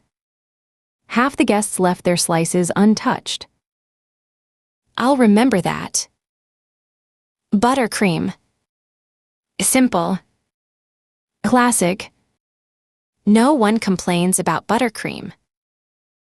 The conversation had shifted into something surreal, wedding advice in a freight car full of drugs, surrounded by armed men who wanted to kill her. Ruth should have been suspicious, should have been on guard. But something about the man's manner had disarmed her. He spoke like someone who had lived a full life, who had seen weddings and funerals and everything in between. "The flowers are the real challenge," he continued. "Everyone has opinions about flowers. Your mother will want one thing. His mother will want another. You'll want something simple, and they'll tell you simple isn't elegant enough for such an important day. We're thinking of something small. Just family. They all say that at the beginning." He chuckled softly. "Then the guest list grows. An aunt who can't be excluded. A colleague who would be offended. Before you know it, you're feeding 200 people and wondering how it happened. We're going to hold the lines. I hope you do. The small weddings are always the best. More intimate. More meaningful." His eyes found hers in the darkness. The ones where you can actually see the bride and groom, actually hear the words they speak to each other. Those are the ones that stay with you. Ruth turned back to her work, her hands finding the wire again. The connection she'd been making before the conversation started. The device that might save all their lives or end them. "Why are you here?" she asked. "On this train." "I told you. I'm a traveler." "That's not an answer." "No," he agreed. "It isn't." He was quiet for a moment. "Let's say I'm here to see something. To watch how it unfolds. I'm a planner by nature. I plan everything down to the last detail. It's rare that anything catches me by surprise." He paused. "But there are always exceptions. Unexpected variables. People who don't behave the way the models predict. Like me. Very much like you." There was genuine warmth in his voice now. "You fascinate me, Ranger Baker. You've disrupted something carefully constructed. thrown variables into an equation that was supposed to be solved. And you did it not for money, not for power, not for glory, but because you looked at those children and couldn't walk away. Ruth's hands stopped moving. How do you know my name? You're famous. In certain circles. He smiled. Your reputation precedes you. Ruth Baker. The ranger who doesn't give up. The woman who's brought down cartels and killers and corrupt officials. 15 years of service. Dozens of impossible cases. And here you are, on a train in the middle of nowhere, building a bomb out of wire and plastic explosive because it's the only play you have left. The way he said it, without threat, without malice, made it somehow more unsettling than if he'd been pointing a gun at her. I admire you, he said simply. Genuinely. Whatever happens next, I want you to know that. In a world full of people who look away, who tell themselves it's not their problem, who find reasons to do nothing, you act. You put yourself at risk for strangers. You fight for people who will never know your name, who will never thank you, who might not even survive to remember what you did for them. He pushed himself off the pallet, standing upright for the first time. He wasn't tall, average height, average build, nothing remarkable about him. And yet somehow he seemed to fill the space, to command attention without demanding it. Your partner is returning, he said. Ruth listened. She couldn't hear anything over the rumble of the train, the rattle of the cars. How do you? I should go. I've intruded on your work long enough. Wait. But he was already moving toward the far end of the car, slipping between the stacked pallets with a fluid grace that seemed wrong for a vagrant, for an ordinary traveler, for anyone who was supposed to be hiding from armed men in the dark. Good luck with your wedding, he said over his shoulder. And the cake. Remember buttercream. Then Aaron was there, climbing through the gap between cars, his arms full of the materials she'd asked for. More detonators. More wire. A second block of C4. He dropped down into the car, breathing hard from the exertion. Got everything, he said. Any trouble? Ruth turned back toward the far end of the car, toward the spot where the stranger had been standing. Empty. The moonlight through the slats illuminated nothing but stacked pallets and shadows. The door to the next car was closed, just as it had been before. No movement, no sound, no sign that anyone had been there at all. Ruth. Aaron's voice was concerned now. You okay? She stared at the empty space for a long moment. The conversation replayed in her head. Wedding cakes and buttercream, daughters and planning, admiration and fascination. A stranger who knew her name, who spoke like someone accustomed to being listened to, who had appeared and disappeared like smoke. I'm fine, she said at last. Let's finish this. Chapter 20. Ruth twisted the final connection into place and checked it twice. The device was crude but effective. A simple circuit connecting the detonator to the blocks of C4 they'd placed throughout the drug car. The dead man's switch in her hand was nothing more than a spring-loaded button wired into the circuit. As long as her thumb held the button down, the circuit remained open. The moment she released it, voluntarily or otherwise, the circuit would close, current would flow, and everything within a 50-foot radius would cease to exist. She tested the connection one more time, tugging gently at each wire junction, making sure nothing would come loose from the constant vibration of the train. Satisfied, she looked at Aaron. He nodded. Ready. Their insurance policy was complete. Now they just had to survive long enough to use it. The train swayed beneath them, carrying them north through the Texas night. Ruth could feel the rhythm of the wheels on rails through her knees, where she crouched on the floor of the freight car. The smell of the drugs surrounded her, that chemical, acrid odor she'd stopped noticing consciously, but that coated her throat with every breath.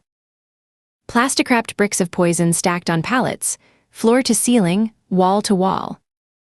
Hundreds of millions of dollars in product. Soon to be leverage. Or ash. Voices outside. Ruth's head snapped toward the sound. Spanish words, fragmented by distance and the noise of the train, but getting closer. Flashlight beams stabbed through the ventilation slats, cutting through the darkness inside the car. The beams swept across the stacked pallets, searching, probing. They'd been found. Aaron moved to a position near the center of the car, his rifle up, his back to a pallet that provided at least some cover. Ruth joined him, the dead man's switch clutched in her left hand, her rifle in her right. They stood back to back in a small clearing between the stacks of drugs. Nowhere to run, nowhere to hide, nothing to do now but wait for what was coming. The door at the front of the car slid open with a screech of metal on metal. Vibora stepped through. He looked worse than the last time Ruth had seen him, his face pale and drawn, his shirt dark with blood on the left side where her bullet had caught him. But his eyes were alive with a fury that seemed to burn through the darkness, a hatred so intense it was almost physical. He held a pistol in his right hand, the muzzle pointed at Ruth's chest. Behind him, men poured into the car. They came through both doors, front and rear, spreading out among the pallets, taking positions that covered every angle. Ruth counted them as they entered. 10, 15, 20. More still coming. Rifles and pistols and shotguns, all pointed at her and Aaron. The flashlight beams converged on them, pinning them in circles of harsh white light. 25 men. 30. Ruth stopped counting. Vibora walked forward until he was maybe 15 feet away, close enough for Ruth to see the sweat beading on his forehead, the tremor in his gun hand that might have been pain or rage or both. His men formed a semicircle behind him, a wall of weapons and hostile faces. "Drop your weapons," Vibora said. His voice was hoarse, strained. "Surrender now, and I'll make it quick. You have my word." Ruth didn't move. Neither did Aaron. "You've lost," Vibora continued. "There's nowhere to go. No one coming to save you. Your little adventure is over." He gestured with his pistol at the armed men surrounding them. 30 of my best soldiers. And 2 Texas Rangers with pistols. You have no chance. Ruth felt Aaron shift slightly behind her, adjusting his stance, preparing for whatever came next. They'd been in bad situations before. They'd faced long odds, impossible choices, moments where death seemed certain. But this was different. This was an army in an enclosed space, with no cover and no escape route and no cavalry riding to the rescue. This was the end of the line. Unless... Ruth raised her left hand slowly, making sure Vibora could see what she was holding. The dead man's switch caught the flashlight beams, the simple mechanism clearly visible, button depressed, wires trailing away into the darkness behind her. "You know what this is?" she asked. Vibora's eyes flicked to the device. His expression didn't change, but Ruth saw something shift in his posture, a slight tension, a new wariness. "A detonator," he said. "A dead man's switch." Ruth kept her voice level, conversational, as if they were discussing the weather. "Connected to enough C4 to turn this car into a crater." along with the ammunition car behind us. Probably 2 or 3 cars on either side, depending on how the blast propagates. She let that sink in for a moment. Right now, my thumb is holding this button down. The circuit is open. Everything is fine. She paused. But if I release the button, if someone shoots me, or if I decide I've had enough, the circuit closes. And all of this. She gestured with her rifle at the pallets of drugs surrounding them. All of this becomes smoke and ash. Along with everyone in this car. Along with you. Vibora's men shifted uneasily. Ruth could see them glancing at each other, at the device in her hand, at the crates of product they were standing among. Some of them took involuntary steps backward, putting distance between themselves and the woman with the detonator. Others looked to Vibora, waiting for guidance, for orders, for someone to tell them what to do. Vibora didn't move. "You're bluffing," he said. "Am I?" "You wouldn't kill yourself. Wouldn't kill your partner." He nodded toward Aaron. "You're not the suicide bomber type, Ranger Baker.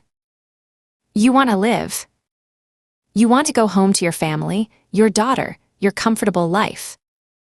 You're not going to throw all that away just to destroy a shipment of drugs." Ruth met his eyes. Held them. Let him see whatever he needed to see. "Try me."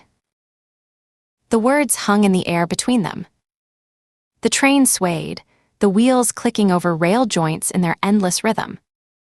Flashlight beams wavered as the men holding them shifted their weight. Someone coughed.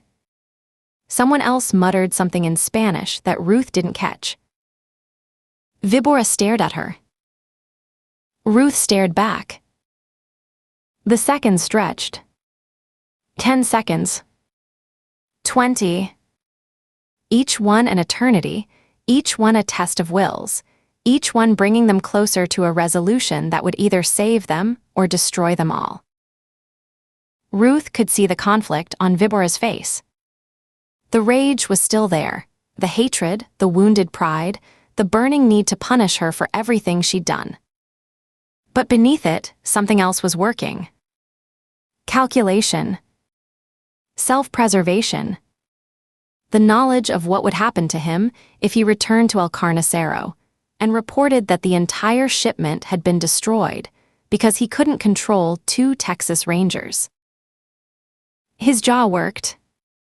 His hands flexed on his weapon. Ruth waited. And then something changed.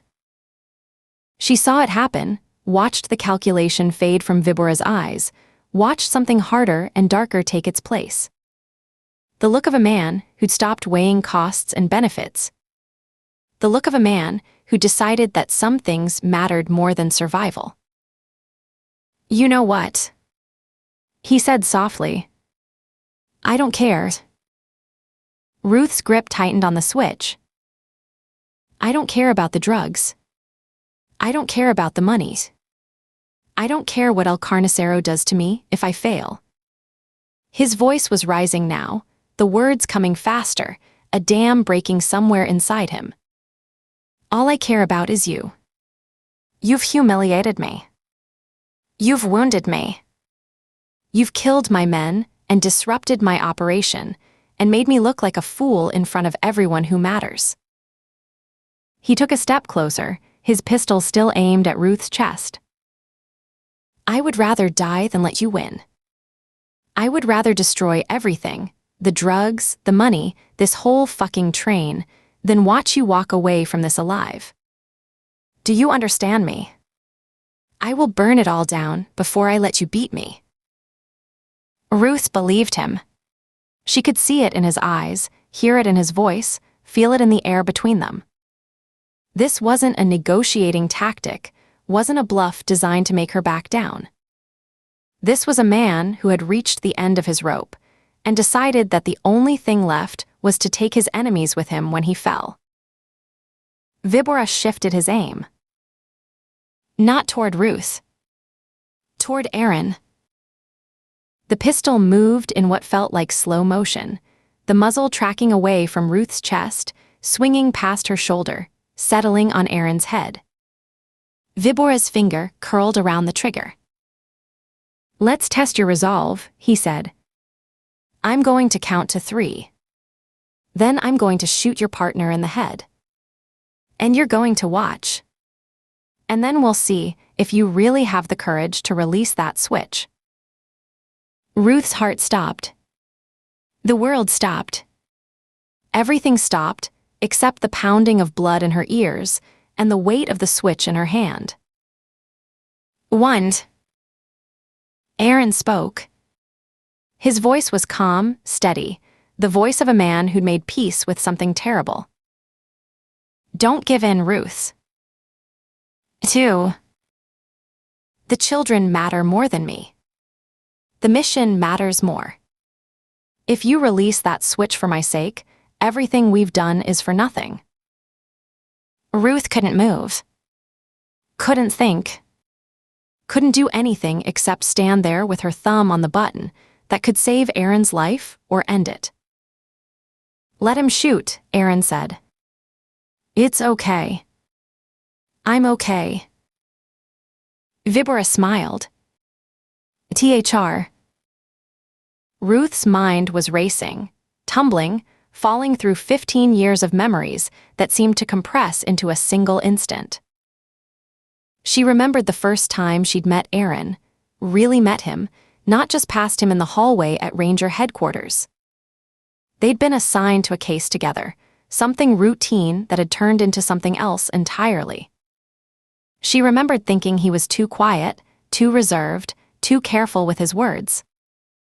She remembered the moment that impression had changed, watching him talk down a suicidal suspect, his voice soft and patient, never rushing, never pushing, just being present until the man put down the gun and surrendered.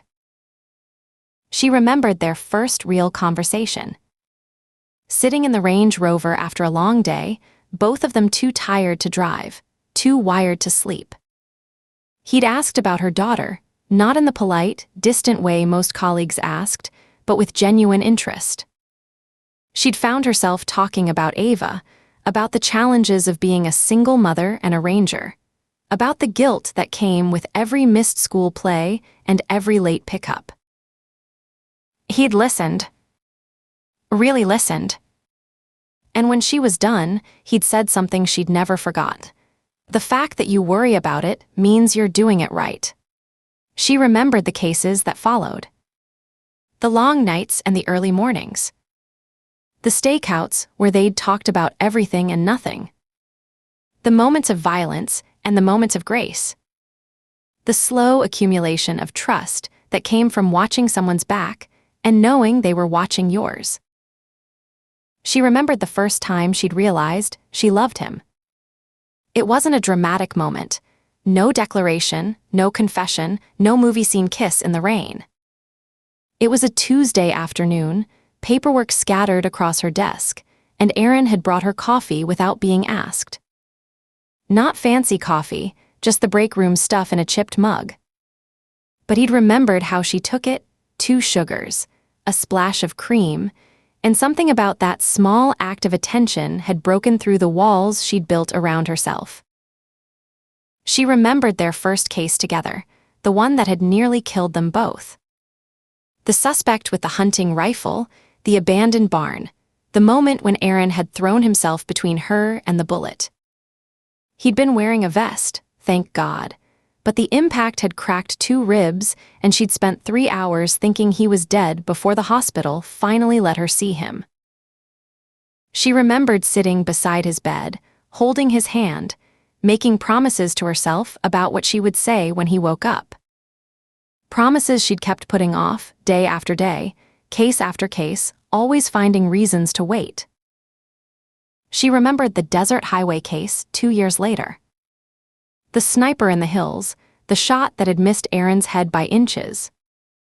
The way her hands had shaken afterward, long after the danger was past. The way she'd finally understood that the things she wasn't saying might never get said if she kept waiting for the perfect moment. She remembered the murder ranch case in the hill country. Another chase, another desperate pursuit, and the moment when she'd thought she'd lost him. The way her heart had stopped, the way the world had gone gray and empty, the way nothing had mattered until she'd seen him climbing out of the wreckage. She remembered the black Cadillac killer, the serial murderer who targeted law enforcement families, the night they'd spent in a safe house waiting for an attack that never came. They'd talked until dawn, sharing things they'd never shared with anyone else. She'd told him about her father, about the weight of following in his footsteps, about the fear that she'd never be good enough. He'd told her about his first marriage, about the failure and the guilt and the way it had shaped him. She remembered the first time he'd met Ava. The nervousness she'd felt, the fear that her daughter wouldn't accept this man who'd become so important to her. And the moment when Ava had looked at Aaron and said, "Mom smiles more when you're around."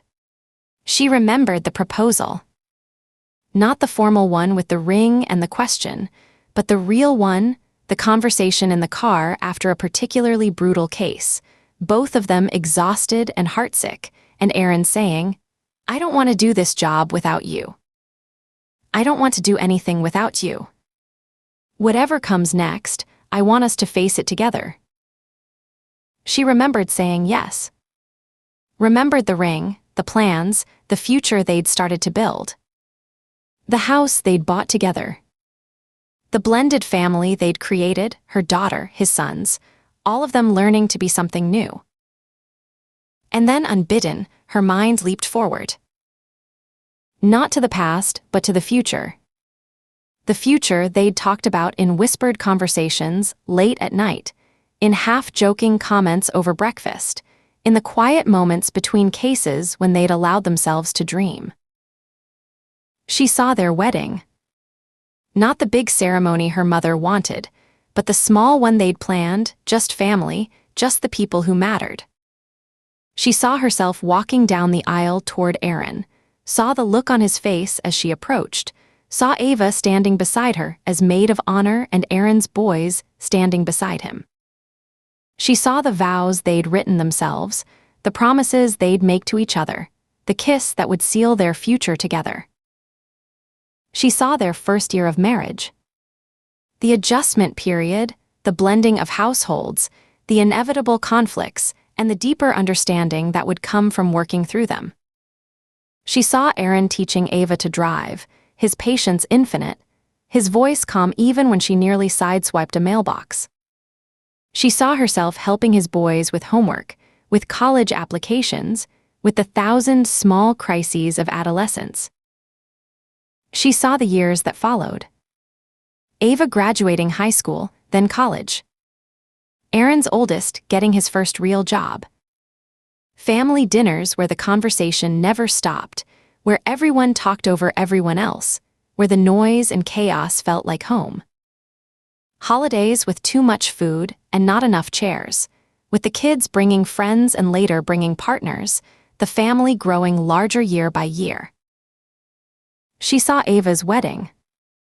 Her little girl, not so little anymore, walking down the aisle toward a man Ruth didn't know yet, but would come to love because Ava loved him. She saw Aaron's hand finding hers as they watched from the front row, saw the tears on his cheeks that matched her own. She saw grandchildren. Babies she hadn't met yet, children who didn't exist yet, but who would carry pieces of her and Aaron into the future.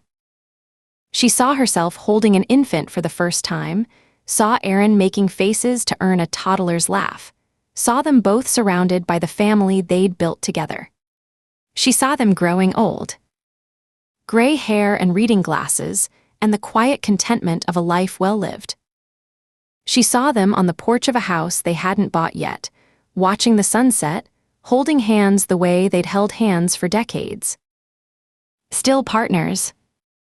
Still in love. Still facing whatever came next together. And she saw the final image, the one that broke her heart and sealed her decision. A ranch house somewhere in the hill country, the backyard filled with people. Their people. Ava and her husband, Aaron's boys and their wives, grandchildren running through the grass, great-grandchildren someday. The smell of mesquite smoke from the barbecue, the sound of laughter rising into the evening air. Everyone together. Everyone happy.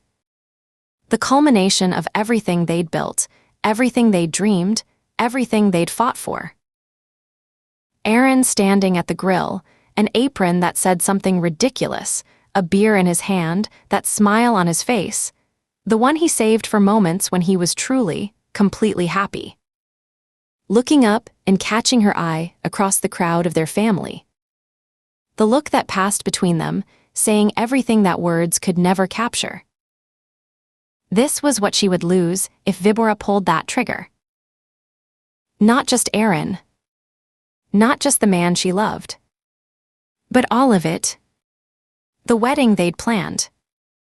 The years they'd dreamed about. The children and grandchildren and great-grandchildren who would never exist because their father, their grandfather, their great-grandfather had died on a train in the middle of nowhere with a bullet in his brain. Ava would lose her stepfather. Aaron's boys would lose their father. The family they'd built would shatter into pieces that could never be reassembled. And Ruth would have to live with that. Would have to look Ava in the eye and explain that she'd let Aaron die to save strangers.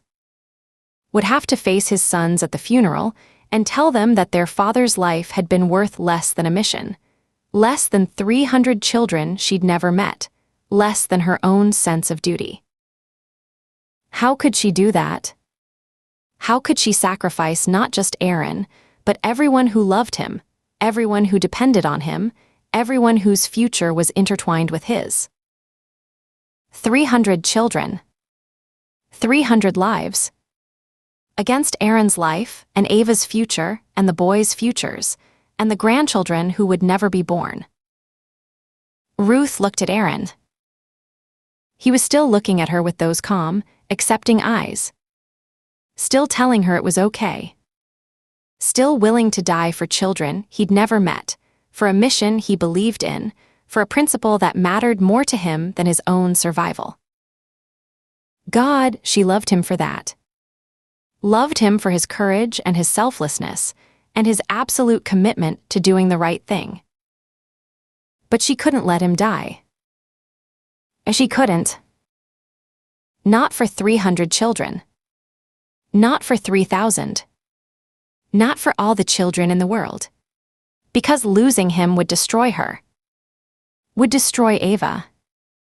Would destroy his boys. Would destroy the family they'd built, and the future they'd dreamed, and everything that made life worth living.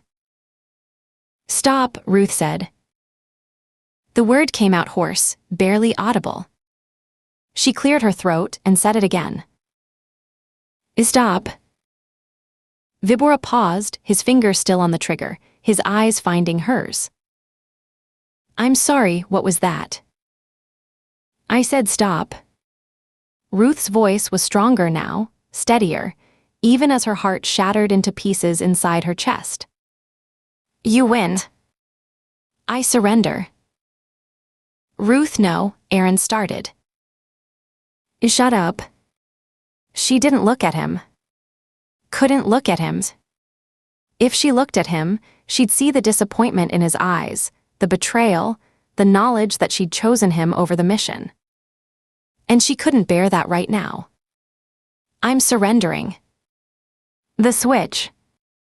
Take it. She held out her left hand, the dead man's switch extended toward Vibora. Her thumb was still on the button, but the gesture was clear. She was giving up. Vibora didn't move for a long moment. His eyes searched her face, looking for the trick, the trap, the hidden angle.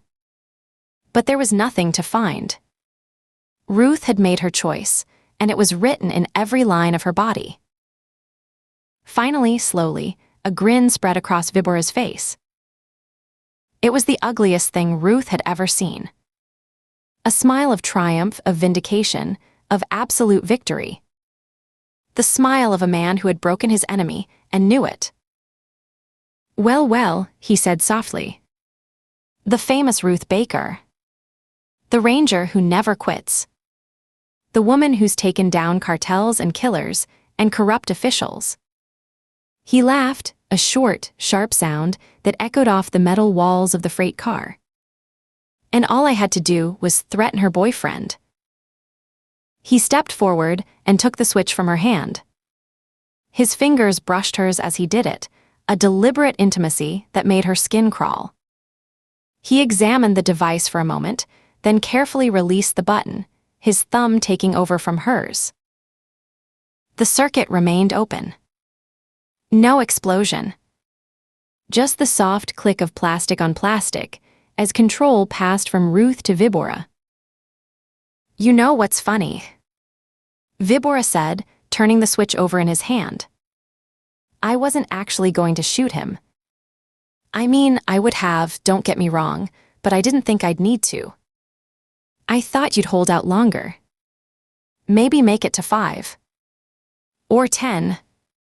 He shook his head, still grinning. "But 3. You folded on 3. That's disappointing, honestly. I expected more from you." Ruth said nothing. There was nothing to say. She'd made her choice, and now she had to live with it. Or die with it. Vibora turned to his men, gesturing expansively with the hand that held the switch. "You see this? You see what just happened here?" The great Ruth Baker, the terror of the Texas Rangers, brought to her knees by love. He spat the word like it was something disgusting. "This is why women don't belong in combat. This is why they can't be trusted with important work. The moment you threaten someone they care about, they fall apart." Some of his men laughed. Others just watched, their weapons still trained on Ruth and Aaron, waiting for orders. Vibora turned back to Ruth, his grin fading into something colder, crueler.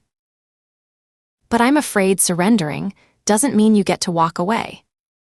You've caused me too much trouble for that. Killed too many of my men. Cost me too much time and money and face." He tilted his head, studying her like a specimen under glass. "No, Ranger Baker. You don't get to surrender.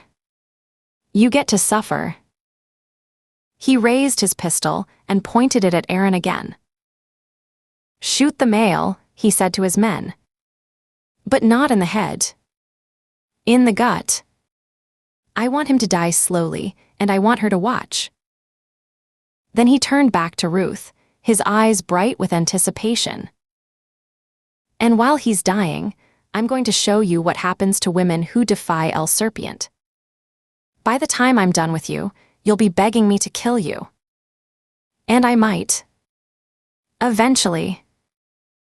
Ruth saw 2 of Vibora's men step forward, their rifles rising toward Aaron. "No." The word tore out of her throat as she lunged for her pistol. Her hand found the grip, started to draw. Vibora moved faster than she'd thought possible for a wounded man. His free hand shot out and grabbed her wrist, his fingers like iron bands around the bones. He twisted, and pain lanced up her arm, and the pistol clattered to the floor before it had cleared the holster. Then he was on her, his body slamming into hers, driving her backward. Her shoulders hit the wall of the freight car first, then the back of her head, a brutal impact that sent white light exploding across her vision. The metal was cold and hard and unforgiving, and Vibora's face was inches from hers, his breath hot on her cheek, his eyes filled with a savage joy. "Ah," he whispered. "No more fighting, Ranger Baker. The fighting is over. Now comes the fun part." Ruth tried to move, tried to struggle, but her arms wouldn't cooperate. Her head was ringing, her vision swimming, the world tilting at angles that didn't make sense. She could taste blood in her mouth, She must have bitten her tongue when she hit the wall. She heard Aaron shout something. Heard the sound of a struggle, of bodies moving, of weapons being raised. Then Vibora's hand was in her hair, gripping tight, pulling her head back to expose her throat. "Watch," he said. "Watch what happens to the man you love. And know that this is your fault. All of it. Your fault."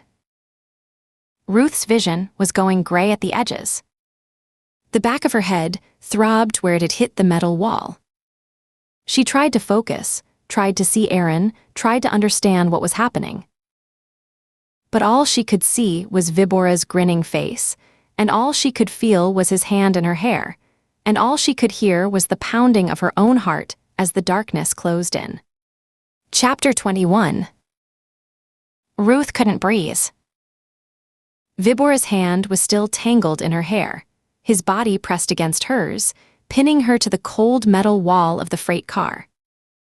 The back of her skull throbbed where it had struck the surface, a deep, nauseating pulse that made the world tilt and swim. She could taste blood where she'd bitten her tongue, could feel the warmth of it pooling against her teeth. The train swayed beneath them, the constant rumble of wheels on rails vibrating through the metal at her back. She could feel every rivet, every seam, digging into her shoulder blades through her shirt. The car smelled of chemicals, the acrid reek of the drugs that surrounded them, but underneath that, closer, she could smell Vibora. Sweat and copper and something sour, like meat left too long in the sun. The wound in his side was seeping. She could see the dark stains spreading across his shirt, could smell the iron tang of his blood mixing with his body odor. His face was inches from hers. She could see the pores in his skin, the stubble on his jaw, the yellow tinge to the whites of his eyes. His breath was hot against her cheek, carrying the stale sourness of too much coffee and not enough sleep. When he spoke, flecks of spittle hit her face. "You think you've won something," he hissed. "You think." "Hefe." The voice cut through the fog in Ruth's head, urgent, panicked, cracking on the second syllable. She knew that voice. Lobo. The wiry man with the sleeve tattoos and the bandaged arm, the one who'd been at Vibora's side since the hospital. She remembered shooting at him in the pediatric ward corridor, remembered the way he ducked behind a gurney as her bullets sparked off the wall beside his head. Vibora snarled without turning around. "Can't you see I'm busy?" His grip tightened in Ruth's hair, pulling her head back until her throat was exposed, until the tendons stood out like cables beneath her skin. She gasped, couldn't help it, the pain sharp and immediate, radiating down her neck and across her shoulders. "Hefe, please."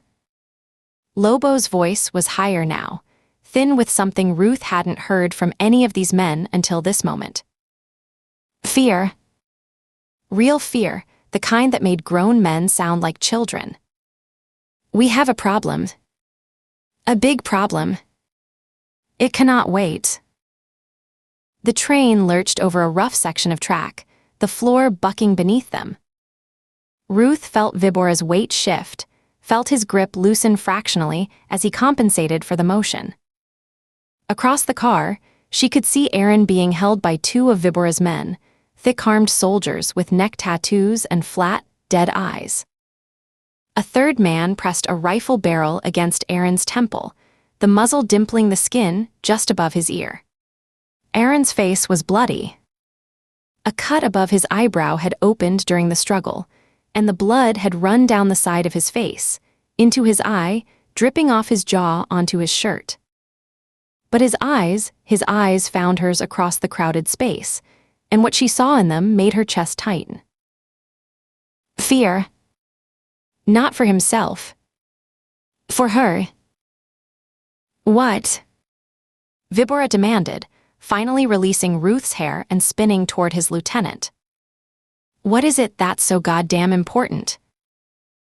Ruth sagged against the wall, her legs unsteady, her vision still swimming. The relief of being released was almost worse than the pain of being held. Her scalp burned where his fingers had been, and she could feel strands of hair that had been ripped out, loose against her neck. She made herself stand. Made herself breathe. Made herself focus. Lobo was standing near the rear of the car, where she and Aaron had rigged the explosives. His face was pale beneath his tan, his eyes wide and white-trimmed. The bandage on his arm had come partially undone, the gauze trailing like a dirty ribbon. Several other men clustered around him, soldiers who'd been so eager to kill moments ago, now frozen in place, their flashlight beams converging on something attached to one of the pallets. Their faces told the story before Ruth could see what they were looking at. The youngest, barely out of his teens, with a wispy mustache and a crucifix tattooed on his throat, had tears running down his cheeks. An older man with a shaved head and MS-13 ink climbing up his neck was crossing himself, his lips moving in what might have been prayer. Another had backed away until his shoulders pressed against the far wall, his rifle hanging forgotten at his side, his chest heaving with rapid, shallow breaths. "They have set a backup, Hefe." Lobo's voice cracked again. He pointed with a trembling hand. Ruth could see the tremor from across the car, could see the way his fingers shook as it indicated the device. "When we try to disable the bomb, the backup trips. See for yourself." Vibora grabbed Ruth's arm, his fingers digging into the muscle hard enough to leave bruises, and dragged her forward. She stumbled, her feet catching on the uneven floor, the train's constant swaying making every step treacherous. He wasn't gentle about it. He yanked her along like a dog on a leash, his wounded side apparently forgotten in his urgency, though she could see fresh blood seeping through his shirt with every movement. Behind her, Ruth heard Aaron grunt, a sound of pain and fury combined. Heard the scuffle of boots on metal as he struggled against the men holding him. Heard the dull thud of a rifle butt striking flesh, and Aaron's sharp intake of breath. "Don't," she tried to say, but her voice came out as a croak, her throat raw from Vibora's grip. They reached the cluster of men, and Vibora shoved Ruth forward, sending her stumbling into Lobo's arms. The lieutenant caught her reflexively, then released her as if she'd burned him, stepping back with his hands raised. Ruth looked at the device. The secondary circuit she'd wired, while Aaron was fetching the additional materials. A simple timer mechanism connected to a separate detonator, hidden among the plastic-wrapped bricks of product. The digital display glowed red in the darkness, its light casting strange shadows across the faces of the men gathered around it. 4:43. 4:42. 4:41. Counting down. Ruth smiled. She couldn't help it. Despite the pain in her head, despite the blood in her mouth, despite the terror that had been clawing at her chest since Vibora's hand had closed around her throat, she smiled. Because this was her insurance. Her backup plan. The thing she'd built while Aaron was gone, while the stranger who called himself a vagrant had watched from the shadows. Vibora saw the smile, and his face contorted. The change was almost beautiful in its ugliness. The way his features twisted, the way his eyes bulged, the way the veins stood out in his forehead and neck like writhing snakes beneath his skin. He'd been handsome once, she realized. Before the violence had carved itself into his face, before the cruelty had settled into the lines around his mouth. Now he looked like something from a nightmare, something that had crawled up from the deepest pit of hell. "What is this?" he demanded. His voice had gone high and thin, stripped of the smooth menace he'd worn like a mask. "What did you do?" "Insurance," Ruth said. Her voice came out rough, her throat raw, but she made herself meet his eyes. Made herself hold them. In case you took the dead man's switch. Which you did. 4:31. 4:30. 4:29. It is going to blow in less than 5 minutes, Hefe. Lobo's voice had climbed another octave, cracking on every other word. What do we do? What do we do? The train swayed, the wheels singing their endless song against the rails. Through the walls of the freight car, Ruth could hear the wind rushing past, that constant roar that had been her companion since she'd first climbed aboard this train of horrors. The plastic-wrapped bricks of drugs surrounded them on all sides, stacked to the ceiling, hundreds of millions of dollars in poison that would soon be nothing but smoke and memory. Vibora stared at the timer. His jaw worked. His hands clenched and unclenched at his sides. She could see him trying to process it, trying to find the angle, the escape, the way out that had always been there before. Disable it, he said, turning to Ruth.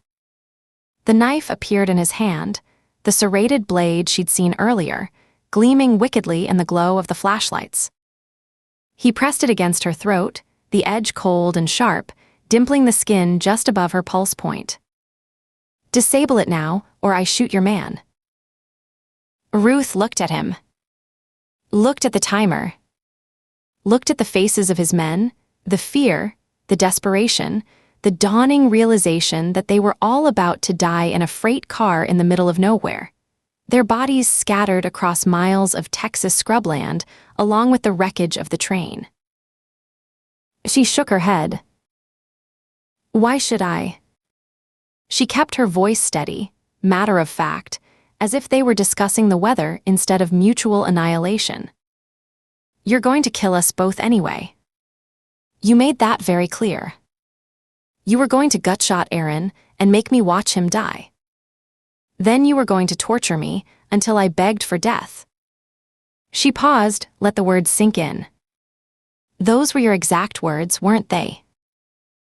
Vibora's fist came up, bunched and ready to strike. Ruth tensed, bracing for the blow, but it never landed. He stopped himself, his arm trembling with the effort of restraint. She could see the conflict in his face, the desperate need to hurt her warring with the knowledge that hurting her would accomplish nothing except waste precious seconds. The veins in his forehead pulsed. His nostrils flared with each rapid breath. A muscle in his jaw twitched again. 4 minutes now. The numbers seemed to glow brighter in the darkness, each digit a countdown to oblivion. I will spare your man's life, Vibora said.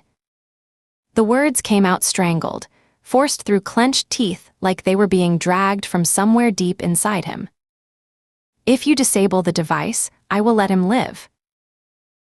Ruth laughed.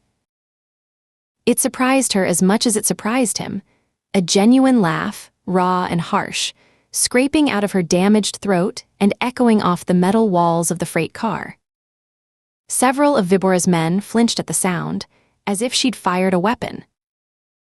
And you expect me to take your word for it? She shook her head, still laughing, the sound closer to a cough now. You just told me you'd rather die than let me win. You said you'd burn it all down before you'd let me walk away alive. Why would I believe anything you say now? Vibora's hand shot out and grabbed her jaw, squeezing hard enough that she felt her teeth cut into the inside of her cheeks. Fresh blood flooded her mouth. He pulled her face close to his, close enough that she could count the broken capillaries in his eyes, could see the yellow plaque on his teeth, could smell the rot of his wounded body beneath the copper tang of blood. I can make you talk, he said, his voice dropping to a whisper that was somehow worse than his shouting. I can hurt you in ways you can't imagine. I have tools. I have time. I have. In 3.5 minutes. Ruth's voice was muffled by his grip on her jaw, but she forced the words out anyway. Go ahead. Try. I've been tortured before, by men a lot scarier than you. I didn't break then. I won't break now. It was a bluff. She'd never actually been tortured, not really, not in the way he was implying, but he didn't know that. And right now, with the timer counting down and his men starting to panic, he didn't have time to call her on it. He released her jaw with a shove that sent her stumbling backward. She caught herself against a pallet of drugs, her hands sinking into the plastic-wrapped bricks, the chemical smell overwhelming at this distance. Please. The word seemed to cost him something, some essential piece of his pride crumbling away, some foundation stone of his self-image cracking under the weight of his desperation. He stood before her, this man who had murdered and raped and trafficked in human misery for decades, and he said, please. I am asking you. Disable the device. No. His composure shattered. The smooth, controlled menace that had been his armor gave way to something rawer, more primal. His voice rose to a scream, spittle flying from his lips, his whole body shaking with a fury that seemed too large for his frame to contain. I cannot lose this shipment. Do you understand? The street value of everything, the drugs, the arms, the children, it is over $1 billion. He spread his arms wide, encompassing the car, the train, the entire operation. Do you have any idea what that means? $1 billion. I know exactly what it means, Ruth said quietly. Her voice was calm now, almost peaceful, a counterpoint to his hysteria. It means you've built an empire on poison and slavery, and the exploitation of innocent children. It means you've gotten rich while families were destroyed, while kids were sold to the highest bidder, while communities were torn apart by the drugs you pump into their streets. She looked around at his men, at their pale faces, their trembling hands, their eyes fixed on the timer that continued its inexorable countdown. Some of them were crying now, tears cutting tracks through the grime and sweat on their cheeks. Others had gone still, their faces slack with the peculiar peace of men who had accepted their fate. $1 billion, Ruth said. That's the price you're about to pay for your sins. That and all your miserable lives. The dam broke. One of the younger men, the one with the wispy mustache and the crucifix tattoo, bolted for the side door. He didn't run so much as scramble, his legs churning, his arms windmilling, a high keen escaping his throat that was more animal than human. Stay where you are. Vibora screamed. He raised his pistol, but the man was already at the door, already tearing at the handle already. The door slid open, and the wind roared in. The sound was deafening, a hurricane blast that sent papers and debris swirling through the car, that tore at clothing and hair, that carried the iron smell of the rails and the dust of the Texas scrubland. Through the opening, Ruth could see the ground rushing past, a blur of gravel and scrub brush, darker than dark, moving so fast her eyes couldn't track it. The young man didn't hesitate. He jumped. Ruth heard the scream, a raw, ragged sound that Doppler shifted as he fell away from the train, rising in pitch and then cutting off abruptly. At this speed, 40 miles an hour or more, even if he survived the initial impact, the tumbling and rolling would break bones, tear flesh, dash his head against the rocks that lined the track bed. Close that door. Vibora's voice had gone hoarse, cracking on every word. I will shoot anyone else who tries to leave. Anyone. But the panic had taken hold, spreading through his men like wildfire through dry brush. 2 more soldiers rushed the open door simultaneously. A heavy-set man with a shaved head and a thinner one with gang tattoos climbing up his neck like malevolent vines. They collided in the doorway, each trying to push past the other, their terror overwhelming any semblance of cooperation or reason. Vibora fired. The bullet caught the heavy-set man in the back of the leg, just above the knee. He went down screaming, his hands clawing at the wound, blood spraying across the floor of the freight car in an arc that gleamed black in the dim light. The thinner man didn't even pause. He jumped over his fallen comrade and threw himself out into the darkness. Another scream. Another sickening silence. Ruth winced despite herself. These men were killers, traffickers, the worst humanity had to offer. But she'd seen enough death to know what happened to a human body when it met the ground at 40 miles an hour. The sound of that sudden silence, the abrupt end of the scream, told her everything she needed to know. Lock the doors. Vibora was beyond reason now, beyond strategy, beyond anything except raw animal survival instinct. All of them. Every door in this car. No one leaves. No one. Two of his more loyal men rushed to comply, younger soldiers, who still feared their jefe more than they feared the bomb. They slammed the sliding door shut, throwing the heavy bolt that secured it, then moved to the connecting doors at either end of the car. But even as they did, chaos erupted. Men were fighting now, fighting each other, fighting to reach the doors before they were locked, fighting with the blind panic of rats in a flooding sewer. Ruth saw two soldiers grappling on the floor, one trying to crawl toward an exit while the other held his legs.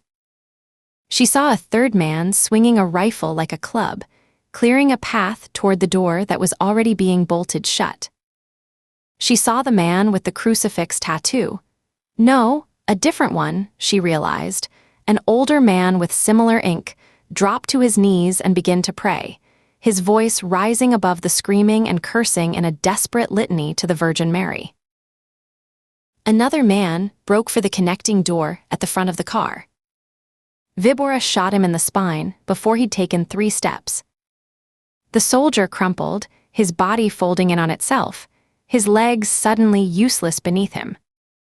He lay on the floor, twitching, his mouth opening and closing as he tried to scream but couldn't find the breath. The next man who moves gets it in the head.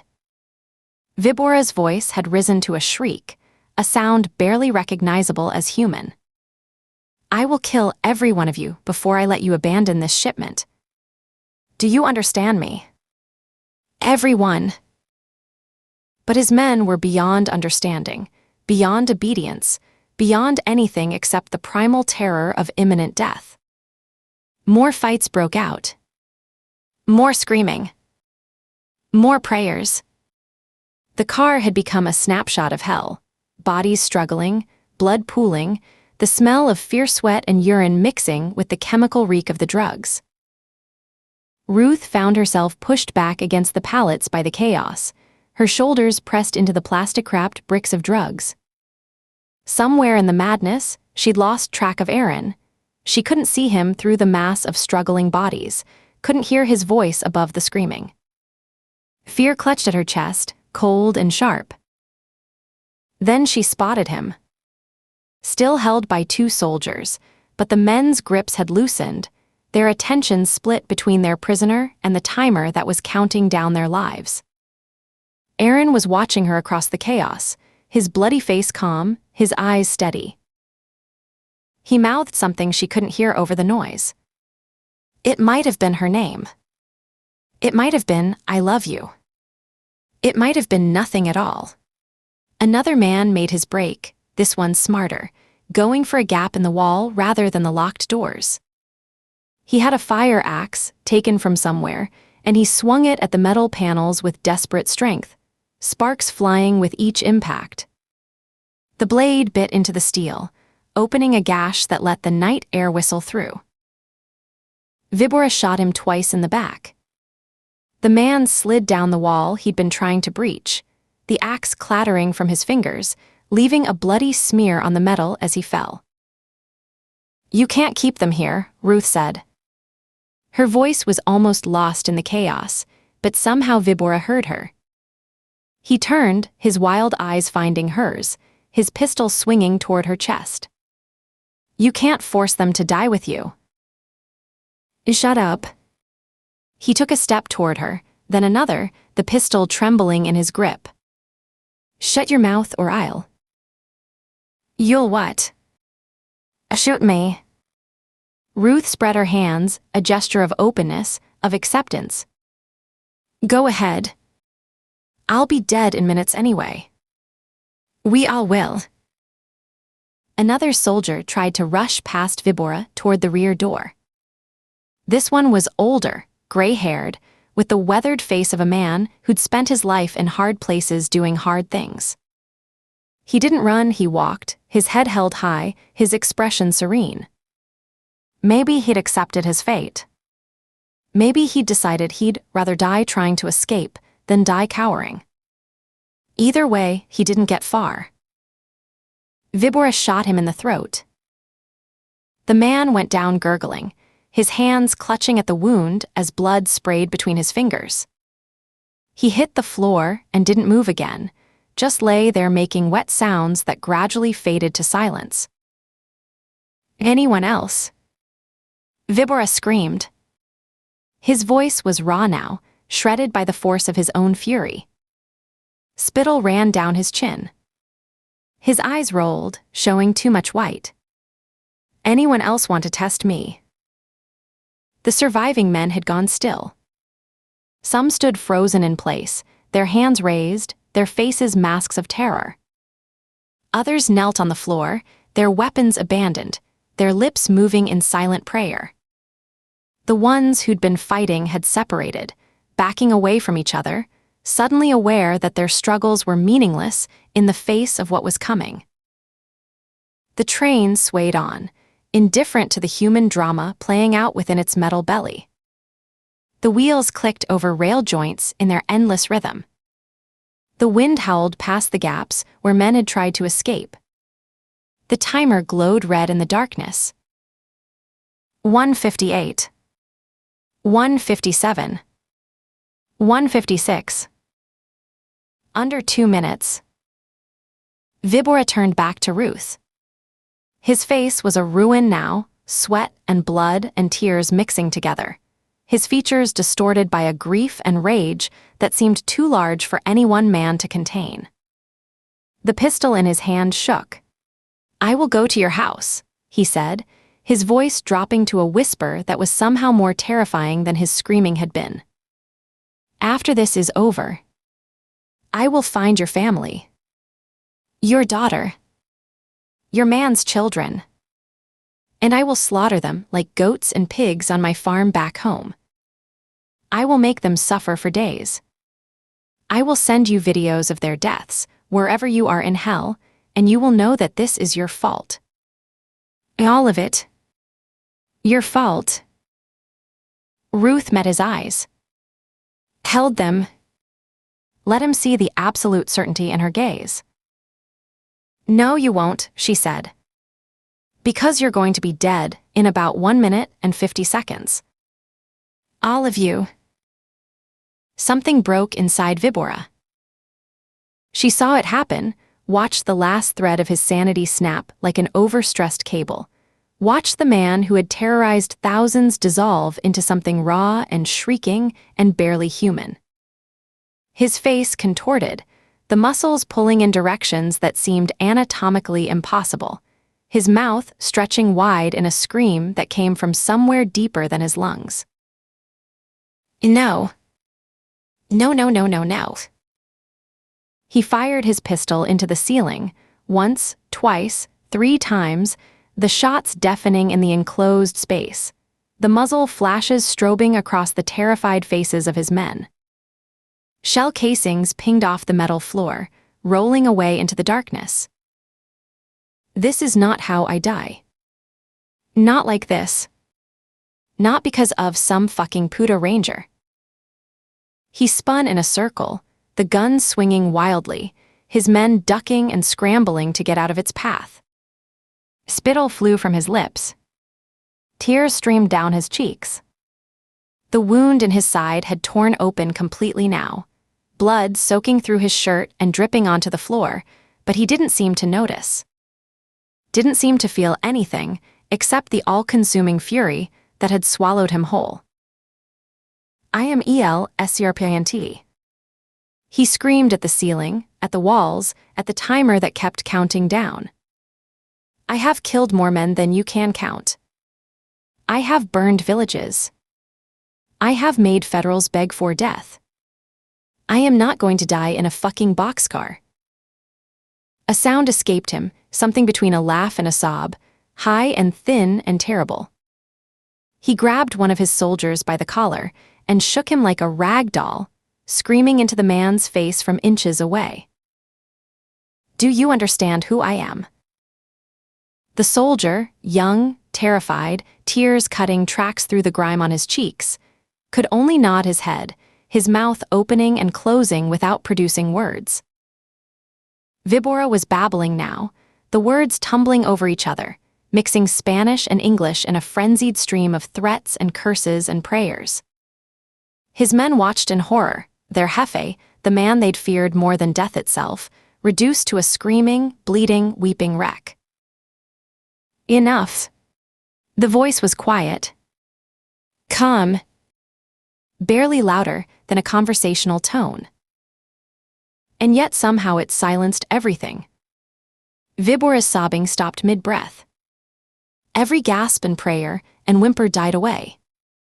Even the men who'd been cowering on the floor went still, their heads turning toward the source of that impossible command. Ruth turned too. The vagrant stepped out from behind a stack of pallets near the far end of the car. He moved without hurry, without fear, his worn clothes and unremarkable features somehow commanding attention in a way that defied logic. His hands were empty. His expression was serene. His eyes, those calm, watchful eyes she remembered from their conversation in the darkness, found hers across the chaos of the crowded space. He'd been here the whole time. Watching. Listening. Waiting. "You," Ruth breathed.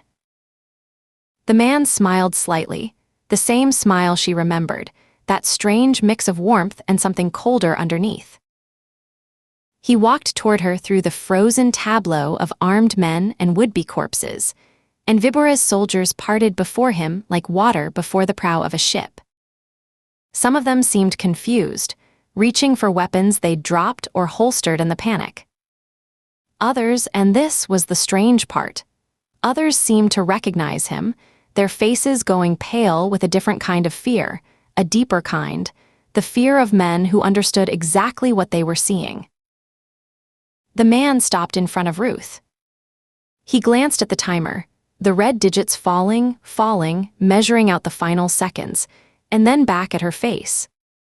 His expression was curious, almost amused. "Will you accept my word?" he asked. Ruth stared at him.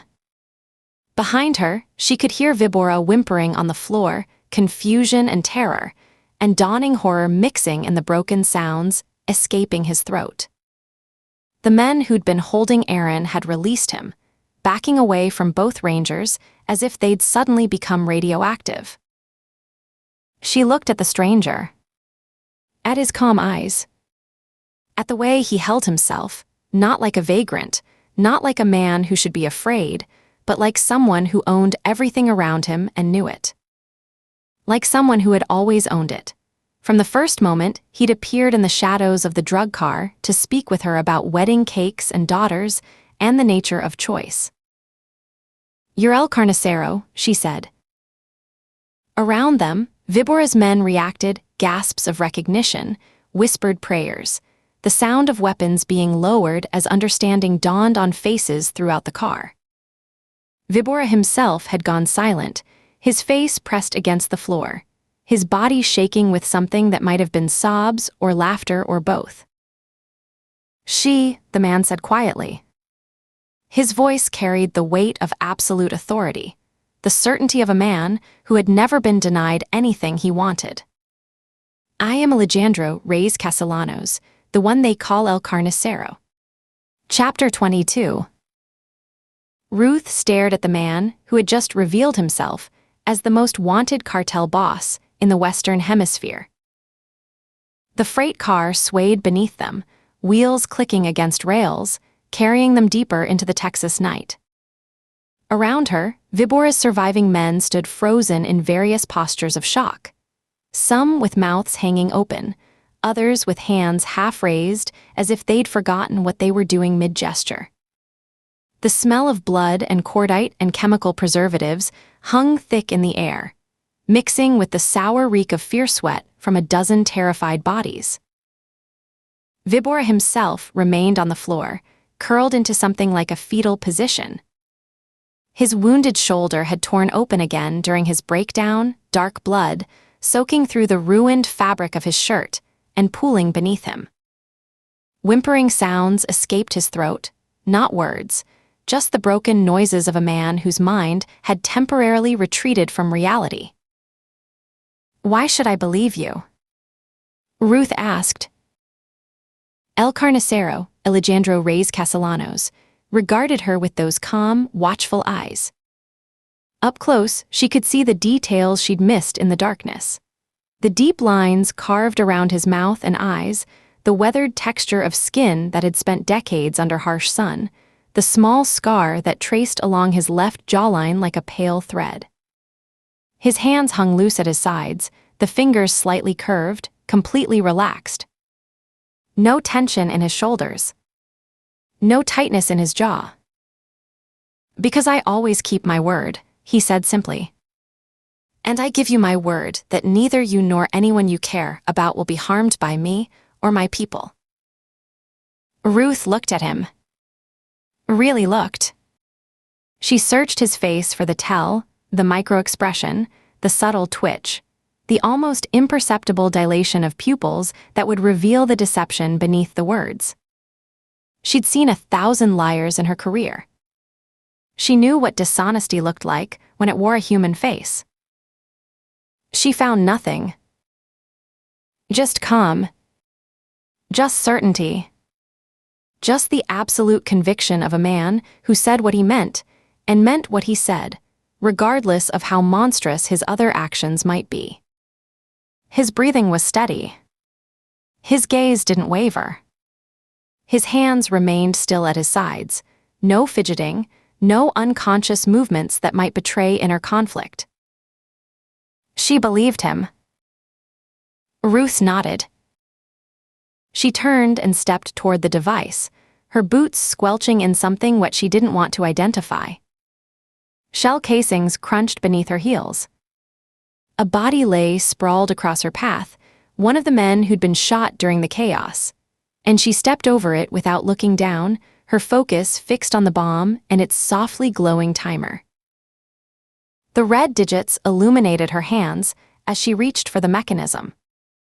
She found the key wire, the one that connected the circuit to the detonator, the one she'd connected when she'd first assembled this desperate gamble, and wrapped her fingers around it. She ripped it loose. The timer display blinked once, the red glow flickering, and went dark.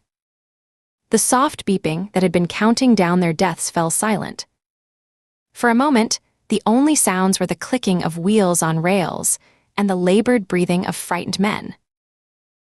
The freight car seemed to hold its breath. Ruth turned back toward Vibora. He was still on the floor, his face pressed against the blood-slicked metal, his body shaking with small tremors that made his ruined shoulder wound seep fresh red with each spasm.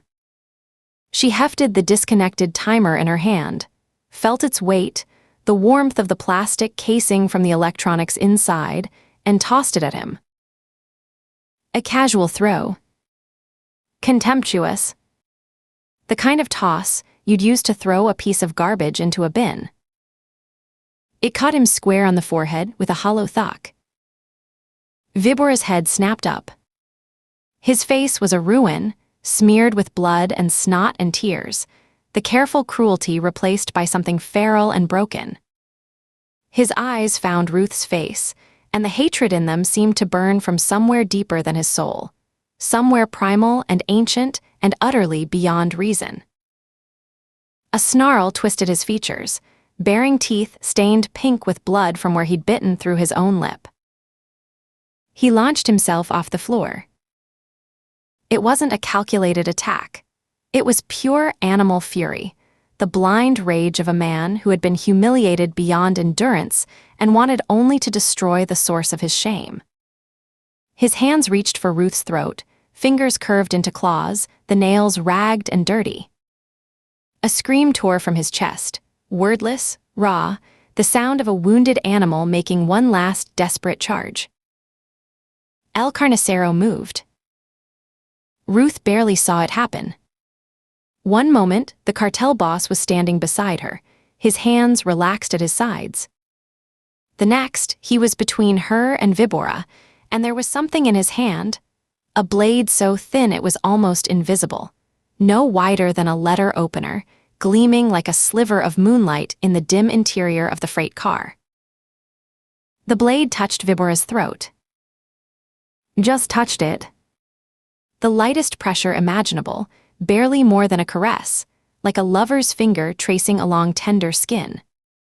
But a thin line of red appeared instantly, blood welling up along the edge of the steel, trickling down Vibora's neck in a slow rivulet that soaked into the collar of his ruined shirt and kept going, spreading across the fabric-like ink on wet paper.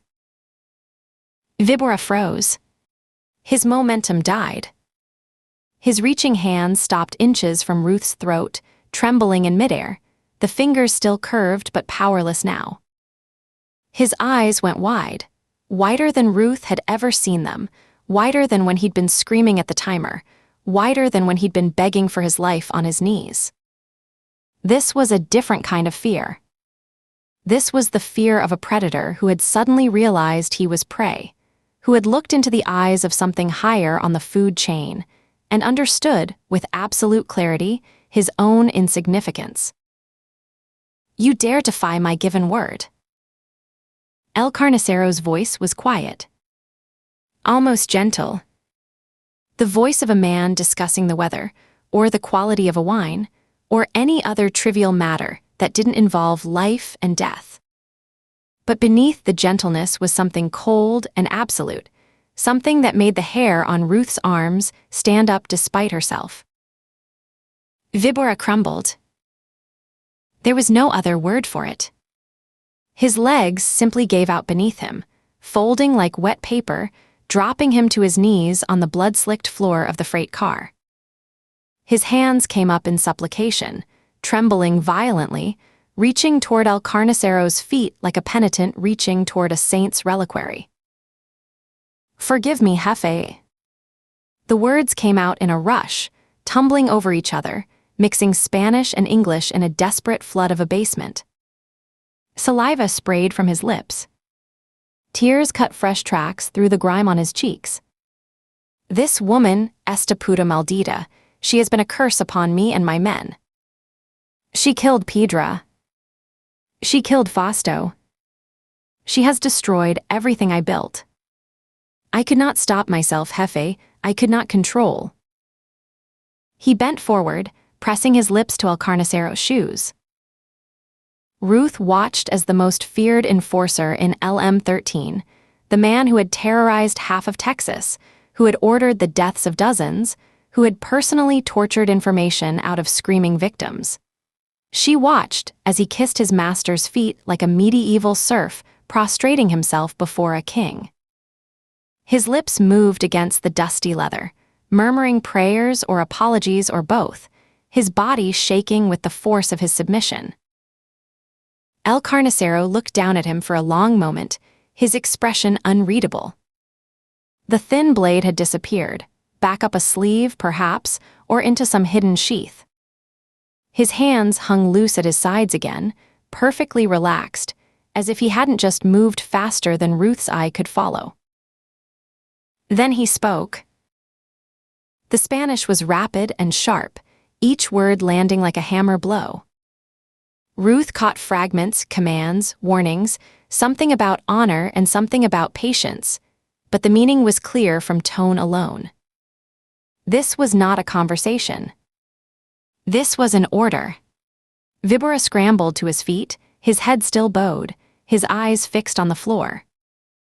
He backed away from El Carnicero, backed away from Ruth, his steps shuffling and uncertain, like a dog that had been kicked too many times to trust its own legs.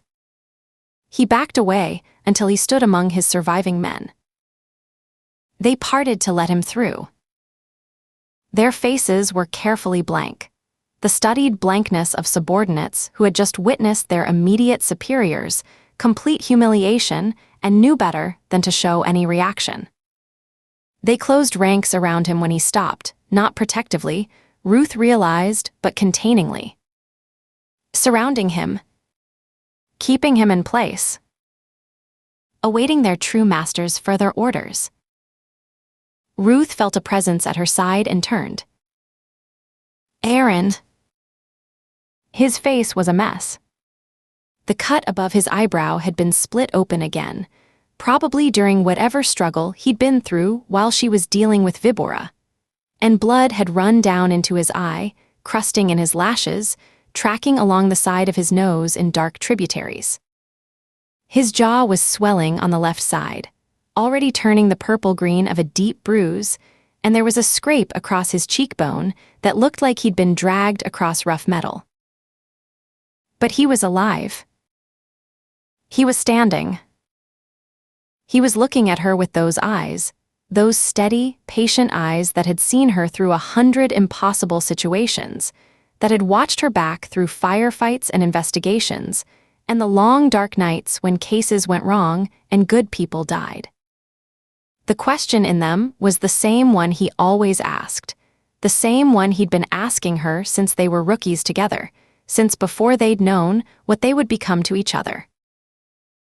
You okay? Ruth nodded. Her throat ached where Vibora's fingers had dug into her flesh.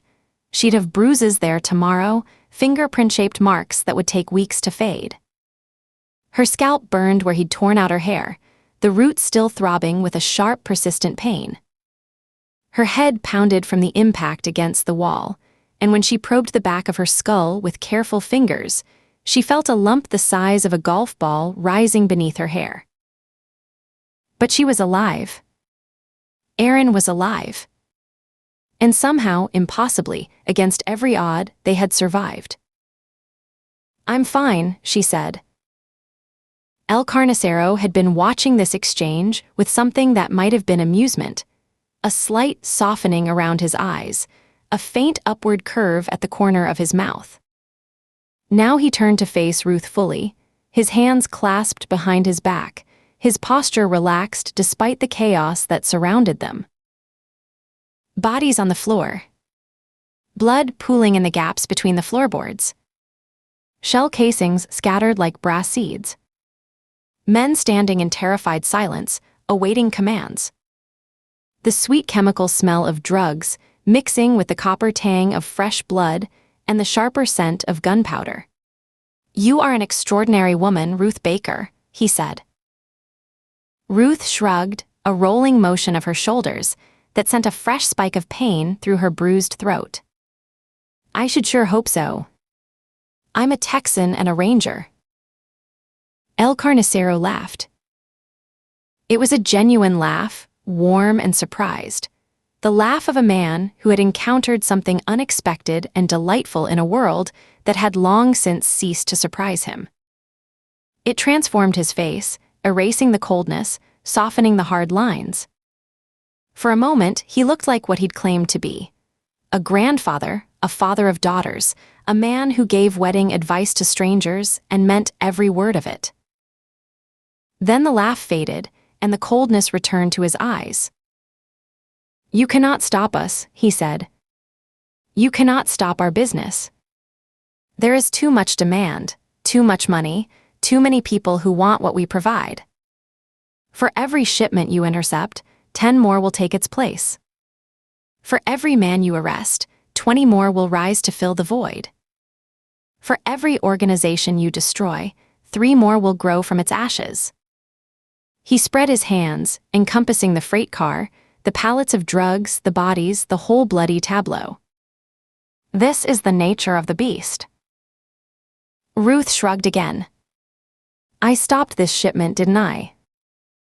El Carnicero's brow furrowed slightly. Have you? Ruth smiled, a thin, knowing smile, the one she used in interrogation rooms when she had information the suspect didn't know she had. You don't really think you're going to get all this to your destination, even now, do you?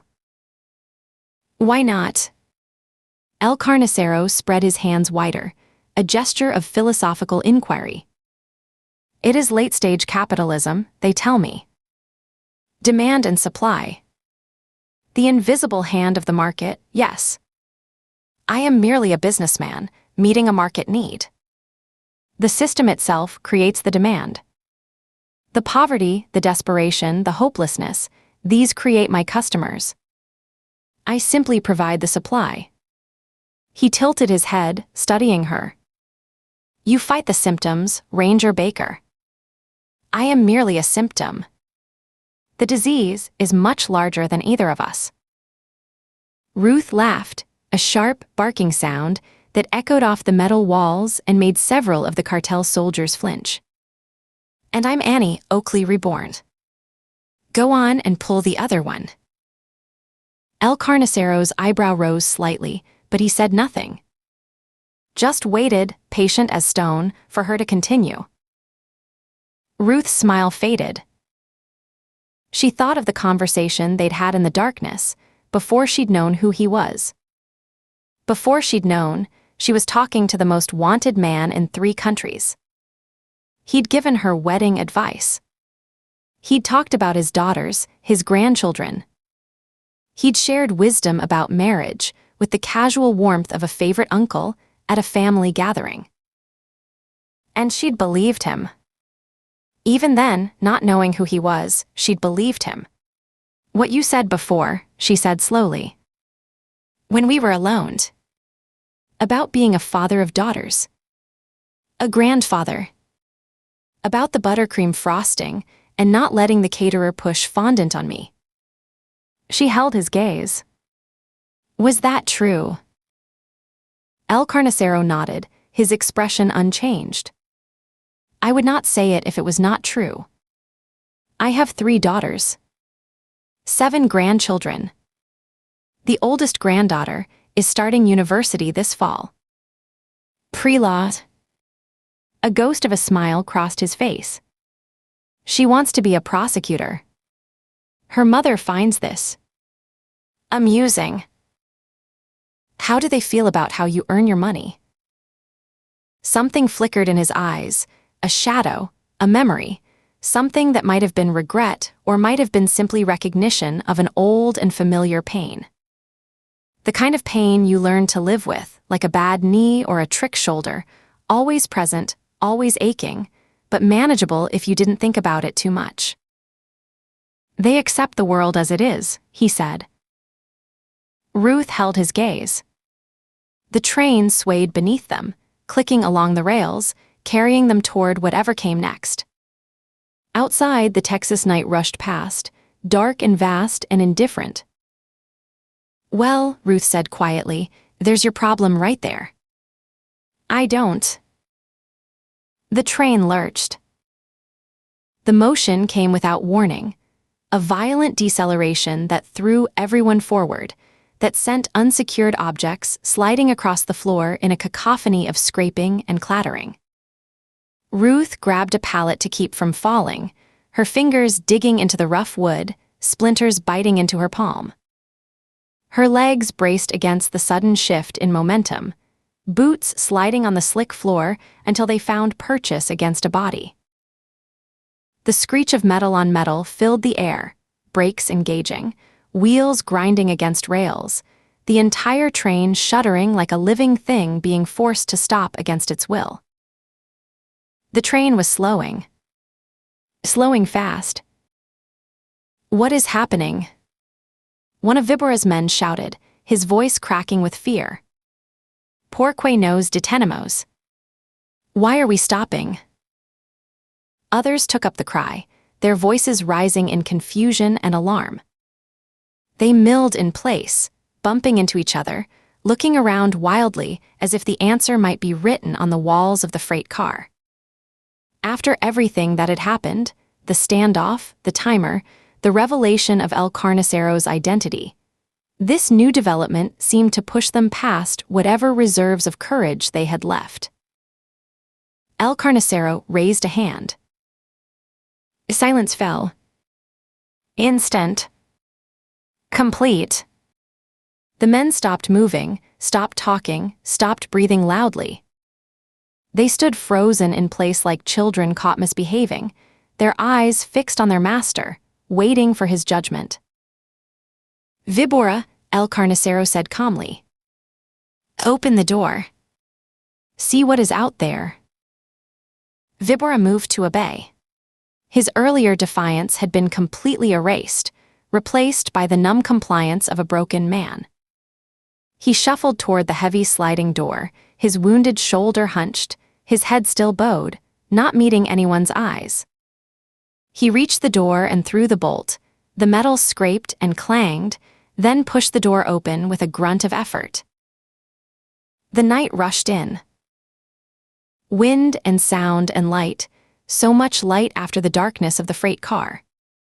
Ruth could see it from where she stood, 20 feet away, still gripping the pallet for balance as the train continued its lurching deceleration.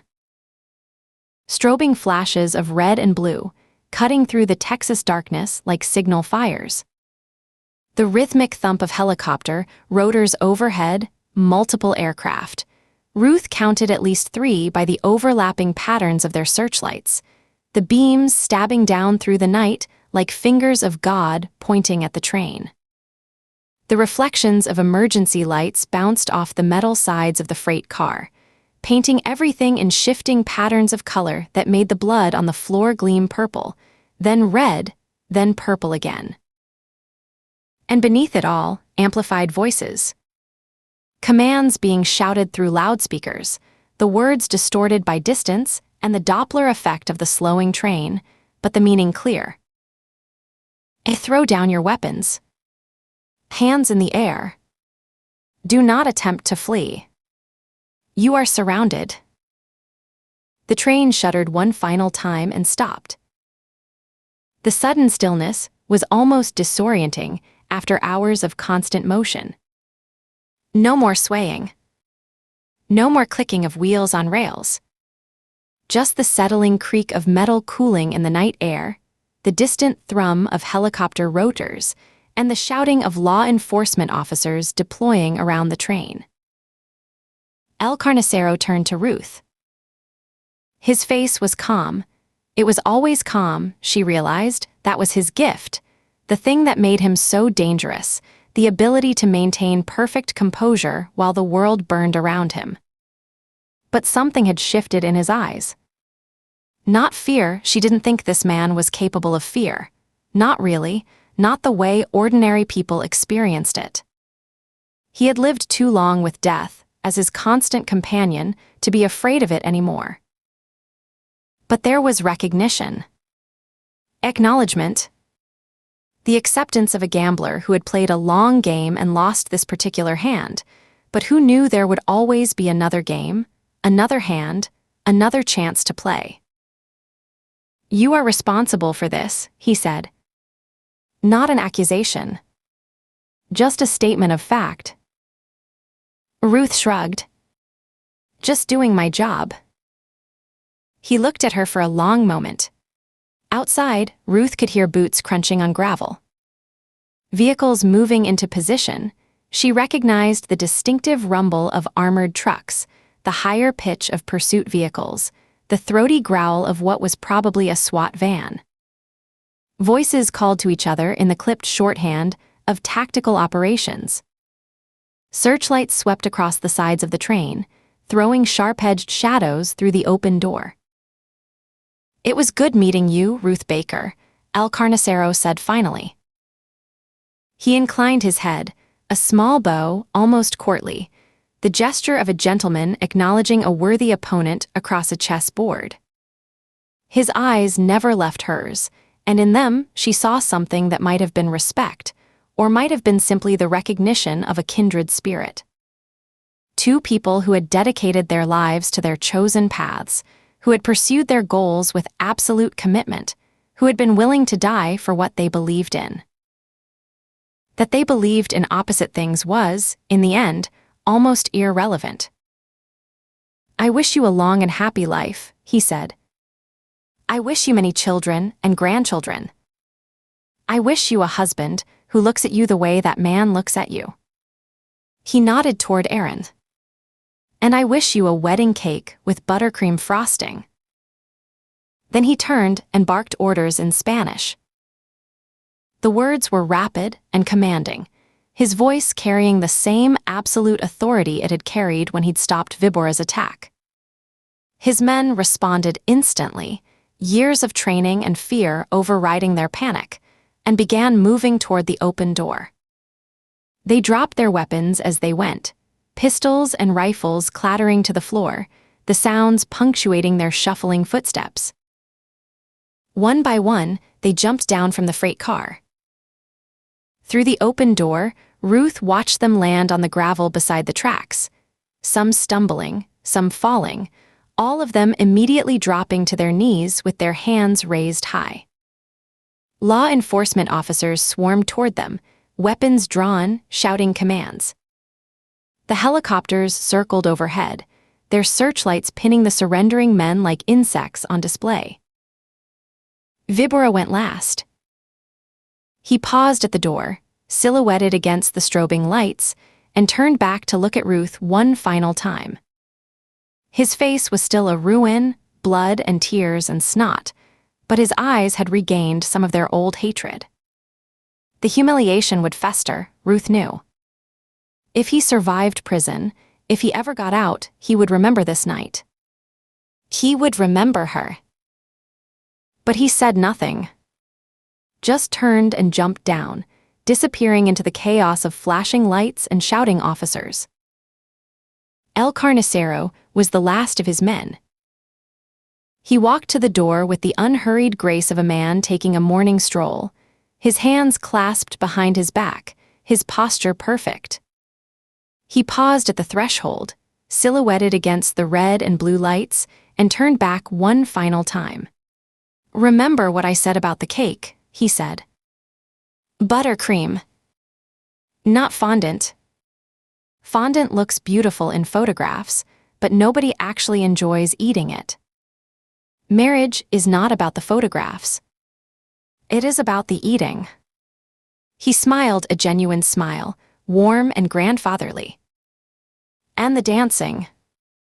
Don't forget the dancing." Then he stepped off the freight car and was gone. The freight car was empty now. Just Ruth and Aaron, surrounded by pallets of drugs and the bodies of men who had died in the chaos of the last hour. The smell of blood and cordite and chemicals hung heavy in the air. Ruth's nose had grown accustomed to it, but she knew it would hit her fresh when she stepped outside and breathed clean air again. The floor was slick with fluids she didn't want to think about, and her boots made soft, sucking sounds as she shifted her weight. Outside, the organized chaos of a major arrest continued. Loudspeakers barked commands. Helicopters thumped overhead. Officers shouted to each other, coordinating the processing of prisoners, the securing of evidence, the thousand small tasks that made up the aftermath of a successful operation.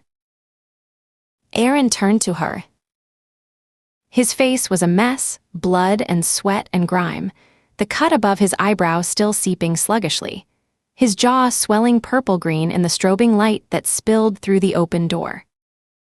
His shirt was torn and stained with blood that might have been his own, or might have belonged to someone else. His hands were scraped raw, the knuckles split open. But his eyes were clear. And the smile that tugged at the corner of his mouth was the same smile he'd given her 1,000 times before, in patrol cars and stakeout vehicles, in hospitals and courtrooms, in moments of triumph and moments of despair. The smile that said they'd made it through again. The smile that said they were still here, still standing, still together. He held out his hand. "Shall we?" he said. Ruth looked at his hand. Broad palm, long fingers, the calluses she knew by touch, the familiar warmth she had reached for in darkness more times than she could count. She looked at his face, battered and bloody, but still his face, still the face she loved, still the face she'd been ready to die for less than an hour ago. She looked at the open door and the chaos beyond. The lights, the helicopters, the officers, the prisoners being processed. The culmination of everything they'd fought for over the past 48 hours. The end of this particular battle in a war that never really ended. As she kissed him, not a long kiss, there would be time for that later, time for everything later, but enough. Enough to say what words couldn't say. Enough to acknowledge how close they'd come to losing each other, how close she'd come to giving up everything for him, how grateful she was that they were both still breathing. His lips tasted like blood and sweat and dust. His hand came up to cup the back of her head, careful to avoid the lump where Vibora had slammed her against the wall. His body was warm against hers, solid and real and alive. Then she pulled back. She took his hand. They walked to the door together, their fingers intertwined, their boots squelching through the blood and debris that covered the floor. At the threshold, Ruth paused to look back at the freight car one last time, at the pallets of drugs, at the bodies, at the timer that sat dark and silent where she'd thrown it. Then she turned away. They stepped out of the darkness, out of the freight car, out of the nightmare, and into the light. Chapter 23. The woman in the mirror was a stranger. Ruth stood before the full-length looking glass in the church's bridal room, the morning light filtering through lace curtains to cast soft patterns across the ivory silk of her dress. The same dress she'd tried on with Ava all those weeks ago, fitted through the bodice, a subtle flare at the knee, small pearl buttons running down her spine like a trail of promises. The delicate lace overlay softened her shoulders, transformed her from Texas Ranger into something else entirely. A bride. Behind her, reflected in the glass, Ava sat on a velvet settee, her pale pink tulle skirt spread around her like the petals of a flower. Her dark hair had been swept up into an elegant twist, tiny pearl pins, catching the light with each movement of her head.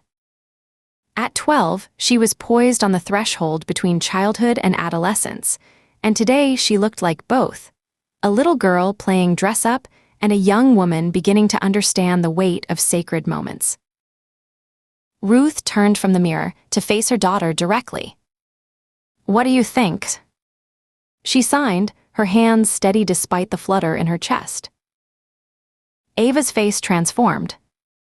The glow that spread across her features was so pure, so incandescent with joy, that Ruth felt her eyes sting with sudden tears. Her daughter's hands moved in quick, emphatic signs. "You're beautiful, Mom. The most beautiful bride in the whole world." Ruth crossed the room and knelt before Ava, heedless of wrinkling the silk, needing to be at eye level for this moment. She took her daughter's hands in her own, feeling the familiar shape of them, hands that had learned to speak before they learned to write, hands that had held Ruth's through the darkest nights after Jim's death, hands that now trembled slightly with the magnitude of what this day meant. "I love you," Ruth signed when she released Ava's fingers. "More than anything. You know that, right?" Ava nodded, her eyes bright. "I know. I love you too." She hesitated, then added with the careful precision of a thought she'd been holding close. "Dad would be happy for you. For us. He'd want this." The words hit Ruth like a physical blow, not painful, but powerful. A gift she hadn't known she needed. She pulled Ava into a fierce embrace, feeling her daughter's arms wrap around her neck, breathing in the familiar scent of her shampoo mixed with the new perfume she'd been allowed to wear for the first time today. "Thank you, baby," Ruth whispered against Ava's hair. "Thank you for saying that." When they separated, both of them wiping at their eyes and laughing at their own sentimentality, a soft knock came at the door. "Everyone decent in there?" Ben Miller's voice, gruff but warm. Ruth composed herself, smoothing her dress. "Come in, Ben." The door opened, and Ben stepped inside. He wore a charcoal suit that looked newly purchased, his silver hair combed back with uncharacteristic care. In the months since Kyle's death, he'd aged, the lines around his eyes deeper, the set of his shoulders carrying a weight that would never fully lift. But today, seeing Ruth in her wedding dress, his weathered face softened into something approaching wonder. "Well, I'll be damned," he said quietly. "Ruth Baker, you clean up pretty good." "Language," Ruth said automatically, gesturing toward Ava, but she was smiling. Ben approached, his boots clicking on the hardwood floor. He stopped a few feet away, studying her with the same careful attention he'd given to crime scenes for 3 decades.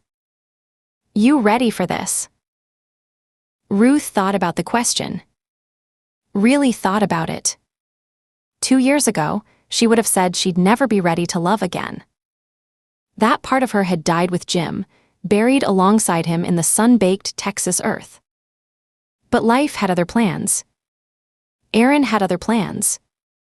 And slowly, impossibly, she discovered that her heart was bigger than she'd believed. That loving again didn't mean forgetting, that moving forward didn't mean leaving the past behind. "I'm ready," she said. Ben nodded, satisfied. "Good. Because there's a man out there who's been wearing a hole in the carpet. He's so nervous. Thought I might have to sedate him." Ruth laughed, the sound surprising her with its lightness. "Aaron. Nervous?" You'd think he was facing down a cartel, not getting married. Ben's eyes crinkled. "Course, I told him marriage is scarier than any criminal. Lasts longer, too." "Ben."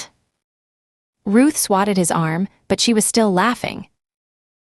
He caught her hand before she could pull away, his grip gentle but firm.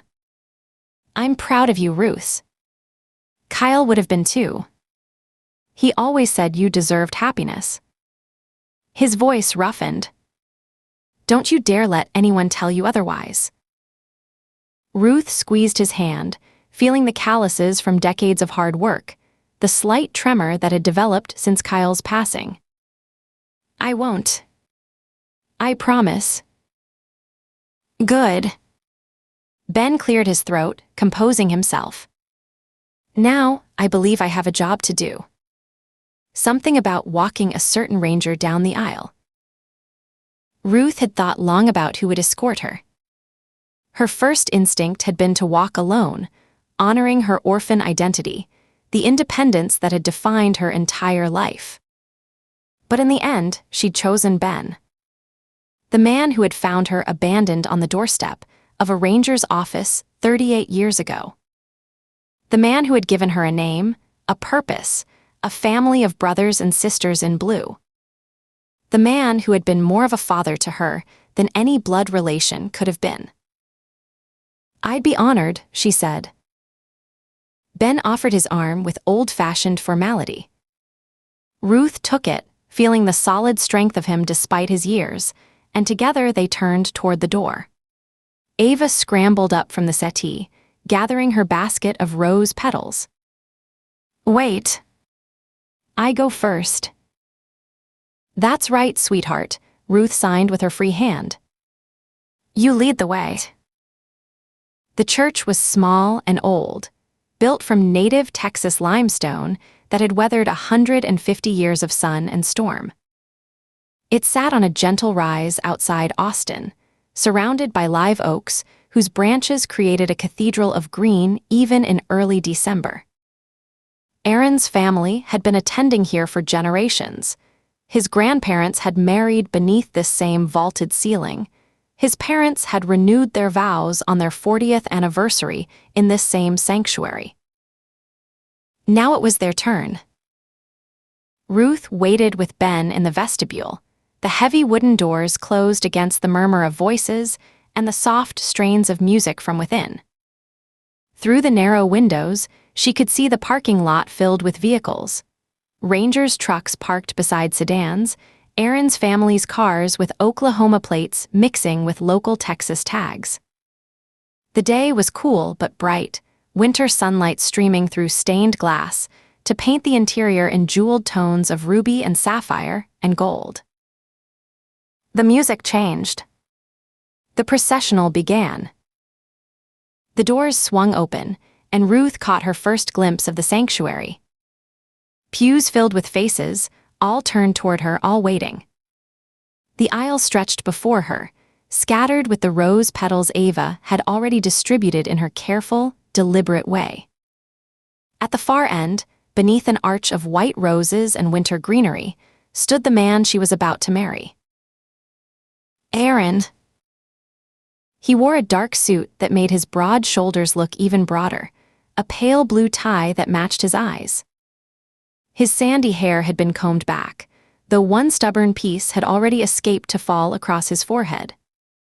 As Ruth appeared in the doorway, his face transformed, the nervous tension melting away, replaced by an expression of such naked love and wonder that Ruth felt her breath catch.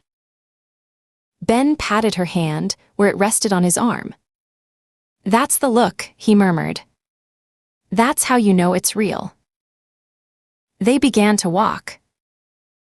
Ruth was dimly aware of the faces turning to watch her passage. Rangers she'd worked with for years, their usual stoic expressions softened by the occasion.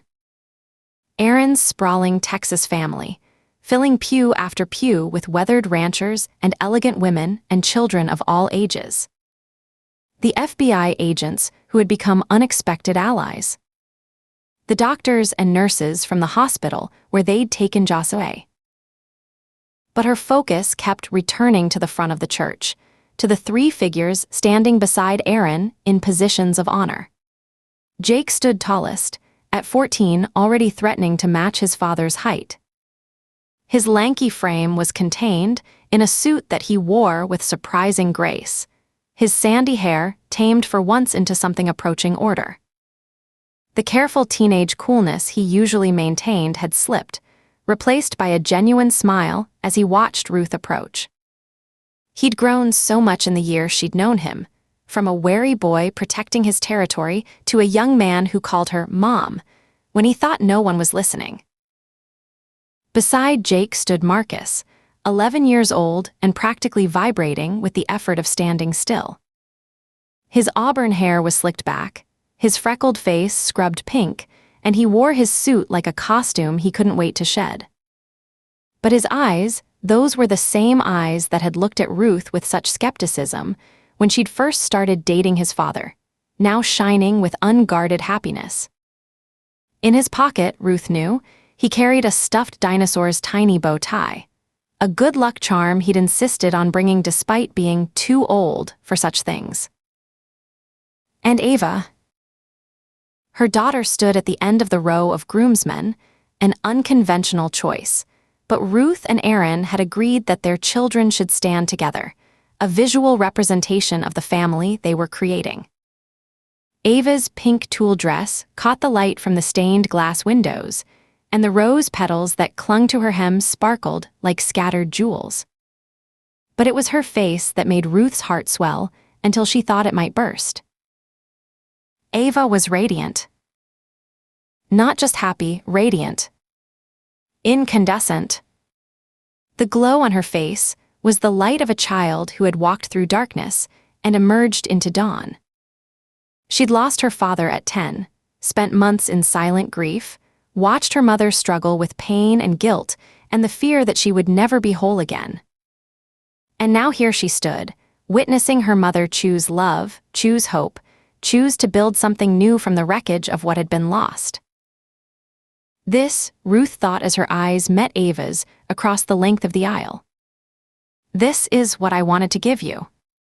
Not just a stepfather, not just brothers, but proof that happiness is possible. That hearts can heal. That the worst thing that ever happens to you doesn't have to be the last thing. Ava's hands moved in small, quick signs that no one else in the church would understand. I love you, Mom. Go get him. Ruth smiled through the tears she could no longer contain. She reached the altar. Ben released her arm, pressing a kiss to her cheek before stepping back. Aaron moved forward, taking her hands in his own, his fingers warm and slightly rough and absolutely steady. Hi, he whispered just for her. Hi, she whispered back. The pastor, a kind-faced woman named Reverend Sarah, who had counseled them through their pre-wedding sessions, cleared her throat gently.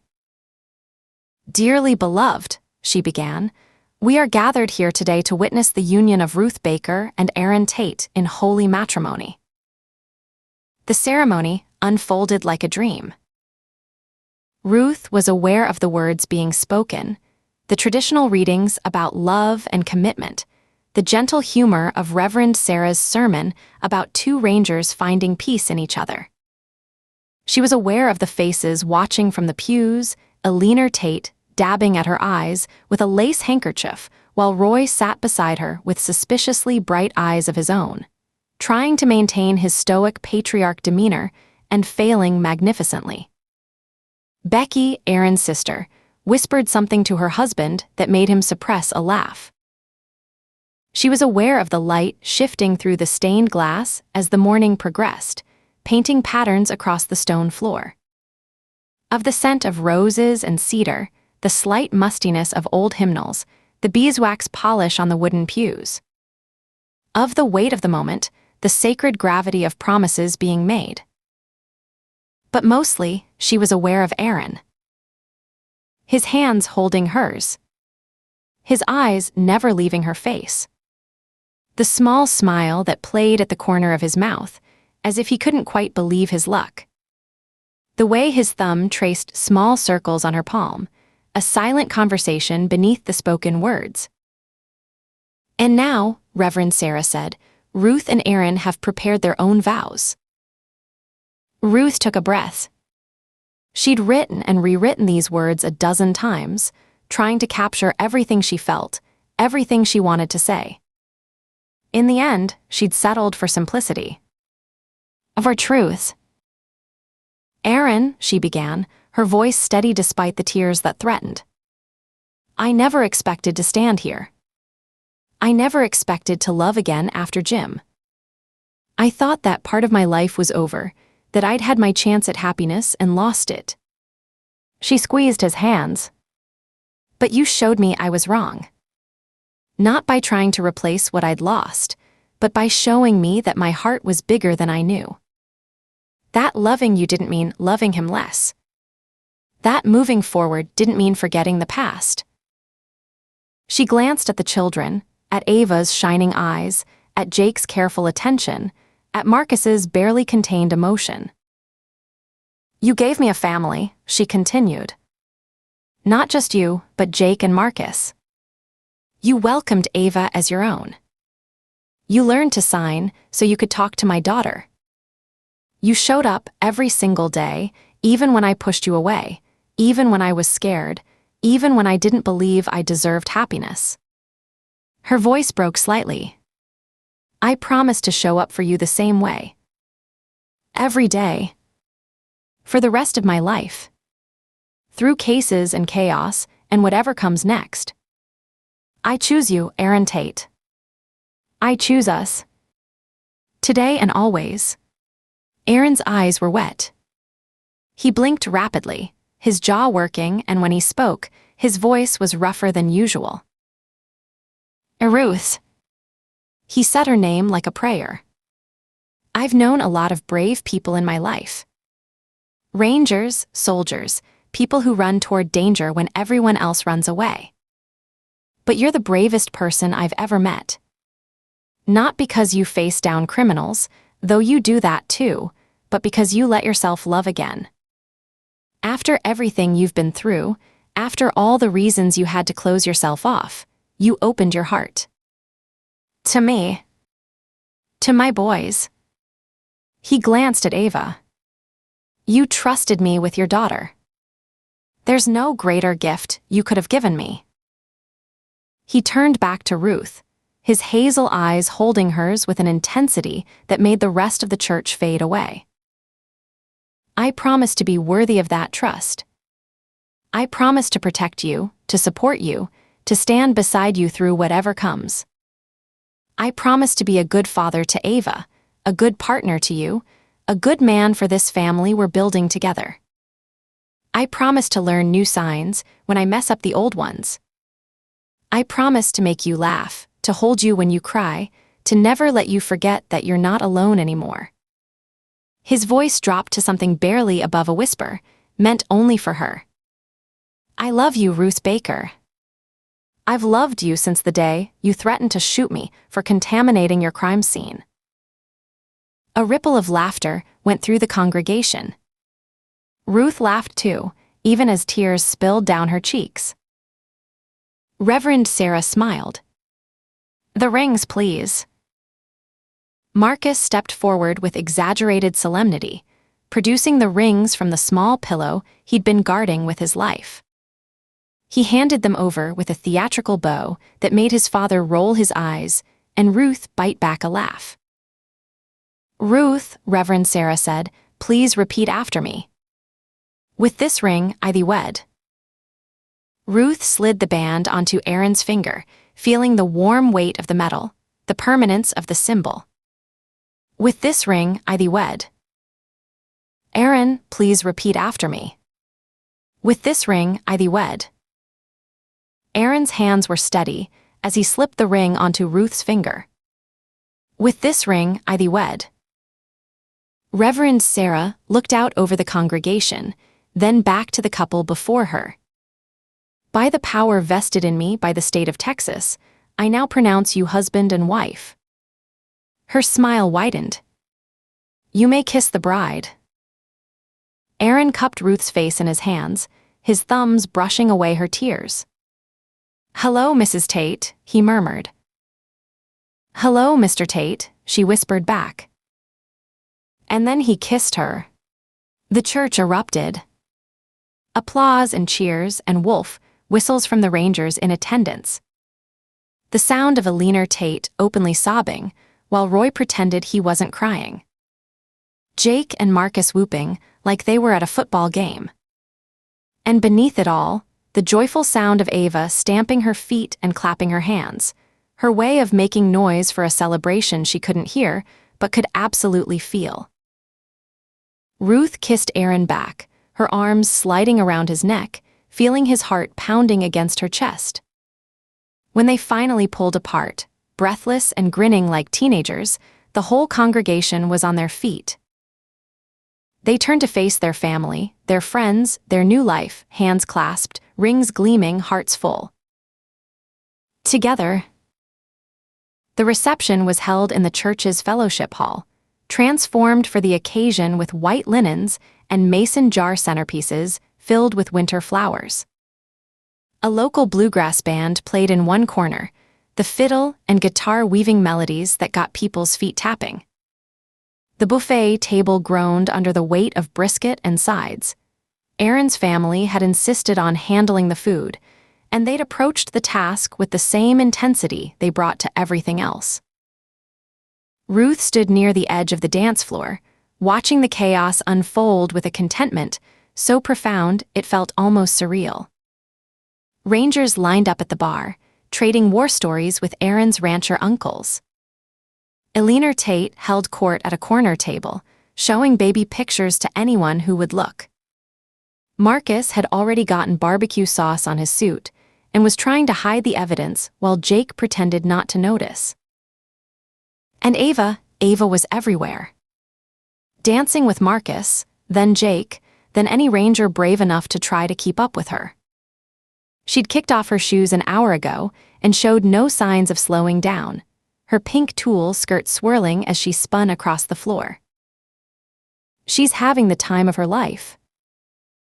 Ruth turned to find Aaron beside her, 2 glasses of champagne in his hands. He offered one to her, and she took it, leaning into his side as naturally as breathing. "She deserves it," Ruth said. "After everything." "She does." Aaron's arm came around her waist. "They all do. Our kids have been through a lot." "Our kids." The phrase still sent a thrill through Ruth. 4 months ago, Aaron had legally adopted Ava. 6 months ago, Ruth had done the same for Jake and Marcus. The paperwork had been complicated, the court dates tedious, but the result was simple. They were a family. Officially, legally, permanently. "The cake is buttercream, right?" Ruth asked suddenly. Aaron looked at her quizzically. "Of course. That's what we ordered." "Why?" Ruth thought of a freight car in the Texas night. Of a man who had revealed himself as a monster, but had given her wedding advice anyway. "Remember what I said about the cake?" "Buttercream. Not fondant." "No reason," she said. "Just making sure." A commotion near the cake table drew their attention. Marcus was making a production of pointing out the chocolate tier to anyone who would listen, taking credit for the flavor choice with the confidence of a seasoned negotiator. "That's my doing," he announced to a cluster of amused relatives. "I told them you can't have a wedding cake without chocolate. It's practically illegal." "It is not illegal," Jake said, appearing beside him with a plate already loaded with brisket. "You just really like chocolate." "Same thing," Marcus insisted. Ruth laughed, leaning her head against Aaron's shoulder. "Our boys." "Our boys," he agreed. The band shifted into a slower song, and Ruth felt Aaron's hand tighten on her waist. "Dance with me, Mrs. Tate." She set down her champagne glass and let him lead her onto the floor. Other couples joined them, Ben with a leaner Tate, who had commandeered him as a partner despite his protests that he had 2 left feet. Roy with his daughter Becky. Jake with Ava, the teenage boy carefully signing the lyrics of the song as they swayed together. Ruth watched them over Aaron's shoulder, her daughter and her stepson, communicating in the language Ava had taught them all, laughing at some private joke. The sight made her chest ache, with a sweetness that bordered on pain. "You okay?" Aaron murmured, feeling her tension. "Better than okay," she said. "I'm just grateful for all of this. For them." She pulled back slightly to look at his face. "For you." "I'm the grateful one," he said. "You gave me a family, Ruth. A real family. Not just the boys and me rattling around in that house, but something bigger. Something whole." The song ended. Another began. They kept dancing. Hours later, the reception was winding down. The older guests had departed, leaving behind the diehards, Rangers who refused to call it a night, Aaron's cousins who had discovered the excellent quality of the bar's bourbon, a few determined children, including all 3 of theirs who had negotiated extensions on their bedtimes. Ruth slipped away from the crowd, stepping through a side door into the small courtyard behind the fellowship hall. The night air was cool and clean, carrying the scent of cedar and the distant sound of the fiddle still playing inside. Above her, stars scattered across the Texas sky like diamonds on black velvet. She heard the door open and close behind her, felt Aaron's presence before he spoke. "Needed some air." Ruth nodded. "Just a moment, too." "Process, I guess.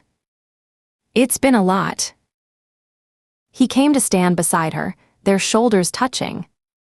For a long moment, they just stood there, looking up at the stars, breathing in the peace of the moment. "Thank you," Ruth said finally. "For what?" "For waiting. For being patient with me when I pushed you away. For loving Ava like she was your own." She turned to face him. "For giving me this day." Erin reached out, tucking a strand of hair behind her ear that had escaped from her elegant updo. "You gave it to yourself, Ruth. You made the choice to try again. To trust again. I just showed up." "You showed up," she repeated. "That's everything, Erin. That's the whole thing." He kissed her forehead, then her nose, then her lips soft and sweet and full of promise. The door burst open behind them, and 3 children spilled into the courtyard in a tangle of fancy clothes and exhausted energy. "There you are," Marcus exclaimed. "We've been looking everywhere." "Grandma Alina wants to do one more toast," Jake reported, his teenage dignity warring with his genuine affection for his grandmother. "She says it's tradition." Ava pushed between her brothers. Ruth's heart swelled at the casual way she thought of them now, her brothers, and grabbed Ruth's hand. Her signs were tired but emphatic. "Come back inside, Mom. The party's not over yet. And I want to dance with you before I fall asleep standing up." Ruth looked at Erin. He looked back at her. Both of them grinning like idiots, surrounded by their children, the stars wheeling overhead and the music playing inside, and the whole beautiful, improbable future stretching out before them. "One more dance," Ruth signed to Ava. "Then bedtime." "Deal," Ava signed back, already tugging her toward the door. As they re-entered the fellowship hall, as Alina's final toast raised glasses throughout the room, as Ruth held her daughter in her arms and swayed to the last song of the night, she felt it. Grace. Not just happiness, though there was that too, more happiness than she'd believed she was capable of, more than she'd ever dared to hope for after Jim's death. But something deeper. Something sacred. The sense that after everything she'd lost, everything she'd survived, everything she'd fought for, she had arrived somewhere holy.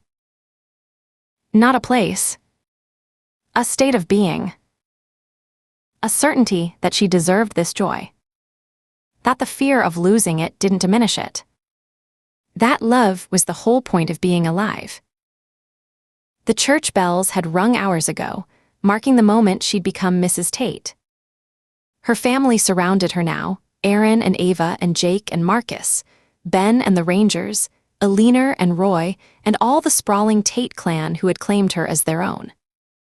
The future stretched ahead, uncertain and dangerous and beautiful, full of cases to solve and criminals to catch, and 1,000 small moments of domestic chaos that would define their days.